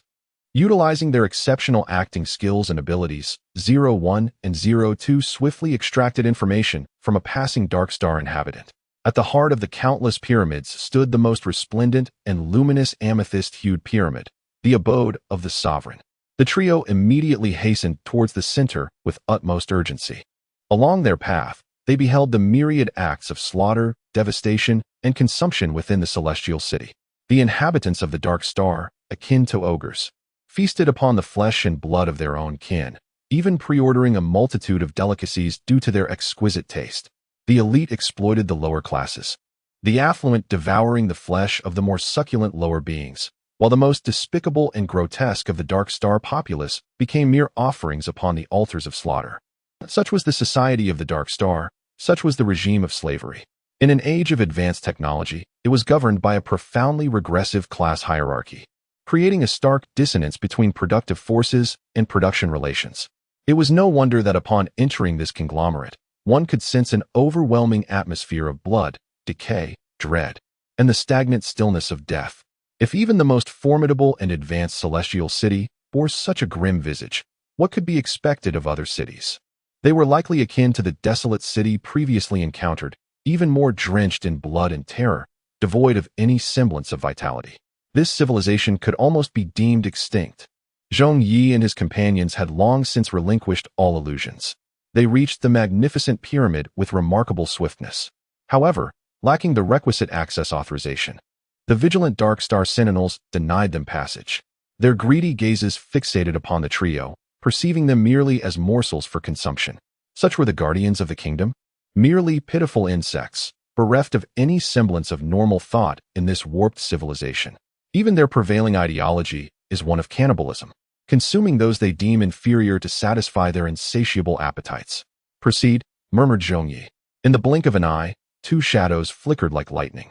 A blade struck, then another. The speed was such that only afterimages remained. The guards stationed at the royal city barely had time to resist before meeting their demise on the spot. 0102 immediately deployed nanobots to obliterate all traces of the corpses, leaving no evidence behind. The operation was swift, clean, and efficient.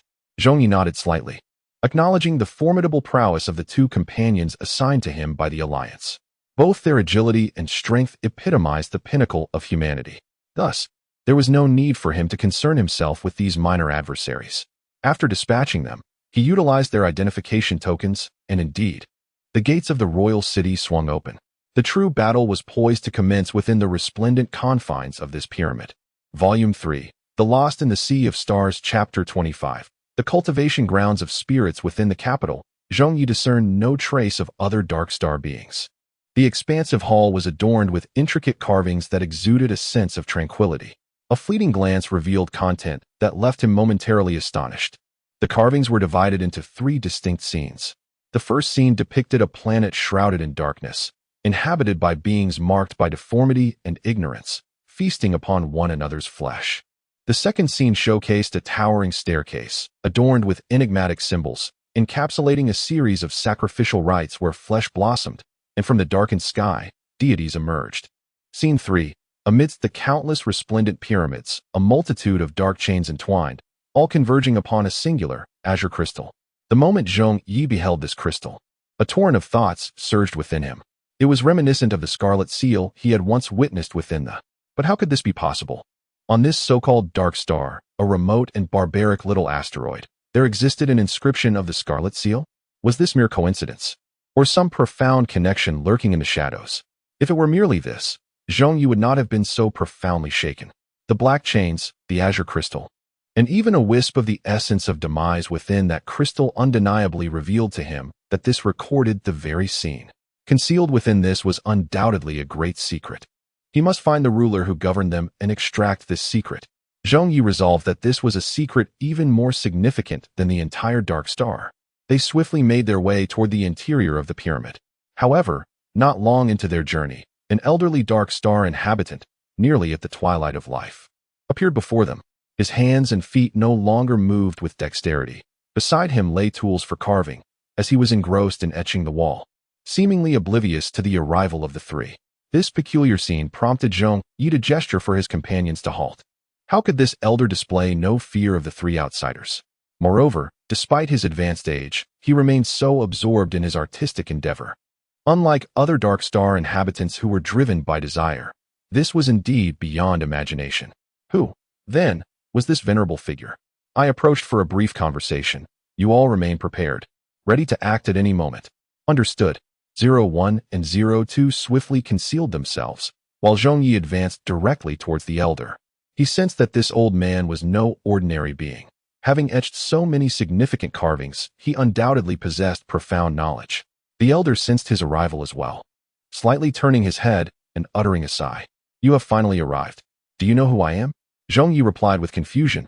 I do not know you, but I am aware of the existence of your kind. Indeed, you have arrived as foretold. Foretold? From whence does this prophecy originate? The elder paused, seemingly recalling events from an ancient past. Since the true birth of civilization on this planet, prophecies have permeated countless myths and tales. One day, the race known as humanity shall engage in the ultimate confrontation with the divine and rescue us, the people of the dark star, from this endless abyss.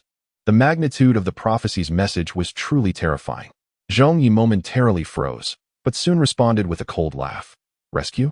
Your kind has long since become stagnant, reeking of decay and rot, exuding the stench of corpses, and yet you expect us to save you? Do you wish for your ghouls to come in and devour us all? Absurd in the extreme. In the face of these furious words, the elder remained unperturbed. His weathered gaze turned towards Zhong Ye, seemingly burdened by the weight of countless years. No, The ones you must save are not those who have long since rotted away. Nor am I the one in need of salvation. It is the newborns of our race that you must protect. I have long foreseen this impending event. They have been cultivated within this pyramid, harboring the entirety of our race's genetic repository, weaponry, and knowledge. You may take it all, provided you ensure their rescue. Have you truly prepared so much? To accomplish all this is no trivial feat. Tell me, who exactly are you? Zhong Ye has already coalesced consciousness, poised to unleash the energies of annihilation at any sign of abnormality from the Elder. Should he exhibit the slightest deviation, both he and 0102 shall strike instantaneously, eliminating him without mercy. There will be no opportunity granted. In response to this query, however, the Elder merely smiled wearily, his voice hoarse as he replied, "Who am I? It has been far too long since anyone has posed that question to me. I have existed since the dawn of the Dark Star clan, the first to encounter the divine and receive the gift of life. I have endured centuries of war and chaos, ultimately achieving unity and dominion. People have referred to me as the prophet, the decider, the great lord, and, dare I say, the tyrant?" The weight of his words sent a shiver through Zhong Ye. This Elder, who had embodied countless identities, protector of kings, a hidden ancient, was, astonishingly, the very king of the Dark Star clan. A figure who emerged at the inception of the Dark Star clan, surviving for centuries and ultimately unifying all to establish the Celestial City. As soon as the figure of 0102 was poised to move, ready to execute the decapitation plan, Zhong Ye subtly gestured to halt all actions. He sensed that the Elder harbored no desire for conflict. What the Elder sought was merely for humanity to assume control over the Dark Stars, to ensure the continuation of their race, and to survive amidst the vast cosmos. More importantly, he possessed ample information, particularly regarding deities and prophecies. Are you the king of the Dark Star clan? Then allow me to introduce myself. I am the decision-maker for humanity, akin to what you refer to as a king. Ah, I see. The meeting of two monarchs here was indeed a momentous event worthy of being recorded in the annals of their races. However, Zhong Ye was not preoccupied with such matters at this moment. With a grave expression, he inquired, "As a king, why have you fallen to such a state?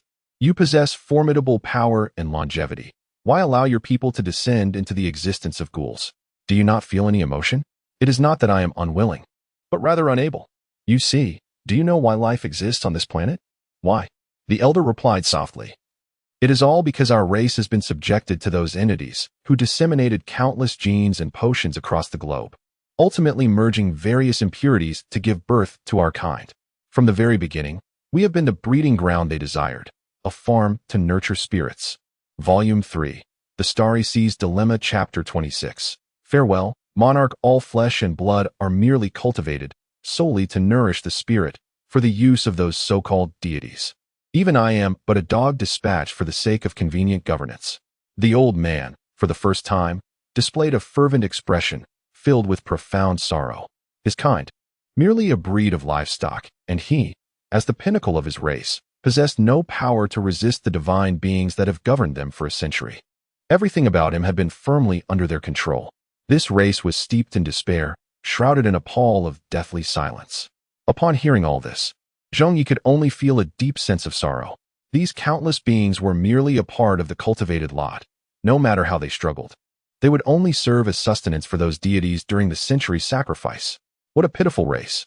He sighed and then inquired, "If that is the case, how can the newborns of your race avoid being controlled?" "This is the endeavor I have pursued over the years. Through reverse genetic engineering, I have eliminated the genetic impurities within them, allowing them to be born in accordance with their original natural conditions. In other words, they shall be known as the Dark Star people, while we are but unfortunate beings altered by biochemical influences, devoid even of our own lives. At the same time, I shall annihilate your planet to bring an end to your wretched existence and prevent any information leakage. This condition poses no issues, does it?" Upon hearing this, the old man revealed a glimmer of gratefulness in his smile. "Indeed, I have lived far too long.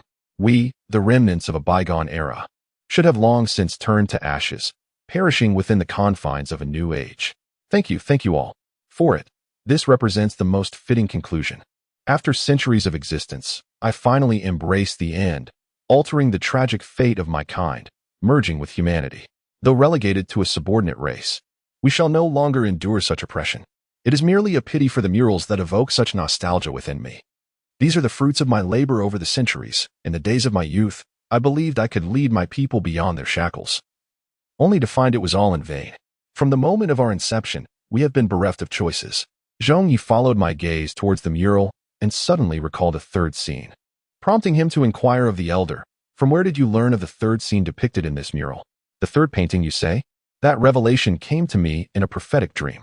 Our pyramid shall serve as the sealing tower for the entity known as the Divine Emperor." Zhong Ye noted this revelation.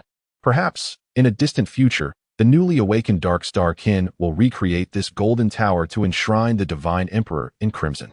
After uttering this, the elder appeared to recall something else, stating, "But this star system does not consist solely of our solitary breeding ground. Once, they sowed the seeds of our genes across dozens of worlds. You might explore other small asteroids. Perhaps there exist races that share our plight. May the decision-makers of humanity, akin to how they have sheltered us, extend their compassion towards these unfortunate beings of the dark race. If it be possible, I shall strive to do so." Upon uttering these words, the elder prostrated himself before Zhong Ye multiple times, a gesture of profound gratitude towards the human race. The conflict between the two races had lost its significance. What remained was the imperative for the human forces to conclude their task. Those privy to the series of events surrounding the Dark Star displayed expressions of complexity, be it sorrow, heaviness, pity, or indifference. They lamented the absence of anger, yet felt aggrieved by the lack of struggle. Only after confirming the disarmament of the Dark Star's defenses did Zhong Ye feel assured enough to allow the human starships to make their transition. As the Dark Star race beheld the arrival of the starships, they fell to their knees, mistakenly believing it heralded the descent of a deity, fervently beseeching the humans for sustenance, yearning for more resources of flesh. How pitiable indeed! What an abjectly wretched race this is!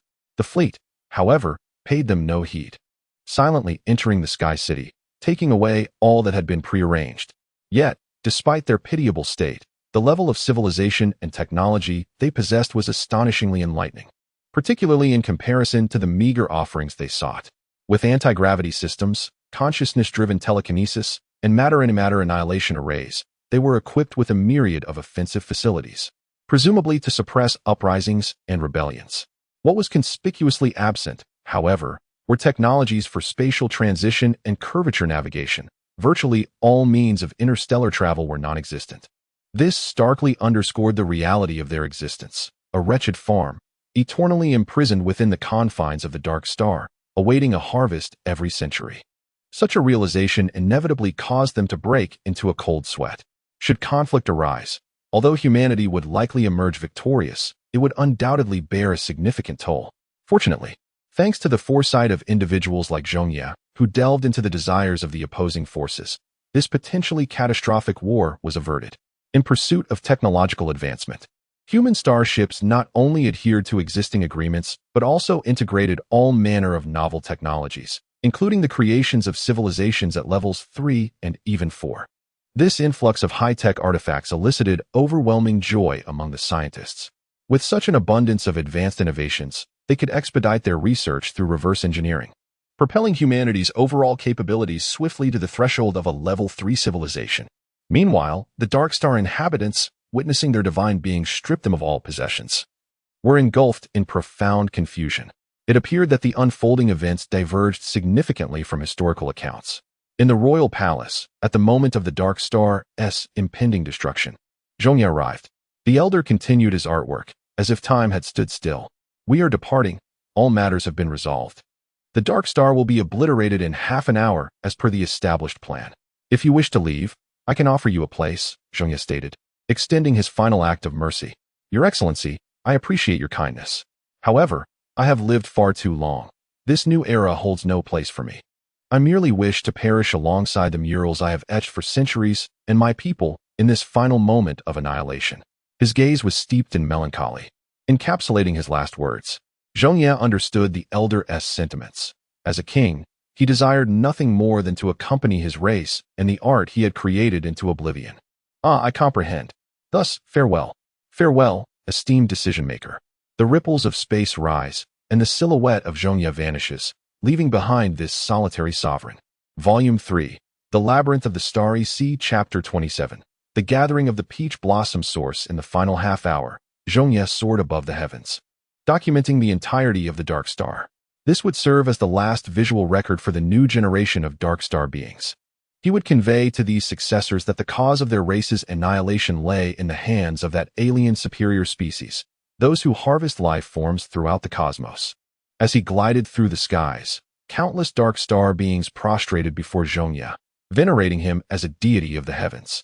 Yet, there were also entities akin to the overlord of the dead city, who sought to impede his passage. However, Zhong Ye held no interest in them. His velocity rendered them mere shadows in his wake. After documenting all that transpired, he returned to the celestial city for the final time. Now, everything lay in ruins. Advanced technologies having been removed by humanity. Farewell, poor dark star beings, Zhong Ye lamented.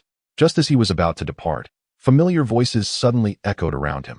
Oh God, we, the three brothers, have waited for you, both day and night. At last, we have awaited your arrival. Oh, it is you? What is it that you wish for me to wait? The three brothers fell to their knees before Zhong Ye, weeping profusely as they implored, please, take us with you. Depart from this blood-soaked realm. Even if it means becoming the janitors of your kind, undertaking the most menial and sordid tasks, I beseech the divine to lead us away. We do not wish to meet our demise. They have evidently discerned the secrets of annihilation, displaying a certain cleverness. After a moment of contemplation, Zhong Ye realized that these new generations also require guidance from their kin. The three brothers held themselves in high regard and had long abandoned any thoughts of rebellion. Perhaps it would be wise to take them under his wing. He nodded slightly, assuring them that he could lead them away without requiring them to clean, allowing them to focus on nurturing their kind's new generation. The three brothers, overwhelmed with excitement, bowed deeply in gratitude. This was a monumental favor. This deity was far more benevolent than any lord of old. However, Zhong Ye's serious gaze unsettled them, filling their hearts with dread. Did this twist of fate mean they would become subjects of experimentation? If so, so be it. Survival was paramount. To live, only that mattered, as long as one draws breath. Hope remains. They had steeled themselves for suffering, yet the words spoken by Zhong Ye left them frozen in disbelief. Your appearance is too disheveled, and your genetic fragments are tainted with impurities. Very well, I shall now heal all three of you. With that, Zhong Ye waved his hand gently, and three gentle beams of golden light enveloped them, mending their injuries and purifying their genetic anomalies. As the radiance dissipated, the three dogs had transformed into their true forms, shedding their previous filth and odor. The suddenness of this change overwhelmed the three brothers, causing them to prostrate themselves in sheer exhilaration and gratitude, yearning to embrace Zhong Ye's legs. However, they were repelled by an invisible force, weeping in agony, exclaiming, "Oh, divine being, you are the biological parents of the three of us, our benefactor in this life. From this moment forth, we shall traverse mountains of blades and seas of fire with unwavering resolve." Very well, Zhong Ye replied. Just remember to live well and raise the children of the Dark Star race. Do not suddenly perish, understood? Live well. As his words faded, Zhong Ye summoned several starships to descend and escort the three brothers away. These three companions would surely drive him to distraction if they lingered any longer. Perhaps Zhong Ye had not anticipated that his seemingly trivial act would irrevocably alter the fate and mindset of the three brothers. Living was paramount, but living for a greater belief was even more crucial. From that moment on, they would exist not merely for themselves, but for Zhong Ye and humanity. In the final moments, Zhong Ye raised his gaze to the eternally abyssal sky, which appeared to harbor a glimmer of light, faint yet steadily ascending. It was the supernuclear annihilation bomb of humanity, destined to unleash boundless light and heat upon the core of the dark star, instigating a violent collision that would obliterate all existence on the planet. This entire process would unfold swiftly, devoid of suffering, fleeting in an instant. Perhaps this was the only illumination the dark star would ever receive. Was this destruction or rebirth? With one last utterance, Zhong Ye departed from the dark star. In the next moment, as the supernuclear annihilation device made contact with the Earth's core, a radiant explosion erupted, illuminating the world with its final brilliance before ushering in destruction. Thus, the dark star was obliterated, becoming but a mere vestige of history, dissipating into the cosmos. Yet, the saga was far from over. Zhong Ye entered the starship and inquired of the responsible high-ranking officials, How many asteroids in the Peach Blossom Source Galaxy have shown signs of civilization? Reporting to you. Sir, among the remaining 30% of asteroids, at least 3 have been found to possess traces of civilization, albeit at a developmental level inferior to that of the Dark Star, approximately at a Type 1 civilization stage. Initiate contact with all these life-bearing planets. First, engage in amicable communication and convey the information regarding the so-called deities. If that proves futile, we may resort to military suppression. Time is of the essence. Understood. Zhong Ye presented 2 options to the other civilizations. The first was peaceful engagement, allowing certain elite members of these societies to become vassals of humanity, ensuring their continuation amidst the stars. Given the imminent approach of the so-called deities, this was an exceedingly humane course of action. Otherwise, he could simply annihilate the races and seize all their resources, a method undoubtedly more efficient. However, despite his ruthless demeanor, Zhong Ye harbored a glimmer of compassion, leaving the fate of these civilizations contingent upon their comprehension of the situation. In the days following their contact, information from various species began to pour in. The vast majority acquiesced to the first option, recognizing the peril of their current predicament. Without aligning with humanity, they stood no chance against the encroaching deities. Unless one is willing to remain perpetually submerged in the sea of flesh and blood, becoming a part of their cultivation. There exist 2 races that vehemently refuse this fate and are even prepared to initiate interstellar warfare. In the face of such turmoil, Zhong Ye took action. With merely the activation of his quantum state mech, he rendered the entire military might of these 2 civilizations obsolete, simultaneously executing a ruthless purge of their leaders and swiftly quelling all resistance. Subsequently, they opted for the first choice in a referendum. Humanity, in turn, granted them this opportunity, ensuring their continuation amidst the cosmos. Thus, the Peach Blossom Source Civilization Collection Plan was successfully accomplished. What looms ahead for humanity, however, is the impending terror of the so-called deities, set to arrive within 2 years. Volume 3, The Labyrinth of Stellar Seas, Chapter 28. The Grand Condensation Project, based on the technological research findings from various races such as the Dark Star, Extinction Star, Falling Star, and Tidal Star. The estimated strength of the enemy is broadly outlined as follows. They possess at least a level 3 civilization, potentially reaching a maximum of level 4, indicative of a medium-level cosmic civilization. They are equipped with a comprehensive suite of level 3 technological creations, encompassing crucial areas such as energy, mobility, reserves, and communication. Among their arsenal are several intermediate level 4 creations, even boasting miraculous artifacts at the pinnacle of technology. The threat they pose is such that they could obliterate us in an instant, a fact we must regard with utmost seriousness. In this high-level meeting, Zhong Ye passionately conveyed the situation of the enemy forces to the human leadership. This represents a minimum level 4, transitioning to a mid-level of civilization, wherein the harvesting of lower races is a breeding culture. It is highly probable that there exists more than one such civilization, possessing mysterious and formidable trump cards, which humanity currently cannot contend with. After absorbing this confirmation report, all present fell into deep contemplation. Were they to commence their flight once more? To abandon this bountiful paradise of the peach blossom spring and venture into the unknown depths of the cosmos?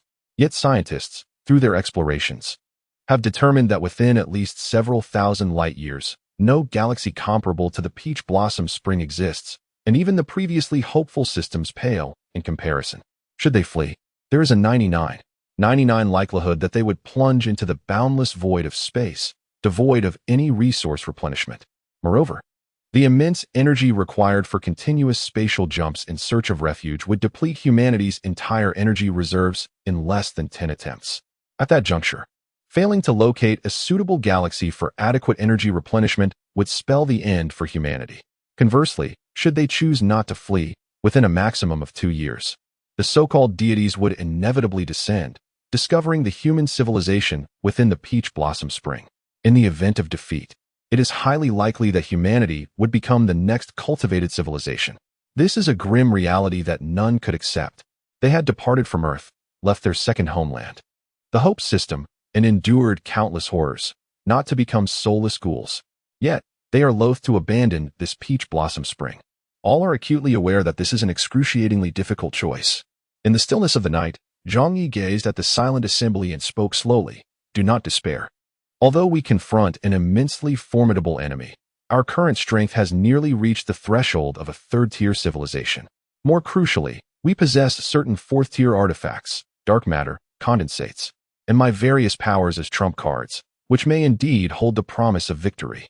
Upon concluding his remarks, Zhong Ye himself felt a tinge of uncertainty. In the face of an adversary whose technological prowess encompassed the entire spectrum of a fourth-tier civilization, his fragmented human faction appeared as feeble as a child. Furthermore, due to the elevated level of civilization, the creation of higher-tier cosmic artifacts had become nearly impossible for his Hongjun. Although there existed a slim chance of success, it was infinitesimally close to zero. A fourth-tier cosmic civilization could effortlessly evade even dimensional strikes. How could they possibly fear them? Yet humanity was resolute in their refusal to accept defeat, particularly against such a nurturing civilization. At that moment, Zhong Ye interjected with a thought. Your Excellency, I have conceived an idea that might enhance our chances of victory in battle, perhaps even without direct confrontation. Instantly, the eyes of the assembly brightened with intrigue. As the chief military research expert, Zhong Ye's proposal was unlikely to be mere folly. He then spoke with gravitas. My plan is entitled Dark Matter World Collision. Dark Matter World Collision? Indeed, in the face of the civilization of breeders, our sole advantage lies in the utilization of the dark matter realm. Given that the decision-makers possess unparalleled advantages, allowing them to traverse freely within this dimension, it stands to reason that they could also launch direct assaults from within. No, the danger is simply too great. No one can ascertain whether the adversary has also conducted research into the dark matter realm, capable of detecting the presence of our esteemed decision-maker. A commander immediately retorted. A level 4 civilization, how could it possibly lack engagement with the dark matter realm? Yet, Zhong Ye remained unperturbed, continuing. We do not intend for our esteemed decision-maker to directly infiltrate the enemy's civilization core. Such a risk is undeniably excessive. However, dear colleagues, consider what the dark matter realm can connect to. Are you suggesting we exploit other existential states to inflict damage upon them? The commander inquired once more. He proceeded to elaborate. Every individual present held their breath in rapt attention. This was indeed a bold proposition. I shall name it the superconsolidation plan. It aims to amalgamate countless existences, and when the opportune moment arises, to unleash a torrent of terror through an opened portal, enabling a surprise attack. If successful, humanity could attain everything from that level 4 civilization without a single loss of life. The proposal of the superconsolidation plan prompted Zhong Ye to place immense emphasis on dark matter. He had contemplated this notion before, yet not with the meticulous depth exhibited by Zhong Ye. The idea of identifying terrifying entities from various existential states, opening connecting portals, and subsequently annihilating them? This is indeed a stroke of genius. However, one crucial question remains. It is a matter of self-will. Whether one possesses the capability to tear open the portal of dark matter and bring forth the existence of otherworldly realms. The challenge is undoubtedly immense, necessitating infinite trials. Even more terrifying is the necessity to confront the myriad of forbidden entities. One must be sufficiently powerful, lest one pose no threat whatsoever. The convergence of these two formidable challenges leaves Zhong Ye in a state of profound distress. The pivotal point of victory or defeat in this war rests heavily upon his shoulders. Should he fail to accomplish this monumental task, humanity would inevitably face an overwhelming cosmic conflict with the breeders. At that juncture, escape would be futile, for the adversary's spatial traversing abilities far surpass those of humanity, allowing them to effortlessly ensnare the multitude of human souls. In essence, once this plan is affirmed, humanity shall forfeit its retreat and commit to an all-or-nothing endeavor.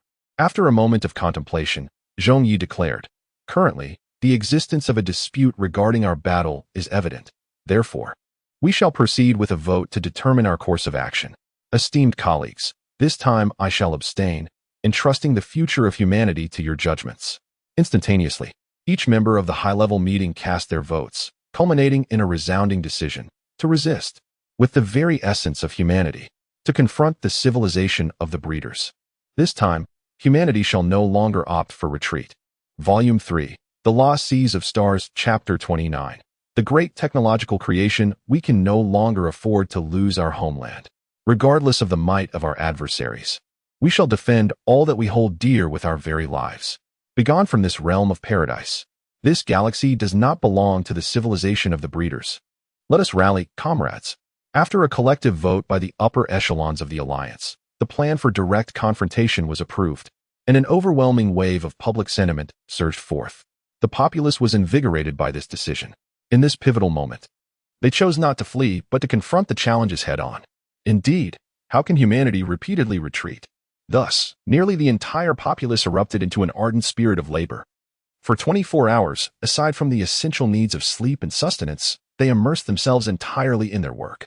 Whether it was constructing the Peach Blossom Source's outer space defensive shelters, acquiring planetary resources, or manufacturing stellar energy collection devices, progress unfolded with astonishing rapidity. Even more splendid than during the previous Golden Age. From the decision-making research team led by Zhong Ye to the grassroots populace, everyone harbored a resolute determination within, a collective belief in humanity's inevitable victory and the inevitable defeat of the cultivators. Moreover, other races also engaged in necessary labor. This was an essential amalgamation. Humanity could not remain insular, while those races sought a sense of belonging. However, witnessing humanity's almost frenzied dedication to labor profoundly shook their fragile spirits. Were humans truly such an industrious race? This spirit, this iron will. It is no wonder they could ascend to a Type 3 civilization and possess the courage to resist the cultivator civilization. Inspired by this ethos, they too aspired to elevate their own standards and contribute in their unique ways. In an instant, the barriers separating various races were shattered. Amidst the fervent labor, civilizations intertwined and converged, transcending racial distinctions. As long as they united in the struggle against external foes, they were all comrades. The spirit of red unity swiftly permeated the entire Peach Blossom Source galaxy, a development that took Zhong Ye completely by surprise. Upon consenting to join the battle, humanity and dozens of other races erupted with a golden spirit that far exceeded expectations.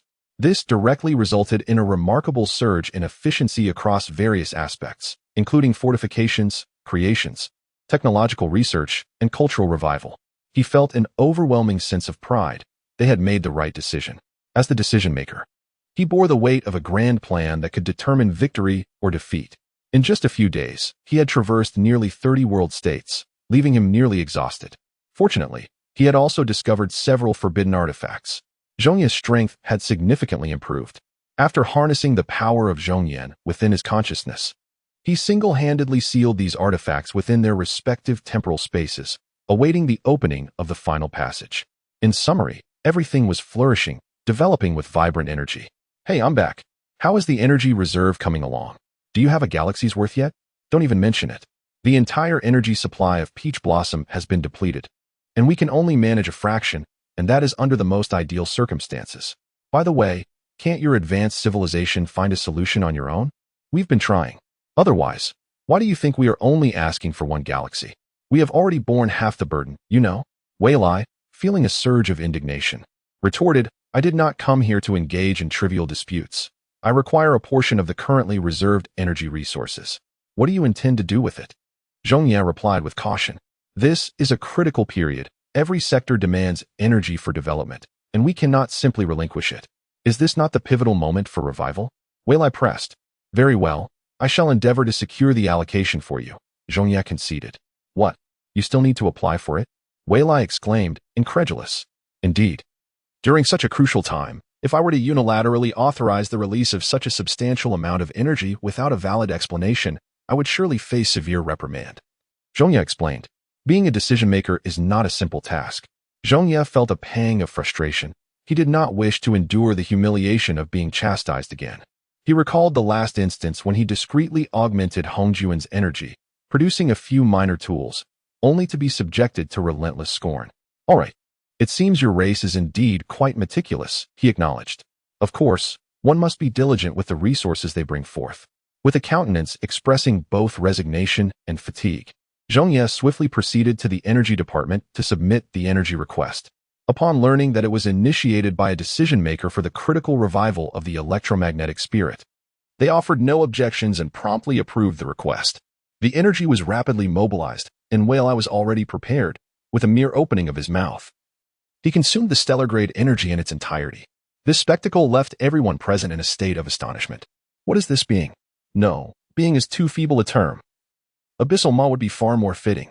After acquiring these energies, Wei Lai suddenly fell into a deep slumber, awakening only after a considerable time.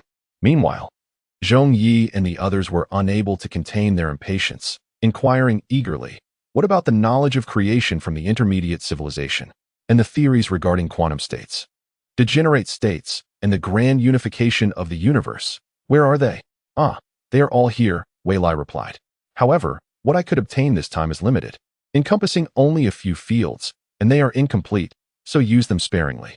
He promptly produced a crystalline object, which elicited a gleam of excitement in Zhong Ye's eyes. Such treasures. These are truly valuable. Without delay, they transported it to the laboratory, meticulously extracting the information to the main server. Upon reviewing the data, a wave of ecstasy swept over all the researchers. Life technology transformation flowchart, manufacture of superquantum degenerate state mechas, construction and theory of star destroyer cannons, fundamental theory and practice of condensates, grand unification field theory, incomplete. This series of revelations unequivocally heralded a monumental truth. This knowledge belonged to the 4th level. With some aspects even reaching the 5th level, humanity had indeed advanced. They had truly progressed. Volume 3, The Labyrinth of the Stars, see Chapter 30. Someone wishes to meet you for the first time. The electromagnetic spirit civilization demonstrated its capabilities. In the lead-up to this decisive battle, it had assimilated the technological knowledge of various civilizations. This filled all scientists with unrestrained joy. Without a moment's hesitation, they plunged into the creation and production process, driven by an insatiable quest for the truths of the universe. This knowledge is, to them, akin to a treasure of unparalleled significance. In the words of Zhong Ye, it represents the very truths of the universe. Is there anything more vital than the truths pursued by scientists? He even vowed that, regardless of personal sacrifice, he would create a level 4 civilization artifact before the arrival of the cultivator civilization. Zhong Ye was so concerned about his well-being that he hurriedly arranged for several researchers to attend to him. After all, to embark on a mission only to perish beforehand would indeed be a tremendous loss. Once all of this was accomplished, Zhong Ye finally found solace in a restful slumber. However, upon waking, he discovered Wei Lai seated in his chair, engrossed in a science fiction novel. The title seemed to be something like The Era of the Grand Universe. Quite intriguing indeed. Upon noticing Zhong Ye had awakened, Wei Lai closed the book and cheerfully inquired, "So, esteemed decision-maker of humanity, did you sleep well this time?" "Quite well, though I experienced a peculiar headache, as if something significant were about to transpire nearby." "Wait, this wouldn't be related to you, would it?" "Oh, it appears your awareness training has proven effective." "Indeed, this is precisely the reason for my visit. Someone has sought me out, wishing to meet you," Wei Lai said earnestly. "Wishing to meet me? Then why not just come here? What could be so challenging?" Zhong Ye replied, puzzled. "He is rather unique and cannot arrive in this universe. He wishes for you to go and meet him there." "I trust you grasp my meaning now? Cannot arrive in this universe. Wait, are you referring to dark matter?" "Not quite, but I shall grant you another opportunity." "Is that the negative universe?" "Indeed." Wei Lai clapped his hands. "You can traverse to our race's floating island, and there you will naturally gain awareness, just as we agreed last time." With that, he vanished, leaving Zhong Ye in a state of bewilderment. He pondered deeply. Who exactly was this person? Never mind, since I can contact him through Wei Lai. He must be someone I have encountered in the past. Meeting him would pose no harm. Zhong Ye immediately focused his consciousness, using the electromagnetic spirit's condensed form as a medium, and arrived at the floating island. It still retained its dreamlike appearance, yet at some point, Wei Lai had constructed a charming villa here, exuding a sense of exquisite elegance. This fellow certainly knows how to enjoy life. He then lifted his gaze towards the rainbow bridge, which remained suspended in the unknown firmament, tranquil and devoid of any peculiar disturbances. This reminded Zhong Ye of the supreme spirit from the past. What exactly does this rainbow bridge connect? From where did that supreme spirit arrive? And to where did it journey? Father, that sensation feels so familiar. The other end seems reminiscent of a place I once inhabited. Zhong Yan, you must see clearly. That is the rainbow bridge, and the place you once resided in is none other than the negative universe. Could there be a connection? Father, I speak no falsehood. This is precisely the feeling, and moreover, the individual you just contemplated also ventured to that very place. Such innocent words instantly enlightened Zhong Ye. He looked again at the rainbow bridge and indeed discerned something extraordinary. Could its purpose truly be to connect the positive universe and the negative universe, perched above all civilizations? This signifies a public thoroughfare, a passageway leading to countless ethereal islands of diverse races. What a grand spectacle this is! Only a civilization of superior caliber could craft such floating islands, and this rainbow bridge, spanning above myriad racial islands, speaks volumes of its significance. It is highly probable that it is a creation of a divine-level civilization. Should this conjecture be substantiated, it could very well culminate in the singular state of the world. Only within this unique state does true divine civilization exist, rendering such a universe a genuinely terrifying infernal battlefield. In a moment of focus, he conjured a portal and stepped inside. The haunting toll of a bell echoed in his mind, heralding the first trial of the negative universe. Yet, the circumstances of the present night had transformed significantly. By merely employing the pure azure crystal, he successfully stifled the terrifying resonance of the bell. I have arrived. Where are you? He pondered silently. In the very next instant, a binding connection materialized in his consciousness. With a swift thought, he traversed, and in the blink of an eye, found himself in a familiar realm. Endless paths stretched forth, each symbolizing the continuation of a destiny, representing the emergence of a world line. This is the road of fate's convergence. Upon witnessing this, he comprehended who had sought him out. Long time no see, young friend. I trust you have been well, came a familiar voice from ahead. Darwin materialized before him. Indeed, it is you, Darwin.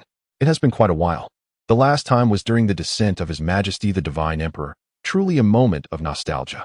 Indeed, remarked Zhong Ye, however, your visit today must hold more significance than mere reminiscence. Darwin smiled faintly. Ah, my young friend, you are indeed astute. Since you have disowned my intentions, I shall not keep you in suspense any longer. I require your assistance with a particular matter. What is it? Speak freely.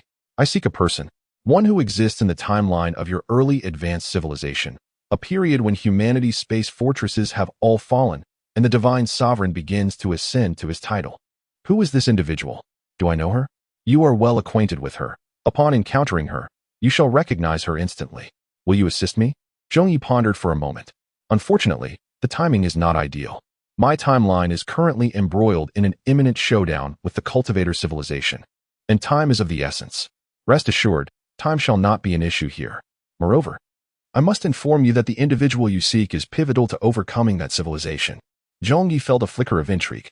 If that is the case, I may be inclined to assist you, but what shall you offer in return? Ha ha ha, fear not. As long as you agree to aid me, what I can provide will far exceed your expectations. I, Darwin, have lived for several billion years. My credibility is beyond question. Additionally, I shall give you another clue. The person you seek is identified by the female radical. Upon hearing these words, Zhong Ye made a swift decision. It is settled. Volume 3, Lost in the Sea of Stars, Chapter 31, Arriving at an Interstellar Battlefield. It is settled. Zhong Ye sensed that this was an opportunity bestowed upon him by Darwin. With a profound attachment to herself, who else could there be but her? Darwin smiled faintly. Very well. I shall guide you to the appropriate point in time. There may be slight deviations, yet they remain within a manageable scope. Remember, the wars of that era are beyond your participation, but His Majesty the Divine Emperor can perceive, and she can too. Once you locate her, inform me, and your task shall be deemed complete. Do you understand? Darwin patiently reminded, for this situation was distinct from the previous one. This time, he was seeking assistance. Thus his demeanor needed to be more amiable. I understand. Traversing through time and space is still within my grasp. However, before I proceed, I have a question for you. What query does the young friend have? Please, do not hesitate to ask. I shall certainly divulge all that I know. Are you the same Darwin as the one in human history? This was his greatest curiosity regarding the elder. Darwin. This name resonates with remarkable renown. A polymath of humanity, having made contributions across nearly all fields. If it were true, he would indeed be face to face with a historical figure. Yet, Darwin merely smiled. Whether it is so or not, does it not depend on the young friend's own thoughts? Just as Zhong Ye was about to inquire further, the world beside him suddenly became blurred. In an instant, he found himself in the midst of an interstellar battlefield. Before him loomed several colossal objects resembling black holes, their immense gravitational forces drawing everything in their vicinity. This scene prompted Zhong Ye to exclaim in frustration, "What on earth? Is this what you meant by transportation, Darwin? Can you manage this? It seems to have confined my spatial transport." "Fear not, father, for I am truly capable of anything." A series of terminal energies pierce through, merging seamlessly into the colossal black entity, transforming it into nothingness in an instant. This elicited silent admiration from Zhong Ye. Indeed, this lad is remarkably reliable. Yet, in the next moment, he suddenly sensed a profoundly terrifying aura materializing nearby. The entire interstellar battlefield trembled in response. Zhong Ye immediately comprehended the nature of this presence. A spirit. A spirit has descended upon this battlefield. What awaited them next would be indiscriminate slaughter.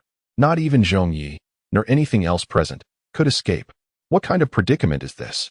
Just after traversing here, I encounter a spirit? Ineffective, entirely ineffective. The instant the spirit arrived, the very essence of the battlefield had irrevocably shifted, devolving into a one-sided massacre. It was doom. Yet at that moment, he felt another terrifying presence suddenly manifest on their side of the battlefield. Another spirit. What in the world is happening? Have spirits become so commonplace at this juncture? Zhong Ye's heart roared with turmoil, but the voice of Zhong Yin echoed in his mind once more, delivering a third shock. "Father, be cautious. I sense not just these two beings, it seems there is yet another." Zhong Yi was already overwhelmed.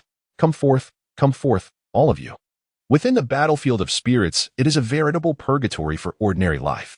Merely the aftershocks of cosmic rule collisions are sufficient to obliterate everything in attendance. He could only pray that his ashes might drift towards humanity, if only a little. Indeed, in the blink of an eye, these two terrifying and enigmatic spirits traversed the expanse of the battlefield, manifesting their cosmic laws.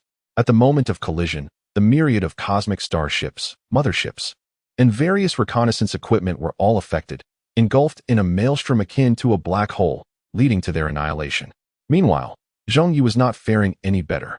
He forcibly harnessed the power of the apocalypse to withstand the overwhelming gravitational pull. Yet, despite his efforts, his body was incessantly drawn towards the abyss. In mere minutes, his fate would be sealed. "Oh, great spirits, spare us. Cease this divine spectacle," he internally lamented. However, the two spirits seemed intent on opposing Zhong Ye. They clashed repeatedly, the intensity of their encounters surpassing that of previous skirmishes by several folds. Could it be that the earlier confrontations were merely a prelude? And now the true battle was upon him? Zhong Ye could no longer sustain his form. And just as he was on the brink of succumbing to the countless black holes, a gentle, yet invigorating voice resonated through the chaos. "Do not fear, I am here." A crimson figure darted across the interstellar battlefield, whisking Zhong Ye away to safety. Upon seeing the familiar crimson armor, belonging to the deity who referred to himself as the defeated spirit, a torrent of emotions surged within him, causing the corners of his eyes to glisten with unshed tears. "Brother Zhong, why do you weep upon our reunion? Did we not just meet not long ago?" "It's nothing, just a bit of sand in my eye." "But it seems there is no sand in this starry expanse, is there? Could it be cosmic radiation?" The crimson figure glanced around, contemplating that it might be collapsing particles instead. "Never mind that. Allow me to be alone for a moment." "All right, Zhong Xiong, please wait for me here. I shall deal with these two spirits before returning to you." "Deal with two spirits? Have you lost your mind?" Crimson awkwardly shook his head, assuring, "Fear not. It is merely a couple of mid-tier spirits. I am more than capable." With that, Crimson enveloped Zhong Ye in a protective shield and swiftly traversed towards the starry expanse. As Crimson entered the fray, the two fearsome spirits abruptly halted their clash. What is happening? Has Crimson grown so formidable in such a short time? Without invoking any spiritual laws, he relied solely on his physical prowess and combat techniques, overwhelming the two spirits with sheer dominance. This was utterly contrary to the principles governing the spirit realm. The spirits, in a frantic attempt to flee, found themselves unable to escape his grasp. Realizing the gravity of the situation, the two spirits shed their veils of concealment, revealing their hidden trump cards amassed over countless years. In an instant, the battlefield appeared to be transformed into a rift realm. Countless layers of worlds unfolded before them, and Crimson's onslaught involuntarily slowed. Is this the essence of their hidden power? Just as Zhong Ye anticipated the onset of a terrifying confrontation, two violent spatial shifts suddenly occurred. Had these spirits utilized their trump cards only to retreat? They fled with astonishing swiftness, devoid of any hesitation. Zhong Ye stood there, momentarily stunned. In the next moment, Crimson's figure crossed the interstellar battlefield and appeared beside him. Slightly embarrassed as he remarked, "I was caught off guard at a critical moment, nearly severing the realm itself." Alas, they managed to escape after sustaining grievous injuries. However, dear Zhong, rest assured that for at least several millennia, they are unlikely to reappear. Observing the gravely injured Ling and the somewhat remorseful Qi Hong, Zhong Ye said nothing, merely embracing him tightly. "Our human deity, you have already performed admirably."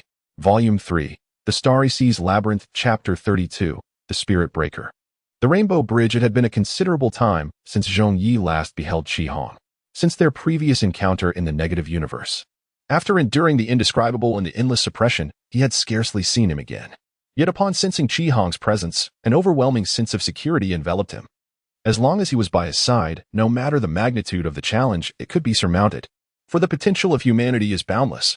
After traversing the interstellar battlefield, Qi Hong guided Zhong Ye to a concealed human base among the stars. This place was replete with astonishing technological marvels, all of which operated incessantly, seemingly executing a specific purpose. They were engaged in a galaxy-wide information cloaking operation, concealing all traces of our existence in space and time. Otherwise, those spirits could descend upon us at any moment. Qi Hong led Zhong Ye into a tavern, ordering several exquisite dishes and fine wines.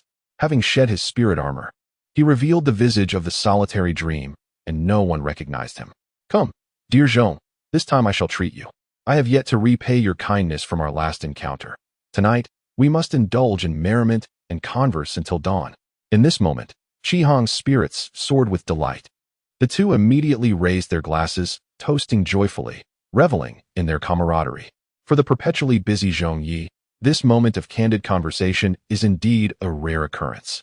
"Might I inquire, are you a time traveler, dear Zhong?" "To be frank, my identity is rather intricate. I originally belonged to this future, yet somehow traversed back to a more distant past, a time when humanity was just embarking on its interstellar journey." "Ah, I see.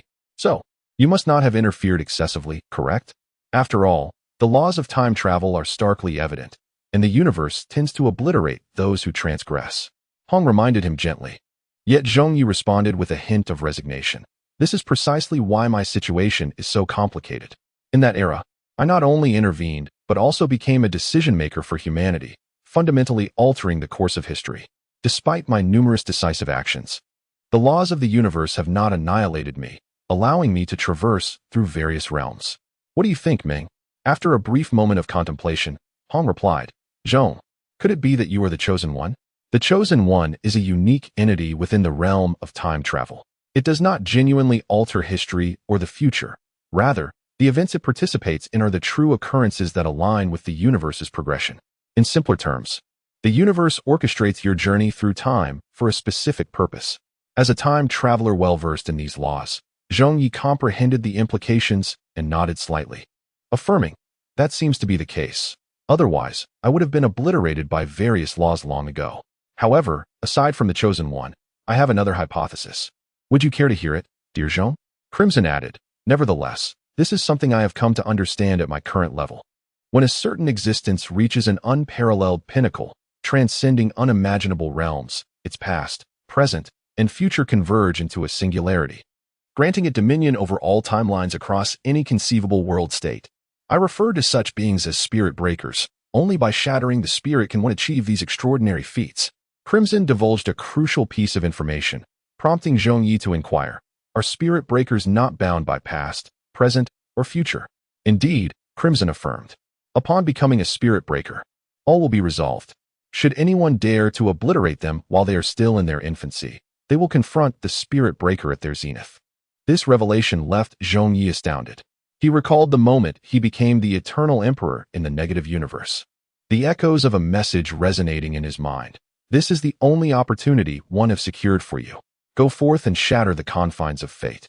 Could this be the voice of Crimson, a spirit breaker, transcending the bounds of time to convey such words?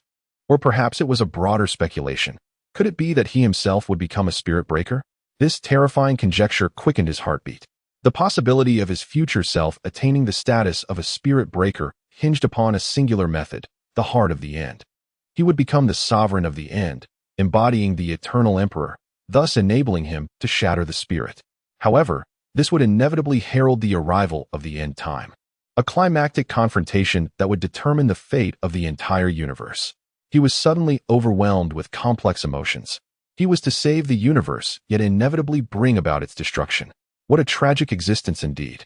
The crimson-eyed one gazed at Zhong Ye, his expression gradually becoming unfocused, and quickly added, "Ha ha ha, however, I believe the possibility of the first chosen one is much higher.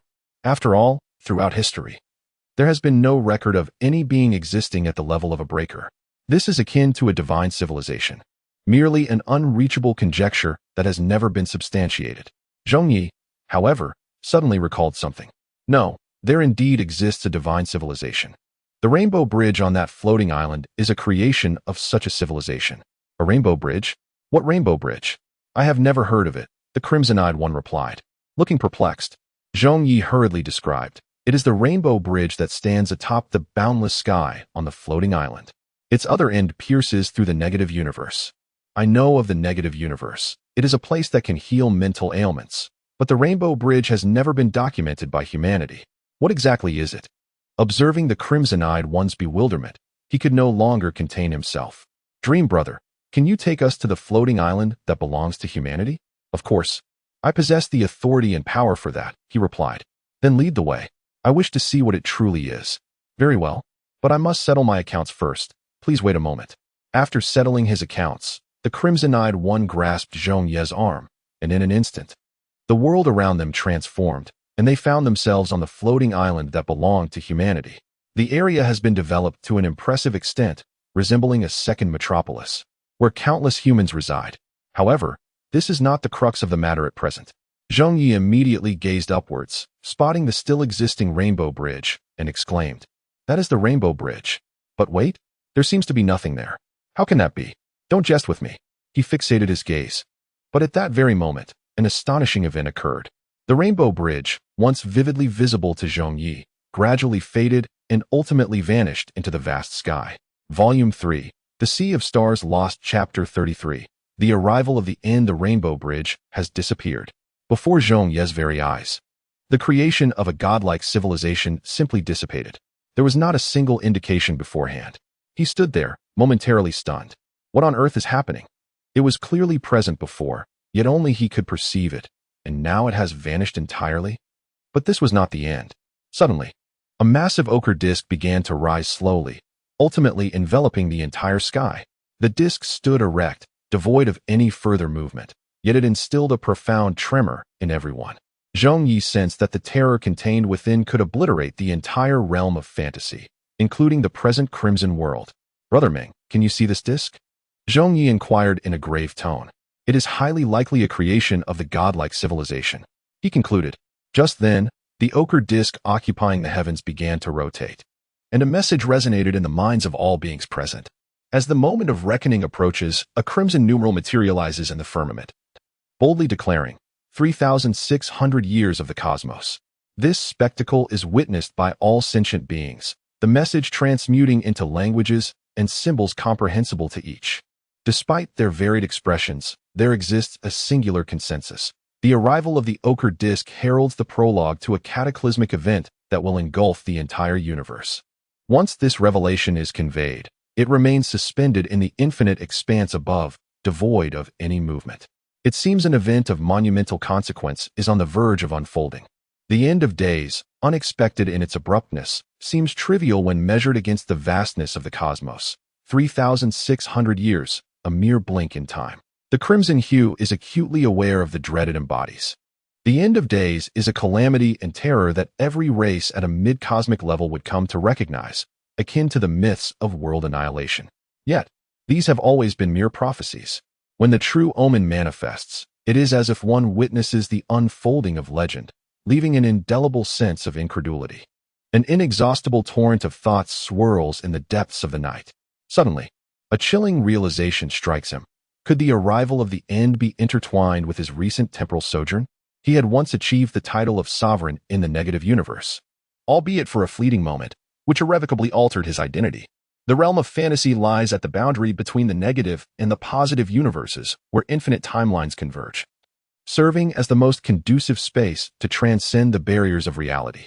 This marks the inaugural descent of the heart of the end, signifying that the moment of demise may very well stem from my existence. It possesses the power to shatter every timeline, wherever I may be.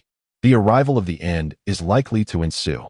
The eternal monarch, in essence, embodies negativity and destruction. This chilling speculation sends shivers down his spine. What he initially presumed to be a mere quest through time to locate someone has spiraled into a colossal blunder. It is a catastrophe. Beside him, Duga Meng has evidently sensed the unusual demeanor of Zhong Ye at this moment. What troubles you, Brother Zhong? Is there something weighing on your mind? Brother Meng, if I were to tell you that all of this is a consequence of my actions, would you believe me? He yearns to unveil everything to the current crimson sky. Thus, in the future, he might avert the fate of being sealed away. Yet, he erupts into laughter, patting Zhong Ye on the shoulder, saying, "Good brother, do not jest. This matter is certainly not your doing. This is an event that will astonish the universe, one that has long been inscribed in prophecy. How could it possibly pertain solely to you?" Indeed, he did not believe it. This reaction is entirely normal. Any rational individual would not associate this affair with Zhong Ye. As he strives to substantiate his point, he suddenly perceives the voice of Zhong Ye, tinged with trepidation. "Father, I sense that the ochre entity is watching us. Let us abandon this line of thought. I fear that once we are exposed, our suffering will be far worse than death." Zhong Ye gazes upward, discovering that the disk indeed appears to be observing them. It is, at the very least, a creation of a godlike civilization, and once this truth is unveiled, his demise is inevitable. He is truly fearful that in the blink of an eye, this illusory realm will erase his very existence. This time, he must venture to the Alpha Galaxy to rescue a pivotal individual from his side. The information she possesses could almost determine the outcome of this war. She is an irreplaceable entity. He promptly activated the spirit armor and addressed Zhong Ye, saying, "I apologize, but I must embark on an urgent mission once again. We shall converse at length another time." "Wait, are you going to rescue someone? And it's a woman?" Zhong Ye inquired suddenly, as if he had deciphered something.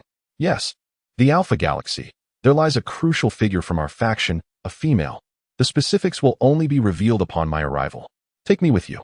Zhong Ye had already sensed that this was the individual he had been searching for. If he could find her, he would not only meet her, but also fulfill the task assigned by Darwin. "Zhong, this time it is the spirit battlefield. And it is not even at the level of weak spirits. Are you certain?" "I am certain. We have fought together before. Take me along." Chi Hong hesitated for a moment, but eventually enveloped Zhong Ye within the spirit armor. "Remember, heed my command in any situation. This mission is classified as S rank and is expected to be far more perilous than anticipated." "All right, understood." Observing Zhong Ye's fervent reaction, Chi Hong helplessly waved his hand. This fellow is truly enigmatic. Yet, is it not this very quality that fostered their acquaintance? Then let us embark on this journey. In the next instant, a crimson radiance pierced the heavens, soaring into the boundless expanse of the cosmic firmament. Alpha Galaxy, we have arrived. Volume 3, The Labyrinth of the Starry Sea, Chapter 34. The Battle of Alpha. The Alpha Galaxy, the third largest within the dominion of humanity, spans hundreds of light years and is abundant in resources and energy. However, following the outbreak of war with the three advanced civilizations, it has devolved into a distorted and chaotic battlefield shrouded in darkness. Temporal traps, cosmic string technology, comprehensive information suppression barriers, dimensional reduction. These are merely the preliminary stages of the battlefield, where humanity struggles to resist the coalition of the three races. Although the struggle is arduous, they have managed to endure. Yet, the arrival of the Spirit Lords brings true despair. Each Spirit Lord epitomizes the pinnacle of their respective races' combat prowess. A terrifying presence forged through the accumulation of nearly all available resources. Behind them lies an almost perpetual energy apparatus, complemented by a galaxy-level computational system capable of supporting infinite data calculations. The battlefield where Zhong Ye previously found himself exemplified this reality. The mere aftermath of a clash between two Spirit Lords annihilated nearly all living forces in that star region, creating countless terrifying black holes. Now, within the Alpha Galaxy, the Spirit Lords of the three races have descended simultaneously. Moreover, they are nearly the paramount mid-tier Spirit Lords. In an era devoid of divine civilizations and the appearance of top-tier Spirit Lords, Mid-tier spirits represent the utmost combat capability. Consequently, the battlefield of the Alpha Galaxy swiftly succumbed to an overwhelming tide of devastation, just as anticipated. The various starships of humanity are utterly powerless before the mid-tier spirit lord. Even a desperate, suicidal assault serves only to annihilate themselves. Even the pinnacle creation that suppresses this star system, a space fortress representing the zenith of human technological advancement, has succumbed after a valiant struggle. This is a massacre of utterly disproportionate strength. The reason the three major races deploy such terrifying forces is to obtain information possessed by a single human. This information harbors an unparalleled dread, driving nearly all civilizations to madness. A relentless series of pursuits and prohibitions have nearly driven that human to the brink of despair. After the final traversal, the fleeing starship has finally exhausted its energy. The mid-tier spirit lord approaches with menacing intent, continuously restraining its own power, fearful that its very existence might lead to the human's demise. At this moment of desperation, a message suddenly penetrates the consciousness of the three spirit lords. I offer you two choices. 1. Fight me and perish. 2. Kneel and serve me, and then perish. This message is steeped in disdain, as if to the sender.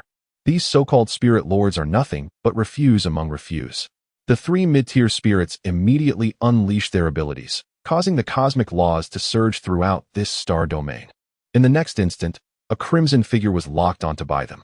It appeared exceedingly frail, immobilized upon being targeted, as if a mere flick of a finger could obliterate it.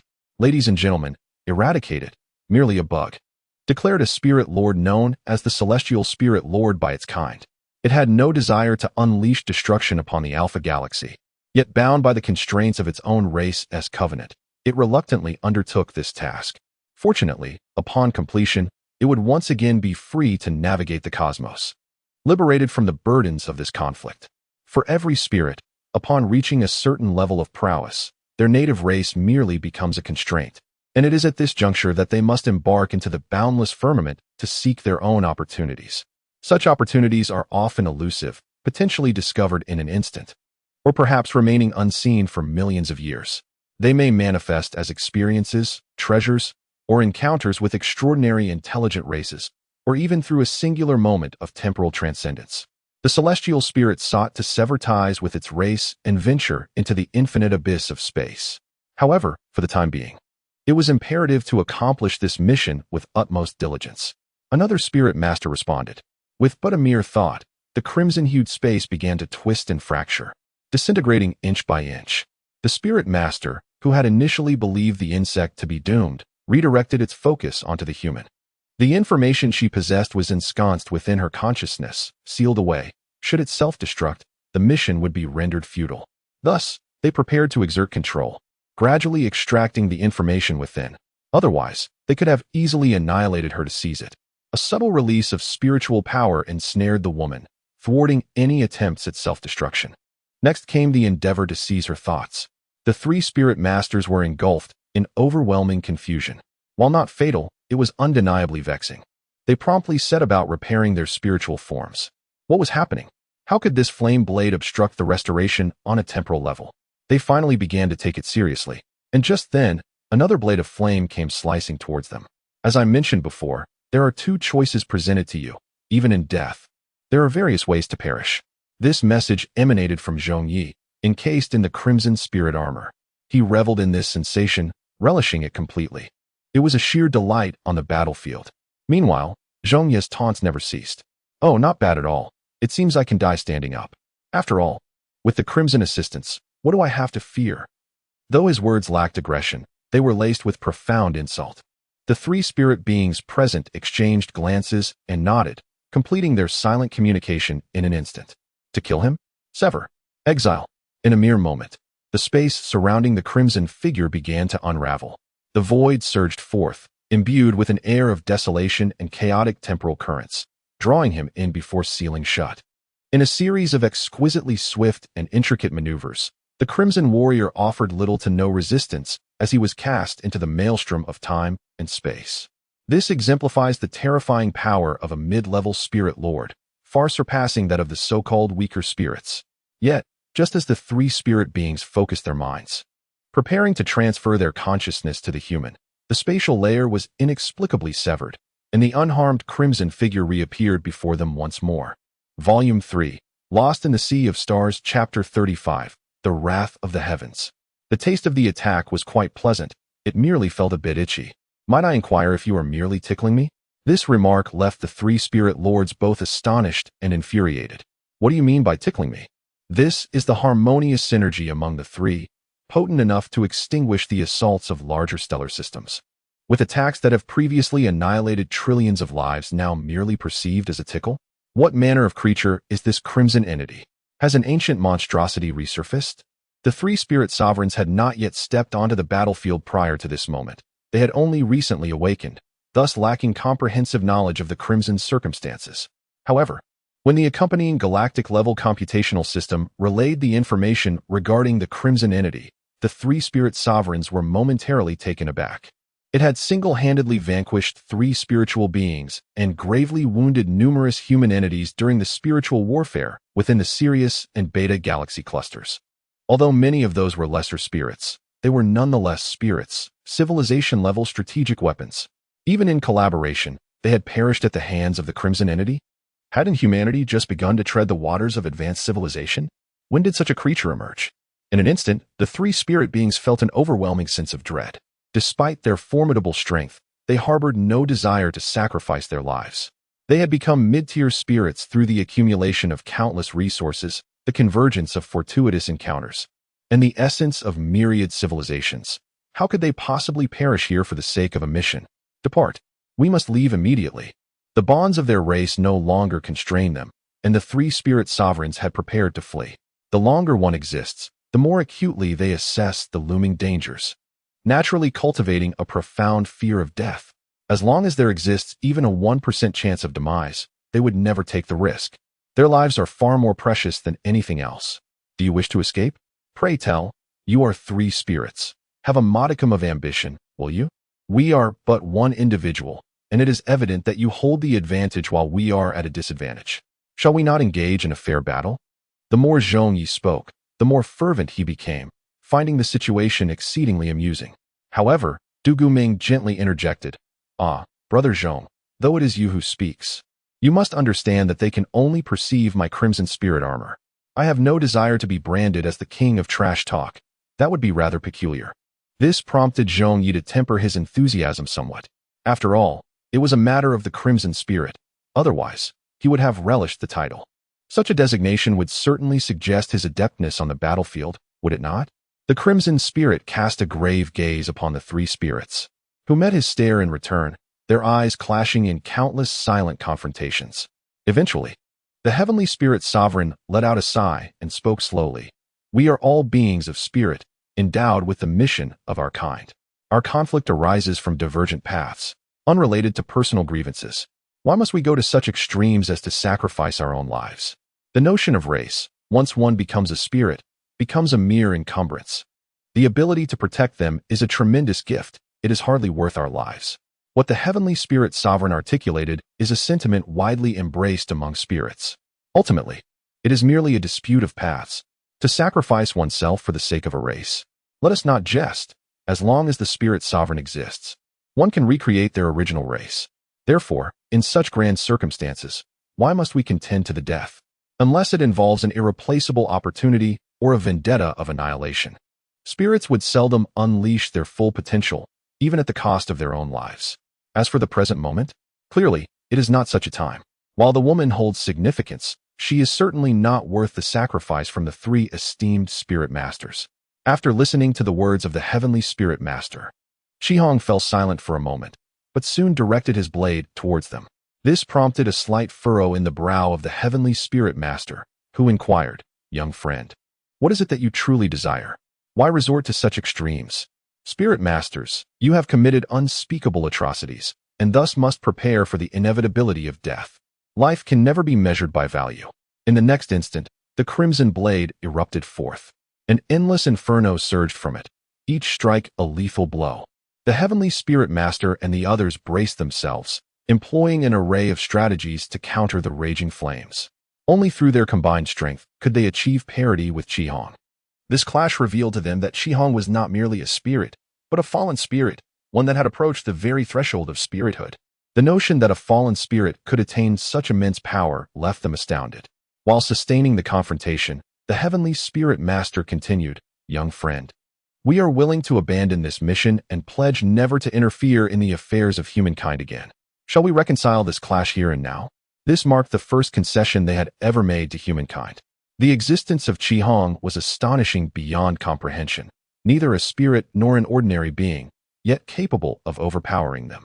This was an unprecedented occurrence in history. The presence of a spirit within the known cosmos signifies an absolute powerhouse, a harbinger of countless deaths. The notion that the non-spiritual can overshadow the spiritual is fundamentally unscientific. They have passed away. How can the deceased be resurrected? However, if we consider clones or the revival of memories, it is not entirely impossible. But then, there is nothing more to discuss. In the next instant, crimson flames coalesced into an infinite conflagration, erupting against the boundless starry sky. From this point, the entire Alpha Star system bore witness to the resplendent glow of the red flames. This was a manifestation of the fury of human civilization. It was an outpouring of wrath for the countless billions of departed souls. This inferno nearly consumed everything: space, particles, the Dirac Sea. And even the spiritual beings of the seers were engulfed in its ferocious blaze. This was the crimson trump card, the wrath of heaven. It embodied the collective might of humanity.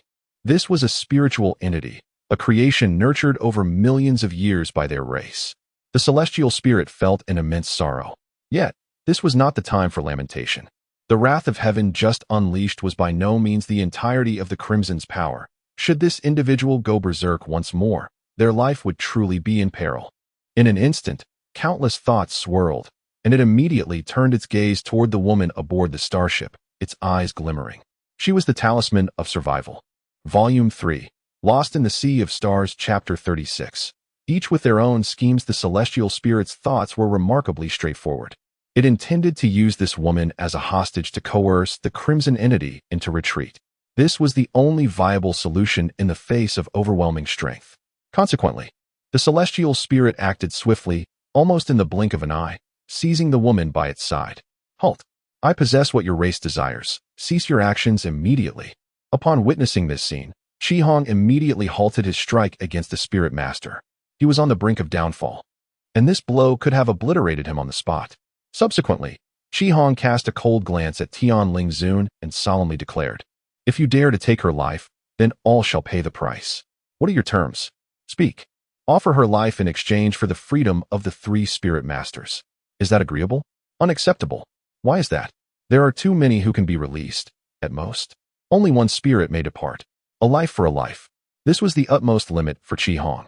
He had come today with the intent to eradicate the spirit responsible for the massacre of countless humans. His words immediately stirred a commotion among the three spirits. Only one could be set free. Why could it not be oneself? The other two spirit masters greedily turned their gazes towards Tian Ling Zun. Though they could not defeat the formidable Qi Hong, they might still procure the woman from Tian Ling Zun.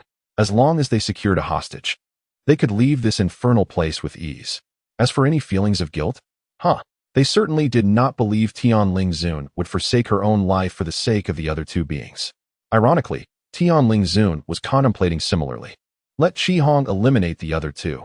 That way, her faction would lose its formidable protection, allowing her side to expand. Moreover, she would not have to risk anything herself. It was a foolproof transaction. As for the so-called pact, it was merely a community bound together by the pursuit of mutual interests. Without the protection of the mid-tier spirit master, how could the resulting imbalance of power be termed an alliance? They are merely a flock of lambs awaiting slaughter. The thoughts of the three spiritual sovereigns were profoundly intricate, each vying for the singular opportunity to let the crimson entity eliminate the other two existences. In an instant, the atmosphere became charged with tension. At that moment, a spiritual sovereign, recently gravely wounded by the crimson force, suddenly declared, "We absolutely refuse to negotiate. As spiritual sovereigns, how can we allow ourselves to be threatened by this non-spiritual existence? 3 against 1, the advantage lies with me. I will not agree." This caused the crimson entity to furrow its brow. This individual should have been eliminated earlier.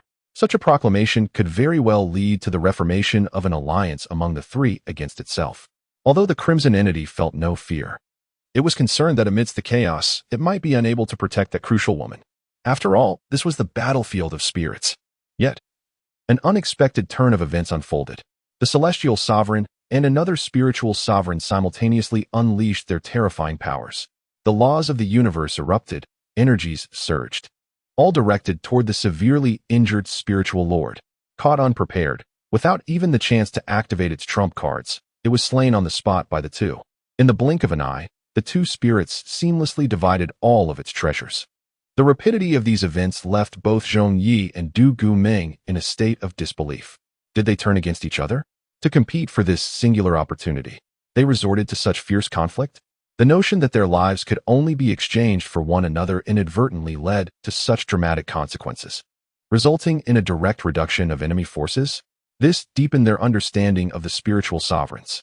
This is a congregation of ancient beings, having survived through countless years, endowed with formidable power and intellect. In the blink of an eye, they can turn against each other, driven solely by their own self-interest. Truly, it is a chilling and desolate cosmos. After seamlessly eliminating the naive spirit lord, the two spirits exchanged glances, halting all actions. The atmosphere fell into a profound silence. Yet within this stillness lurked immense undercurrents. Should they erupt, it would undoubtedly lead to a life-and-death confrontation. Amidst this tension, the heavenly spirit lord addressed another spirit lord. Eerie spirit lord, has the farce reached its conclusion? Our two clans have traversed countless perils together since the era of the third-level civilization. Surely, we need not become adversaries? Is it not up to you? Replied the eerie spirit lord. Heavenly spirit lord, I am not so selfish. The exchange of words became increasingly sharp. The heavenly spirit lord continued, selfish? No, I would never forsake my comrades. Why not join forces against our common foe? What say you, eerie spirit lord? Huh, heavenly spirit lord, you present yourself with such hypocrisy before me. Join forces? If that were your intent, you would not have slain the silent spirit lord. Sigh. Yet my true intention is indeed to resist. If that is the case, I can only grant a promise, for I am a spirit of my word. The heavenly spirit lord then turned to the crimson figure and whispered, young friend, I shall slightly amend the previous terms. Spare my life, and we shall ally. Upon success, all treasures and maidens shall be yours. Is that agreeable? What a cunning strategist, shifting the focus onto the Crimson One. How could he be unaware of the heavenly spirit lord's intent? It is to position himself as the enforcer in eliminating the heretics on his behalf. Crimson had yet to utter a word when the enigmatic spirit sovereign clandestinely conveyed, should we kill him, all will be yours. I shall simply depart. Is that agreeable? Such a proposition elicited a profound understanding of the treachery of human nature in both Zhong Ye and Du Guoming. These two old schemers were not only calculating their own gains, but also ensnaring one another in their plots. Now, as the most formidable among the trio, they sought to join forces against him. Should he encounter any misfortune, these two spirits would undoubtedly strike him down without hesitation, seizing all opportunities and treasures for themselves. It was a ruthless game of strategy. Yet, at present, Crimson held the upper hand. The conditions proposed by both parties were enticing enough to provoke desire. However, Crimson remained silent, as if oblivious to the insinuations presented. Let your two spirits contend. Let them battle until the skies darken and the earth trembles. What concern is it of mine? Why should I exert myself? What if I were to be betrayed from behind? Such prudence was indeed the wisest course of action. Upon witnessing Crimson's reticence, both spirits quickly discerned his intentions. This fellow was no fool. The celestial spirit sovereign, realizing his attempt had faltered, swiftly adopted a more cautious approach. He turned to Crimson with a smile and said, my young friend, you must honor our agreement. I have returned your man.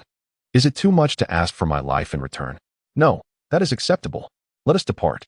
Yet, at that very moment, the enigmatic spirit sovereign seized him, coldly stating, do you truly believe you can escape unscathed?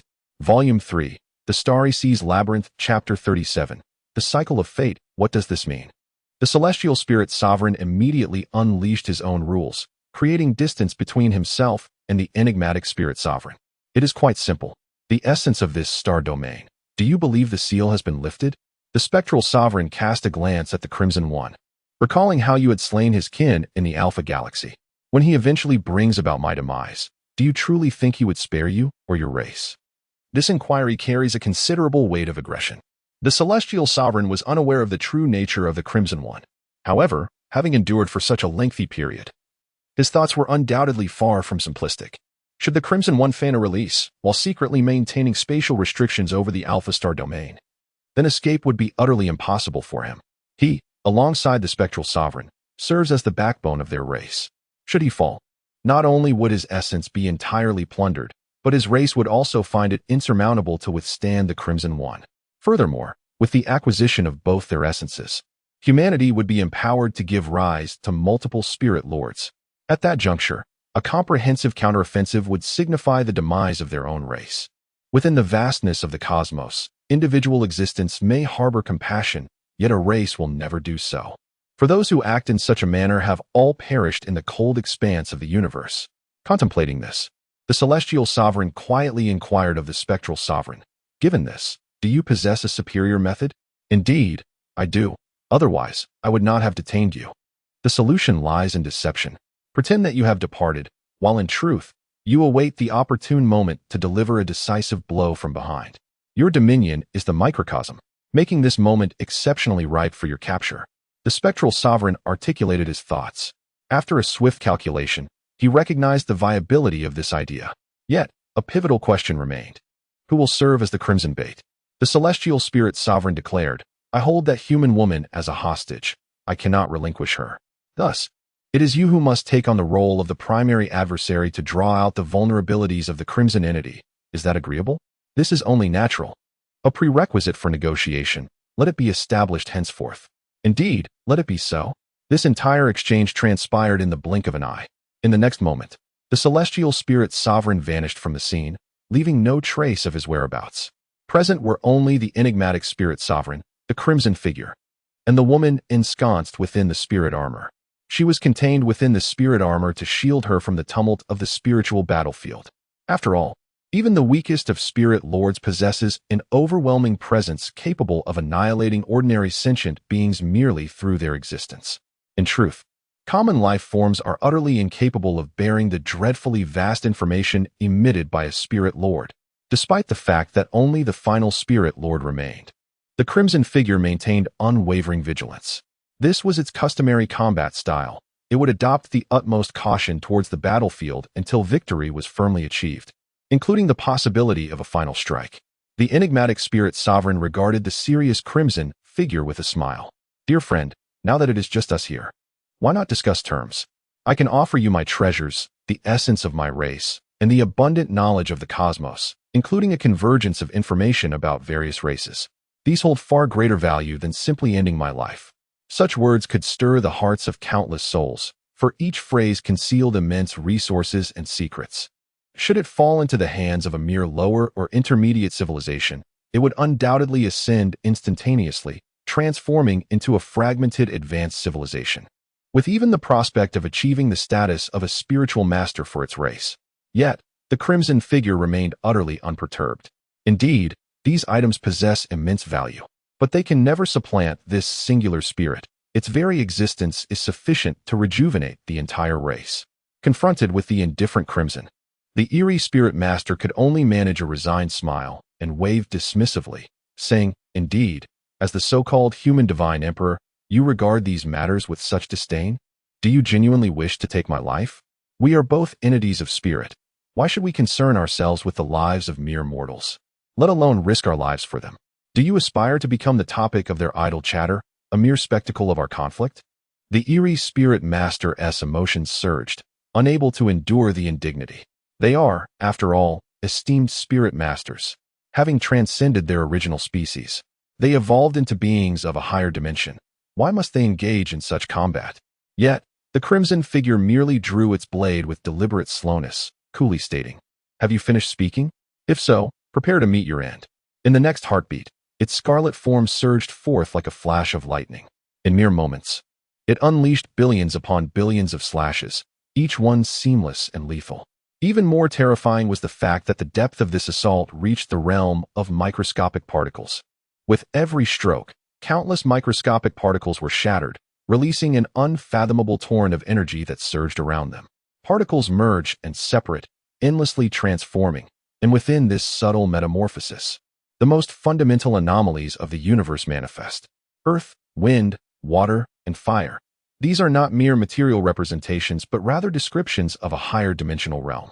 They constitute the very fabric of the universe, and now they surge and clash with relentless force. This is an unimaginable and terrifying assault.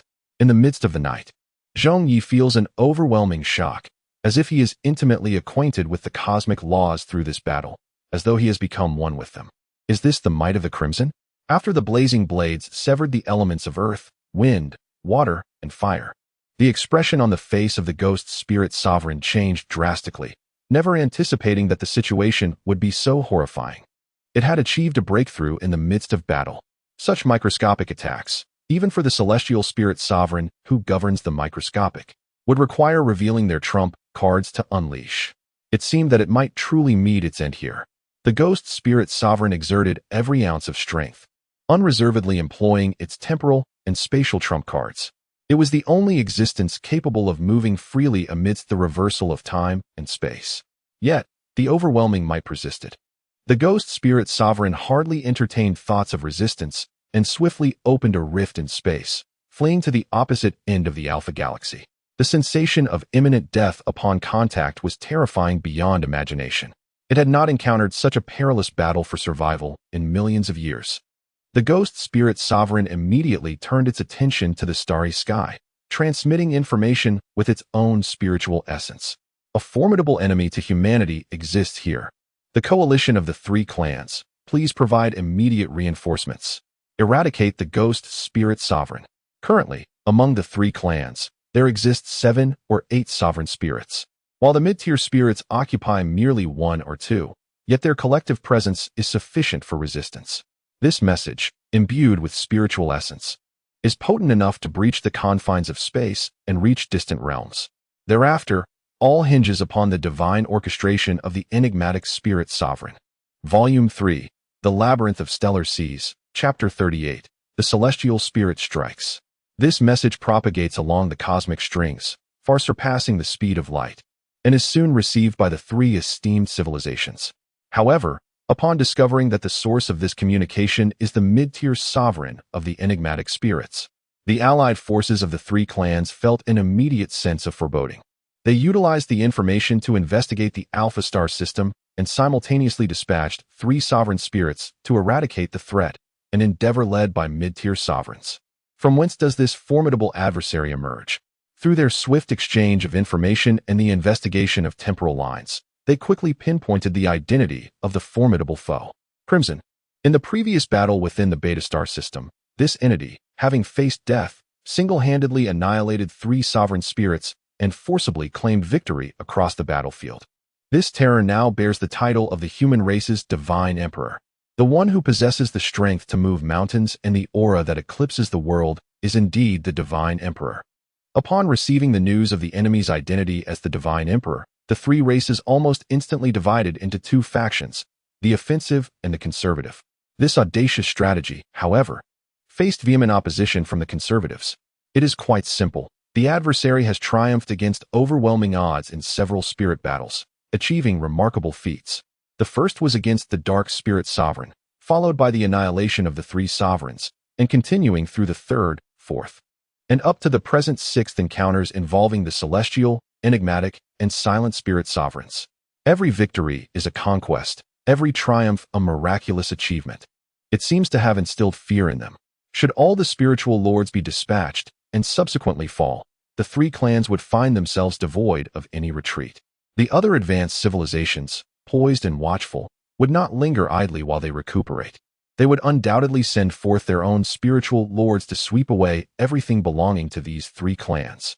At that moment, the true existential crisis of annihilation would arise. The ideologies of both factions were unproblematic.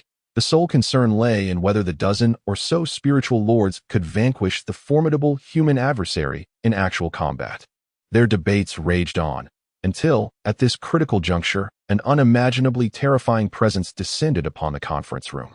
This being was resolute in its intent. It uttered but a single phrase, yet it instantly quelled the discord among the 3 clans. This was all due to its identity. It was the most ancient and powerful among the 3 clans, possessing unparalleled fortune, standing at the pinnacle of mid-tier spirits. and rumored to be but a breath away from the apex of spiritual existence, the revered Xiaoling Zun. Its appearance compelled the allied forces of the three clans to issue a summons with utmost urgency. Esteemed spiritual lords, abandon all current tasks and proceed immediately to the Alpha Galaxy, where the esteemed Xiaoling Zun shall lead the charge to eradicate the human threat. In an instant, this summons resonated across countless supergalactic clusters through the vibrations of cosmic strings. The scattered spiritual lords, upon receiving the command, felt the presence of Xiaoling Zun. Thus, humanity's doom was sealed. They all halted their actions, whether engaged in fierce combat with a human spirit on the brink of dismantling a clandestine human base, or preparing to embark on an expedition. At this moment, all the three clans' spiritual sovereigns vanished instantaneously from their positions, embarking towards the Alpha Galaxy. Within the confines of the Alpha Galaxy, Qihong effortlessly detected the plea for help imbued with spiritual essence. This allowed him to swiftly pinpoint the location of the Guiling Sovereign. Confronted with Qihong's approach, the Guiling Sovereign found himself practically defenseless. His trump card had been utilized once and required a certain duration before it could be employed again. In the interim, he could only engage in resistance to the best of his ability, striving to ensure his survival. After all, he had already issued a distress signal.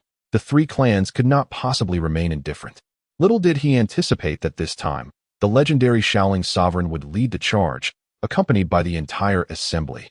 In addition, the Guiling Sovereign possessed another ace up his sleeve, the Tianling Sovereign.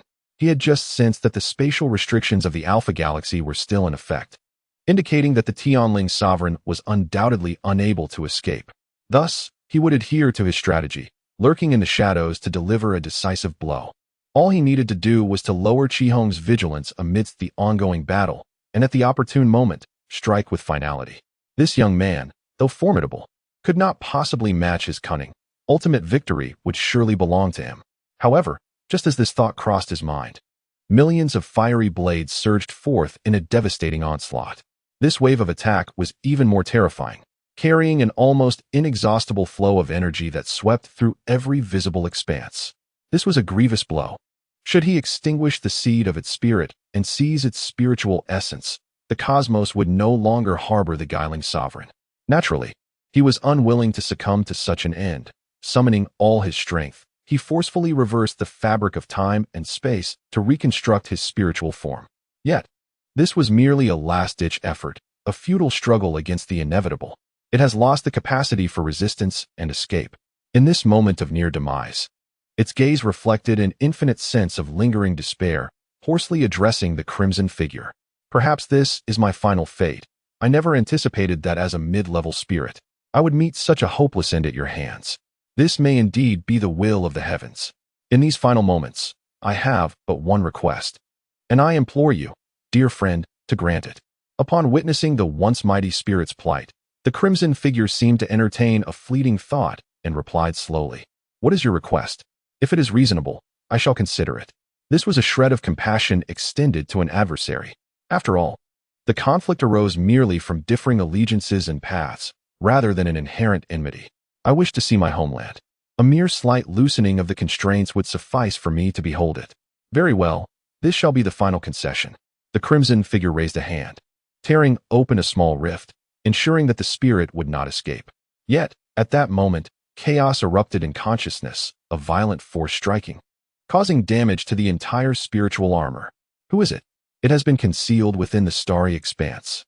At this moment, it smiled faintly, while the crimson figure's awareness began to fade into darkness. Indeed, this is the vulnerability of humanity. Even at the pinnacle of civilization, emotions endure, which is simply astonishing. Very well, dear friend, let this serve as a lesson to you. Do not harbor resentment towards me. As the spirit of heaven approached, it prepared to seize the essence of the crimson figure. This was the pact he made with the spectral sovereign, to take life while claiming the essence. Just as success seemed imminent, suddenly, the long-dormant crimson eyes opened as if awakened from a mere slumber. Volume 3, The Starry Seas Labyrinth, Chapter 39. The Sovereign of Serenity. How could this be possible? He had completely disrupted its consciousness and confirmed it had succumbed to sleep. How could it awaken? How could his meticulously crafted plan fail so utterly? Everything was so perfectly arranged. The timing, the circumstances. He had seized that singular opportunity, yet why did it end in failure? You have done remarkably well. But do you wish to know why it has failed? A voice resonated before him. The crimson figure slowly rose. Its aura transformed as if it were an entirely different being. If it had previously exuded an air of invincibility and ferocity, at this moment it radiated destruction and carnage, embodying the terror of annihilation. The crimson entity pointed to its own head, questioning, "Who told you that only one consciousness could reside within the spirit armor?" In that instant, the celestial sovereign comprehended everything. So that was it. How foolish he had been. He had never considered the possibility of another consciousness existing within the spirit armor. With the ambush thwarted, what awaited him and the spectral sovereign next was inevitable destruction. This thought lingered as the final reflection in his mind. Yet, at that very moment, the spatial restrictions of the entire Alpha starfield shattered. Fragments rained down across the starry expanse. In the next instant, before everyone's eyes, the presence of 13 immensely powerful and terrifying entities descended. Sovereigns. All were sovereigns. Not a single one was not a sovereign. The prior call for aid had borne fruit. The reinforcements from the 3 tribes had arrived. The 13 spiritual lords embody nearly the entirety of the spiritual essence of the 3 clans. It has come to fruition. They even sensed an overwhelmingly powerful and remarkably familiar aura. The Shaoling Lord, a figure of legend, has appeared. They are undoubtedly victorious. Gui and Tianling lords immediately called for help. "It is us. Quickly save us." A formidable enemy approaches. The human race poses a great threat. It appears that among these spirits exists a presence that surpasses their own. He cast his gaze upon the 13 spiritual lords, which directly transformed this alpha star domain into an impenetrable black box. The sheer multitude of spirits rendered this place a zone of death. 9 weaker spirits, 3 mid-tier spirits, and one whose strength could not be sensed. Upon encountering a spirit with an ethereal and refined demeanor, Zhong Ye immediately sensed something amiss. Despite possessing the formidable abilities of Crimson, he found himself unable to gauge the strength of that spiritual lord. This undoubtedly underscored its terrifying nature. It seems that this time, the situation is dire indeed. Du Gumeng, having fallen victim to the surprise attack of the Tianling Lord, had succumbed to a deep slumber, unable to awaken for the foreseeable future. Fleeing? That would be tantamount to seeking death. Now, he could only wield the crimson power and resist this infinite terror. As he contemplated this, he clenched his fists, feeling a surge of excitement. An opportunity to confront the battlefield of spirits with his physical form is truly a once-in-a-lifetime chance. He has become a player in this game. Yet, this battle must be won. Otherwise, if Crimson falls, the human race shall meet its end, facing countless horrors of the spirits and the impending doom of annihilation. Zhong Ye, once again, we must fight side by side. Rest assured, Father, I shall endure. In an instant, from the crimson form, the essence of annihilation permeated, enveloping the entire spirit armor. The crimson culmination of annihilation has thus descended. Have we succeeded? If so, then let us advance, Zhong Ye. In that fleeting moment, this annihilation-clad crimson surged forth with unimaginable velocity to confront the 13 spirit lords, launching a ferocious assault. The overwhelming might was evidently beyond the comprehension of the weaker spirits. The very concept of distance had been obliterated. They could only face this resplendent manifestation of crimson head-on. In an instant, the flame blade was drawn from the void, and the wrathful flames unveiled themselves within this starry domain. A torrent of energy cascaded like a deluge, consuming all in its path with the most brutal ferocity. Particles, energy, spirits, and the elemental forces of earth, wind, water, and fire surged forth, rendering everything equal before it. None spared from annihilation. The weaker spirits bore the brunt of this overwhelming onslaught. In the blink of an eye, their ethereal forms shattered, no longer mere fragments, but swept away into the elemental chaos, obliterated within the cosmos. They had not even a moment to employ their hidden cards. The seeds of spirit were collected by Zhong Ye, a gathering of essence potent enough to give rise to treasures of spirit lords. This exhilarating slaughter filled Zhong Ye with immense exhilaration. Even spirits, caught in the culmination of annihilation, could not escape their demise. Why fear these so-called spirits any longer? Kill, annihilate them all. Let us carve out a resplendent world. Let us forge a luminous future. The crimson flame blade showed no signs of halting. Instead, It became increasingly ferocious and terrifying as it surged toward the spirit's domain. Yet this time, the terrifying assault was met with resistance. The ethereal and dignified spirit sovereign gently waved his hand, effortlessly dispelling the crimson strike. Such formidable power. This compelled Zhong Ye to focus entirely on the sovereign of freedom. It appeared that this being was the most formidable adversary in the ongoing spiritual battle. However, delivering a strike in such an ephemeral moment proved to be exceedingly challenging. One must first eliminate the other spirit lords before attempting to vanquish him. Contemplating this, he conjured the wrath of heaven's flame from thin air. Zhong Ye intended to unleash this indiscriminate assault to render the other spirit lords incapable of fighting back. The entire star domain trembled as a furious sea of energy devoured everything in its path. Yet, as he approached the domain of spirits, it seemed that all his efforts were rendered futile. The elemental phenomena of earth, wind, water, and fire dissipated. The spirits aligned themselves. The sovereign of freedom uttered a few words, and in an instant, 3 mid-tier spirit beings and 7 weaker spirits shifted their forms, arranging themselves in a precise pattern amidst the starry expanse. Zhong Ye could not decipher its meaning, but both he and Zhong Yin could distinctly sense that once this formation was established, the entire supergalactic cluster seemed to be drawn towards it, channeling boundless energy resources. Father, be cautious. This likely signifies an impending lethal move. Yes, I understand. Fine. The sovereign of freedom spoke once more. Immediately, an endless sea of energy surged forth from within the spiritual formation, its quantity reaching an infinite level, forming an intricate pattern of black and white. The interplay of black and white, of yin and yang, merged into a singular entity, reminiscent of the Taiji, giving rise to the 2 principles, which in turn birthed the 4 symbols, and subsequently, the 8 trigrams. The thoughts of the heavens flooded Zhong Ye's mind, instantly revealing to him the significance of this phenomenon. It was a monumental legacy within the annals of human history. Taiji. Volume 3. The Lost in the Sea of Stars. Tai Chi versus the End within the Celestial Realm.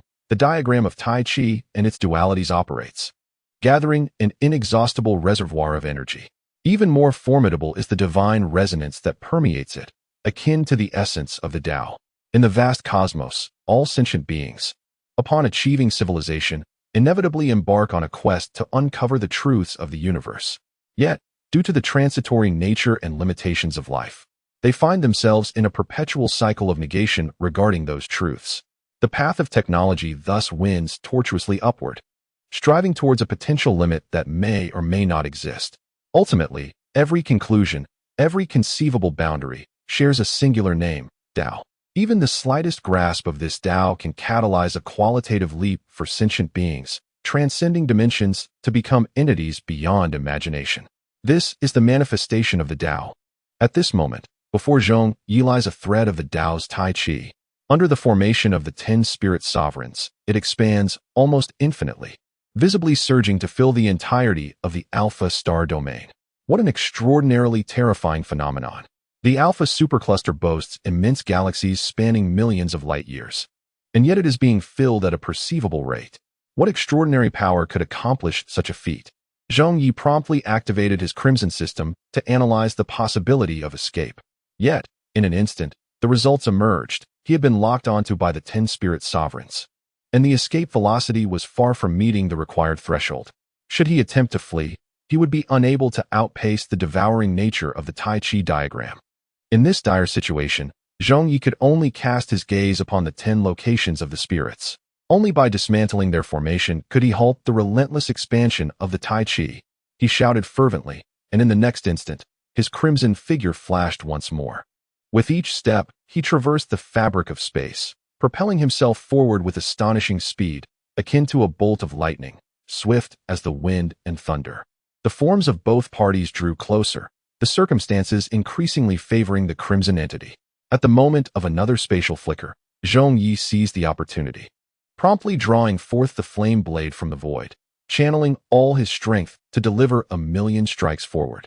Though his control could not reach the true essence of the crimson, it was surely sufficient. Each of the millions of strikes unleashed was imbued with immense torrents of energy. Just as they were about to impact the spirit formation, the energy of Tai Chi enveloped them instead. In the next heartbeat, the 2 forces seemed to merge, dissipating like the most tranquil of ripples in place. How could this be?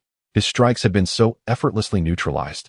Although he understood the difficulty of landing a hit, the manifestation of such a scenario still left Zhong Ye unsettled. The formidable Tai Chi encompassed an unparalleled principle of harmony. It possessed the ability to both attack and defend, even conjuring matter from thin air to accomplish countless extraordinary feats. Yet, this was merely a hint of the Tao's essence. Zhong Ye, it is not a solution to exhaust oneself. I shall borrow a fragment of your terminal power. Very well. Father, this is for you. In that fleeting moment, a trace of the terminal power surrounding his body coalesced into the flame blade. In an instant, it was as if fuel had been added, causing the raging flames to soar infinitely into the sky, incinerating the heavens above. You are capable of both offense and defense, so come again. In an instant, Zhong Ye roared and unleashed millions of blades, each imbued with an aura of annihilation. The power of Tai Chi sought to assimilate and nullify all. Yet at the moment of contact, a terrifying scene unfolded before the spirits. The flaming blades pierced through the Tai Chi layer with astonishing force, launching an assault upon the spirit formation, targeting the spirits with lethal intent. How could this be possible? The Tai Chi formation was personally presided over by the revered Xianling, harnessing a strand of Taoist power and infused with their spiritual essence. How could it be so easily breached by this crimson force? Even Xianling's eyes twitched, revealing a barely perceptible hint of astonishment. This child exhibits such valor and might? You so-called exalted spirits, come forth and meet your demise. Zhong Ye bellowed, having infiltrated the spirit formation, unleashing his annihilative aura without restraint. A tempest of energy surged toward every spirit with an unimaginable ferocity. He was determined to witness whether the spirits or the aura of annihilation belonging to the eternal sovereign was superior. The situation was evident. In the face of this annihilative aura, every spirit, save for Xianling, was rendered aghast. They had never encountered such a formidable force. In an instant, wails echoed across the battlefield of spirits. This was a near one-sided massacre. The annihilation brought forth by the aura was devastating to the very fabric of life itself. Even the manipulation of time and space proved futile against it. When consumed by the end, the annihilation of everything has become an inevitable fate, rendering even divine civilizations powerless to intervene. In that fleeting moment, the weaker spirits faced near extinction, while the mid-tier spirit lords sustained grave injuries. With a single stroke, one individual shattered the entire spiritual formation. Yet, this battle among the spirits was far from concluded. After gathering all the spiritual essence through the end, Zhong Ye turned his gaze toward the remaining spirits. Now, apart from the ethereal and elegant Xianling Zun, he had no equal adversary. His only fear lay in the possibility of the spirits uniting once more to unleash their dreadfully potent spiritual formation. Having expended nearly all of the end's energy in that last strike, only a mere 20% remained as his final trump card. Should he become ensnared in a protracted struggle, he might find it impossible to overcome their cunning with sheer force. It was imperative to establish a one-on-one condition first, to eliminate the other spirits. Contemplating this, Zhong Ye immediately shifted his form towards the severely weakened spirits. He aimed to eliminate these spirit lords first, thus creating the conditions necessary for the final confrontation. Whether to flee, divert damage, or create a seal, they hesitated to confront the Crimson Force directly, opting instead to evade as if cherishing their lives. This, in turn, ensnared the situation in an awkward stalemate. For a time, Zhong Ye found himself unable to vanquish these injured spirit practitioners, while Xianling Zun prepared for the opportune moment to strike him down. Would he once again be drawn into a relentless chase? Zhong Ye pondered, yet the circumstances remained unchanged. As long as the delay continued, and he exhausted his strength, the victory would belong to the spirit lords. At that very moment, a voice resonated within his mind. Kill, I shall assist you. Volume 3, The Maze of the Starry Sea, a Transaction. This voice was not that of any familiar being. It was neither the crimson figure nor Zhong Ye, yet it possessed the extraordinary ability to manifest directly within his consciousness. Who could this individual be? The bearer of this information was none other than the esteemed Xianling Zun. This entity covertly communicated with him, seemingly intent on assisting him in eliminating other spirit lords. When he glanced over, the elder, whose demeanor embodied the essence of tranquility, slightly nodded, confirming his suspicions. Indeed, This was the scheme of Xianling Zun. But did it conceal a hidden peril? Zhong Ye could not help but ponder. There was no apparent reason for Xianling Zun to offer his aid. In the grand scheme of the spirit array, it appeared to be the ultimate decision-maker for all spirits. Why would such an entity not engage him in a fierce battle, instead desiring to ally with him to eliminate others? Something felt amiss. The dynamics of interest were entirely skewed. This was highly likely a trap, a conspiracy involving other spirit lords to ambush him. The objective was to lull him into a false sense of security, delivering a lethal blow at minimal cost. He swiftly grasped the implications of this situation, which heightened Zhong Ye's vigilance. With renewed urgency, he unleashed his flame blade. Initially believing that this strike would be evaded by the mid-tier spirit lord, no one could have anticipated that the spirit lord would find no escape. Seemingly ensnared by some unseen force, stripped of consciousness and resistance, and was ultimately slain by a single stroke. It was as if it could not even utilize its trump card. As the ethereal form gradually dissipated, revealing the essence of the spirit within, Zhong Ye could not help but feel the terrifying presence of the revered spirit of freedom. It had truly made its move.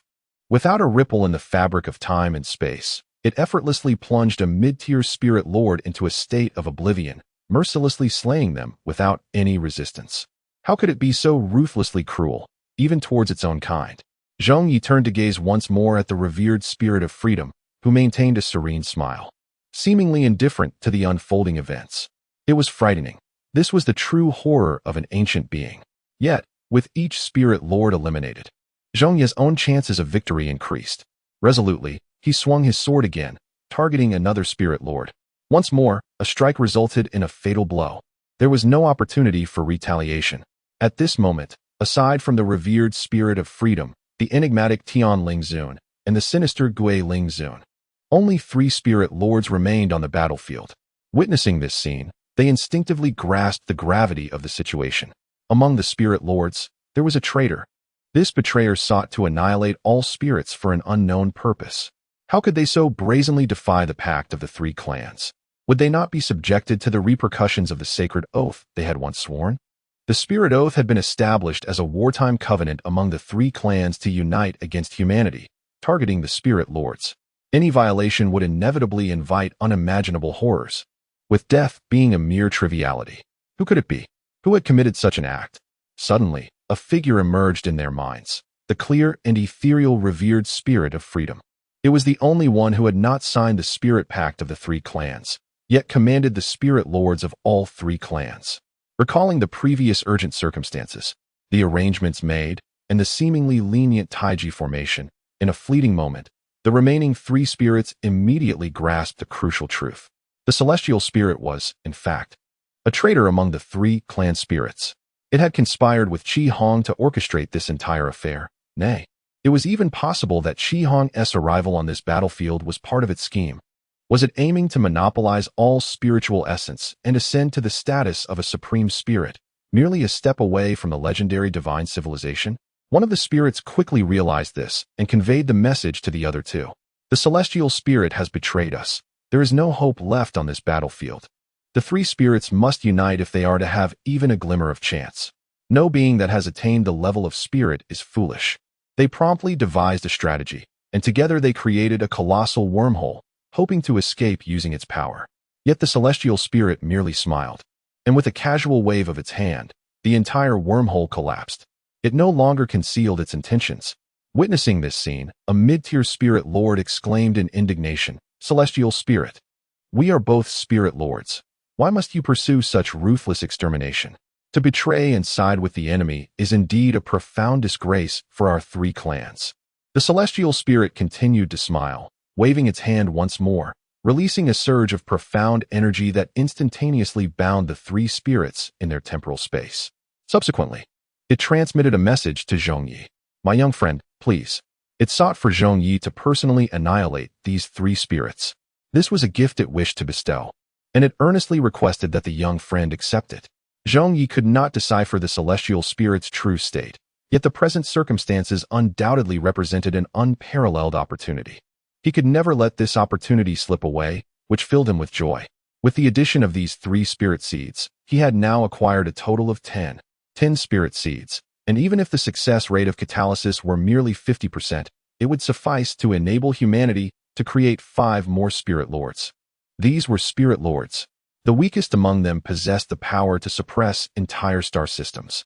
With the near annihilation of the 3 armies of spirit lords, humanity would then be able to sound the horn of counterattack, exterminating them one by one. The future plight of humanity would thus be shattered. As he reveled in these thoughts, the words of the celestial spirit master echoed. Thus, no one shall disturb us further. In an instant, it waved its hand, conjuring a barrier that enveloped the space where the two resided. Within this barrier, no one could eavesdrop, allowing for unreserved communication. The celestial spirit master's actions immediately aroused Zhong Ye's vigilance. What was its true intention? To assist him in slaying the spirit lords and generously bestow all the spirit seeds? Could it be that it sought to kill and seize the seeds, fleeing into the cosmos? No, that seemed impossible. Otherwise, it could have acted directly without the need for discourse. With profound perplexity, Zhong Ye inquired, "What is the purpose behind your actions?" "Nothing more than a fleeting opportunity." It replied, "An opportunity? What opportunity? Could it be that I possess something that could offer a chance to a being like the celestial spirit master? That seems utterly preposterous." Its words bore a kernel of truth. Evidently, its objective was tied to some aspect of itself. That little trinket, the celestial spirit master pointed to the crimson form, chuckling. "I desire your end of days power." Volume 3, The Starry Seas Labyrinth, The Chips of the Ultimate Power. At the moment when the celestial spirit sovereign uttered these words, Zhong Ye was struck by a profound sense of shock. He had never revealed the existence of the ultimate to anyone outside. Even the formidable divine Emperor Crimson had never been privy to the fact that Zhong Ye possessed the power of the ultimate. Yet now, this seemingly inconspicuous celestial spirit sovereign had accurately discerned and articulated all of this. This undoubtedly conveyed a terrifying message. The celestial spirit sovereign was not an ordinary spirit. It was highly probable that during its profound journey through the cosmos, it had encountered countless extraordinary opportunities, thus acquiring knowledge of its own possession of the ultimate. This was undeniably a formidable adversary. "How do you know that what I possess is indeed the power of the ultimate?" This was Zhong Ye's probing inquiry, suspecting that his opponent might not be as formidable as imagined, but was instead attempting to provoke him. The exterior, form, manifestation, energy fluctuations, and that clumsy method of utilization, all of these blatantly indicated to others that this was indeed the power of the ultimate. "I have no desire to engage in needless banter with you. There is but one condition. Grant me sufficient power of the ultimate, and I shall no longer manifest in this entire galaxy cluster, nor shall I act as an adversary. Is that agreeable?" The celestial spirit sovereign's demand was exceedingly straightforward. "You have obtained it. How will you account for those fallen spirits? How will you explain all of this to your own kind? Why must I account to them? Oh, if you are willing to offer a bit more leverage, I could assist humanity in securing victory in this war." Once again, the celestial spirit sovereign made an astonishing proclamation. Indeed, whenever a spirit exists, it is inevitably accompanied by an abundance of thoughts. Concepts of race, lineage, civilization, and companionship all pale in comparison to the allure of self-interest. As long as it breathes, everything becomes permissible. Zhong Ye pondered for a moment, unease gnawing at him regarding the elusive spirit monarch. If it could betray other spirits in this conflict, how could it be trusted not to forsake its own race? The most probable scenario would involve packaging its entire race along with 3 others, selling them to superior civilizations for greater profit. Zhong Ye was not incapable of bestowing the ultimate power, yet his principal concern lay with the spirit monarch's intentions. What did it truly desire? "I can offer you this, but you must swear an oath to sever ties with this supergalactic cluster and vow never to infringe upon the human race again." "That is acceptable. It is part of my terms. However, I have one additional request. Reveal to me your true purpose for it." This inquiry held immense significance, directly influencing Zhong Ye's stance towards the spirit monarch. He might even forsake everything, his spirit, his kind, merely to acquire this ultimate power. Its potential was undeniable. "Do you truly wish to know?" "Indeed, that is also part of the agreement. I will utilize it to achieve the conditions necessary for transcending into a supreme spirit." The spirit monarch was forthright. Such levels pertain to the realm of consciousness. Upon hearing this, Zhong Ye was taken aback. The ultimate power could indeed elevate a spirit to the pinnacle of existence. If this were true, then his previous applications of it were nothing short of a childlike squandering. The esteemed Xiaoling Zun spoke once more. This is an endeavor I undertake. I have encountered countless opportunities and gleaned a modicum of understanding. Alas, millions of years have been rather tedious. Allow me to share with you, for this is indeed our final meeting. My young friend, have you ever heard of the time of the end? It is indeed true. I can sense it, the singularity of a divine civilization heralding a portent to all cosmic beings. This knowledge has become common. Yet do you truly comprehend what the end signifies? What is the end? Is it not merely destruction? Is it not the apocalypse of the universe? Zhong Ye was perplexed as to why Xiaoling Zun posed such a question. However, upon hearing the response, it shook its head. No, quite the contrary. The end will usher in an unparalleled era of prosperity. At the moment the end descends, all states of existence, timelines, and infinite universes will transcend all boundaries and merge into one. In that time, a magnificent era will unfold, where every possibility will arise. The universe shall no longer be constrained by rules, causality, or the fabric of time and space. The legendary promise will also come to fruition. In that moment, all regrets will be rectified, and every desire fulfilled. That is the true essence of the end. An era brimming with infinite possibilities. Xiaoling Zun became increasingly animated, revealing a fervent madness for the first time. Zhong Ye was astounded by these words. The time of the end is not merely destruction, but rather a grand epic where all wishes and possibilities will coexist. The unification of all states of existence? Such a notion is indeed beyond imagination. I fear that by then, the true era of the vast multiverse will have arrived. However, this stands in stark contrast to what I previously understood, prompting me to question, is it not true that someone once told me the end times herald a negative arrival? A complete annihilation? How can this be reconciled? These were the very words of the divine emperor, Crimson. It was for this reason that Crimson chose to erase himself, to prevent the onset of the end. All exists within this paradox, both vitality and demise, the path as well as the obliteration, life, and the forbidden. This is a great calamity, yet also a monumental opportunity. Should success be attained, the entire cosmos will undergo a sublime transformation. A true transcendence that surpasses the dimensions of time and space. Life is a crucial catalyst in this grand scheme. Yet the singular force I currently comprehend as most decisive is the power of the end. Xiaoling Zun turned his gaze toward Zhong Ye, an unusual glimmer flashing in his eyes. This was his unparalleled opportunity, the essence of the end, and the chance for him to ascend to the pinnacle of spirit. He was merely a moment away, just that fleeting instant. Upon hearing all this, Zhong Ye profoundly grasped Xiaoling Zun's intentions. Through fortune, he discovered himself. Through the impossibility of coercion, he chose to barter with the spirits of the three clans, merely to exchange benefits with himself. Thus, everything became sufficiently explicable. However, what if I fail to fulfill the conditions of the pact? Will Xiaoling Zun, in a fit of rage and humiliation, become a sworn enemy of humanity? That would indeed be a dire consequence. In the stillness of the night, after a moment of contemplation, he finally extracted a strand of terminal power and entrusted it to the entity, gaining an additional ally while diminishing an adversary benefits all involved. Moreover, bound by the constraints of a contract, it is compelled to comply. Upon receiving the terminal power, the expression of the esteemed Xianling was one of profound exhilaration. This was indeed the opportunity to attain the pinnacle of spirit. Volume 3, The Astral Sea Odyssey, Chapter 43, The Non-Existent Being. The apex of spirit venerates a status almost unparalleled within the hierarchy of spirits. It epitomizes the highest echelon of advanced civilizations, a rarity akin to meteors streaking across the infinite expanse of the cosmos, so scarce that they are nearly impossible to find within the observable universe. The only certainty is that upon achieving the pinnacle of spirit, the very fabric of time and fate begins to converge, capable of annihilating galaxies or creating anew with but a single thought. The disparity in power between a top-tier spirit venerable and mid-tier spirit masters or weaker spirits has reached an exaggerated level. A top-tier spirit venerable, in its prime, can traverse through and eliminate hundreds of millions of lower-tier spirits at will, with the latter scarcely able to perceive even its shadow. This supremacy arises from the paramount understanding of a crucial aspect, the cosmic laws belonging to the Tao. They have begun to grasp these principles. This authority is uniquely bestowed upon the top-tier spirits.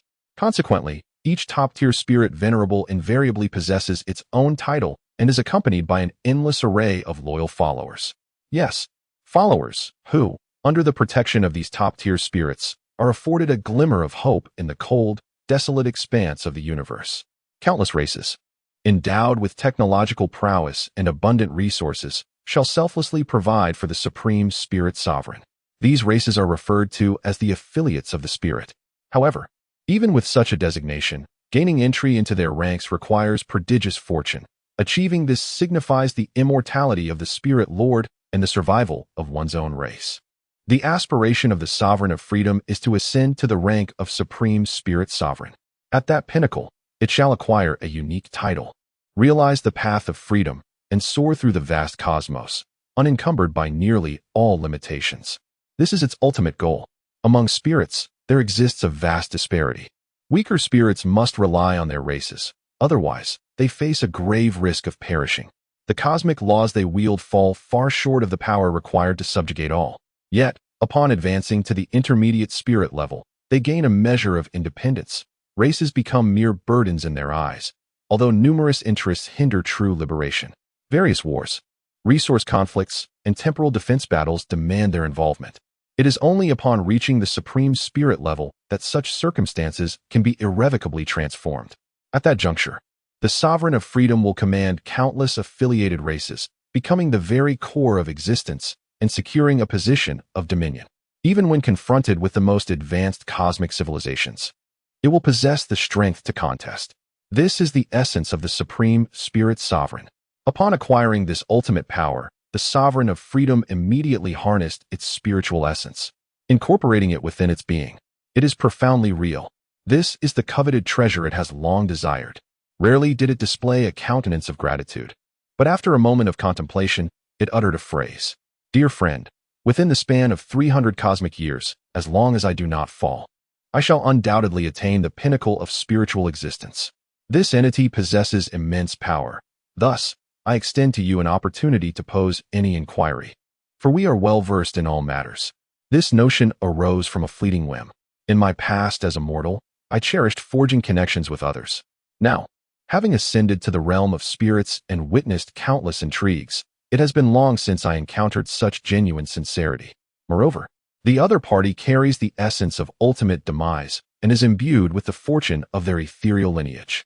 Although merely a defeated spirit, they possess the prowess to overshadow an ordinary mid-tier spirit, revealing their extraordinary nature. Such a figure may be approached in two ways. The first is to defy the heavens and seize their essence, claiming the opportunities they possess. However, this path is fraught with peril. A single misstep could result in total ruin. Many formidable individuals have succumbed to their own greed, attempting to usurp the fortunes of the powerful, only to be met with a backlash of fate, leading to their untimely downfall. The esteemed spirit of freedom possesses a profound self-awareness. Such mastery requires at least a top-tier spirit to achieve. The second approach is to cultivate a benevolent relationship with them. This is the most secure and prudent route, requiring no fundamental sacrifice while still offering the potential for future assistance from a prominent figure, which could prove life-saving in dire moments. Naturally, the spirit of freedom opts for the latter. Little did it know that this would be the most astute decision of its lifetime. Upon hearing this, Zhong Ye was momentarily taken aback, clearly not anticipating such a proposition. However, the opportunity presented must be seized, and a pivotal question must be posed. After a brief contemplation, he articulated his thoughts. Shaoling Zun, if that is the case, could you enlighten me on the method of spirit birth? The method of spirit birth. Zhong Ye is destined to personally attain the position of spirit, suppressing all dissent. Yet, Shaoling Zun furrowed his brow, shaking his head in resignation. This method involves too many secrets, and the conditions are exceedingly complex. Only those with a heavenly mandate may achieve it. Most fundamentally, the path to spirit birth varies entirely among different races, and I cannot divulge it to you. Zhong Ye felt a tinge of disappointment. But upon considering that the human race must possess a corresponding method for spirit birth, he found solace and posed another question. Am I a spirit breaker? This query left Shaoling Zun momentarily stunned. In the next instant, he activated the laws of time and space, intending to utilize Zhong Ye's memories as a medium for temporal exploration. However, at that very moment, an unexpected occurrence transpired. He sensed that everything about himself had been shrouded in obscurity. It was as if he existed in an inky black cosmos, devoid of any trace of substance. What is this? Xiaoling Zun speculated that there might be an issue with the temporal tracing and promptly attempted to shift through time and space once more. In the blink of an eye, the surroundings indeed transformed.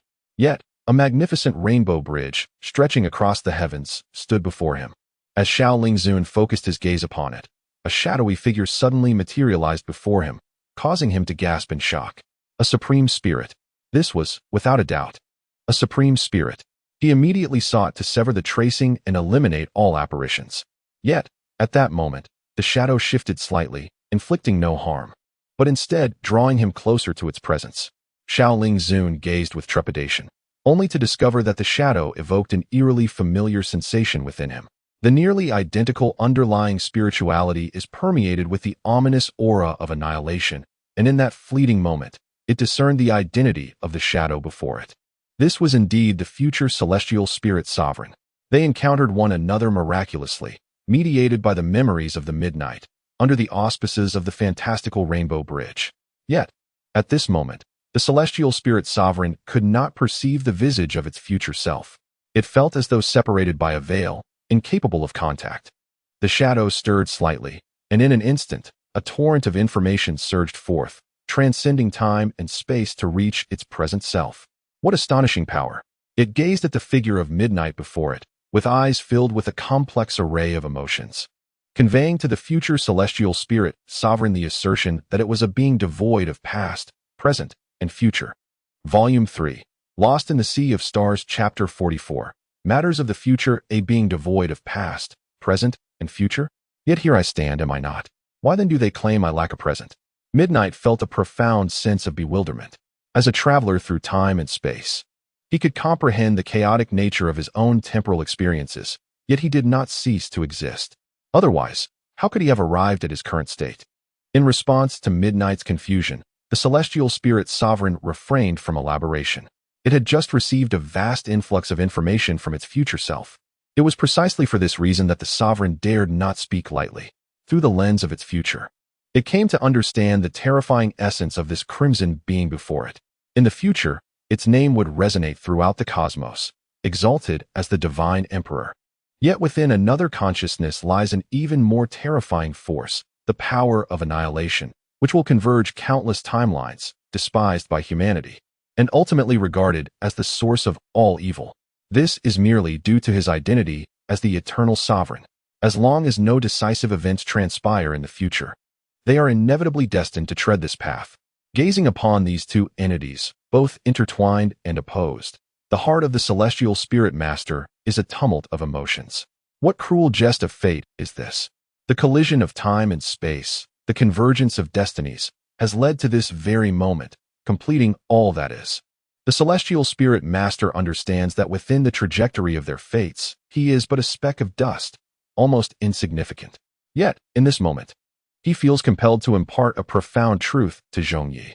My young friend, this revelation will unveil the secrets of heaven and earth, causing the laws of the universe to surge forth, resulting in certain disturbances along my spiritual path. Nevertheless, I must share this with you. The tone of the celestial spirit master is grave, aware that this will create considerable upheaval. You shall endure the disdain of countless races. Innumerable betrayals will befall you. The entire universe will obliterate and crush you along the timeline, and what awaits you is a dismal and cold fate, all because you are the eternal sovereign. As he utters the first syllable of eternal sovereign, the celestial spirit master suddenly spews forth blood. Ethereal essence rains down upon the starry sky, each drop a distillation of his spiritual power. Eternal what? I am the eternal sovereign, am I not? In the face of all this, Zhong Ye boldly declares his own name. In that instant, the celestial spirit master undergoes yet another transformation. Its ethereal form shattered instantaneously into countless fragments. The sky drenched in a torrent of blood and spirit. This was not merely blood flowing from the 7 orifices. It was a complete disintegration. It was on the verge of meeting its demise right then and there. Fortunately, the cosmic backlash abruptly vanished, seemingly curtailed by some force from the enigmatic river of time. This intervention allowed the esteemed spirit sovereign to preserve its life. It understood that the hand of a future entity had intervened. It was destined to become a supreme spirit sovereign. As the timeline began to converge, even the backlash from the cosmos could be withstood. Yet, it had never anticipated that the enigmatic figure, Zhong Ye, was aware of its circumstances. This revelation was terrifying. He was cognizant that it was the ultimate emperor. Such knowledge completely contravened the laws of time and space, utterly unscientific. It was not even remotely fantastical. Was this the very essence of the ultimate emperor? Within the cosmic timeline, there existed no horror of past, present, or future, transcending the continuum of time itself. After much effort, it managed to regain its composure and, with a face etched in terror, inquired, "Young friend, you are aware of your identity?" "Of course I am. What's the issue? I've known it for several billion years. Back when I fought alongside the Crimson Divine Emperor against unfathomable terrors." The leakage of this information inflicted yet another grave wound upon the spirit sovereign. This was knowledge far beyond what it should possess at this moment. It was a breach of the sacred taboo. Thankfully, it was merely a verbal revelation. Had any images or videos emerged, the indescribable nature of such content would have sufficed to obliterate its current existence. Observing this unfolding scenario, Zhong Ye wished to elaborate further. But the spirit sovereign hastily interjected, "No, young friend. Do not utter any further words regarding the past or the future. Let us focus solely on the present. Otherwise, my aged bones may truly crumble beneath the vast expanse of this starry sky." This admonition finally brought him to a halt. Otherwise, he would have been tempted to reminisce about bygone events. After much effort, the esteemed Xianling Zun managed to rise once more. Yet the gaze he cast upon Zhong Ye had transformed entirely. These were monsters indeed. As a mere spirit, how could he dare to approach these two beings who were at least of the broken spirit caliber? Thankfully, he had quelled his murderous intent. Otherwise, he would have been crushed in an instant. He felt immense relief for his choice. Subsequently, Xianling Zun sensed that all was coming to an end and imparted his final counsel. "Dear friend, please remember this. Hold all wisdom close to your heart and act according to your own convictions. Your future is boundless. Do not follow the path of ordinary spirits, for they are not but weaklings assimilated by the cosmos. Until we meet again in the future." With those parting words, Xianling Zun vanished from the Alpha Galaxy. Thus, the curtain was truly drawn on this battle of spirits. As he departed, various restrictions were lifted, and the three clans, along with human civilization, turned their gaze eagerly towards the unfolding events, desperate to uncover the outcome. They all yearned to know who had emerged victorious. The entire Alpha Star domain pulsed with an unending surge of energy, complicating the reconnaissance efforts slightly, yet it did not deter their thirst for knowledge. The information probes of the three clans traversed the battlefield, sharing real-time updates with all allied forces. All members of the allied forces were brimming with confidence regarding the battlefield situation. This was not merely the assault of dozens of spirits. The presence of the esteemed Xiaoling made failure utterly inconceivable. That so-called divine emperor was merely a feeble being. What capability could he possess to escape this intricate web of fate? Surely, he would be reduced to mere ashes. They had already begun to fantasize about what was to come. They truly yearned to savor the taste of human flesh. The reconnaissance devices were continuously traversing the area, but in the next instant, the screen plunged into darkness. Had they lost contact? What was happening? Just as they were engulfed in confusion, a large crimson eye appeared on the screen, accompanied by a series of resonant sounds. This entity was rather intriguing, moving with remarkable speed. After a meticulous examination, this being finally spoke. "Produced by the Allies. Ah, so it is your reconnaissance device. How amusing indeed." He widened the distance, and in an instant, a scarlet figure materialized before all. Impossible. This was absolutely inconceivable. How was he still alive? All the soldiers were filled with immense agitation. And at that moment, Zhong Ye remarked with a smile, "Are you shocked? Are you enraged? Let me inform you, all spirits this time, including your so-called Xiaoling, have been utterly obliterated. Indeed, the timing is fortuitous, so allow me to announce something to you all." Zhong Ye, with a serene smile, made a subtle gesture across his throat, signaling all allies to cleanse their necks in preparation for the impending judgment from humanity. "Fear not, I shall endeavor to be gentle." Volume 3, The Sea of Stars, Chapter 45, Resolve and Courage. This chilling scene was instantly transmitted through the detectors into the eyes of all three allied races. In that fleeting moment, An overwhelming sense of terror engulfed them. This individual had truly, single-handedly, annihilated all the spirit sovereigns. Despite the collective efforts of the spirit sovereigns, they scarcely managed to inflict even a minor injury upon him. This was neither fantastical nor scientific. Yet, the reality lay bare before them. To substantiate this, Zhong Ye, in full view of everyone, stripped away the 10 or so spirit seeds, laying them bare for all to see. Upon witnessing this spectacle, the Allies' hopes and assumptions crumbled into dust. They were indeed finished. Without the protection of the spirit sovereigns, they were nothing compared to the formidable crimson hordes of humanity. The forthcoming situation was all but predictable, a complete rout. Any supergalactic coalition faced utter collapse. Without exception, they truly needed to prepare for their own judgment. In stark contrast to the three allied races, humanity was engulfed in jubilation. The prior exodus of spirits had directed their attention immediately to the Alpha Galaxy and the fierce battles therein. However, when intelligence revealed the presence of a spirit sovereign of the path, nearly everyone fell into silence and despair. This victory is undeniably impossible. They had contemplated utilizing the remaining spirit beings, yet none dared to offer assistance. The magnitude of this battle was overwhelmingly despondent, especially in the later stages.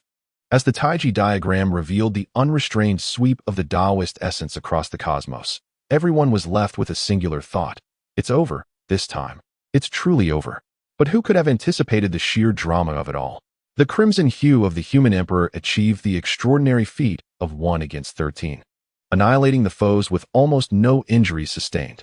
The seed of spirit served as the most compelling evidence of this triumph. Upon witnessing this scene, nearly all the high-ranking elders felt their eyes moisten with emotion. This was not a dream. Humanity had indeed secured victory in this pivotal battle.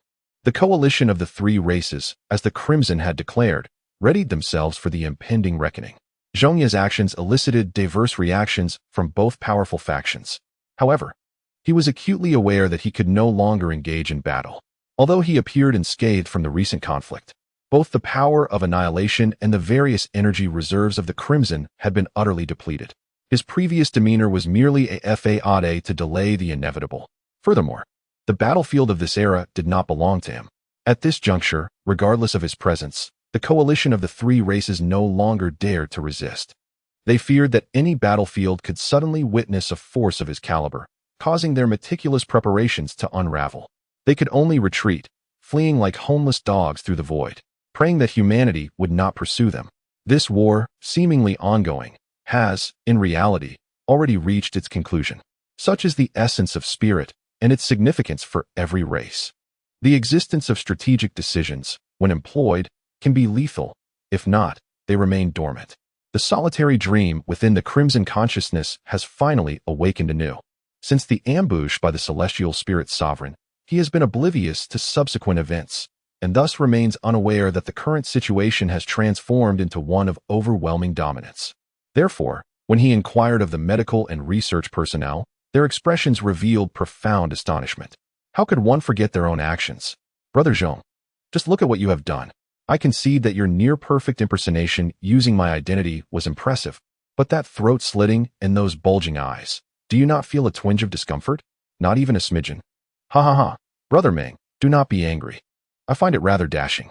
Moreover, you know that I single-handedly vanquished those 13 spirits, and it is a miracle that I am still alive. How can I afford to be overly concerned? He is both right and wrong, yet his demeanor undoubtedly stems from a desire to act. Why? Because it is undeniably cool. Du Meng has come to appreciate the difficulties he faced. In this conflict, he fell unconscious, entrusting the heavy responsibilities entirely to Zhong Ye. Who could have anticipated his exceptional performance, achieving such remarkable results? Let it be. For the sake of brotherhood, I shall let it slide this time. However, Du Meng concealed his handsome visage, lamenting that his once youthful face has been thoroughly tarnished by Zhong Ye. Now, who is unaware that the illustrious human emperor is, in fact, a boastful braggart? What a shame to face the world. Truly, I am utterly ashamed to face others. Consequently, Du Meng withdrew into seclusion for several days. Zhong Ye shook his head and remarked with a smile, "No, it is already a privilege and an extraordinary opportunity for me to partake in the previous spiritual battle through your embodiment. This is not my war, but rather your battlefield." His voice grew increasingly somber. One could not help but wonder how humanity, newly ascended to the third level, could possibly triumph against such a formidable civilization at the fourth level. Regardless of victory or defeat, countless lives would inevitably be lost. A fate he could not bear to witness. As a decision-maker, his performance in this temporal farce was driven by the need to alleviate the pain and oppression of the original timeline. He truly bore an immense burden, a sentiment that Doomsday profoundly understood. The conflict he endured during this era, known as the Three Races War, resembled a battle devoid of hope. When the three space fortresses, representing humanity's pinnacle of technological advancement, fell, even he succumbed to confusion. Could humanity truly emerge victorious from this war? And if they did, could they ever restore their former vitality? Yet now, following this pivotal spiritual confrontation, he found clarity. All possibilities remained within reach. Yes, Zhong, this battlefield is destined to be one of triumph. For Doomsday gazed at Zhong Ye, invigorated and inspired, proclaiming, "The determination and courage of humanity shall never fade." Volume 3, The Maze of the Stars, see Chapter 46. The young master has arrived. After bidding farewell, Zhong Ye did not immediately depart from this era. He still needed to seek out a crucial figure. Upon her departure from the spiritual armor, the woman entered an extensive treatment phase, shrouded in utmost secrecy. Fortunately, accompanied by the esteemed Dong Meng and granted the necessary permissions, he was able to gain access to the rehabilitation room. Upon beholding her, his eyes were filled solely with tenderness. Indeed, after traversing such vast expanses of time and space, he was finally reunited with her. She was Lin Ying, the Lin Ying of this era. Alas, due to the repercussions of the spiritual war, she had succumbed to a prolonged state of unconsciousness and remained in slumber. Thus, Zhong Ye could only gaze at his beloved wife, refraining from stealing a kiss with Dong Meng nearby. Perhaps next time, for there were more pressing matters at hand. He turned to Dong Meng and inquired, "Brother Meng, do you know the information she possesses that prompts 3 mid-level spiritual lords to take action?" "Indeed, I do," Dong Meng replied. "Could you share it with me?" Zhong Ye pressed earnestly. After a moment of contemplation, Dong Meng acknowledged the gravity of the information, declaring it strictly confidential, known only to a select few within the military hierarchy. Yet, he ultimately divulged, it pertains to the ascension method of top-tier spirits. This revelation momentarily relieved Zhong Ye, for it was indeed something that could incite madness among the spiritual realm. However, a perplexing thought struck him. Aside from the Crimson Spirit, humanity lacked even a single mid-level spiritual lord. Under such circumstances, how could they have acquired knowledge of the ascension method for top-tier spirits? He attempted to probe further, but Dong Meng cleared his throat, indicating that they had reached a critical juncture of information that could not be disclosed. Otherwise, Zhong Ye risked becoming ensnared in this place indefinitely. In the face of it all, he smiled softly and patted Dong Meng's shoulder. "My good brother, it has been a pleasure to meet you this time. Next, once I have eradicated all the cultivator civilizations on my timeline, I shall return for a proper conversation. Do not forget, all right?" "Indeed, I shall not." As Zhong Ye cast a final glance at Lin Ying, it was filled with tenderness. "Then farewell, my wife. Once I grow stronger, I shall journey to your timeline. In this vast and endless expanse of worlds and timelines, all I desire is you from that realm, the one who has walked through life and death with me." In the next instant, he called out to Darwin through his consciousness, "All is complete." "Excellent, ha ha ha." Darwin's laughter echoed. In that moment, Zhong Ye detached from his original space-time and arrived at the crossroads of destiny. Darwin remained unchanged, his emotions identical to those before his departure, seemingly untouched by time. "How long have I been gone?" To this era, it felt like merely the blink of an eye. Zhong Ye remarked, "All is well now. I have located Lin Ying for you, and the spirits of the 3 clans in that timeline have been entirely eliminated, thus exceeding the mission's requirements." "Very good, very good. Allowing you to proceed this time was to aid His Majesty the Divine Emperor in overcoming that fated obstacle. You have indeed not disappointed me." "Wait," Zhong Ye furrowed his brow. "Darwin, you had already calculated all of this. My primary purpose in going was to assist the Divine Emperor." "Almost indeed. I trust you would not mind. For after all, this is the Divine Emperor of human civilization, and only you possess such formidable powers to transcend time and space for salvation. Am I correct?" "O future sovereign." Zhong Ye couldn't help but feel a mix of annoyance and amusement. It appears he had inadvertently fallen prey to Darwin's schemes. "Very well. I shall let this slide. But should you deceive me again, I shall scatter your ashes to the winds.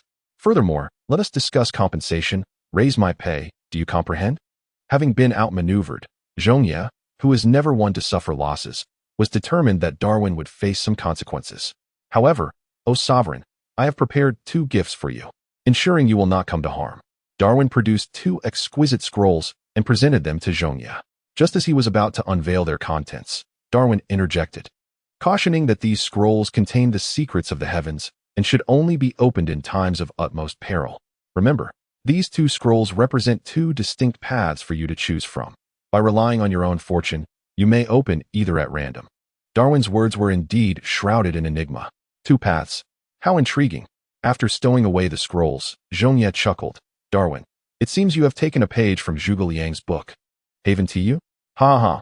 Let us see how the sovereign decides. Until fate brings us together again, you owe me a favor. Do remember to repay it next time. Absolutely.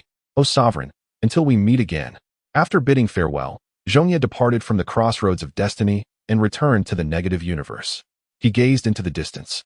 An inexplicable sensation tugging at his memory, as if something resembling a puppet existed there. This evoked a sense of nostalgia within him. That unfortunate fellow. Is he still soaring through the skies? Perhaps only at the moment of his demise will he be able to return to the realm of reality. That would indeed be quite dreadful. With this thought, he concentrated his mind and departed from the realm of negativity. In the vast, unknown expanse of the cosmos, hundreds of light years away from the Peach Blossom's spring galaxy, lay a cold and desolate void.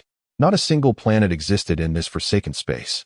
Apart from interstellar dust and cosmic rays, only the drifting fundamental particles remained. It was destined to remain in eternal silence, much like the overwhelming majority of the universe, forever lifeless. However, at that moment, an unexpected event transpired. The very fabric of this star domain suddenly appeared to be struck with tremendous force, violently tearing apart. In the next instant, an infinitesimal black crystal emerged from the rift in the space, entering this celestial expanse.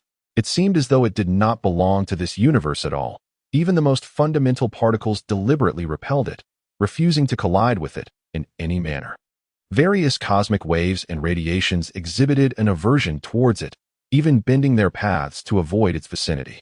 Yet, the black crystal remained utterly indifferent to this disdain. The outer crystalline membrane began to shatter under the influence of some mysterious force. When it was entirely fragmented, a minuscule and exquisitely crafted figurine penetrated through, materializing within this universe. The very first act of its arrival was to proclaim with exuberant fervor, I have arrived. I have arrived. It has been an arduous journey. At long last, I have shattered my confines and reached the true cosmos. I am free once more. The exquisite puppet, after roaring for several moments, finally released its pent-up emotions. It gazed around, savoring the tranquility of this positive universe. It felt as serene as if it had succumbed to death. Thus, I shall embark from this point on a journey to consume the cosmos and attain supremacy in the universe. Volume 3, The Labyrinth of the Star, see Chapter 47. The puppet Bopi the puppet has at last descended into the positive universe. Intriguingly, it finds itself within the timeline of the current colonizers. However, it is evident that this newcomer remains oblivious to such circumstances. Presently, in the battle of the negative universe, it has forcefully reversed itself into a state of utter weakness to break free from its seal. This is a true reversal, akin to living an entirely new life. Aside from retaining memories and experiences, it possesses no strength whatsoever. Now, even the most feeble insect on Earth could easily extinguish its existence. The puppet is acutely aware of its current state of vulnerability, which compels it to exercise extreme caution. Its first course of action is to observe the rules of the universe. There are no repercussions. A logical correlation exists. Gravity is normal. Consciousness cannot manifest from thin air, but must rely on matter. Damn it. The final revelation nearly left the puppet in a state of fury. What is this? This place is not governed by idealistic cosmic rules. What, then, is the value of its billions of years of formidable consciousness? Even more infuriatingly, it discovers that matter hardly reacts to its presence, and it even seems to evade it. Damn it, this is truly vexing. If this continues, will it not starve to death here? Isn't that just absurdly amusing? After exerting all this effort to arrive here, only to stumble upon such bizarre rules? The puppet can already envision the raucous laughter of those beings from the negative universe upon realizing their current predicament. Look at this fellow, enjoying the status of a lord in the negative universe, yet foolishly venturing into the positive universe, only to face starvation. Let this serve as a warning to all. However, despite this, the puppet has never relinquished its aspirations. Even if given the chance to start anew, fully aware of the trials that await, it would unhesitatingly seize the opportunity. For it refuses to be a decaying entity of the negative universe, languishing in a haze, but instead desires to truly and passionately live in this world. A life filled with joy, normalcy, devoid of senseless violence, yet rich in strength and knowledge. Subsequently, it steps into the starry expanse, aspiring to become the supreme being of the cosmos, to witness the boundless multiverse and unravel all its mysteries. This is its ultimate pursuit. The puppet does not prefer to be called a puppet. It cherishes the name Boppy. This is because, billions of years ago, it was indeed the puppet known as Boppy that underwent evolution. After experiencing the discrimination of the positive universe, Boppy did not surrender. It endeavored to utilize its puppet form, inching closer to the microscopic particles, devouring them one by one. This proactive approach proved effective. Those particles swiftly fell into its grasp, transforming into sustenance. Yet, this was merely the beginning. Boppy continued to direct its gaze towards various electromagnetic, gravitational, and weak or strong interaction waves. Waves, an exceptionally peculiar form of energy, capable of superposition within the same cosmic space. Simultaneously, the phenomenon of diffraction enhances its ability to capture and consume. Boppy made yet another earnest attempt to consume, yet this time the challenge had evidently intensified. Its current appetite was insufficient to engulf the myriad waves of the spatial field. Consequently, it could only sever them, absorbing them in portions. Now, Boppy had acquired the ability to consume both particles and waves, marking an undeniable leap in its qualitative prowess. It could finally grow stronger. Boppy was devoid of the concept of sleep, perpetually absorbing the energies of the cosmos. From particles and waves to subsequent radiation storms, cosmic radiation, and light, ultimately reaching the point of devouring space itself.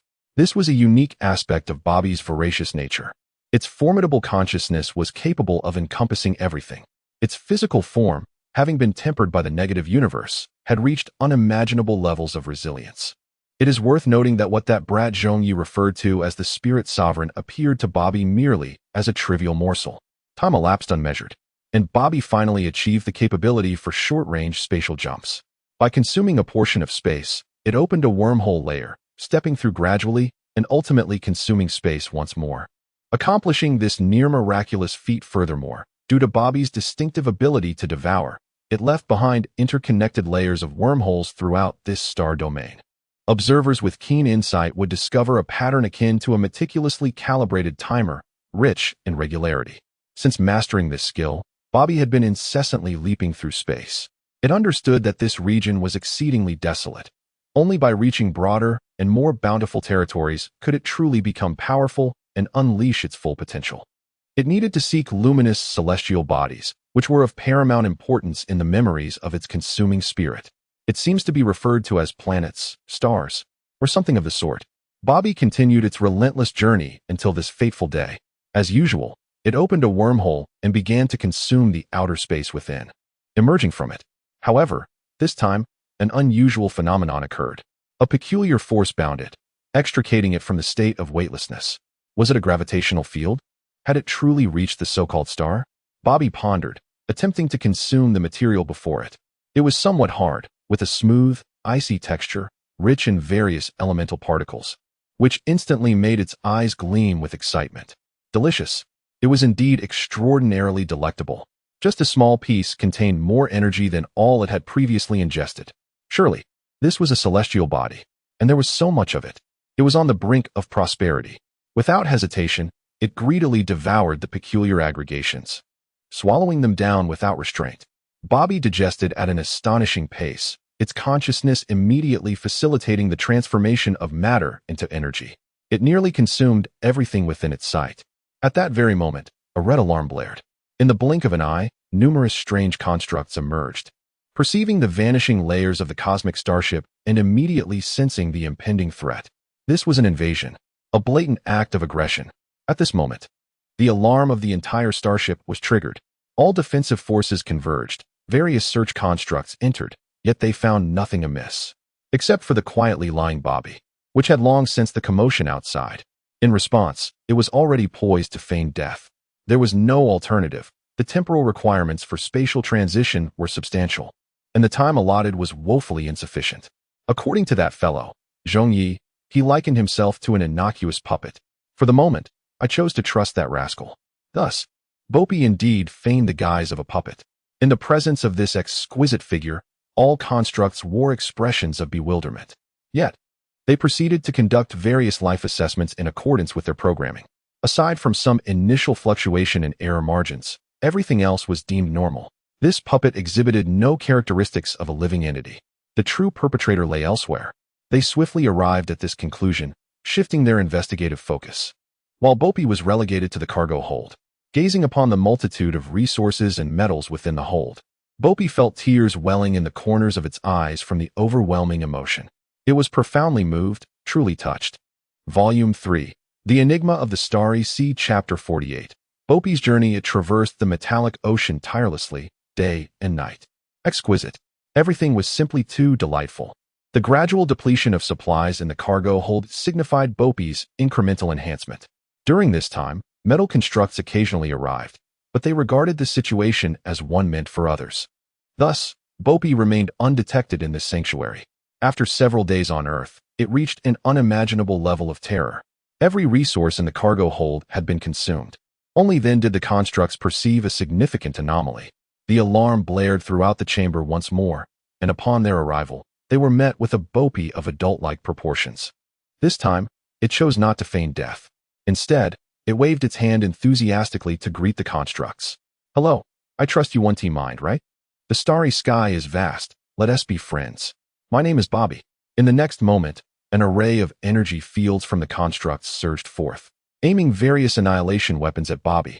Faced with such a bizarre phenomenon, no one could maintain their composure. Observing the immense scene, Bobby helplessly waved his hand, displaying a pitiful expression. "So, no negotiations then? Alas, I had intended to repay you, but it seems you are quite delectable as well." As the words fell, an overwhelming and terrifying consciousness surged forth. In an instant, the cargo hold, the constructs, the electromagnetic shields, everything that existed as a material entity became ensnared in a horrific distortion. They seemed to plummet into an eternal abyss of despair. The moment Bobby stepped into this domain, a faint smile appeared on his face. "Farewell, my friends. Until the next life." In the blink of an eye, all material entities melted into a viscous liquid, one by one absorbed by Bobby. This was the insignificance of its power. In the current positive universe, it had merely returned to a fraction of its former might. Yet, even so, Bobby felt no satisfaction. What it desired was not merely a starship. It yearned to consume the boundless cosmos, to attain the pinnacle of the supreme universe. At this moment, Bobby's form coalesced into a humanoid shape. After absorbing the infinite viscous liquid, it gazed into the distance at a radiant celestial body. Indeed, it was about to embark on the true path of growth. I am on the verge of greatness. I am on the brink of success. Zhong Xiaozai, Qihong, await my arrival. Zhong Ye, feeling a rare tension, rubbed his temples. Today, his mind inexplicably conjured a peculiar vision. Countless robots transforming into a viscous liquid in an instant. This troubling thought caused him a slight headache, prompting him to massage his temples. At his level of power, such perceptions do not arise without substantial grounding in reality. Could it be that a terrifying creature has emerged? Is it from the cultivator civilization or the realm of dark matter? One side presents a fourth-level civilization, a chasm of horror far exceeding that of humanity's third-level civilization. The other is fraught with chaotic and terrifying forbidden entities, and in recent days, Zhong Ye has captured nearly 50 of them. The possibilities are unsettling. He wished to abandon this line of thought, yet the shadow lingered, occupying his mind. It was a danger signal transmitted from the collective consciousness of humanity, necessitating Zhong Ye's urgent attention. But where could that place be? Just as Zhong Ye found himself at a loss, Lin Meng entered his office. "Brother Ye, we have a grave situation. Recently, several starship disappearances have been reported. Isn't the construction of cosmic star fields a normal occurrence?" He replied, "Yet entire planets have vanished." "What? Zhong Ye was taken aback by this report. What is happening? Planets within the Teo-Weiyuan star system have disappeared? How did this happen? Were they devoured? Lin Ming produced a report, articulating in detail, Brother Yi. The vanished planet is located at the periphery of the Peach Blossom Source Galaxy, nearly 3 light-years away from us. In the days following the disappearance of those starships, these planets vanished in a remarkably similar manner. This is a literal disappearance. There are no traces of energy. Had it not been for the alerts triggered by their loss, we would remain oblivious to these occurrences. After absorbing the report, Zhong Ye solemnly inquired, "Is there any residual substance resembling liquid at the scene?" "Indeed, Brother Yi. This is a trace we discovered after an extensive search." "How did you know?" "Damn." Zhong Ye's thoughts surged. It was evident that this incident was connected to something lingering in his mind, and he immediately converged the two matters. It seemed that a great terror was about to descend upon that distant galaxy. "Meng, I understand the situation. Immediately assemble a special operations team. I shall personally lead the expedition." "Understood." Zhong Ye resolved to embark himself, for he could not find peace otherwise. The Human Alliance swiftly issued a series of commands, enacting a stringent and confidential lockdown of the entire area, publicly claiming it as a military exercise. The Special Operations Team was equipped and prepared for spatial jumps at a moment's notice. Zhong Ye nodded, feeling relatively satisfied with the current state of the Human Alliance. It was fulfilling its intended role rather than devolving into a monopolistic institution of certain bureaucratic factions. Otherwise, as the decision-maker, he would inevitably intervene to cleanse it entirely once more. Was it not simply a matter of taking lives? He had previously undertaken this task himself. After a brief explanation of the situation upon their convergence, he immediately led his team into a spatial leap. In an instant, they found themselves amidst the outer star systems. The moment they arrived, Zhong Ye sensed something peculiar. Why was this expanse of stars so desolate? Not even the most common cosmic dust was present. Even waves and particles manifested as a vast void. Had they vanished as well?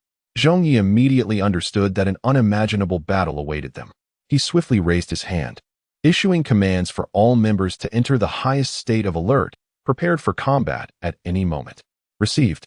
"Over." The team members promptly assumed their positions, forming a tight defensive perimeter while meticulously observing every movement around them. Zhong Ye attentively tracked the trajectory of the areas where particles had disappeared. Here and there, it revealed an irregular path. Following this line, they had a significant chance of discovery. Without delay, they commenced their search. Utilizing the micro-curvature device, they maintained a velocity of 1/10 the speed of light. After traversing a considerable distance, a small asteroid radiating a crimson glow came into view, and the trajectory line faded away. Could that object be hidden within this celestial body? Just as Zhong Ye pondered this, an astonishing scene unfolded before him. The once brilliant red planet began to vanish at a visibly rapid pace. Volume 3, Lost in the Sea of Stars, Chapter 49. Collision of forces. Could he have been mistaken? An asteroid emitting light was disappearing at an astonishingly visible rate. What sort of phenomenon was this, existing on the realm of fantasy? In the stillness of the night, Zhong Ye could scarcely believe his eyes. Upon opening them once more, he noticed that the planet had diminished in size yet again. Indeed, he was not mistaken. The formidable enemy lay directly before him. In an instant, Zhong Ye activated his quantum mech, a creation of a level 3 intermediate civilization capable of various leaps and annihilations, provided there was ample energy. It could even obliterate a planet with but a thought. All personnel swiftly entered combat readiness, for the adversary stood imminent. With a commanding voice, Zhong Ye led his team forward in a surge. They would venture toward the source of this vanishing entity, the very core of the planet. Given the current technological prowess, penetrating the core posed no challenge. Zhong Ye almost instantly traversed into its depths, yet the scene that unfolded before him left him utterly astounded. A humanoid figure reclined leisurely, voraciously consuming the essence of the celestial body. All matter flowed into its being like liquid, effortlessly merging and augmenting its might, akin to an insatiable abyss. The moment it sensed Zhong Ye's presence, the figure waved its hand and greeted him with a smile. "Hey, little Zhong, it's been quite a while. I have never forgotten how you treated me in the negative universe last time." The terrifying entity he confronted was none other than the puppet from the negative universe. In that instant, Zhong Ye felt an overwhelming sense of dread. Although this creature's strength had waned significantly, its terrifying experience, vast consciousness, and peculiar array of techniques remained profoundly menacing. He would rather engage in battle with the spirit lord than confront this puppet, for it was simply too enigmatic. This timeline has uniquely brought forth a negative existence into the positive universe, a fact that vividly illustrates its terror. Puppet, regardless of how things transpired last time, we have indeed fulfilled our agreement by allowing you to transcend into the positive universe, have we not? He sought to buy time with his words. The ultimate move of the quantum mech was already charging, and in just a few minutes, this star domain would be utterly annihilated. At that point, no matter what, this puppet would be severely weakened. It would be the moment of reckoning. It does seem so, but I can't shake off this feeling of indignation. Young Zhong, I never imagined you would treat a pitiful puppet like me in such a manner, sob sob sob. It feigned wiping non-existent tears. In the next instant, with a mere thought, the entire crimson celestial body transformed into liquid, completely absorbed by it, all occurring in the blink of an eye. How delightful. The puppet contentedly patted its belly, revealing a look of satisfaction. This scene left everyone utterly astonished. This was a planet, a celestial body several times larger than Earth. Yet now it vanished as if devoid of any logic, disappeared in the blink of an eye. By this puppet. Observing the incredulous expressions on everyone's faces, the puppet smiled slightly. What? Are you shocked by my power? Ha ha ha, how amusing. Truly fascinating. What a pity that your material is so stable, lacking even a hint of counter-logic. This place is nothing short of paradise, a heavenly positive universe, and I shall undoubtedly ascend to the pinnacle of kingship, devouring the cosmic firmament. The puppet was reveling in its excitement, when suddenly, Zhong Ye interrupted it. With you? Where have you placed the legendary sovereign of the end and the god Emperor Crimson, who sweeps across the heavens? The puppet Bobby gazed at Zhong Ye, a flicker of complexity glimmering in its eyes. This young lad actually possesses knowledge of the fabled sovereign of the end, the ruler of all that concludes. Its return signifies the dawn of the end times, heralding the unification and annihilation of the entire multiverse. Though it has never witnessed this sovereign, it is certain that a future appearance of this ruler is inevitable. As for the god Emperor Crimson, it stands as the sole entity capable of exerting such intense pressure upon itself. They loom over like two colossal mountains, vying for the throne atop the cosmos. Contemplating this, the puppet solemnly declared, I concede their formidable strength, yet they are ultimately ensnared in that infinite future. Moreover, who says I lack the slightest chance to become the third sovereign beyond the two? The third sovereign? Indeed, within this universe, there are 3 thrones for rulers. 2 have already established their names, while the remaining one stands as the opposing sovereign to the sovereign of the end, known as. Why? Zhong Ye inquired curiously, eager to uncover this hidden truth. Yet the puppet merely chuckled mischievously. Hee, young lad Zhong, why should I divulge that information to you? Those 2 sovereigns are indeed powerful. But what does it matter to you? Today, I shall devour you all. In an instant, it opened its vast maw, distorting the very fabric of space, as matter itself inexorably spiraled towards the puppet's gaping mouth. This was the absorption of the very essence of existence. It was a method of directly absorbing the celestial body. Confronted with this terrifying scene, Zhong Ye silently activated the ultimate technique of the quantum state mecha.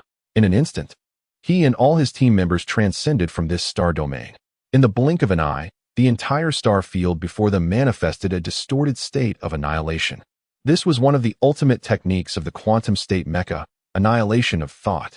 When perfected, according to scientific calculations, it could instantaneously obliterate an entire star system. As annihilation unfolded, the very fabric of space shattered completely, with fundamental particles crushed, condensed, and severed in countless ways, unleashing a colossal surge of energy that reverberated throughout the star domain.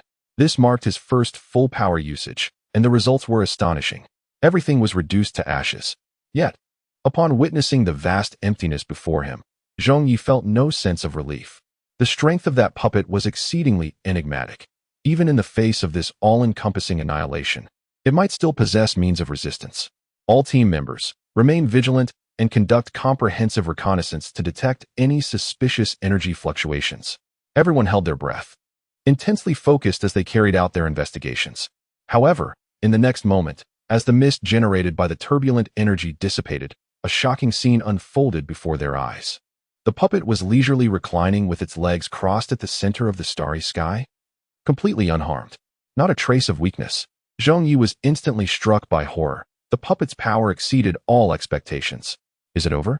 Now, it's my turn, starting with your team members. If you lack strength, do not enter this battle. The puppet's words echoed ominously.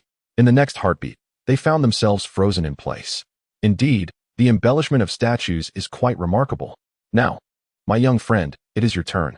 Remember, devour your puppet, known as Bobby. Volume 3, Starry Seas Labyrinth Chapter 50. Let us discuss the terms, shall we? As the abyssal maw gaped open, Zhong Ye felt an overwhelming sense of oppression, far beyond imagination. The disparity in power was insurmountable. Even a formidable third-tier quantum state mech appeared to Bobby merely as a plaything. The colossal jaws inched closer, embodying a conceptual devouring that transcended spatial distance, an inescapable fate.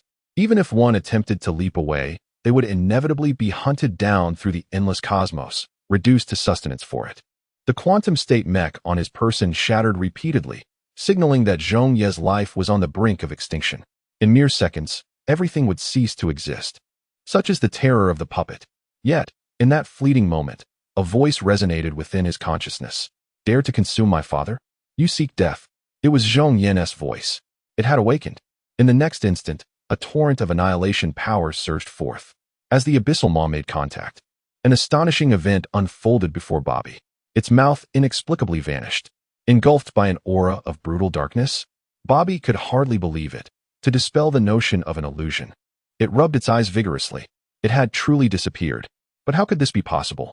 With its unparalleled, devouring characteristics from the negative universe, it was counter-consumed by that dark essence. Zhong Ye, what on earth is that thing? How could it possess such immense power? Zhong Ye, too, found himself in a dire situation. Merely from that recent clash, he had expended nearly half of his annihilation power. The intensity of this duel is indeed terrifying. Should there be a few more rounds of this, once the power of the end is exhausted and the entity falls back into slumber, all that awaits humanity would be annihilation. How might one articulate a strategy to leverage this fleeting advantage to subdue the automaton? He quickly conceived a method. After a moment of contemplation, Zhong Ye burst into laughter, pointing at BB and exclaiming, "Ha! How amusing!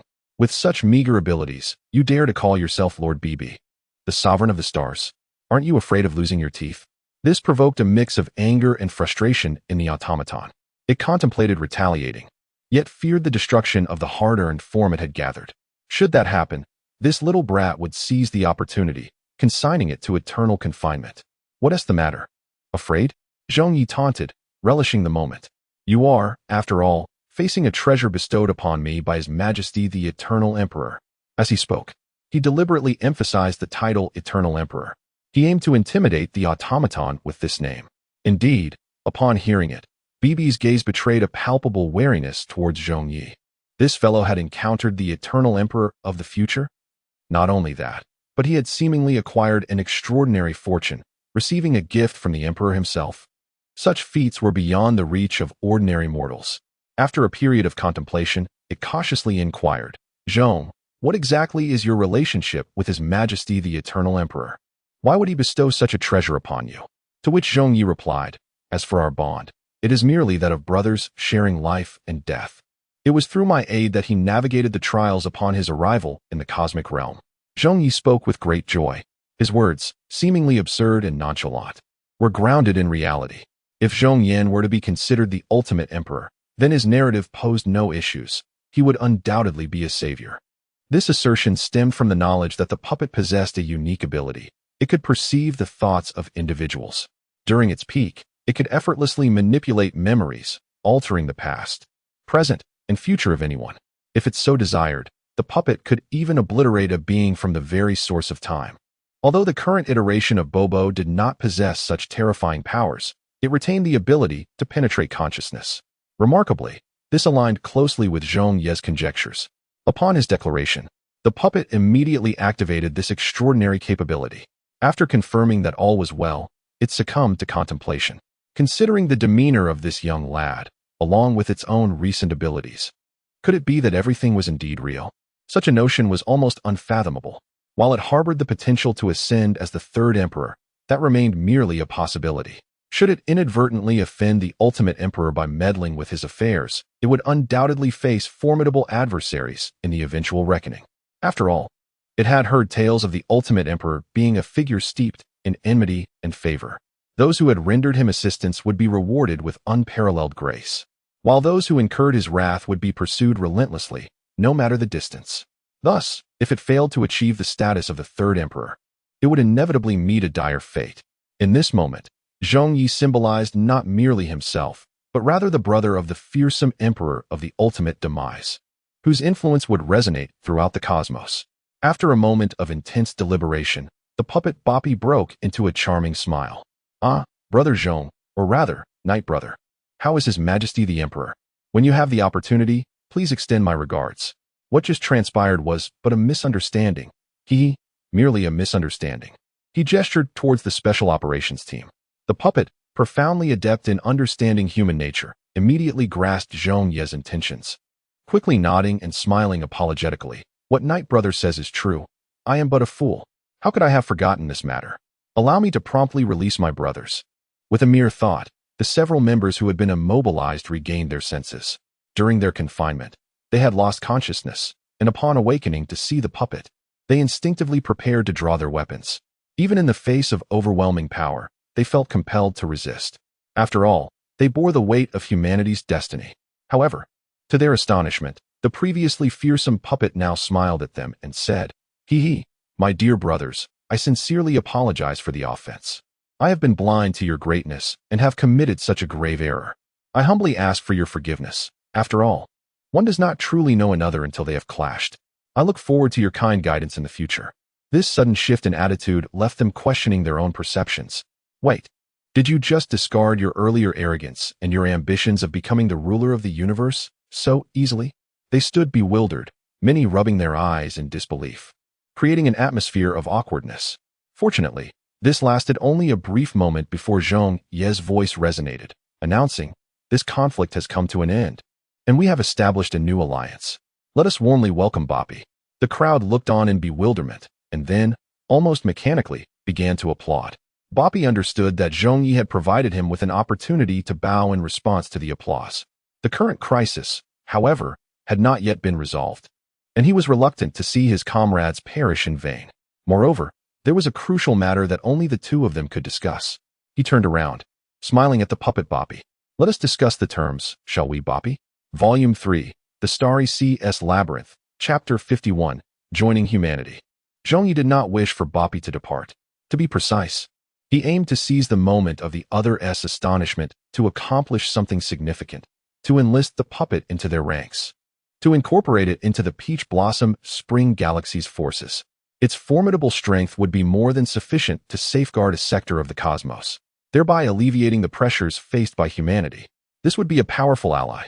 Yet, the puppet appeared slightly taken aback, as if this notion had not crossed its mind. Its thoughts were solely focused on surviving this crisis and fleeing from Zhong Ye, seeking to grow amidst the unknown expanse of stars. Consequently, Boppy regarded Zhong Ye with a serious expression. "Why should I join you? You are but a trifling third-tier civilization, devoid of even a spirit. Give me one compelling reason. Is the fact that I am the brother of the eternal emperor sufficient?" Zhong Ye, seasoned from numerous negotiations on the future battlefield of spirits, now approached the situation with confidence. He sought to leverage his advantages in exchange for the desires of his side. The automaton pondered for a moment, realizing that the emperor's brethren were not limited to just itself. Moreover, it resided in the future, rendering the present version of itself entirely inconsequential. Possessing great sagacity, it deemed the meager benefits offered insufficient to warrant its allegiance to humanity. Zhong Ye once again cast the dice, proposing cosmic information and resources. At this juncture, the automaton had no choice but to either join or retreat into the vastness of the cosmos. Yet, it was acutely aware of the desolation that lay within the universe, where the overwhelming majority yielded no resources. "We can provide these. What say you?" After a brief contemplation, the automaton shook its head once more. "Still insufficient. Unless no." There were no unless. This was the final condition. Should it seek to greedily acquire more, it must venture into the cosmos. For the Peach Blossom Source Star system would no longer have a place for it. Zhong Ye immediately halted Bobby's actions. He held dominion over the entire Peach Blossom Source. Even if negotiations faltered, it did not imply that the civilization of cultivators was devoid of power.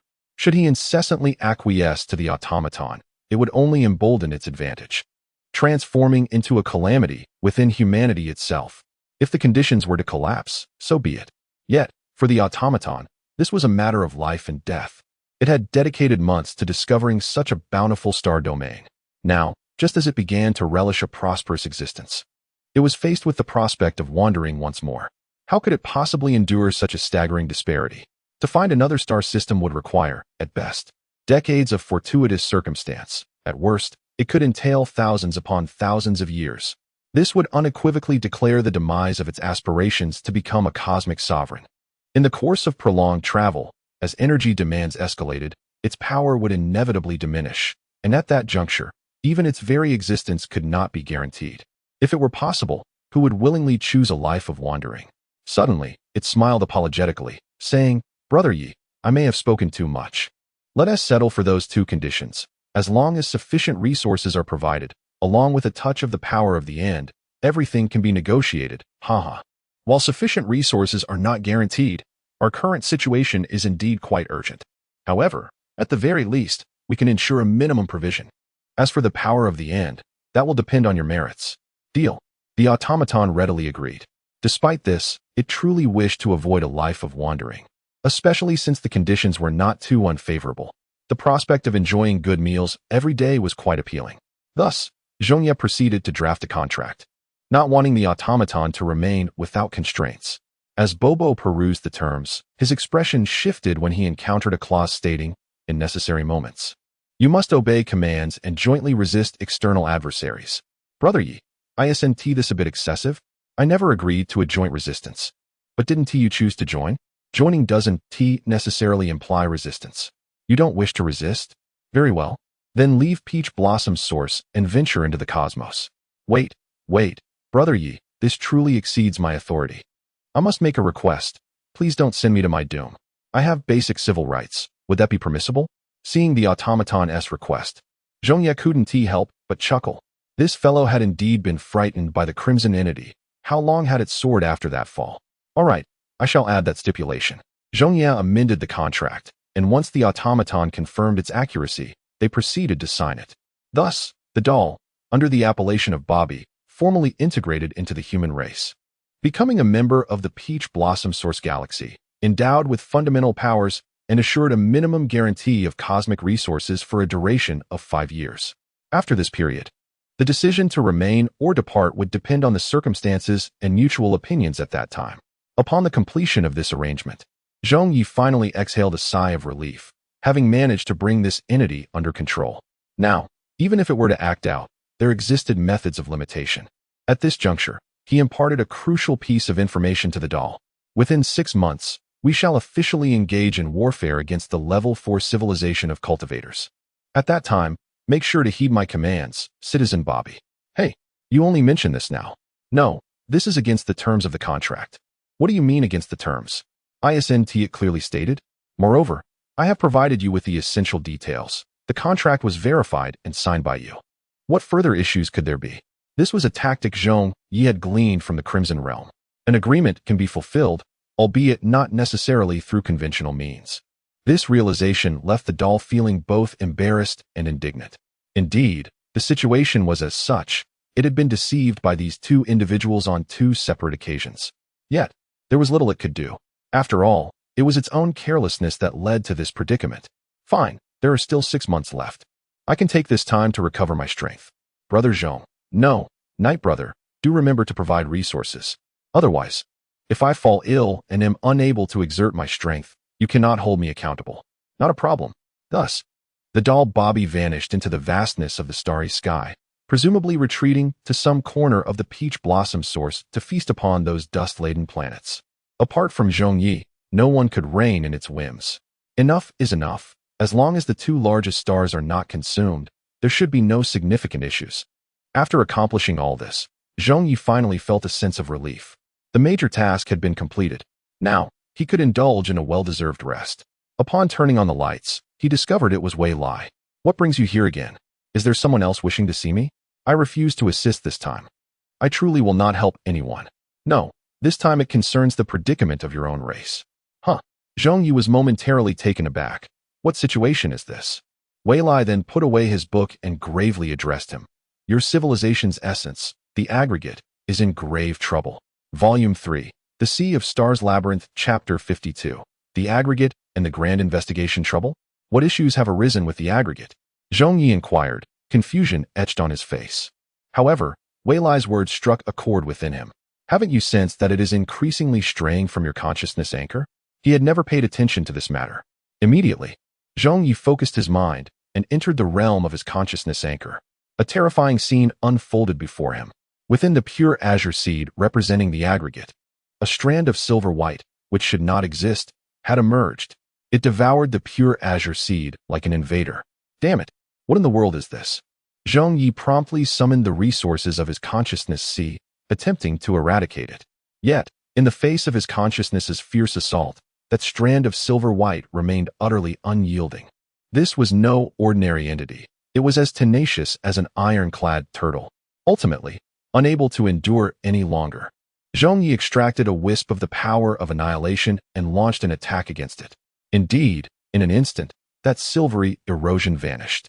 The force of the ultimate demise, after all, is a power of the highest caliber, nearly invincible across all battlefields.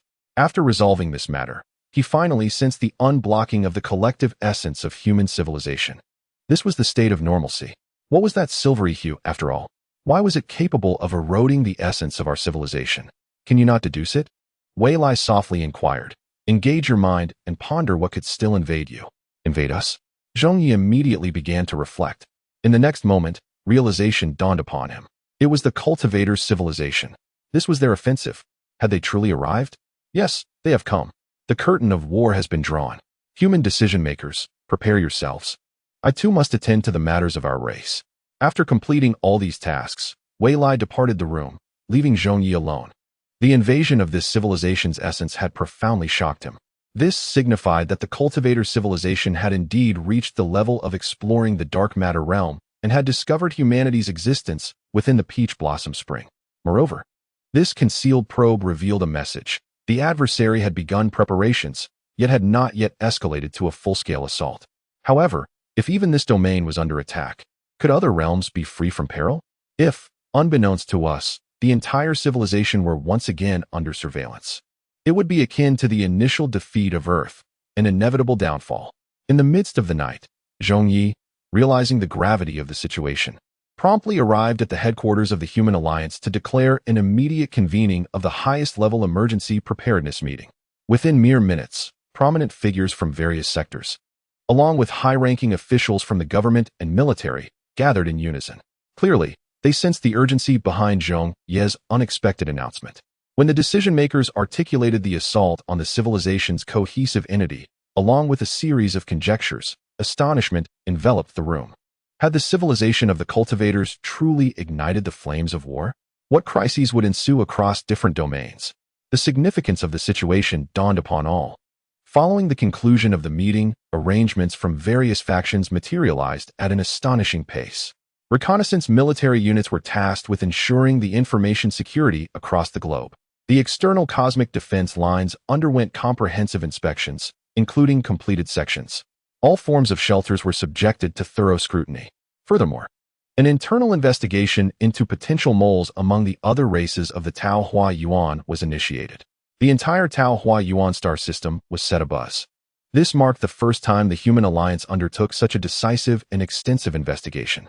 The unprecedented level of scrutiny led many races to believe that war was on the brink of eruption.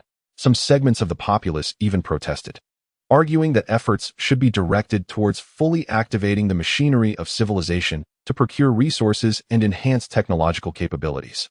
However, all dissent came to an abrupt halt upon the emergence of the cultivators' reconnaissance devices.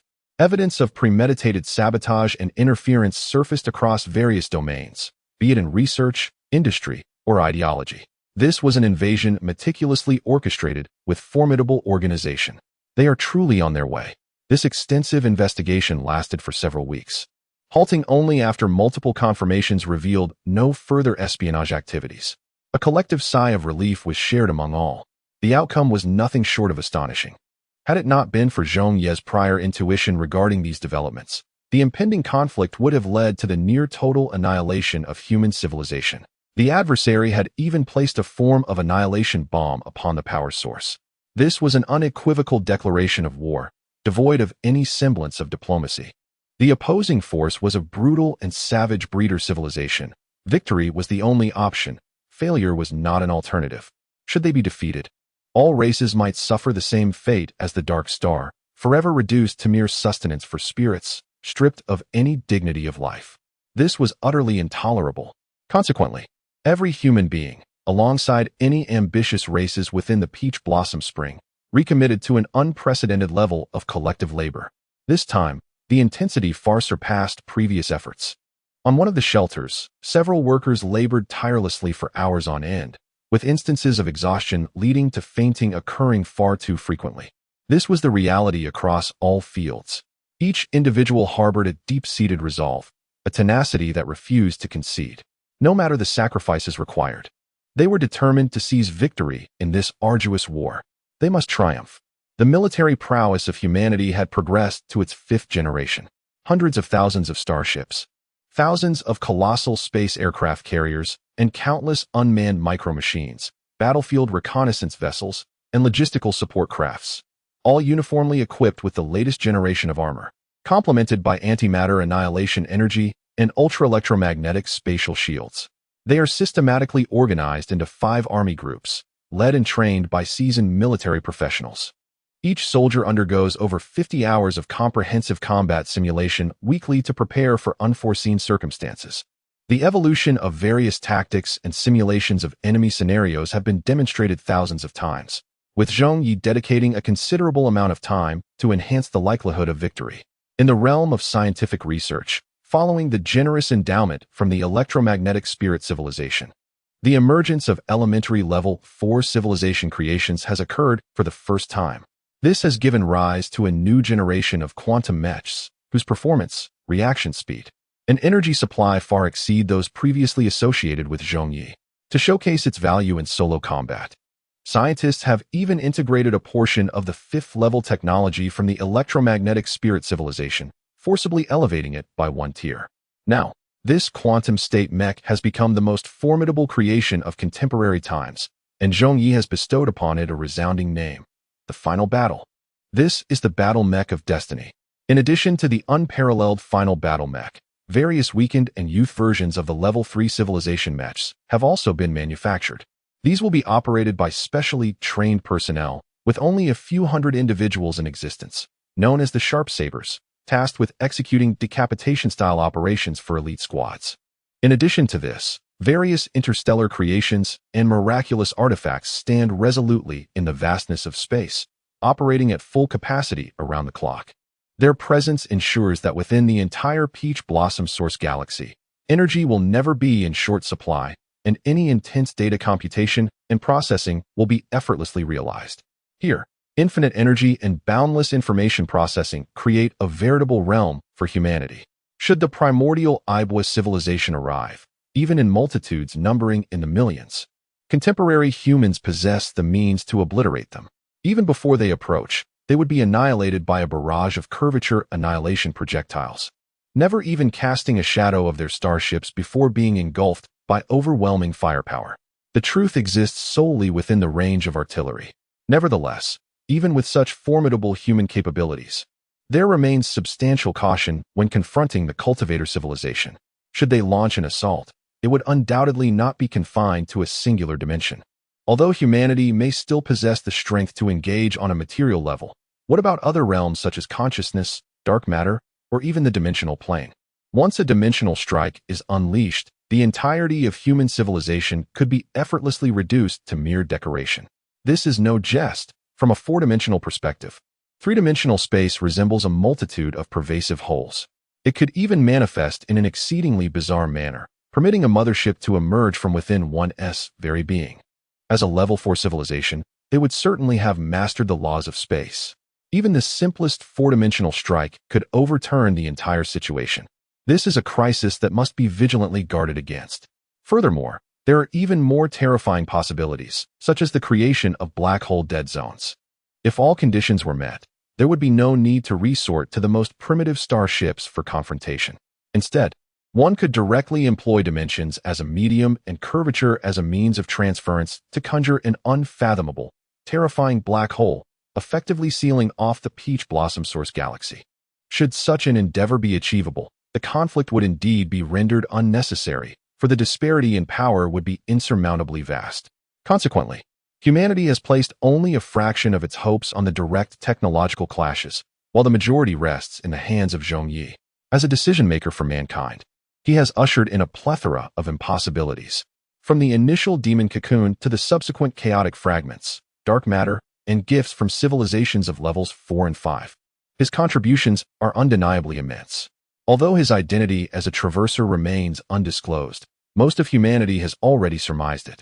Otherwise, those extraordinary technological marvels, such as the space cube, would simply be unattainable. Thus, as the decision-maker, he occupies a crucial role in determining 90% of the factors in this campaign. The Grand Convergence Plan was born from this premise. Over nearly a year and a half of gathering, he has amassed close to 100 forbidden items. However, the majority of these prove to be of little utility in this war. Among them are a CD that plays music infinitely and a lighter possessing an inexhaustible reserve of flames. After extensive research and deliberation with various think tanks, it has been concluded that only 3 forbidden items hold any potential significance for this battle. A remarkable artifact known as the Fragments of Destiny appears to be a 4-dimensional shard, allowing its wielder to enter a wondrous realm, where they can gaze down upon 3-dimensional existence from a dimensional vantage point, subtly influencing the flow of time. The second object, referred to as the Iron Barrel, presents itself as an exceedingly ordinary iron container. However, after absorbing energy from the material plane, it can expand indefinitely, reaching stellar levels of magnitude, with a hardness sufficient to safeguard vast expanses. The third entity, known as the Demon, is suspected to be a life form endowed with independent consciousness, possessing an intelligence comparable to that of an average adult. It is immortal, impervious to destruction by any means, and exhibits a contagious nature, capable of assimilating not only living organisms, but also various particles and metallic substances, transforming them into demons. The first artifact compensates for deficiencies in spatial dimensions, while the second fortifies defenses as solid as an iron barrel. However, it is the third entity that truly serves as a formidable weapon. The characteristics of the demon have been previously tested by Zhong Ye. Unless one employs powers of a caliber such as Crimson or Oblivion, annihilation is utterly unattainable. He even contemplates that even a typical spirit master would struggle to vanquish it for any significant duration. More terrifying is its infectious capability. Should an opportunity arise for Zhong Ye to introduce it into the enemy's collective, it would result in a lethal cascade of devastation. In pursuit of verifying this potential, Zhong Ye once utilized a harmless forbidden substance as a substitute, ultimately confirming his newfound ability to transcend worlds and transfer matter across realms, all while harnessing the power of oblivion. This force is akin to a panacea, capable of achieving virtually anything. It remains uncertain whether the existence of Tu Lin Ying could precipitate unimaginable catastrophic consequences. After validating his capabilities, Zhong Ye has achieved notable accomplishments within the civilization's cohesive entity. He discovered that the entity is entirely sufficient to support the volume of his combat data for simulations. The magnitude is tentatively at the galactic level. What does this signify? Even in the future, the data capacity of an ordinary spirit will not exceed that of a supercluster. He will possess unprecedented enhancements in reflexes, dynamic vision, precognition, actions, consciousness capacity, and even mental fortitude, nearly across the board. His maximum speed has already reached 1,000th of the speed of light, even while relying on his physical form. Without the deployment of a battle mech, his current abilities could indeed be deemed superhuman. Furthermore, the cohesive entity has unlocked an exceedingly vital ability: communication and revival. By dedicating sufficient time and effort, he can traverse back to the bygone eras of the cohesive entity to engage in dialogue with his ancestors. The revival aspect pertains to the retrieval of consciousness, colloquially referred to as resurrection. He is genuinely capable of achieving this. Nonetheless, there are significant limitations. The counterpart must possess a sufficient reserve of consciousness, with stored information within the cohesive entity, lest it dissipate into the cosmic void. In summary, Zhong Ye, in his current state, can indeed be regarded as a wish-granting entity. The ability to revive has long been accompanied by a haunting thought: if I were to perish, allowing the consciousness of Zhong Ye to temporarily seize control of my being, and thus complete the retrieval within the essence, would I truly cease to exist? He sensed the terrifying implications of this notion, for it would signify the attainment of immortality. Ultimately, it could evolve into a reality where, as long as he existed, the entirety of human civilization would endure. Volume 3, The Labyrinth of the Starry Sea, Chapter 54. The six-faceted crystalline entity. This idea was profoundly unsettling. If it were to come to fruition, the fate of civilization would rest solely upon his shoulders. As long as he persisted, all that civilization had amassed, be it political, military, technological, or cultural, would be revived. This epitomizes the consolidation of power in a single individual. This is the burden that Zhong Ye must bear. Rarely, he posed a question to Zhong Ye. Is all of this truly achievable? I know you can hear my thoughts. This time, even Zhong Ye remained silent for an extended period. Resurrection is a grave taboo within the cosmos. Life can indeed achieve immortality, but the laws of the universe impose constraints at various levels. Otherwise, life would swiftly envelop the entire universe, heralding a catastrophic disaster. Or perhaps, it would merely manifest as other life forms cloaked in the guise of memories. Father, you must contemplate this deeply. Once such an act is undertaken, it will yield countless repercussions. His words gradually dwindled into silence, leaving the choice to Zhong Ye. He pondered for a considerable time before ultimately arriving at a decision. Should there come a day when humanity faces extinction, or when one loses a person of profound significance, what merit is there in resurrection? If one were to inherit the entirety of that individual's essence, resurrection ought to be a flawless revival. For the moment, let us set aside the quandary of resurrection.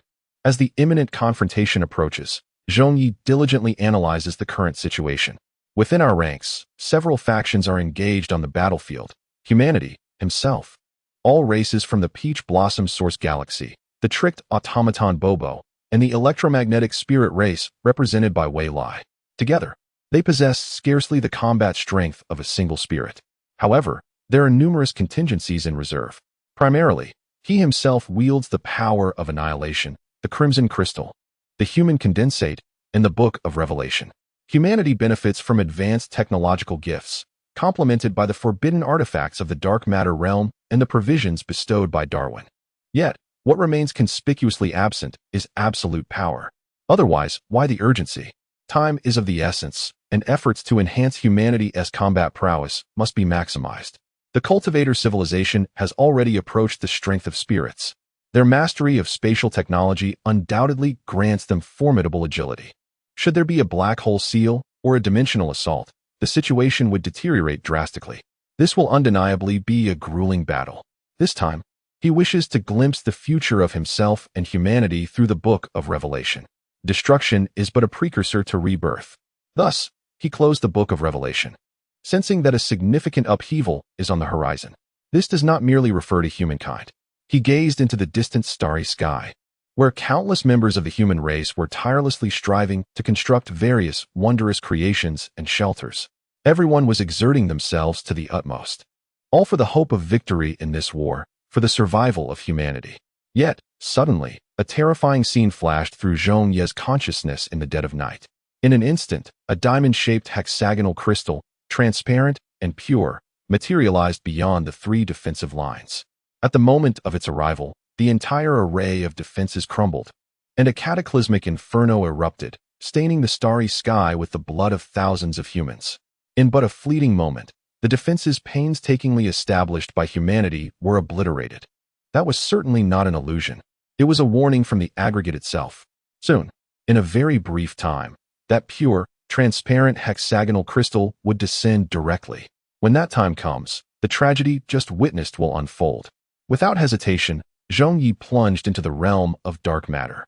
Within the boundless void, a silvery light flickered faintly, as if swirling toward this very place.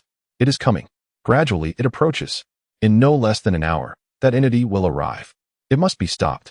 It cannot be allowed even a second of arrival time. In an instant, he utilized the dark matter realm as a conduit to retrieve that taboo fragment of the object. That hexagonal crystal must not have traversed through a leap, but rather by crossing dimensions. Bobby, I know you can hear me. Damn it, hurry here. I give you just 3 seconds. Zhong Ye immediately shouted toward the sky. As the 3 seconds elapsed, Bobby, who had just devoured a planet, appeared before him. What is the rush? Do you not know I was just about to finish my meal and retire for the night? Bobby expressed his annoyance, not wishing to be summoned in such a manner. However, Zhong Ye's expression was grave, his demeanor exceedingly serious as he stated, "They are coming. They are approaching swiftly. We must intervene, Bobby. Join me in the fourth-dimensional space to thwart that crystalline entity. Otherwise, humanity faces annihilation." In an instant, Bobby grasped the gravity of the situation. Humanity was on the brink of destruction. This was unacceptable. There were still vast expanses of this star domain left for him to consume. Hurry, Zhong, I will accompany you, and we shall negotiate the rewards later. With that, the duo plunged into the fragmented fourth dimension, entering a realm beyond imagination. Within this fourth-dimensional space, the entirety of three-dimensional existence appeared as a mere surface, capable of infinite transformation and manipulation.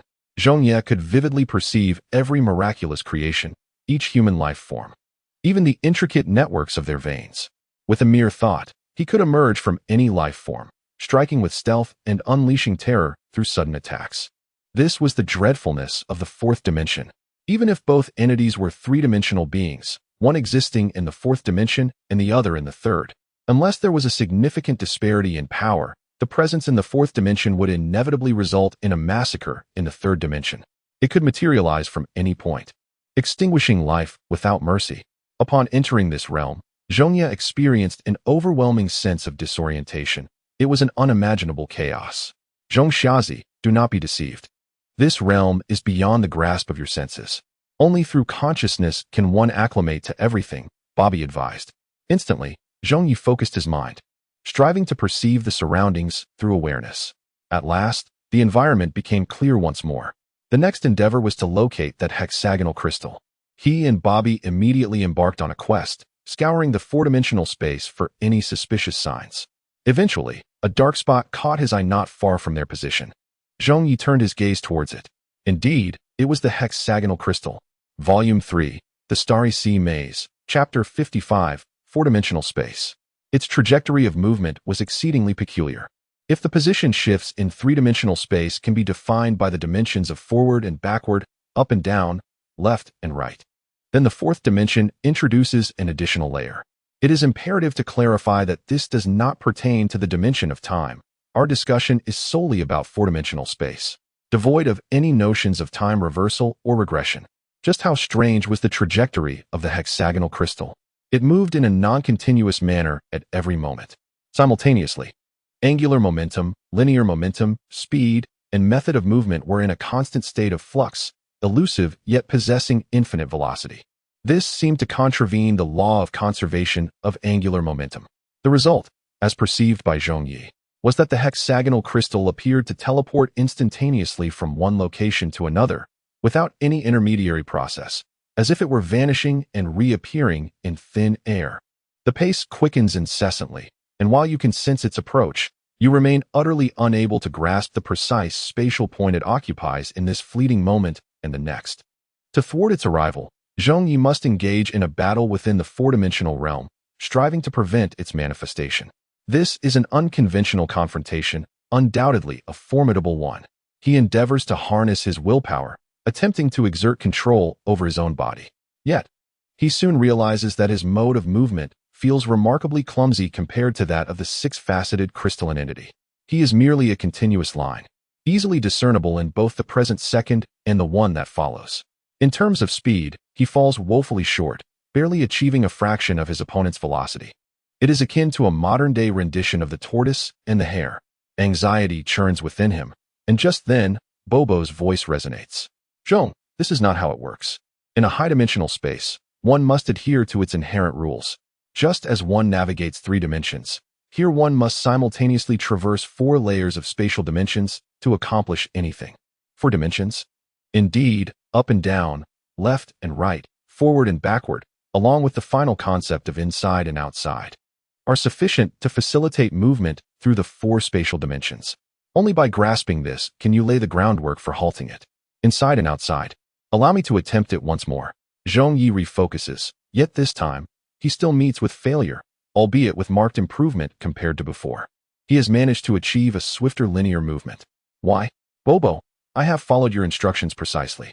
Yes, but you are still lacking one crucial element. What is this?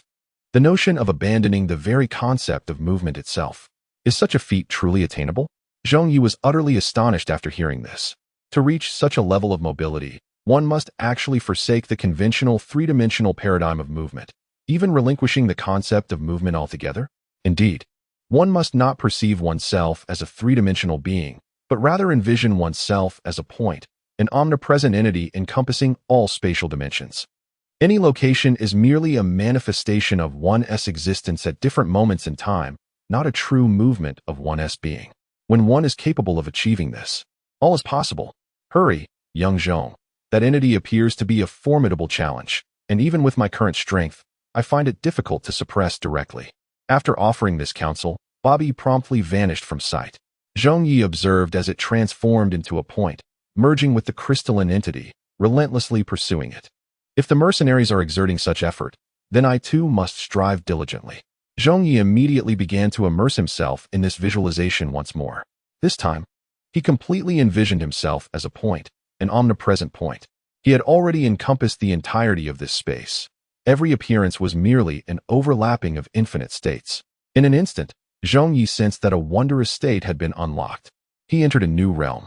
From the perspective of this new domain, Zhong Ye could finally behold the entirety of the four-dimensional space. Countless branches intertwined and layered upon one another, resembling innumerable tendrils and roots, intricate and complex. Is this the true essence of four-dimensional space? In the depths of the night, Zhong Ye distinctly perceived that what had previously been thought of as the instantaneous movement of the six-faced crystal was, in fact, a continuous progression along the extensions of the root-like tendrils, relentlessly advancing towards a certain destination. It became evident that all movement had long been governed by established patterns and constraints. They merely needed to follow the existing routes and advance forward. Is this the remarkable essence of four-dimensional space? And this is merely the fourth dimension. What then of the fifth and sixth dimensions, the realms where consciousness resides? What terrifying and extraordinary scenes might they unveil? Without hesitation, he surged towards one of the tendrils, pouring all his strength into a forward dash. This was not a movement through space, but rather a conceptual shift. Alone, Zhong Ye could not catch up to it in time. However, this granted him a fleeting opportunity. He immediately accelerated into the fray of battle. Yet, just as he prepared to unleash a decisive suppression, the crystal erupted with a blinding light, breaking free from Bopi's constraints. Damn, so close. How dare you treat me this way? You shall be the first entity to face my wrath in this universe. Bopi was consumed by fury, charging forth with renewed vigor. Although its strength had diminished significantly, in matters of spatial dimensions, Bopi had already attained a master-level proficiency. After all, that negative universe existed in a flux of multiple dimensions. It seized the crystal once more, only for it to unleash a beam of light that dispersed Bopi's grip. However, this time, Bopi exhibited greater cunning, manifesting its consciousness to withstand the terrifying light. Ha! Here I come. Comply and submit to me. It was filled with exhilaration. But in that fleeting moment, the six-faced crystal unleashed something entirely different. It was a space-type annihilation curvature bomb, and in an instant, the four-dimensional roots they occupied were severed, scattering both parties into two distinct realms. Damn it! This creature possesses such a thing. It must not be allowed to escape. Zhong, my boy, give it your all. At this juncture, everything relied solely on Zhong Ye. With remarkable agility, he evaded the explosion and, upon witnessing the fractured roots, he leaped without hesitation towards the root connected to the crystal, landing safely. In the next moment, he immediately infused his terminal power, accelerating his speed to several dozen times that of before. In the blink of an eye, he found himself encircling the crystal. Volume 3, Lost in the Sea of Stars. Chapter 56, Is Convergence Life? This was a battle on the plane of four-dimensional space. For the first time, Zhong Ye did not recklessly attempt to capture it under such circumstances. Otherwise, it could trigger a reaction, causing the crystal to release a devastating beam once more, making capture nearly impossible. Therefore, he resolved to lay an ambush in advance. Zhong Ye charged before the six-faced crystal and severed the roots obstructing his path with his terminal power. He aimed to cut off its route of escape. Faced with such destruction, the crystal had no choice but to halt. It was a force of annihilation. To advance recklessly would mean its own destruction. The crystal turned around, and Zhong Ye stood before it. To pass, it must confront him. Yet, in the next instant, it took an action that no one could have anticipated. The diamond-shaped crystal whirled rapidly, enveloping the peculiar energy currents of this four-dimensional space, from which strange entities gradually began to emerge. 1, 2, 3. It astonishingly transformed into 3 identical hexagonal crystals. According to Zhong Ye's assessment, these 3 identical crystals were not mere illusions, but possessed the same formidable essence, true bodies. All were indeed true forms. Without exception, aside from a slight reduction in size for a brief moment, they bore almost no difference from their previous state. What a terrifying power! Could it be the ability to replicate out of thin air? Yet, at that very instant, these 3 crystals revealed no semblance of concealment regarding their murderous intent, instantly unleashing countless beams of light. This is disastrous. I never anticipated such a turn of events. Zhong Ye was taken aback and immediately employed his electromagnetic protective field for defense. However, against these beams of unknown composition, his resistance crumbled after mere moments. What sheer strength is this? He swiftly concentrated his awareness, activating the crimson crystal within his sea of consciousness, unleashing an inferno to mitigate the relentless beams of light. Zhong, do not engage in a protracted battle with it. Its energy is boundless. The entirety of this four-dimensional space serves as its power source. It is a creation of a superlative 4th-tier civilization beyond this era. Eliminate it at once. Bopi broadcasted from a distance. Clearly, the situation had escalated considerably. Upon receiving this information, Zhong Ye decisively initiated his battle mech. This, too, was a creation of the 4th-tier civilization, categorized between intermediate and advanced, placing both parties on the same grand technological tier. The battle commenced. Immediately initiate the observation from a high-dimensional perspective, locking onto the adversary as a 6-faced crystalline entity, and activate the maximum power combat mode. With a mere thought, the decisive battle locks onto the 3 crystalline bodies, charging forth with an unimaginable velocity. The spatial distance contracts infinitely, and in the course of this tumultuous engagement, layers of space seem to tear apart, unleashing a chaotic torrent of boundless energy. The adversary, too, unleashes a beam of light, one far more potent than before. Clearly, it senses the terror of the confrontation. As a true weapon of war, it holds a formidable advantage over me. As the beam erupts, the decisive battle maneuvers through the endless rays with an erratic trajectory, suffering not a single scratch. This disparity arises from the differing focuses of their weaponry. The 6-faced crystalline entity evidently serves as a reconnaissance and sabotage vanguard, while the decisive battle is truly crafted for confrontation. Its interior is even filled with artifacts created by scientists of a 5th-level civilization, representing an unimaginable leap in complexity.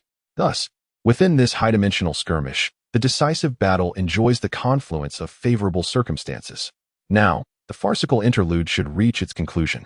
The decisive battle flickers across countless points in 4-dimensional space, annihilating 2 crystalline entities with unfathomable swiftness, while simultaneously restraining the last remaining crystalline body. This is the intention of the Midnight. He wishes to witness firsthand the purpose of this crystal. He proceeds with utmost caution. The surface of the crystal is composed of countless intertwined fibers, formed by numerous small crystals, each adorned with even more minuscule crystals. They resemble an infinite series of nested boxes, each layer tightly embracing the next. With identical structures and configurations, they coalesce into a grand crystalline entity. What force could manifest such a phenomenon? Zhong Ye felt an overwhelming astonishment.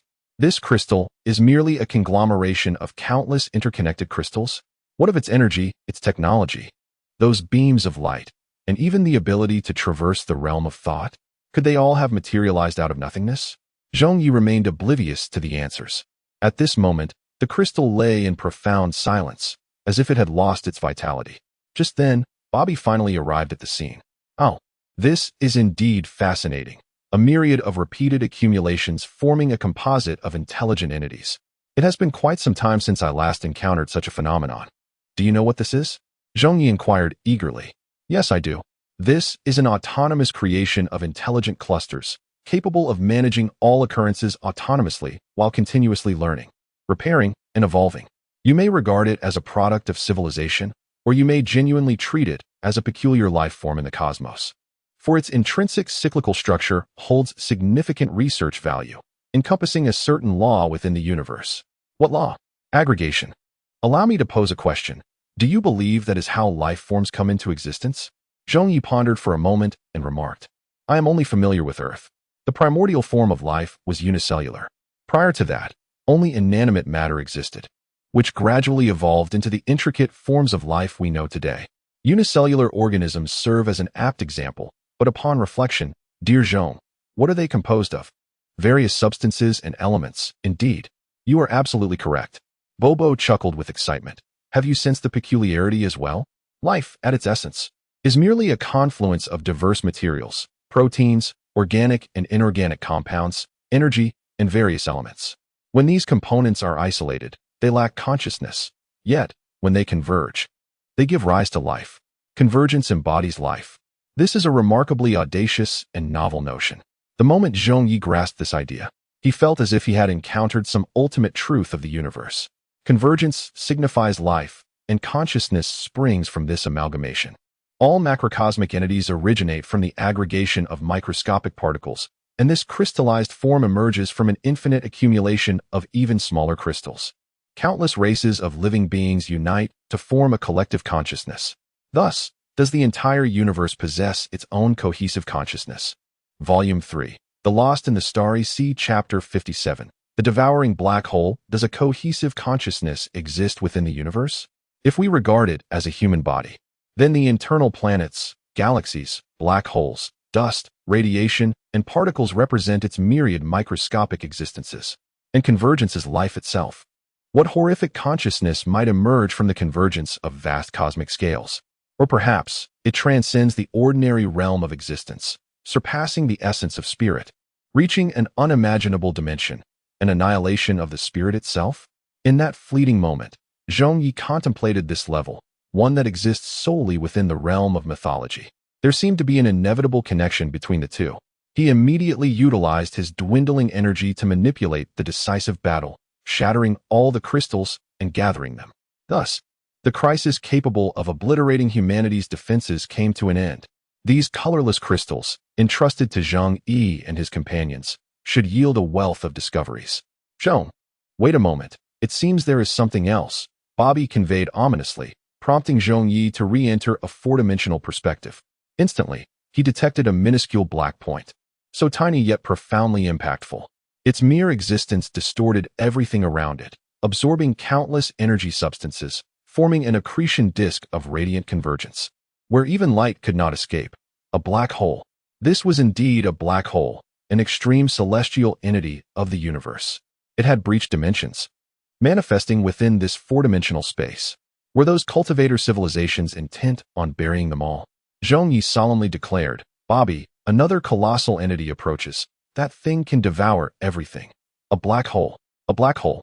Is it not a type of celestial body? Can it consume? Consume? Are you still contemplating devouring a black hole? Zhong Ye was taken aback by this remark. Yet, in an instant, he recalled a peculiar aspect of Bobby's nature. It was not beyond the realm of possibility. Its physical form has been honed through countless trials in a negative universe, nearly achieving the legendary state of indestructibility. This black hole, judging by the size of its accretion disk, is merely an underdeveloped miniature black hole. However, the cultivating civilization clearly intends to transport it into the Taoyuan star system. What would happen if Bobby were to confront this black hole? Zhong Ye immediately turned to Bobby, a beaming smile adorning his face, as if he were about to devour the puppet. Bobby, that thing is edible and surprisingly palatable. Just look at the diverse energy it is currently absorbing. The variety is truly remarkable, don't you agree? It appears quite delectable, doesn't it? Bobby, since this entity has manifested in Taoyuan, it now belongs to my possession. Did we not enter into a contract? Go on. This is the energy I bestow upon you. All right, Zhong, you better not backtrack. I'm coming. This playful banter prompted the puppet Bobby to open its abyssal maw and greedily consume the black hole. In that fleeting moment of contact, an unimaginable and terrifying collision swept through the entire four-dimensional space with overwhelming force. Within the black hole, there exists an event horizon, along with a terrifying temporal effect. Were it a fully formed black hole, even one the size of Earth, the short distance would be sufficient to engulf them all. Yet, it is merely an exceedingly miniature black hole.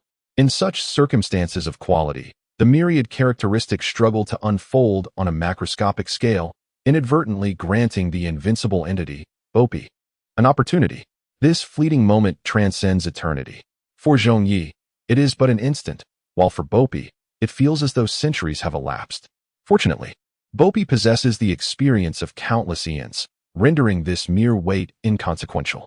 Thus, from Zhong Ye's perspective, after an overwhelming and terrifying fluctuation resonated, Bopi's abyssal maw devoured him whole. The taste is rather delightful, Bopi remarked with a look of satisfaction. Zhong Ye had contemplated numerous possibilities and anticipated eventual success. Yet he never imagined it would be so effortless. Bopi even let out a belch. This left Zhong Ye with a profoundly complex emotional state. Bopi was far more formidable than he had envisioned, the devourer of black holes. Thankfully, he had previously exerted his subjective consciousness to compel Bopi into his service, averting the fate of becoming mortal enemies. Otherwise, one day, when the Tao Hua Yuan star system faces this abyssal maw, one would be at a loss as to where to lament. After surveying the surroundings with a four-dimensional perspective, Bopi expressed, "Today has been quite delightful. Aside from being momentarily outwitted by that self-disciplined crystalline entity, everything has proceeded so smoothly. I can now leverage this success to procure substantial resources, and later allocate several star domains to you, ensuring you need not worry for days on end. Eat and sleep, sleep and eat." Such an enhancement of strength evokes envy in countless others. Well, that should suffice. I will summon you in advance should a crisis arise, so be prepared at all times. However, Zhong Ye could only smile wryly. Acquiring such a formidable expert for a mere few star domains was indeed a lucrative transaction. In light of this, it would be prudent for the human alliance to allocate resources, especially since there existed vast stretches of uninhabited territories, perfectly suited for Bobby. After all, without its assistance this time, victory would have been unattainable. Where could it be? He searched, but as he approached an unfamiliar route, a scene of sheer horror unfolded before his eyes. A fleet, swarming like insects, enveloped the entire starry sky, a boundless expanse of silvery light illuminating everything, effortlessly devouring the star systems along its path, now surging towards the location of the Peach Blossom Source star system. Countless curvature bubbles surrounded them, achieving speeds that surpassed light itself. In an instant, this sight vanished from Zhong Ye's view. He immediately understood what this was. The cultivator civilization. The sensation he had previously encountered could not be mistaken. This was undoubtedly the cultivator civilization. They were approaching with an unfathomable and terrifying demeanor, and calculations indicated that they would arrive within no more than 3 days. Volume 3, Lost in the Sea of Stars, Chapter 58. All preparations. The first course of action he undertook was to inform the relevant high-ranking officials of the human alliance regarding the circumstances of the cultivator civilization. Upon hearing that decision-makers were personally venturing into the four-dimensional space, and that the adversary had already unfurled the banners of war, deploying autonomous life forms and black holes, all present felt the gravity of the situation. The enemy had not come unprepared. On the contrary, through the higher-dimensional four-dimensional space, they must have already grasped humanity's information. This was a battle of profoundly unequal strength. The sole source of solace lies in the presence of the decision-maker, Zhong Ye. Through his connection with the human conglomerate, he possesses the ability to foresee the grand maneuvers of adversaries in a higher dimensional continuum.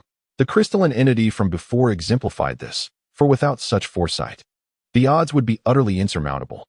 The crux of the matter remains the overwhelming dominance in spatial dimensions.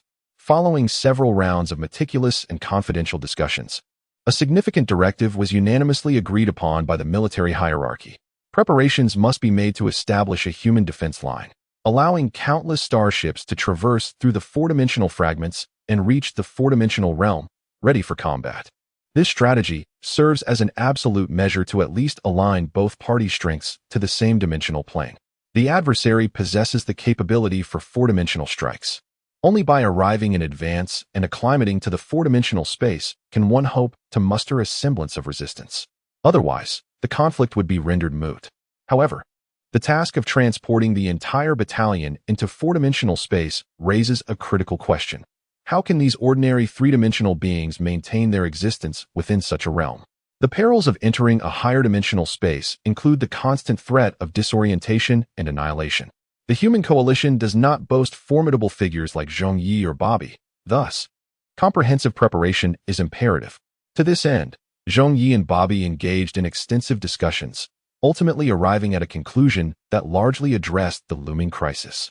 After concluding this matter, Zhong Ye proceeded to visit Zhong Ye with the crystalline entity in tow. Upon witnessing this nearly legendary self-regulating creation, his eyes sparkled with excitement. Your Excellency, this is akin to receiving coal in winter for us. In our current technological landscape, what is most lacking is the exploration of consciousness and artificial intelligence. The previously developed nanobots have become insufficient to meet our demands, and what we have now is a perfect superior alternative. Moreover, we already possess the essential components. This signifies that by utilizing existing materials for replication, we shall continuously uncover a complete set of technology. In the long term, this is of utmost importance. However, we now have merely 3 days left. Thus, Zhong Ye urgently proclaimed, "We no longer have the luxury of time to explore a comprehensive technology. I need you to swiftly modify and reconstruct this creation, transforming it into something for humanity. Additionally, we must surmount the challenges within and provide me with immediate solutions." Understood. Even if it means foregoing sustenance for these few days, we shall undoubtedly refine this autonomous creation. Zhong Ye and his scientific team promptly commenced their research. Within 3 days, regardless of the outcome, they must deliver an account to Zhong Ye and to humanity. Everything is now ensnared in a countdown. Crystals, black holes, autonomy, and the assault of higher dimensional spaces undeniably underscore their terror. All of humanity and the other races of Tao Hua Yuan have come to realize that a terrifying final battle is imminent, and this battle must culminate in victory. There can be no failure. Under the immense pressure, all of humanity has unleashed unimaginable potential. This time, we have transcended the spirit of the Golden Age, elevating it to a platinum, even diamond level of potential spirit. They fervently devote all they possess, believing that once they surmount this formidable obstacle, all will be well. This hope resides in the heart of Zhong Ye, as well as in the aspirations of humanity at large, and it embodies the yearning of all the denizens of the Peach Blossom Spring for a radiant future. In the final days, Zhong Ye dedicated every moment to the realm of dark matter. He endeavored to acquire every forbidden artifact and worked tirelessly on the pivotal project of the Grand Convergence Plan, the creation of a conduit linking the enemy civilization to countless forbidden relics. Should he succeed, their offensive would erupt before the adversary's strike could land, effectively dismantling a significant portion of the opponent's technological and military might. To this end, Zhong Ye explored every avenue, ultimately connecting all necessary preparations through a myriad of branching interconnections. Among all the forbidden items, the most crucial was undoubtedly the taboo of demons. Its very existence serves as a blight upon the world. Thus, Zhong Ye had no choice but to incorporate it directly into his consciousness. With the power of Zhong Ye, the demon would be subdued until the moment he chose to unleash it. Within the catastrophe of the demon's taboo, all fundamental technological capabilities would be rendered utterly ineffective, as both living and inanimate entities succumb to a logical corruption, ultimately transforming into the essence of the demon itself, a truly horrifying power. While the other forbidden items may not possess overwhelming strength, they are nonetheless vital as sustenance for the demon, forming an essential component of the Grand Convergence Plan's ultimate weapon. In the tranquil depths of the night, it was estimated that the impending confrontation would incapacitate the adversary's strength by nearly 2550. Only after meticulously verifying that all forbidden objects were in order did he finally feel a semblance of relief. Presently, he found himself within the realm of dark matter, adjacent to the human conglomerate. In the distant horizon, a silvery luminescence gradually emerged, heralding the presence of the cultivator civilization's collective. This entity radiated an aura of silver, metal, and an unyielding chill, bestowing upon him an icy clarity of thought, an intellect forged in the crucible of countless battles fought by a formidable civilization. He awaited the moment, anticipating the culmination of this impending event.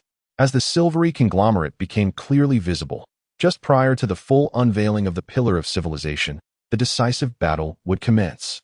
Volume 3, Starry Sea Labyrinth, Chapter 59. The assault of the civilizational conglomerate. Everything unfolded with astonishing swiftness. Once the silvery pillar of civilization pierced through the dark matter realm before him, he discerned their arrival, a priority announcement. After completing his preparations, he gazed upon the resplendent conglomerate, his eyes sharpening with intensity. He observed that surrounding the pillar were overwhelming legions of constructs, safeguarding the conglomerate within this realm of dark matter. Indeed, as a level 4 civilization, you had long since prepared for combat within the dark matter dimension. Faced with the dense clouds of constructs and weaponry, he harbored no fear. Despite standing alone before the human conglomerate, a slight smile graced his lips as he quietly pressed a pure black button, the switch controlling the connection to the passageway. The grand spectacle is about to unfold. In the next instant, a chain imbued with constraints and curses pierced through the realm of consciousness. With an aura of unfathomable terror, it penetrated all the creations, safeguarding the condensed entity, striking with precision and depth into the essence of the cultivator civilization. This is the chain of finality, an entity that disregards all defenses, destined to reach its predetermined destination. It possesses an even more fearsome capability. It serves as a conduit for the release of all forbidden artifacts. In a fleeting moment, dozens of world states were momentarily torn asunder. One after another, terrifying forbidden artifacts cascaded into this chain of finality, hurtling towards the adversary's condensed entity with an unstoppable dread. They would carry with them their own fears, manifesting randomly within any corner of the cultivator civilization. Should they materialize upon the mothership, they would fortuitously create a significant anchor point. In an instant, the multitude of these forbidden artifacts stirred the condensed entity of the cultivator civilization into turmoil. Clearly, terror had been born. Yet, this was far from the conclusion. Their arrival would also furnish Zhong Ye with crucial information and coordinates. This was a subtle mark left by the power of finality.